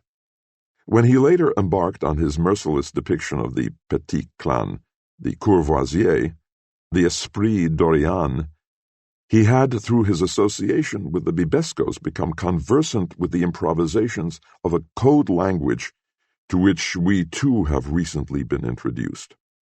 In his years of life in the salons, Proust developed not only the vice of flattery to an eminent, one is tempted to say to a theological degree, but the vice of curiosity as well. We detect in him the reflection of the laughter which, like a flash fire, curls the lips of the foolish virgins represented on the intrados of many of the cathedrals which Proust loved. It is the smile of curiosity. Was it curiosity that made him such a great parodist? If so, we would know how to evaluate the term parodist in this context. Not very highly, for though it does justice to his abysmal malice, it skirts the bitterness, savagery, and grimness of the magnificent pieces which he wrote in the style of Balzac, Flaubert, Sainte-Beuve, Henri de Régnier, the Goncourt, Michelet, Renan, and his favorite Saint-Simon, and which are collected in the volume Pastiche et Mélange. The mimicry of a man of curiosity is the brilliant device of this series, as it is also a feature of his entire creativity in which his passion for vegetative life cannot be taken seriously enough. Ortega y Gasset was the first to draw attention to the vegetative existence of Proust's characters, which are planted so firmly in their social habitat, influenced by the position of the son of aristocratic favor, stirred by the wind that blows from Guermantes or Méséglise, and inextricably intertwined in the thicket of their fate. This is the environment that gave rise to the poet's mimicry. Proust's most accurate, most convincing insights fasten on their objects, as insects fasten on leaves, blossoms, branches, betraying nothing of their existence until a leap, a beating of wings, a vault, show the startled observer that some incalculable individual life has imperceptibly crept into an alien world. The true reader of Proust is constantly jarred by small shocks. In the parodies he finds again, in the guise of a play with styles, what affected him in an altogether different way as this spirit's struggle for survival under the leafy canopy of society. At this point we must say something about the close and fructifying interpenetration of these two vices, curiosity and flattery. There is a revealing passage in the writings of Princess Clermont-Tonnerre. And finally, we cannot suppress the fact that Proust became enraptured with the study of domestic servants, whether it be that an element which he encountered nowhere else intrigued his investigative faculties, or that he envied servants their greater opportunities for observing the intimate details of things that aroused his interest. In any case, domestic servants, in their various embodiments and types, were his passion. In the exotic shadings of a Jupien, a Monsieur Aimé, a Célestine Albalat, their ranks extend from Françoise, a figure with the coarse, angular features of Saint Martha that seems to be straight out of the Book of Hours, to those grooms and chasseurs who are paid for loafing rather than working. And perhaps the greatest concentration of this connoisseur of ceremonies was reserved for the depiction of these lower ranks. Who can tell how much servant curiosity became part of Proust's flattery, how much servant flattery became mixed with his curiosity, and where this artful copy of the role of the servant on the heights of the social scale had its limits. Proust presented such a copy, and he could not help doing so, for, as he once admitted, voir and désirer imiter were one and the same thing to him. This attitude, which was both sovereign and obsequious, has been preserved by Maurice Barrès in the most apposite words that have ever been written about Proust. Un poète persan dans une loge de portière. There was something of the detective in Proust's curiosity. The upper 10,000 were to him a clan of criminals, a band of conspirators beyond compare, the Camorra of consumers. It excludes from its world everything that has a part in production, or at least demands that this part be gracefully and bashfully concealed behind the kind of manner that is sported by the polished professionals of consumption. Proust's analysis of snobbery, which is far more important than his apotheosis of art, constitutes the apogee of his criticism of society. For the attitude of the snob is nothing but the consistent, organized, steely view of life from the chemically pure standpoint of the consumer.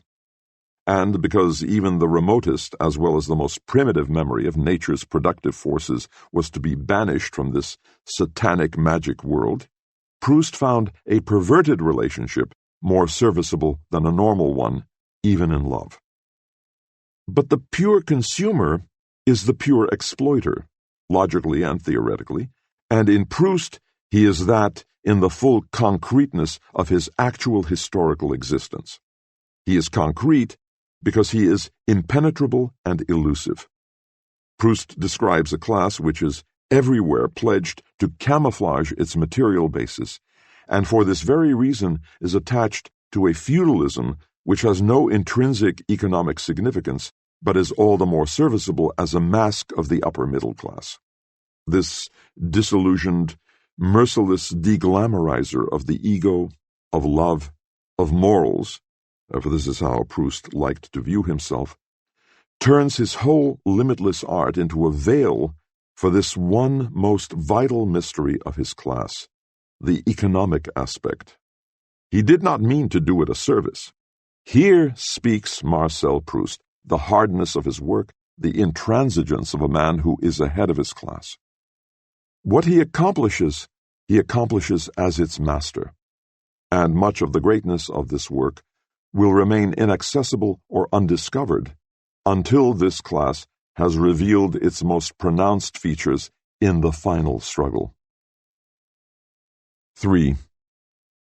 In the last century, there was an inn by the name of Au Temps Perdu at Grenoble. I do not know whether it still exists. In Proust, too, we are guests who enter through a door underneath a suspended sign that sways in the breeze, a door behind which eternity and rapture await us. Fernandez rightly distinguished between a thème de l'éternité and a thème du temps in Proust. But his eternity is by no means a Platonic or a utopian one. It is rapturous. Therefore, if time reveals a new and hitherto unknown kind of eternity to anyone who becomes engrossed in its passing, this certainly does not enable an individual to approach the higher regions which a Plato or Spinoza reached with one beat of the wings. It is true that in Proust we find rudiments of an enduring idealism, but it would be a mistake to make these the basis of an interpretation, as Benoit Machin has done most glaringly. The eternity which Proust opens to view is convoluted time, not boundless time. His true interest is in the passage of time in its most real, that is, space-bound form, and this passage nowhere holds sway more openly than in remembrance within and aging without. To observe the interaction of aging and remembering means to penetrate to the heart of Proust's world, to the universe of convolution.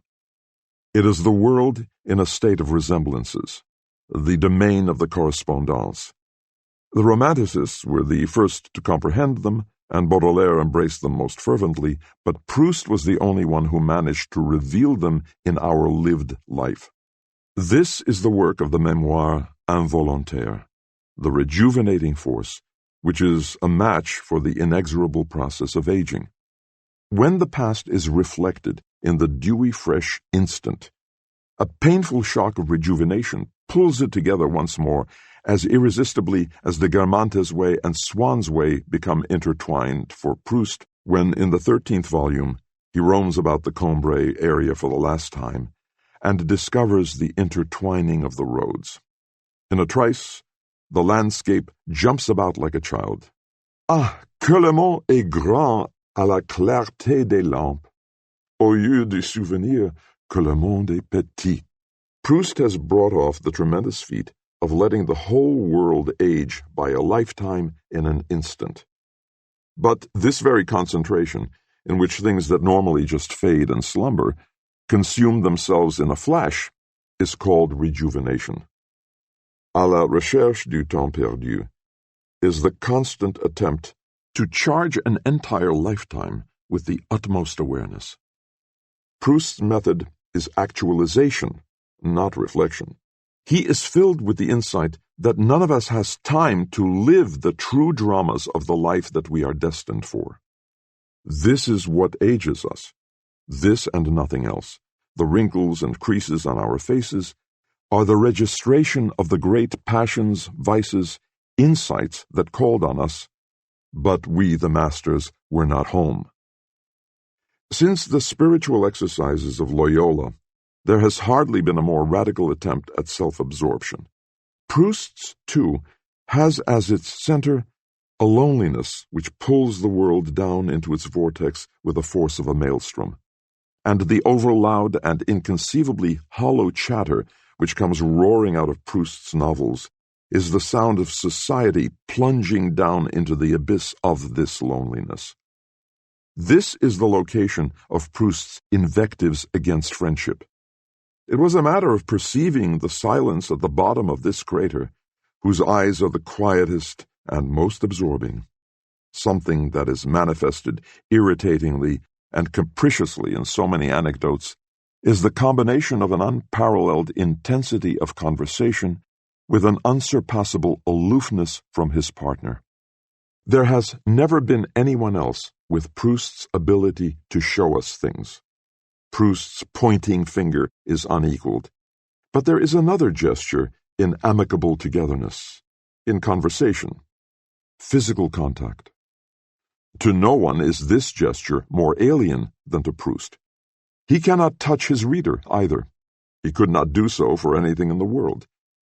If one wanted to group literature around these poles, dividing it into the directive and the touching kind, the core of the former would be the work of Proust, the core of the latter, the work of Péguy. This is basically what Fernandez has formulated so well. Depth, or rather intensity, is always on his side, never on that of his partner. This is demonstrated brilliantly and with a touch of cynicism in Proust's literary criticism, the most significant document of which is an essay that came into being on the high level of his fame and the low level of his deathbed. Apropos de Baudelaire. The essay is Jesuitic in its acquiescence in his own maladies, immoderate in the garrulousness of a man who is resting, frightening in the indifference of a man marked by death who wants to speak out once more, no matter on what subject. What inspired Proust here in the face of death also shaped him in his intercourse with his contemporaries. So spasmodic and harsh an alternation of sarcasm and tenderness that its recipients threatened to break down in exhaustion. The provocative, unsteady quality of the man affects even the reader of his works. Suffice it to recall the endless succession of soit que, by means of which an action is shown in an exhaustive, depressing way in the light of the countless motives upon which it may have been based. And yet these paratactic sequences reveal the point at which weakness and genius coincide in Proust. The intellectual renunciation, the tested skepticism with which he approached things. After the self-satisfied inwardness of Romanticism, Proust came along, determined, as Jacques Rivière puts it, not to give the least credence to the sirène intérieure. Proust approaches experience without the slightest metaphysical interest, without the slightest penchant for construction, without the slightest tendency to console. Nothing is truer than that. And thus, the basic feature of this work, too, which Proust kept proclaiming as being planned, is anything but the result of construction. But it is as planned as the lines on the palm of our hand, or the arrangement of the stamen in a calyx. Completely worn out, Proust, that aged child, fell back on the bosom of nature, not to drink from it, but to dream to its heartbeat.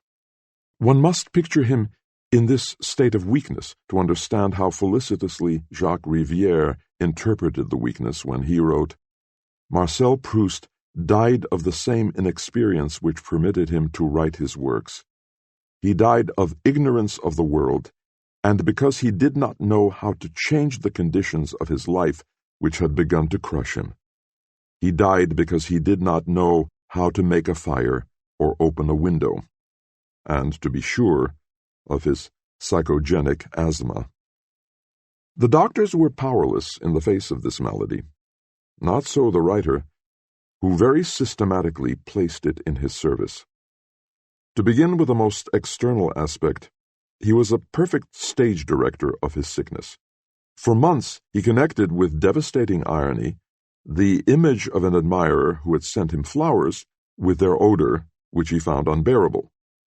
Depending on the ups and downs of his malady, he alarmed his friends, who dreaded and longed for the moment when the writer would suddenly appear in their drawing rooms long after midnight, brisé de fatigue, and just for 5 minutes, as he said, only to stay till the grey of dawn, too tired to get out of his chair or interrupt his conversation. Even as a writer of letters, he extracted the most singular effects from his malady.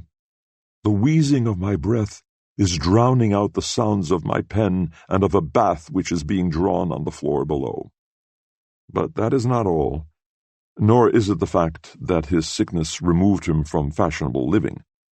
This asthma became part of his art, if indeed his art did not create it. Proust's syntax, rhythmically and step by step, reproduces his fear of suffocating, and his ironic, philosophical, didactic reflections invariably are the deep breath with which he shakes off the weight of memories. On a larger scale, however, the threatening suffocating crisis was death, which he was constantly aware of, most of all while he was writing. This is how death confronted Proust, and long before his malady assumed critical dimensions, not as a hypochondriacal whim, but as a réalité nouvelle, that new reality whose reflections on things and people are the marks of aging. A physiology of style would take us into the innermost core of this creativeness. No one who knows with what great tenacity memories are preserved by the sense of smell, and smells not at all in the memory, will be able to call Proust's sensitivity to smells accidental. To be sure, most memories that we search for come to us as visual images. Even the free-floating forms of the memoir involontaire are still in large part isolated, though enigmatically present, visual images. For this very reason, anyone who wishes to surrender knowingly to the innermost overtones in this work must place himself in a special stratum, the bottommost, of this involuntary memory, one in which the materials of memory no longer appear singly as images, but tell us about a whole, amorphously and formlessly, indefinitely and weightily, in the same way as the weight of his net tells a fisherman about his catch. Smell, that is the sense of weight of someone who casts his nets into the sea of the temps perdu. And his sentences are the entire muscular activity of the intelligible body. They contain the whole enormous effort to raise this catch. For the rest, the closeness of the symbiosis between this particular creativity and this particular malady is demonstrated most clearly by the fact that in Proust there never was a breakthrough of that heroic defiance with which other creative people have risen up against their infirmities. And therefore one can say, from another point of view, that so close a complicity with life and the course of the world as Proust's would inevitably have led to ordinary indolent contentment on any basis but that of such great and constant suffering. As it was, however, This malady was destined to have its place in the great work process assigned to it by a Führer devoid of desires or regrets. For the second time there rose a scaffold like Michelangelo's, on which the artist, his head thrown back, painted the creation on the ceiling of the Sistine Chapel. The sickbed, on which Marcel Proust consecrates the countless pages which he covered with his handwriting, holding them up in the air to the creation of his microcosm. The work of art in the age of mechanical reproduction. Our fine arts were developed, their types and uses were established, in times very different from the present, by men whose power of action upon things was insignificant in comparison with ours. But the amazing growth of our techniques, the adaptability and precision they have attained, the ideas and habits they are creating, make it a certainty that profound changes are impending in the ancient craft of the beautiful. In all the arts, there is a physical component which can no longer be considered or treated as it used to be, which cannot remain unaffected by our modern knowledge and power. For the last 20 years, neither matter nor space nor time has been what it was from time immemorial. We must expect great innovations to transform the entire technique of the arts, thereby affecting artistic invention itself, and perhaps even bringing about an amazing change in our very notion of art. Paul Valéry, Pièce sur Art, La Conquête de l'Ubiquité, Paris. Preface. When Marx undertook his critique of the capitalistic mode of production, this mode was in its infancy. Marx directed his efforts in such a way as to give them prognostic value. He went back to the basic conditions underlying capitalistic production, and through his presentation showed what could be expected of capitalism in the future. The result was that one could expect it not only to exploit the proletariat with increasing intensity, but ultimately to create conditions which would make it possible to abolish capitalism itself. The transformation of the superstructure, which takes place far more slowly than that of the substructure, has taken more than half a century to manifest in all areas of culture the change in the conditions of production. Only today can it be indicated what form this has taken. Certain prognostic requirements should be met by these statements. However, theses about the art of the proletariat after its assumption of power, or about the art of a classless society, would have less bearing on these demands than theses about the developmental tendencies of art under present conditions of production. Their dialectic is no less noticeable in the superstructure than in the economy. It would therefore be wrong to underestimate the value of such theses as a weapon. They brush aside a number of outmoded concepts, such as creativity and genius, eternal value and mystery, concepts whose uncontrolled and at present almost uncontrollable application would lead to a processing of data in the fascist sense. The concepts which are introduced into the theory of art in what follows differ from the more familiar terms in that they are completely useless for the purposes of fascism. They are, on the other hand, useful for the formulation of revolutionary demands in the politics of art. 1. In principle, a work of art has always been reproducible. Man-made artifacts could always be imitated by men. Replicas were made by pupils in practice of their craft, by masters for diffusing their works, and finally by third parties in the pursuit of gain. Mechanical reproduction of a work of art, however, represents something new. Historically, it advanced intermittently and in leaps at long intervals, but with accelerated intensity. The Greeks knew only two procedures of technically reproducing works of art: founding and stamping. Bronzes, terracottas, and coins were the only artworks which they could produce in quantity. All others were unique and could not be mechanically reproduced. With the woodcut, Graphic art became mechanically reproducible for the first time, long before script became reproducible by print. The enormous changes which printing, the mechanical reproduction of writing, has brought about in literature are a familiar story. However, within the phenomenon which we are here examining from the perspective of world history, print is merely a special, though particularly important case. During the Middle Ages, engraving and etching were added to the woodcut. At the beginning of the 19th century, lithography made its appearance. With lithography, the technique of reproduction reached an essentially new stage. This much more direct process was distinguished by the tracing of the design on a stone rather than its incision on a block of wood or its etching on a copper plate, and permitted graphic art for the first time to put its products on the market not only in large numbers as hitherto, but also in daily changing forms. Lithography enabled graphic art to illustrate everyday life, and it began to keep pace with printing. But only a few decades after its invention, lithography was surpassed by photography.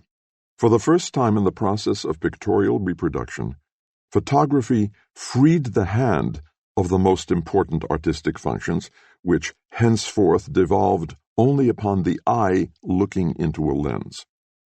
Since the eye perceives more swiftly than the hand can draw, the process of pictorial reproduction was accelerated so enormously that it could keep pace with speech.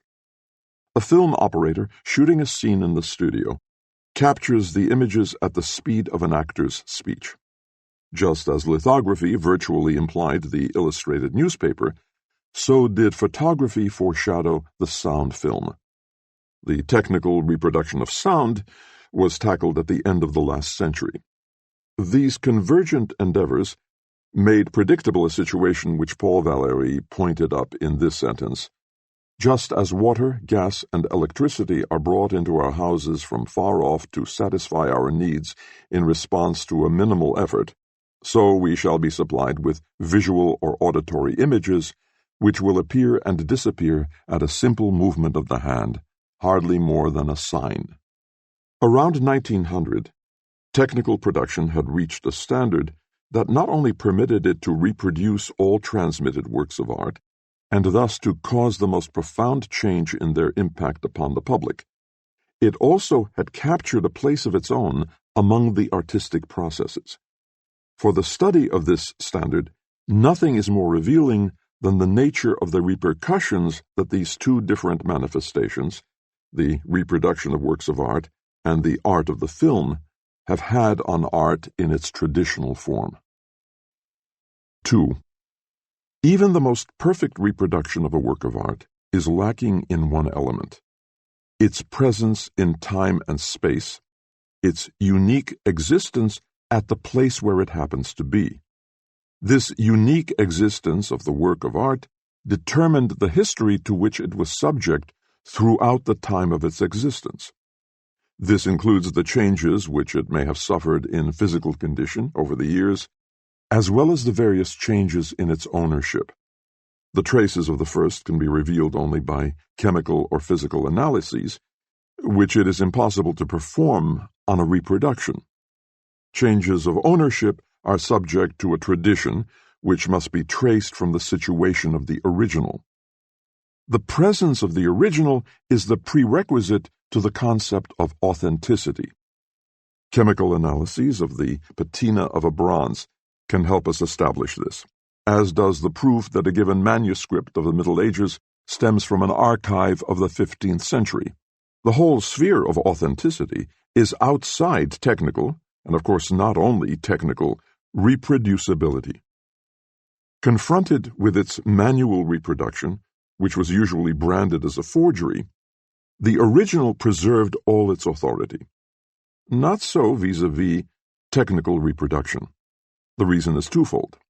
First, process reproduction is more independent of the original than manual reproduction. For example, in photography, process reproduction can bring out those aspects of the original that are unattainable to the naked eye, yet accessible to the lens, which is adjustable and chooses its angle at will. And photographic reproduction, with the aid of certain processes, such as enlargement or slow motion, can capture images which escape natural vision. Secondly, technical reproduction can put the copy of the original into situations which would be out of reach for the original itself. Above all, it enables the original to meet the beholder halfway, be it in the form of a photograph or a phonograph record. The cathedral leaves its locale to be received in the studio of a lover of art. The choral production, performed in an auditorium or in the open air, resounds in the drawing room. The situations into which the product of mechanical reproduction can be brought may not touch the actual work of art, yet the quality of its presence is always depreciated. This holds not only for the artwork, but also, for instance, for a landscape, which passes in review before the spectator in a movie. In the case of the art object, a most sensitive nucleus, namely its authenticity, is interfered with, whereas no natural object is vulnerable on that score. The authenticity of a thing is the essence of all that is transmissible from its beginning, ranging from its substantive duration to its testimony to the history which it has experienced. Since the historical testimony rests on the authenticity, the former too is jeopardized by reproduction when substantive duration ceases to matter. And what is really jeopardized when the historical testimony is affected is the authority of the object. One might subsume the eliminated element in the term aura, and go on to say, that which withers in the age of mechanical reproduction is the aura of the work of art. This is a symptomatic process whose significance points beyond the realm of art. One might generalize by saying, the technique of reproduction detaches the reproduced object from the domain of tradition. By making many reproductions, it substitutes a plurality of copies for a unique existence. And in permitting the reproduction to meet the beholder or listener in his own particular situation, it reactivates the object reproduced. These two processes lead to a tremendous shattering of tradition, which is the obverse of the contemporary crisis and renewal of mankind. Both processes are intimately connected with the contemporary mass movements. Their most powerful agent is the film. Its social significance, particularly in its most positive form, is inconceivable without its destructive cathartic aspect, that is, the liquidation of the traditional value of the cultural heritage. This phenomenon is most palpable in the great historical films. It extends to ever-new positions. In 1927, Abel Gance exclaimed enthusiastically, "Shakespeare, Rembrandt, Beethoven will make films. All legends, all mythologies, and all myths, all founders of religion, and the very religions await their exposed resurrection, and the heroes crowd each other at the gate." Presumably without intending it, he issued an invitation to a far-reaching liquidation. 3. During long periods of history, the mode of human sense perception changes with humanity's entire mode of existence. The manner in which human sense perception is organized, the medium in which it is accomplished, is determined not only by nature, but by historical circumstances as well. The 5th century, with its great shifts of population, saw the birth of the late Roman art industry and the Vienna Genesis, and there developed not only an art different from that of antiquity, but also a new kind of perception. The scholars of the Viennese school, Riegel and Wickhoff, who resisted the weight of classical tradition under which these later art forms had been buried, were the first to draw conclusions from them concerning the organization of perception at the time. However far-reaching their insight, these scholars limited themselves to showing the significant formal hallmark which characterized perception in late Roman times. They did not attempt, and perhaps saw no way, to show the social transformations expressed by these changes of perception. The conditions for an analogous insight are more favorable in the present. And if changes in the medium of contemporary perception can be comprehended as decay of the aura, it is possible to show its social causes. The concept of aura, which was proposed above with reference to historical objects, may usefully be illustrated with reference to the aura of natural ones. We define the aura of the latter as the unique phenomenon of a distance, however close it may be. If, while resting on a summer afternoon, you follow with your eyes a mountain range on the horizon, or a branch which casts its shadow over you, you experience the aura of those mountains, of that branch. This image makes it easy to comprehend the social bases of the contemporary decay of the aura. It rests on two circumstances, both of which are related to the increasing significance of the masses in contemporary life.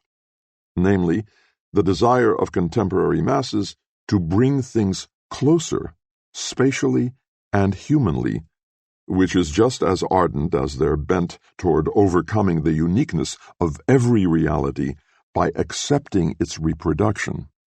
Every day, the urge grows stronger to get hold of an object at very close range by way of its likeness, its reproduction.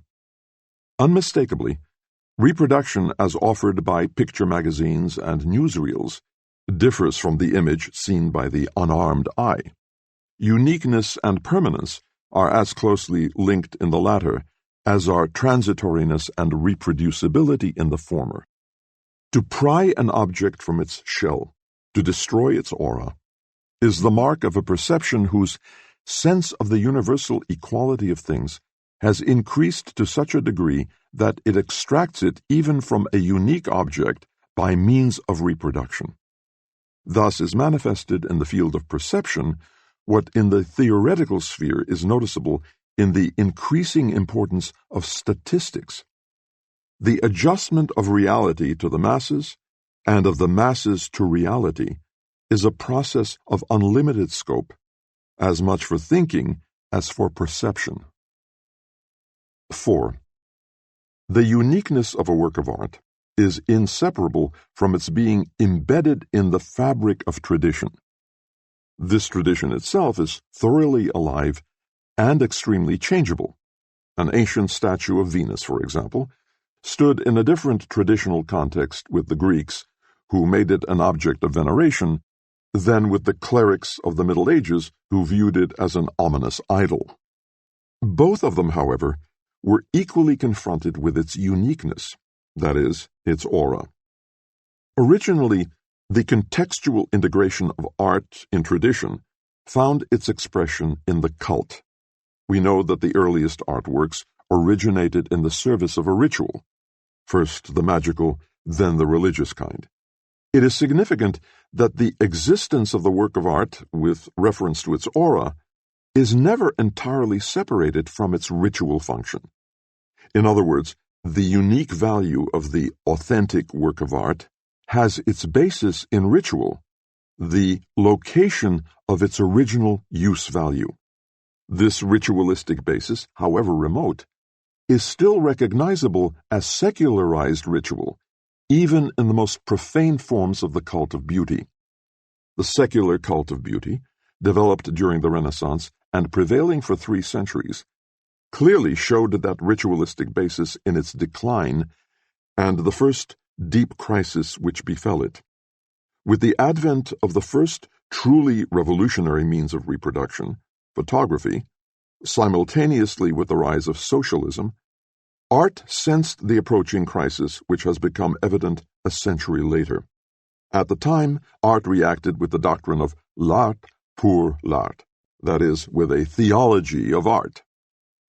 This gave rise to what might be called a negative theology in the form of the idea of pure art, which not only denied any social function of art, but also any categorizing by subject matter.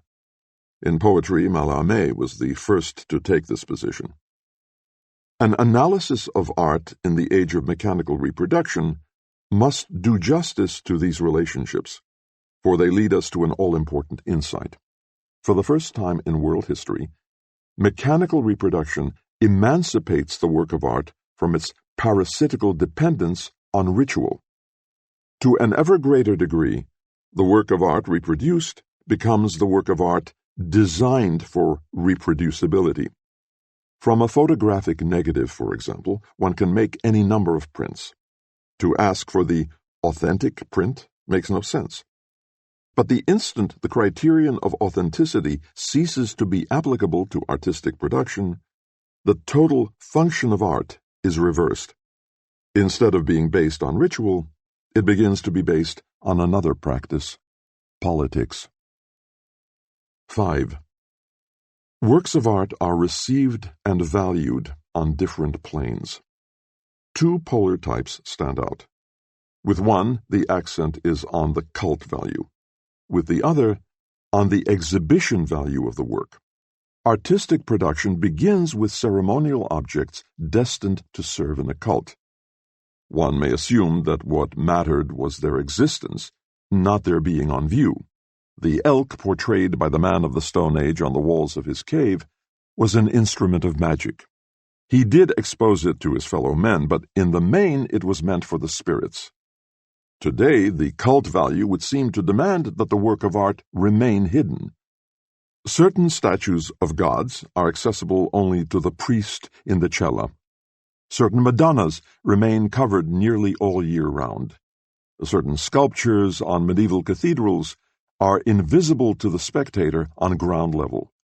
With the emancipation of the various art practices from ritual, go increasing opportunities for the exhibition of their products. It is easier to exhibit a portrait bust that can be sent here and there than to exhibit the statue of a divinity that has its fixed place in the interior of a temple. The same holds for the painting as against the mosaic or fresco that preceded it. And even though the public presentability of a Mass originally may have been just as great as that of a symphony, the latter originated at the moment when its public presentability promised to surpass that of the Mass. With the different methods of technical reproduction of a work of art, its fitness for exhibition increased to such an extent that the quantitative shift between its two poles turned into a qualitative transformation of its nature. This is comparable to the situation of the work of art in prehistoric times, when by the absolute emphasis on its cult value, it was, first and foremost, an instrument of magic. Only later did it come to be recognized as a work of art. In the same way today, by the absolute emphasis on its exhibition value, the work of art becomes a creation with entirely new functions, among which the one we are conscious of, the artistic function, later may be recognized as incidental. This much is certain. Today, photography and the film are the most serviceable exemplifications of this new function. 6. In photography, exhibition value begins to displace cult value all along the line. But cult value does not give way without resistance. It retires into an ultimate retrenchment, the human countenance. It is no accident that the portrait was the focal point of early photography. The cult of remembrance of loved ones, absent or dead, offers a last refuge for the cult value of the picture. For the last time, the aura emanates from the early photographs in the fleeting expression of a human face. This is what constitutes their melancholy, incomparable beauty. But as man withdraws from the photographic image, the exhibition value, for the first time, shows its superiority to the ritual value. To have pinpointed this new stage constitutes the incomparable significance of Atget, who around 1900 took photographs of deserted Paris streets. It has quite justly been said of him that he photographed them like scenes of crime. The scene of a crime, too, is deserted. It is photographed for the purpose of establishing evidence. With Atge, photographs become standard evidence for historical occurrences and acquire a hidden political significance. They demand a specific kind of approach. Free-floating contemplation is not appropriate to them. They stir the viewer. He feels challenged by them in a new way. At the same time, picture magazines begin to put up signposts for him, right ones or wrong ones, no matter. For the first time, captions have become obligatory, and it is clear that they have an altogether different character than the title of a painting. The directives which the captions give to those looking at pictures in illustrated magazines soon become even more explicit and more imperative in the film, where the meaning of each single picture appears to be prescribed by the sequence of all preceding ones. 7. The 19th century dispute as to the artistic value of painting versus photography today seems devious and confused. This does not diminish its importance, however. If anything, it underlines it. The dispute was in fact the symptom of a historical transformation, the universal impact of which was not realized by either of the rivals. When the age of mechanical reproduction separated art from its basis in cult, the semblance of its autonomy disappeared forever. The resulting change in the function of art transcended the perspective of the century. For a long time it even escaped that of the 20th century, which experienced the development of the film. Earlier, much futile thought had been devoted to the question of whether photography is an art. The primary question, whether the very invention of photography had not transformed the entire nature of art, was not raised. Soon, the film theoreticians asked the same ill-considered question with regard to the film. But the difficulties which photography caused traditional aesthetics were mere child's play as compared to those raised by the film. Whence the insensitive and forced character of early theories of the film. Abel Gance, for instance, compares the film with hieroglyphics. Here, by a remarkable regression, we have come back to the level of expression of the Egyptians. Pictorial language has not yet matured because our eyes have not yet adjusted to it. There is as yet insufficient respect for, insufficient cult of, what it expresses. Or, in the words of Séverin Mars, what art has been granted a dream more poetical and more real at the same time? Approached in this fashion, the film might represent an incomparable means of expression. Only the most high-minded persons, in the most perfect and mysterious moments of their lives, should be allowed to enter its ambiance.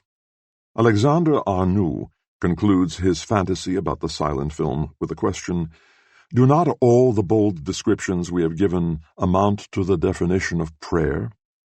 It is instructive to note how their desire to class the film among the arts forces these theoreticians to read ritual elements into it, with a striking lack of discretion. Yet, when these speculations were published, films like L'Opinion Publique and The Gold Rush had already appeared. This, however, did not keep Abel Gance from adducing hieroglyphs for purposes of comparison, nor Séverin Mars from speaking of the film as one might speak of paintings by Fra Angelico. Characteristically, even today, ultra-reactionary authors give the film a similar contextual significance, if not an outright sacred one, then at least a supernatural one.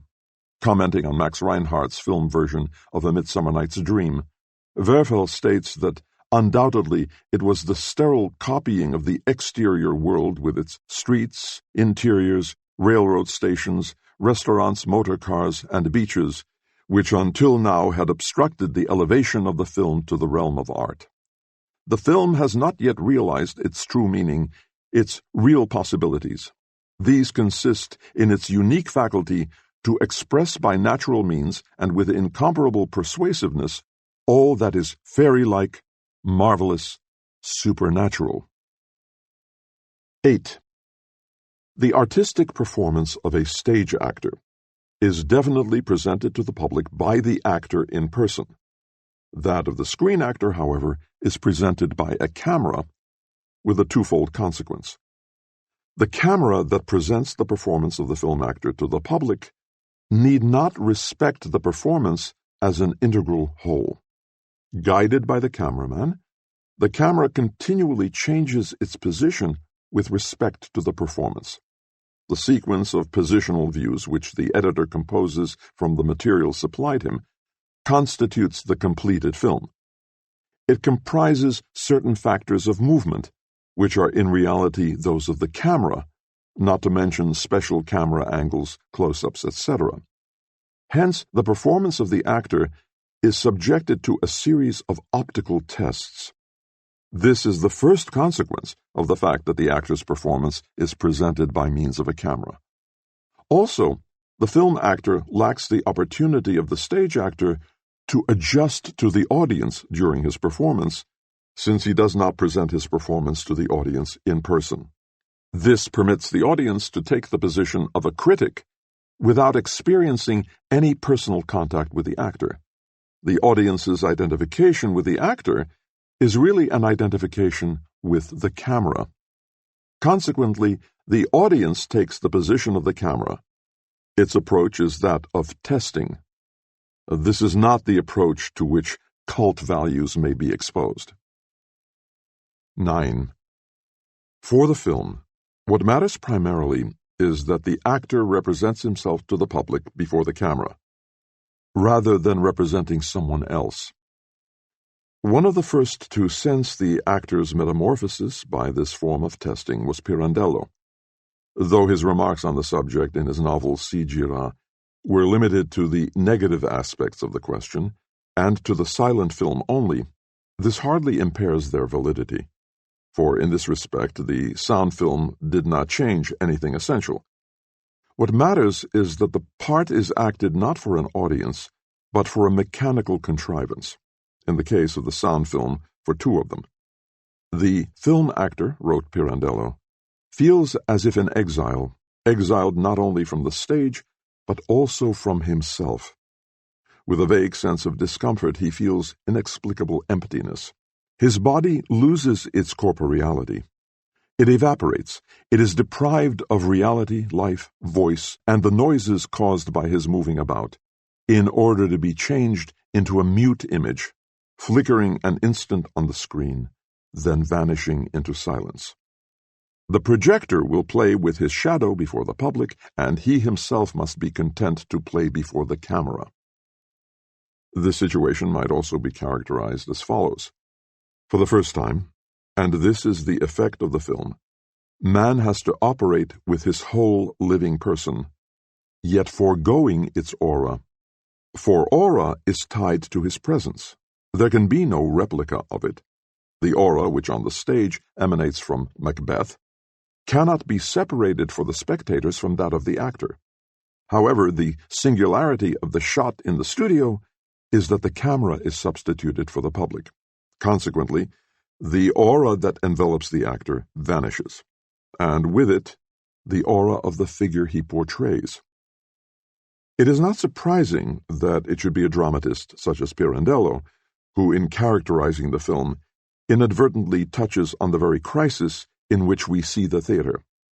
Any thorough study proves that there is indeed no greater contrast than that of the stage play to a work of art that is completely subject to, or like the film, founded in mechanical reproduction. Experts have long recognized that in the film, the greatest effects are almost always obtained by acting as little as possible. In 1932, Rudolf Arnheim saw the latest trend in treating the actor as a stage prop chosen for its characteristics and inserted at the proper place. With this idea, something else is closely connected. The stage actor identifies himself with the character of his role. The film actor very often is denied this opportunity. His creation is by no means all of a piece. It is composed of many separate performances. Besides certain fortuitous considerations, such as cost of studio, availability of fellow players, decor, etc., there are elementary necessities of equipment that split the actor's work into a series of mountable episodes. In particular, lighting and its installation require the presentation of an event that on the screen unfolds as a rapid and unified scene in a sequence of separate shootings which may take hours at the studio, not to mention more obvious montage. Thus, a jump from the window can be shot in the studio as a jump from a scaffold, and the ensuing flight, if need be, can be shot weeks later when outdoor scenes are taken. Far more paradoxical cases can easily be construed. Let us assume that an actor is supposed to be startled by a knock at the door. If his reaction is not satisfactory, the director can resort to an expedient. When the actor happens to be at the studio again, he has a shot fired behind him without his being forewarned of it. The frightened reaction can be shot now and cut into the screen version. Nothing more strikingly shows that art has left the realm of the beautiful semblance, which so far had been taken to be the only sphere where art could thrive.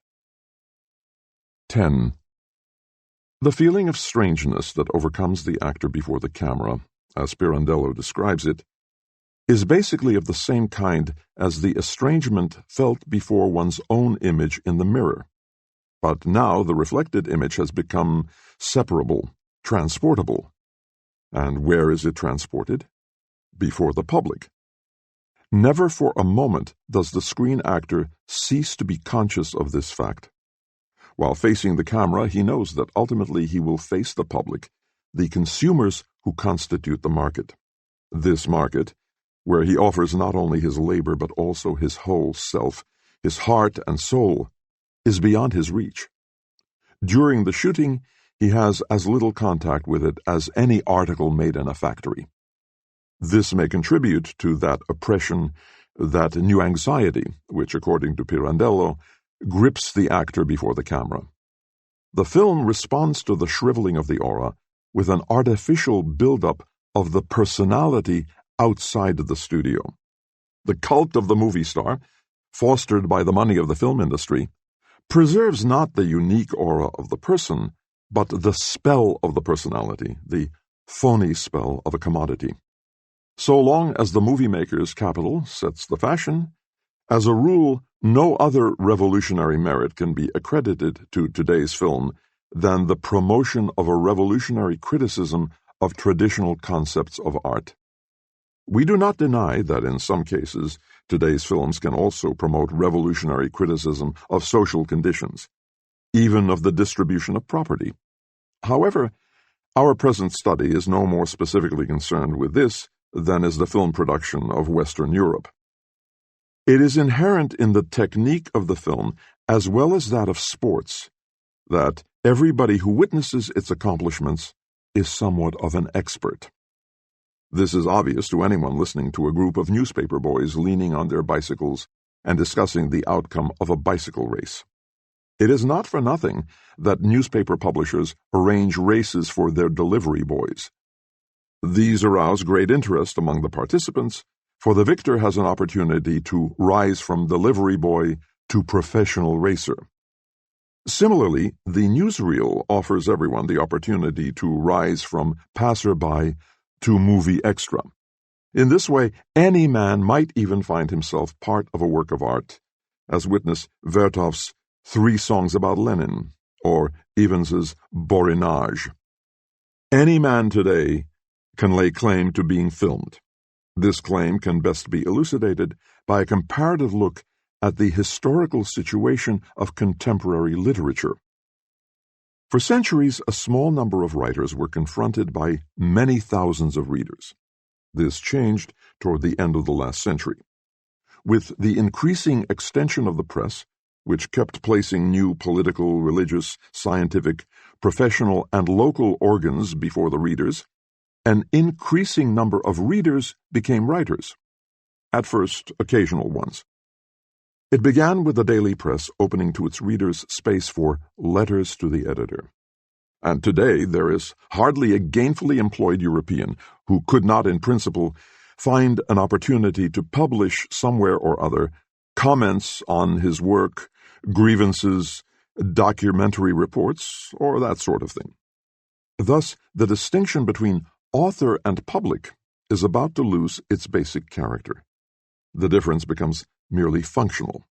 It may vary from case to case. At any moment, the reader is ready to turn into a writer. As expert, which he had to become willy-nilly, in an extremely specialized work process, even if only in some minor respect, the reader gains access to authorship. In the Soviet Union, work itself is given a voice. To present it verbally is part of a man's ability to perform the work. Literary license is now founded on polytechnic rather than specialized training, and thus becomes common property. All this can easily be applied to the film, where transitions that in literature took centuries have come about in a decade. In cinematic practice, particularly in Russia, this changeover has partially become established reality. Some of the players whom we meet in Russian films are not actors in our sense, but people who portray themselves, and primarily in their own work process. In Western Europe, the capitalistic exploitation of the film denies consideration to modern man's legitimate claim to being reproduced. Under these circumstances, the film industry is trying hard to spur the interest of the masses through illusion-promoting spectacles and dubious speculations. 11. The shooting of a film, especially of a sound film, affords a spectacle unimaginable anywhere at any time before this. It presents a process in which it is impossible to assign to a spectator a viewpoint which would exclude from the actual scene such extraneous accessories as camera equipment, lighting machinery, staff assistants, etc., unless his eye were on a line parallel with the lens. This circumstance, more than any other, renders superficial and insignificant any possible similarity between a scene in the studio and one on the stage. In the theater, one is well aware of the place from which the play cannot immediately be detected as illusionary. There is no such place for the movie scene that is being shot. Its illusionary nature is that of the second degree, the result of cutting. That is to say, in the studio, the mechanical equipment has penetrated so deeply into reality that its pure aspect, freed from the foreign substance of equipment, is the result of special procedure, namely the shooting by the specially adjusted camera and the mounting of the shot together with other similar ones. The equipment-free aspect of reality here has become the height of artifice. The sight of immediate reality has become an orchid in the land of technology. Even more revealing is the comparison of these circumstances, which differ so much from those of the theater, with the situation in painting. Here the question is, how does the cameraman compare with the painter? To answer this, we take recourse to an analogy with a surgical operation. The surgeon represents the polar opposite of the magician. The magician heals a sick person by the laying on of hands. The surgeon cuts into the patient's body. The magician maintains the natural distance between the patient and himself. Though he reduces it very slightly by the laying on of hands, he greatly increases it by virtue of his authority. The surgeon does exactly the reverse. He greatly diminishes the distance between himself and the patient by penetrating into the patient's body, and increases it but little by the caution with which his hand moves among the organs. In short, in contrast to the magician, who is still hidden in the medical practitioner, the surgeon at the decisive moment abstains from facing the patient man to man. Rather, it is through the operation that he penetrates into him. Magician and surgeon compare to painter and cameraman. The painter maintains in his work a natural distance from reality. The cameraman penetrates deeply into its web. There is a tremendous difference between the pictures they obtain. That of the painter is a total one. That of the cameraman consists of multiple fragments which are assembled under a new law. Thus, for contemporary man, the representation of reality by the film is incomparably more significant than that of the painter, since it offers, precisely because of the thoroughgoing permeation of reality with mechanical equipment, an aspect of reality which is free of all equipment. And that is what one is entitled to ask from a work of art. 12. Mechanical reproduction of art changes the reaction of the masses toward art. The reactionary attitude toward a Picasso painting changes into the progressive reaction toward a Chaplin movie. The progressive reaction is characterized by the direct, intimate fusion of visual and emotional enjoyment with the orientation of the expert. Such fusion is of great social significance. The greater the decrease in the social significance of an art form, the sharper the distinction between criticism and enjoyment by the public. The conventional is uncritically enjoyed, and the truly new is criticized with aversion. With regard to the screen, the critical and the receptive attitudes of the public coincide. The decisive reason for this is that individual reactions are predetermined by the mass audience response they are about to produce, and this is nowhere more pronounced than in the film. The moment these responses become manifest, they control each other. Again, the comparison with painting is fruitful. A painting has always had an excellent chance to be viewed by one person or by a few. The simultaneous contemplation of paintings by a large public, such as developed in the 19th century, is an early symptom of the crisis of painting, a crisis which was by no means occasioned exclusively by photography, but rather in a relatively independent manner by the appeal of artworks to the masses. Painting simply is in no position to present an object for simultaneous collective experience, as it was possible for architecture at all times, for the epic poem in the past, and for the movie today. Although this circumstance in itself should not lead one to conclusions about the social role of painting, it does constitute a serious threat as soon as painting, under special conditions and, as it were, against its nature, is confronted directly by the masses. In the churches and monasteries of the Middle Ages, and at the princely courts up to the end of the 18th century, a collective reception of paintings did not occur simultaneously, but by graduated and hierarchized mediation. The change that has come about is an expression of the particular conflict in which painting was implicated by the mechanical reproducibility of paintings. Although paintings began to be publicly exhibited in galleries and salons, there was no way for the masses to organize and control themselves in their reception. Thus, the same public which responds in a progressive manner toward a grotesque film is bound to respond in a reactionary manner to surrealism. 13. The characteristics of the film lie not only in the manner in which man presents himself to mechanical equipment, but also in the manner in which, by means of this apparatus, man can represent his environment. A glance at occupational psychology illustrates the testing capacity of the equipment. Psychoanalysis illustrates it in a different perspective. The film has enriched our field of perception with methods that can be illustrated by those of Freudian theory. 50 years ago, a slip of the tongue passed more or less unnoticed. Only exceptionally may such a slip have revealed dimensions of depth in a conversation which had seemed to be taking its course on the surface. Since the psychopathology of everyday life, things have changed.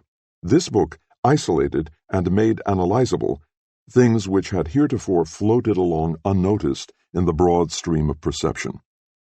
For the entire spectrum of optical and now also acoustical perception, the film has brought about a similar deepening of apperception. It is only an obverse of this fact that behavior items shown in the movie can be analyzed much more precisely and from more points of view than those presented on paintings or on the stage. As compared with painting, filmed behavior lends itself more readily to analysis because of its incomparably more precise statements of the situation. In comparison with the stage scene, The filmed behavior item lends itself more readily to analysis because it can be isolated more easily. This circumstance derives its chief importance from its tendency to promote the mutual penetration of art and science. Actually, of a screened behavior item which is neatly brought out in a certain situation, like a muscle of a body, it is difficult to say which is more fascinating, its artistic value or its value for science. To demonstrate the identity of the artistic and scientific uses of photography, which heretofore usually were separated, will be one of the revolutionary functions of the film. By close-ups of the things around us, by focusing on hidden details of familiar objects, by exploring commonplace milieus under the ingenious guidance of the camera, the film, on the one hand, extends our comprehension of the necessities which rule our lives. On the other hand, it manages to assure us of an immense and unexpected field of action. Our taverns and our metropolitan streets, our offices and furnished rooms, our railroad stations and our factories, appeared to have us locked up hopelessly. Then came the film, and burst this prison world asunder by the dynamite of the 10th of a second, so that now, in the midst of its far-flung ruins and debris, we calmly and adventurously go traveling. With the close-up, space expands. With slow motion, movement is extended. The enlargement of a snapshot does not simply render more precise what in any case was visible though unclear. It reveals entirely new structural formations of the subject. So, too, slow motion not only presents familiar qualities of movement, but reveals in them entirely unknown ones, which, far from looking like retarded rapid movements, give the effect of singularly gliding, floating, supernatural motions. Evidently, a different nature opens itself to the camera than opens to the naked eye, if only because an unconsciously penetrated space is substituted for a space consciously explored by man. Even if one has a general knowledge of the way people walk, one knows nothing of a person's posture during the fractional second of a stride.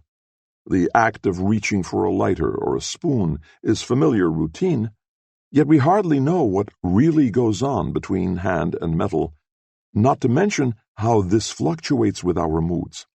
Here, the camera intervenes with the resources of its lowerings and liftings, its interruptions and isolations, its extensions and accelerations, its enlargements and reductions.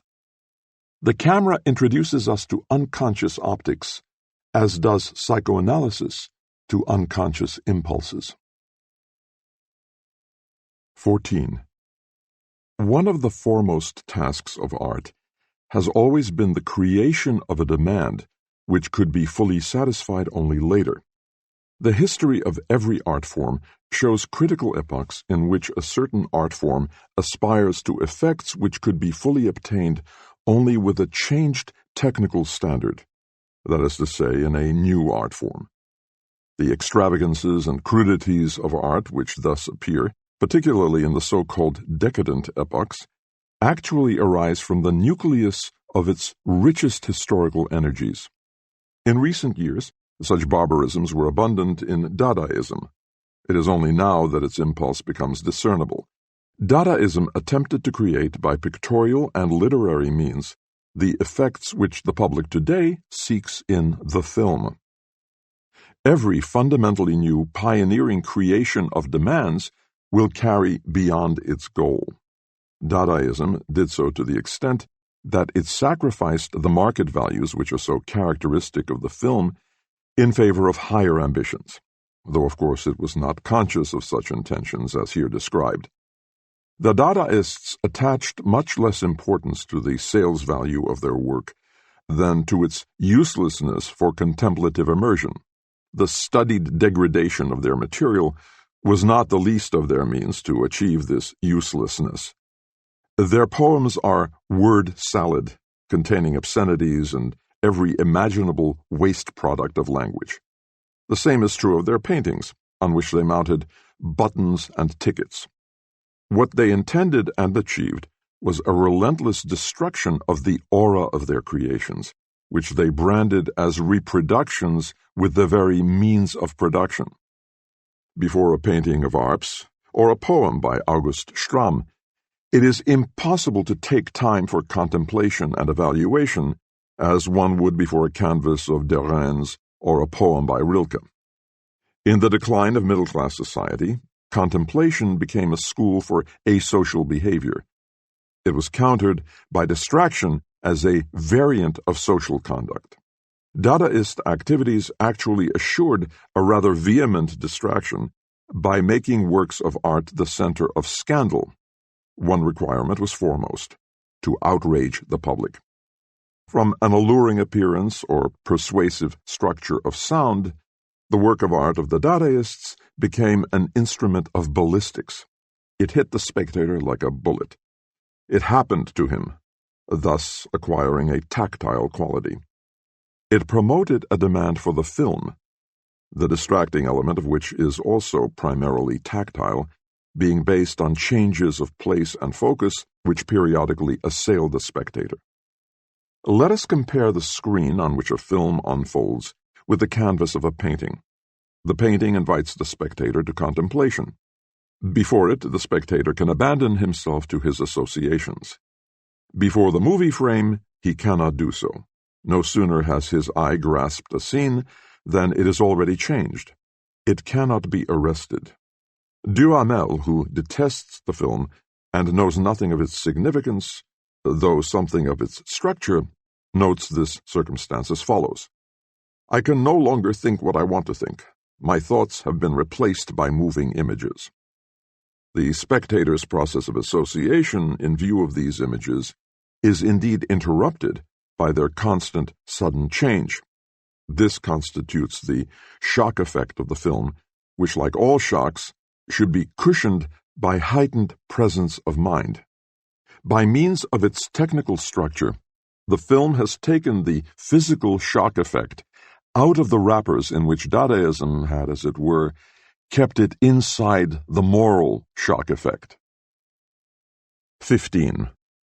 The mass is a matrix from which all traditional behavior toward works of art issues today in a new form. Quantity has been transmuted into quality. The greatly increased mass of participants has produced a change in the mode of participation. The fact that the new mode of participation first appeared in a disreputable form must not confuse the spectator. Yet, some people have launched spirited attacks against precisely this superficial aspect. Among these, Duhamel has expressed himself in the most radical manner. What he objects to most is the kind of participation which the movie elicits from the masses.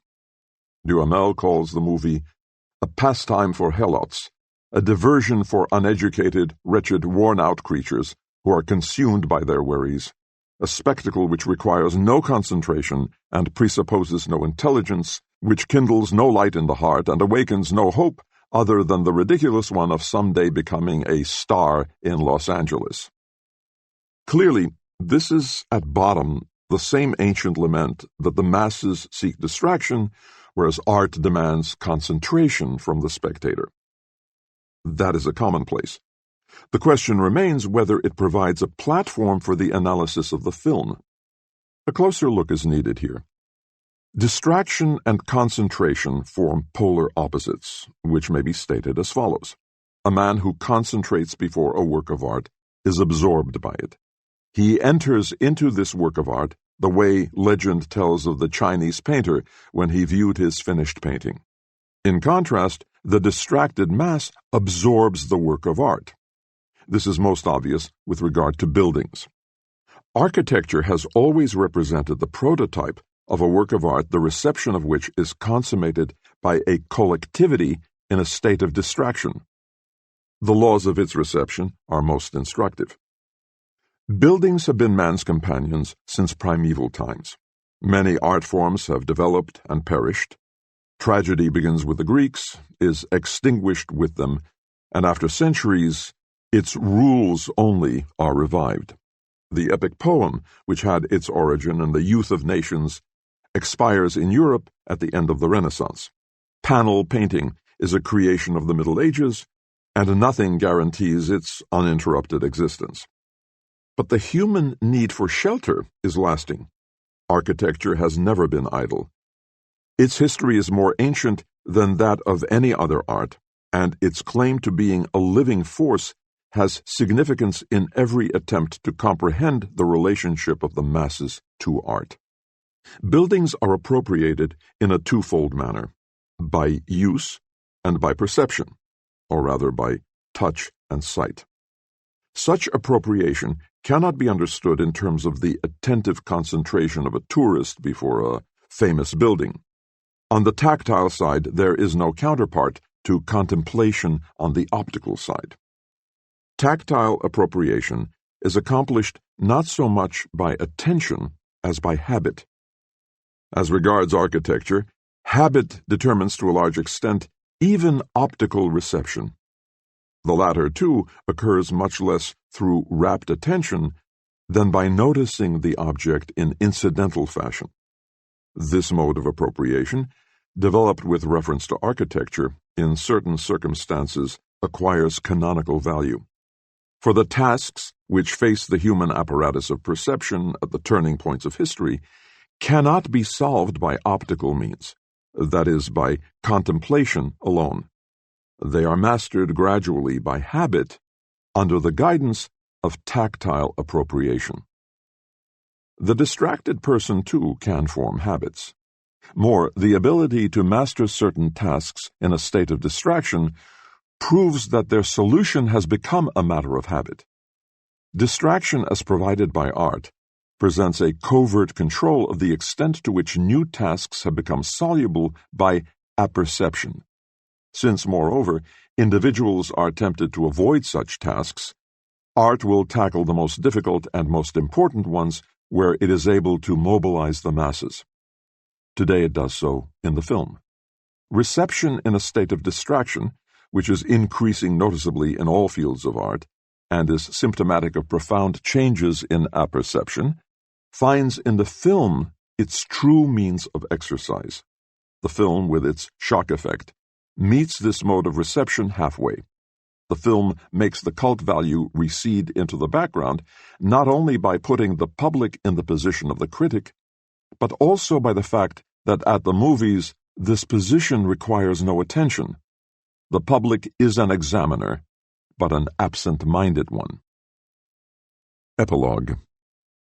The growing proletarianization of modern man and the increasing formation of masses are two aspects of the same process. Fascism attempts to organize the newly created proletarian masses without affecting the property structure which the masses strive to eliminate.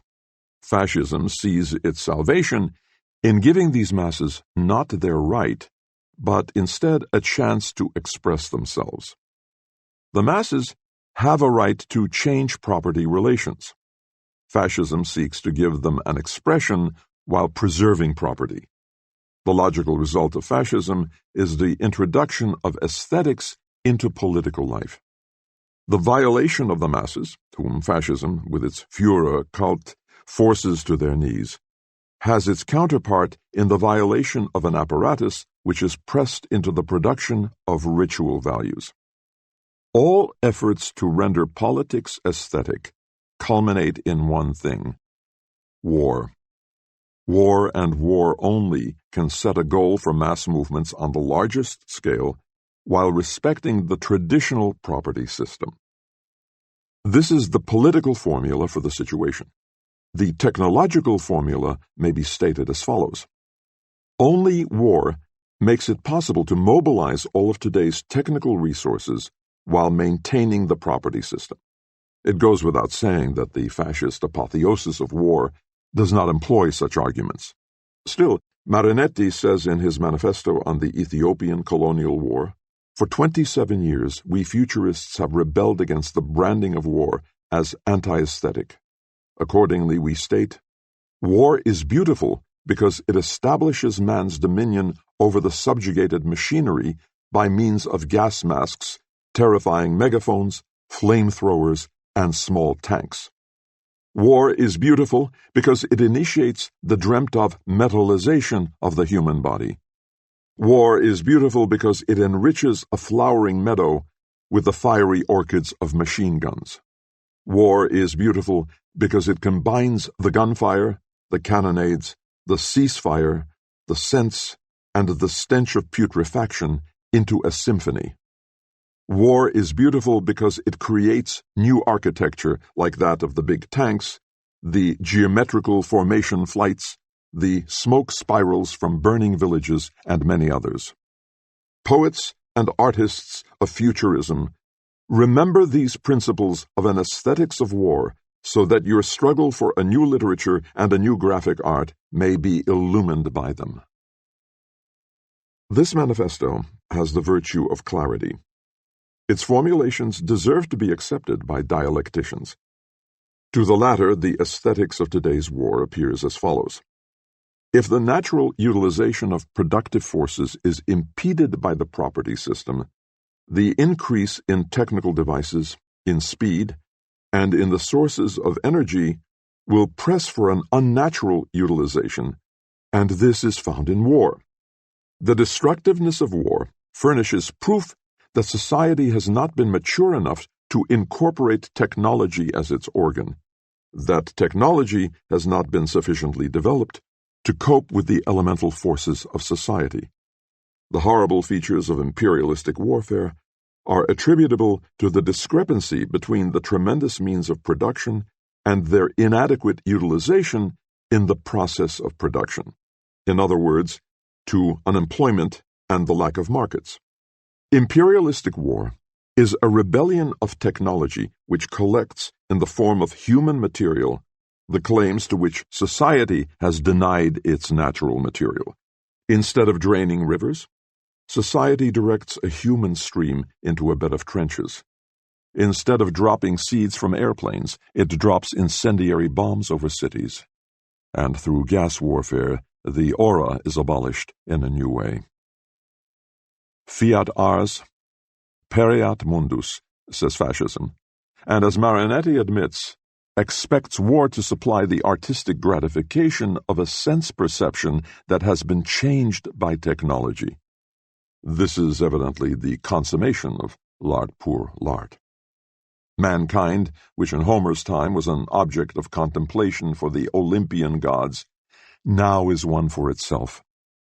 Its self-alienation has reached such a degree that it can experience its own destruction as an aesthetic pleasure of the first order. This is the situation of politics which fascism is rendering aesthetic. Communism responds by politicizing art. Theses on the Philosophy of History. 1.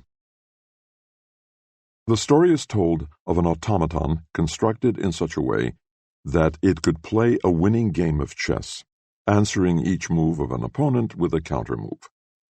A puppet in Turkish attire and with a hookah in its mouth sat before a chessboard placed on a large table.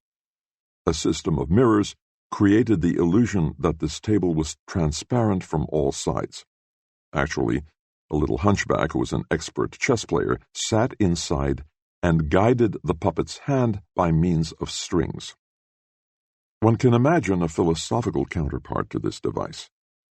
The puppet called historical materialism is to win all the time. It can easily be a match for anyone if it enlists the services of theology, which today, as we know, is wizened and has to keep out of sight. 2. One of the most remarkable characteristics of human nature, writes Lotze, is, alongside so much selfishness in specific instances, the freedom from envy which the present displays toward the future. Reflection shows us that our image of happiness is thoroughly colored by the time to which the course of our own existence has assigned us. The kind of happiness that could arouse envy in us exists only in the air we have breathed, among people we could have talked to, women who could have given themselves to us. In other words, our image of happiness is indissolubly bound up with the image of redemption. The same applies to our view of the past, which is the concern of history. The past carries with it a temporal index by which it is referred to redemption. There is a secret agreement between past generations and the present one. Our coming was expected on earth. Like every generation that preceded us, we have been endowed with a weak messianic power, a power to which the past has a claim. That claim cannot be settled cheaply. Historical materialists are aware of that. 3. A chronicler who recites events without distinguishing between major and minor ones acts in accordance with the following truth. Nothing that has ever happened should be regarded as lost for history. To be sure, only a redeemed mankind receives the fullness of its past, which is to say, only for a redeemed mankind has its past become citable in all its moments. Each moment it has lived becomes a citation à l'ordre du jour, and that day is Judgment Day. 4. Seek for food and clothing first, then the kingdom of God shall be added unto you. Hegel, 1807.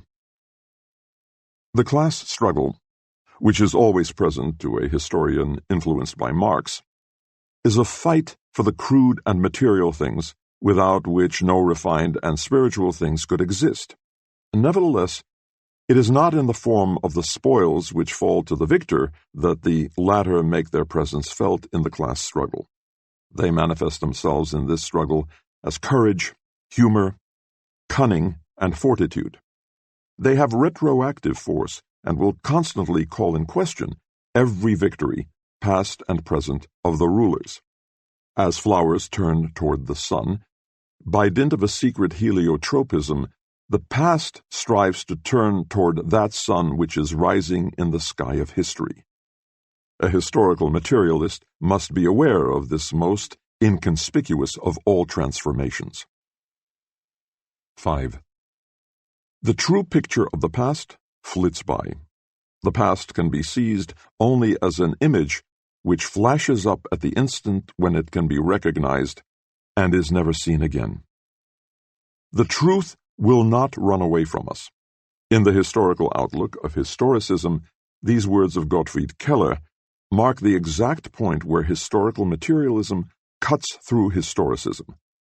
For every image of the past that is not recognized by the present as one of its own concerns threatens to disappear irretrievably. The good tidings which the historian of the past brings with throbbing heart may be lost in a void the very moment he opens his mouth. 6. To articulate the past historically does not mean to recognize it the way it really was. Ranke. It means to seize hold of a memory as it flashes up at a moment of danger. Historical materialism wishes to retain that image of the past which unexpectedly appears to man singled out by history at a moment of danger.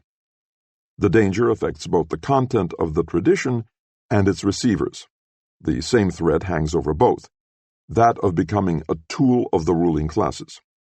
In every era, the attempt must be made anew to wrest tradition away from a conformism that is about to overpower it. The Messiah comes not only as the Redeemer, he comes as the subduer of Antichrist.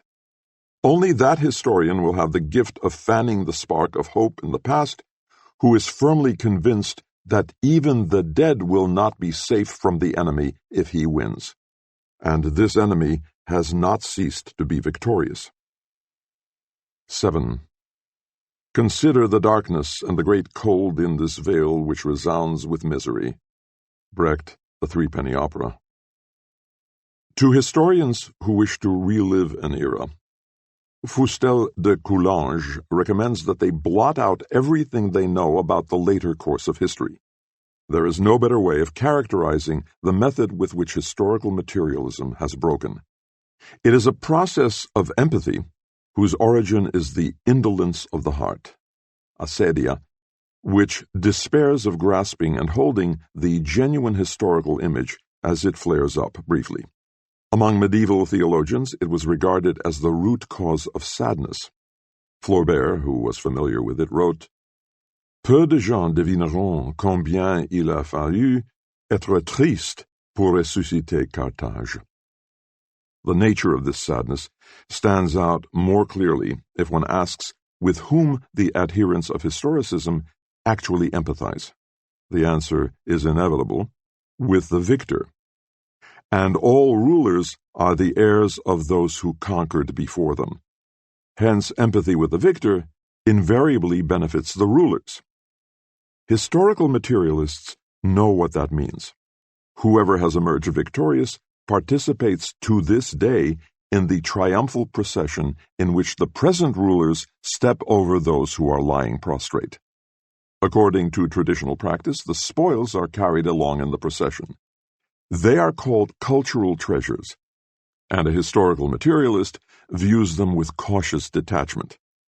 For without exception, the cultural treasures he surveys have an origin which he cannot contemplate without horror. They owe their existence not only to the efforts of the great minds and talents who have created them, but also to the anonymous toil of their contemporaries. There is no document of civilization which is not at the same time a document of barbarism. And just as such a document is not free of barbarism, barbarism taints also the manner in which it was transmitted from one owner to another. A historical materialist therefore dissociates himself from it as far as possible. He regards it as his task to brush history against the grain. 8. The tradition of the oppressed teaches us that the state of emergency in which we live is not the exception but the rule. We must attain to a conception of history that is in keeping with this insight. Then we shall clearly realize that it is our task to bring about a real state of emergency, and this will improve our position in the struggle against fascism. One reason why fascism has a chance is that in the name of progress, its opponents treat it as a historical norm. The current amazement that the things we are experiencing are still possible in the 20th century is not philosophical. This amazement is not the beginning of knowledge, unless it is the knowledge that the view of history which gives rise to it is untenable. 9. Mein Flügel ist zum Schwung bereit. Ich kehrte gern zurück. Denn blieb ich auch lebendige Zeit, ich hatte wenig Glück. My wing is ready for flight. I would like to turn back. If I stayed timeless time, I would have little luck. Gerhard Scholem, Gruß vom Angelus. A clay painting named Angelus Novus shows an angel looking as though he is about to move away from something he is fixedly contemplating. His eyes are staring, his mouth is open, his wings are spread. This is how one pictures the angel of history. His face is turned toward the past. Where we perceive a chain of events, he sees one single catastrophe which keeps piling wreckage upon wreckage and hurls it in front of his feet. The angel would like to stay, awaken the dead, and make whole what has been smashed, but a storm is blowing from paradise. It has got caught in his wings with such violence that the angel can no longer close them. This storm irresistibly propels him into the future to which his back is turned, while the pile of debris before him grows skyward. This storm is what we call progress. 10. The themes which monastic discipline assigned to friars for meditation were designed to turn them away from the world and its affairs.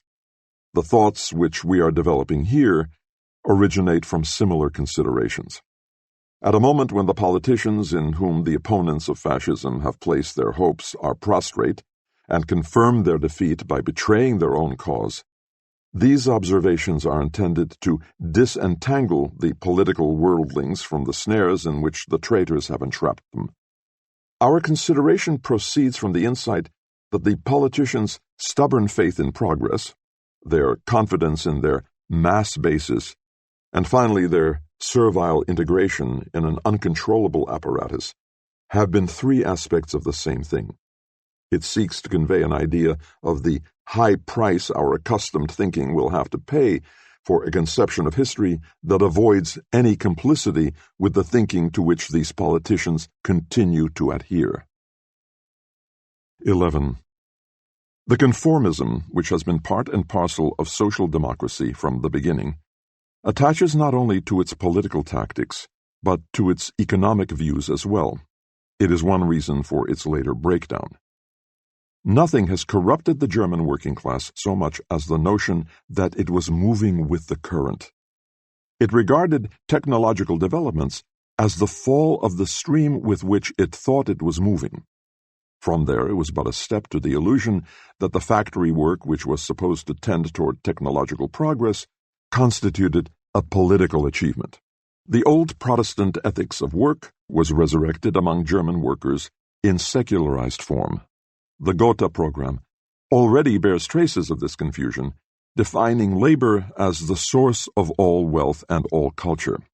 Smelling a rat, Marx countered that the man who possesses no other property than his labor power must of necessity become the slave of other men who have made themselves the owners. However, the confusion spread, and soon thereafter Joseph Dietzgen proclaimed, "The savior of modern times is called work. The improvement of labor constitutes the wealth which is now able to accomplish what no redeemer has ever been able to do." This vulgar Marxist conception of the nature of labor bypasses the question of how its products might benefit the workers while still not being at their disposal. It recognizes only the progress in the mastery of nature, not the retrogression of society. It already displays the technocratic features later encountered in fascism. Among these is a conception of nature which differs ominously from the one in the socialist utopias before the 1848 revolution. The new conception of labor amounts to the exploitation of nature, which with naive complacency is contrasted with the exploitation of the proletariat. Compared with this positivistic conception, Fourier's fantasies, which have so often been ridiculed, prove to be surprisingly sound. According to Fourier, as a result of efficient cooperative labor, 4 moons would illuminate the earthly night, the ice would recede from the poles, seawater would no longer taste salty, and the beasts of prey would do man's bidding. All this illustrates a kind of labor which, far from exploiting nature, is capable of delivering her of the creations which lie dormant in her womb as potentials.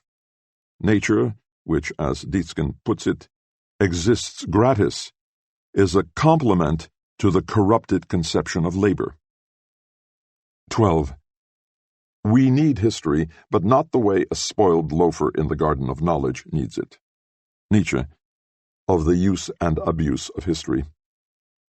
Not man or men, but the struggling oppressed class itself is the depository of historical knowledge. In Marx it appears as the last enslaved class, as the avenger that completes the task of liberation in the name of generations of the downtrodden. This conviction, which had a brief resurgence in the Spartacist group, has always been objectionable to social democrats. Within 3 decades they managed virtually to erase the name of Blanqui, though it had been the rallying sound that had reverberated through the preceding century. Social democracy thought fit to assign to the working class the role of the redeemer of future generations, in this way cutting the sinews of its greatest strength. This training made the working class forget both its hatred and its spirit of sacrifice, for both are nourished by the image of enslaved ancestors rather than that of liberated grandchildren. 13. Every day our cause becomes clearer, and people get smarter.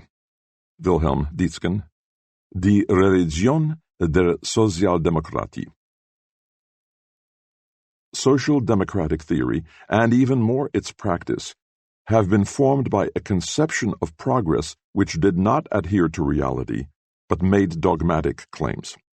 Progress, as pictured in the minds of social democrats, was, first of all, the progress of mankind itself, and not just advances in men's ability and knowledge.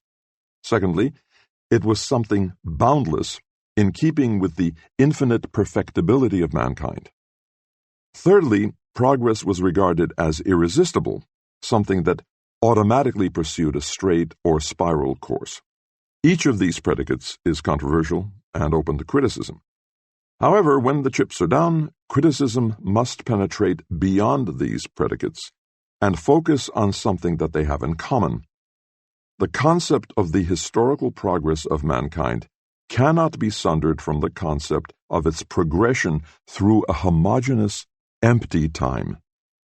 A critique of the concept of such a progression must be the basis of any criticism of the concept of progress itself. 14. Origin is the goal. Karl Kraus, Worte in Versen, Volume 1. History is the subject of a structure whose site is not homogeneous empty time, but time filled by the presence of the now, Jetztzeit. Thus, to Robespierre, ancient Rome was a past charged with the time of the now, which he blasted out of the continuum of history. The French Revolution viewed itself as Rome reincarnate. It evoked ancient Rome the way fashion evokes costumes of the past. Fashion has a flair for the topical, no matter where it stirs in the thickets of long ago. It is a tiger's leap into the past. This jump, however, takes place in an arena where the ruling class gives the commands. The same leap in the open air of history is the dialectical one, which is how Marx understood the revolution. 15. The awareness that they are about to make the continuum of history explode is characteristic of the revolutionary classes at the moment of their action. The Great Revolution introduced a new calendar. The initial day of a calendar serves as a historical time-lapse camera, and basically, it is the same day that keeps recurring in the guise of holidays, which are days of remembrance. Thus, the calendars do not measure time as clocks do. They are monuments of a historical consciousness of which not the slightest trace has been apparent in Europe in the past 100 years.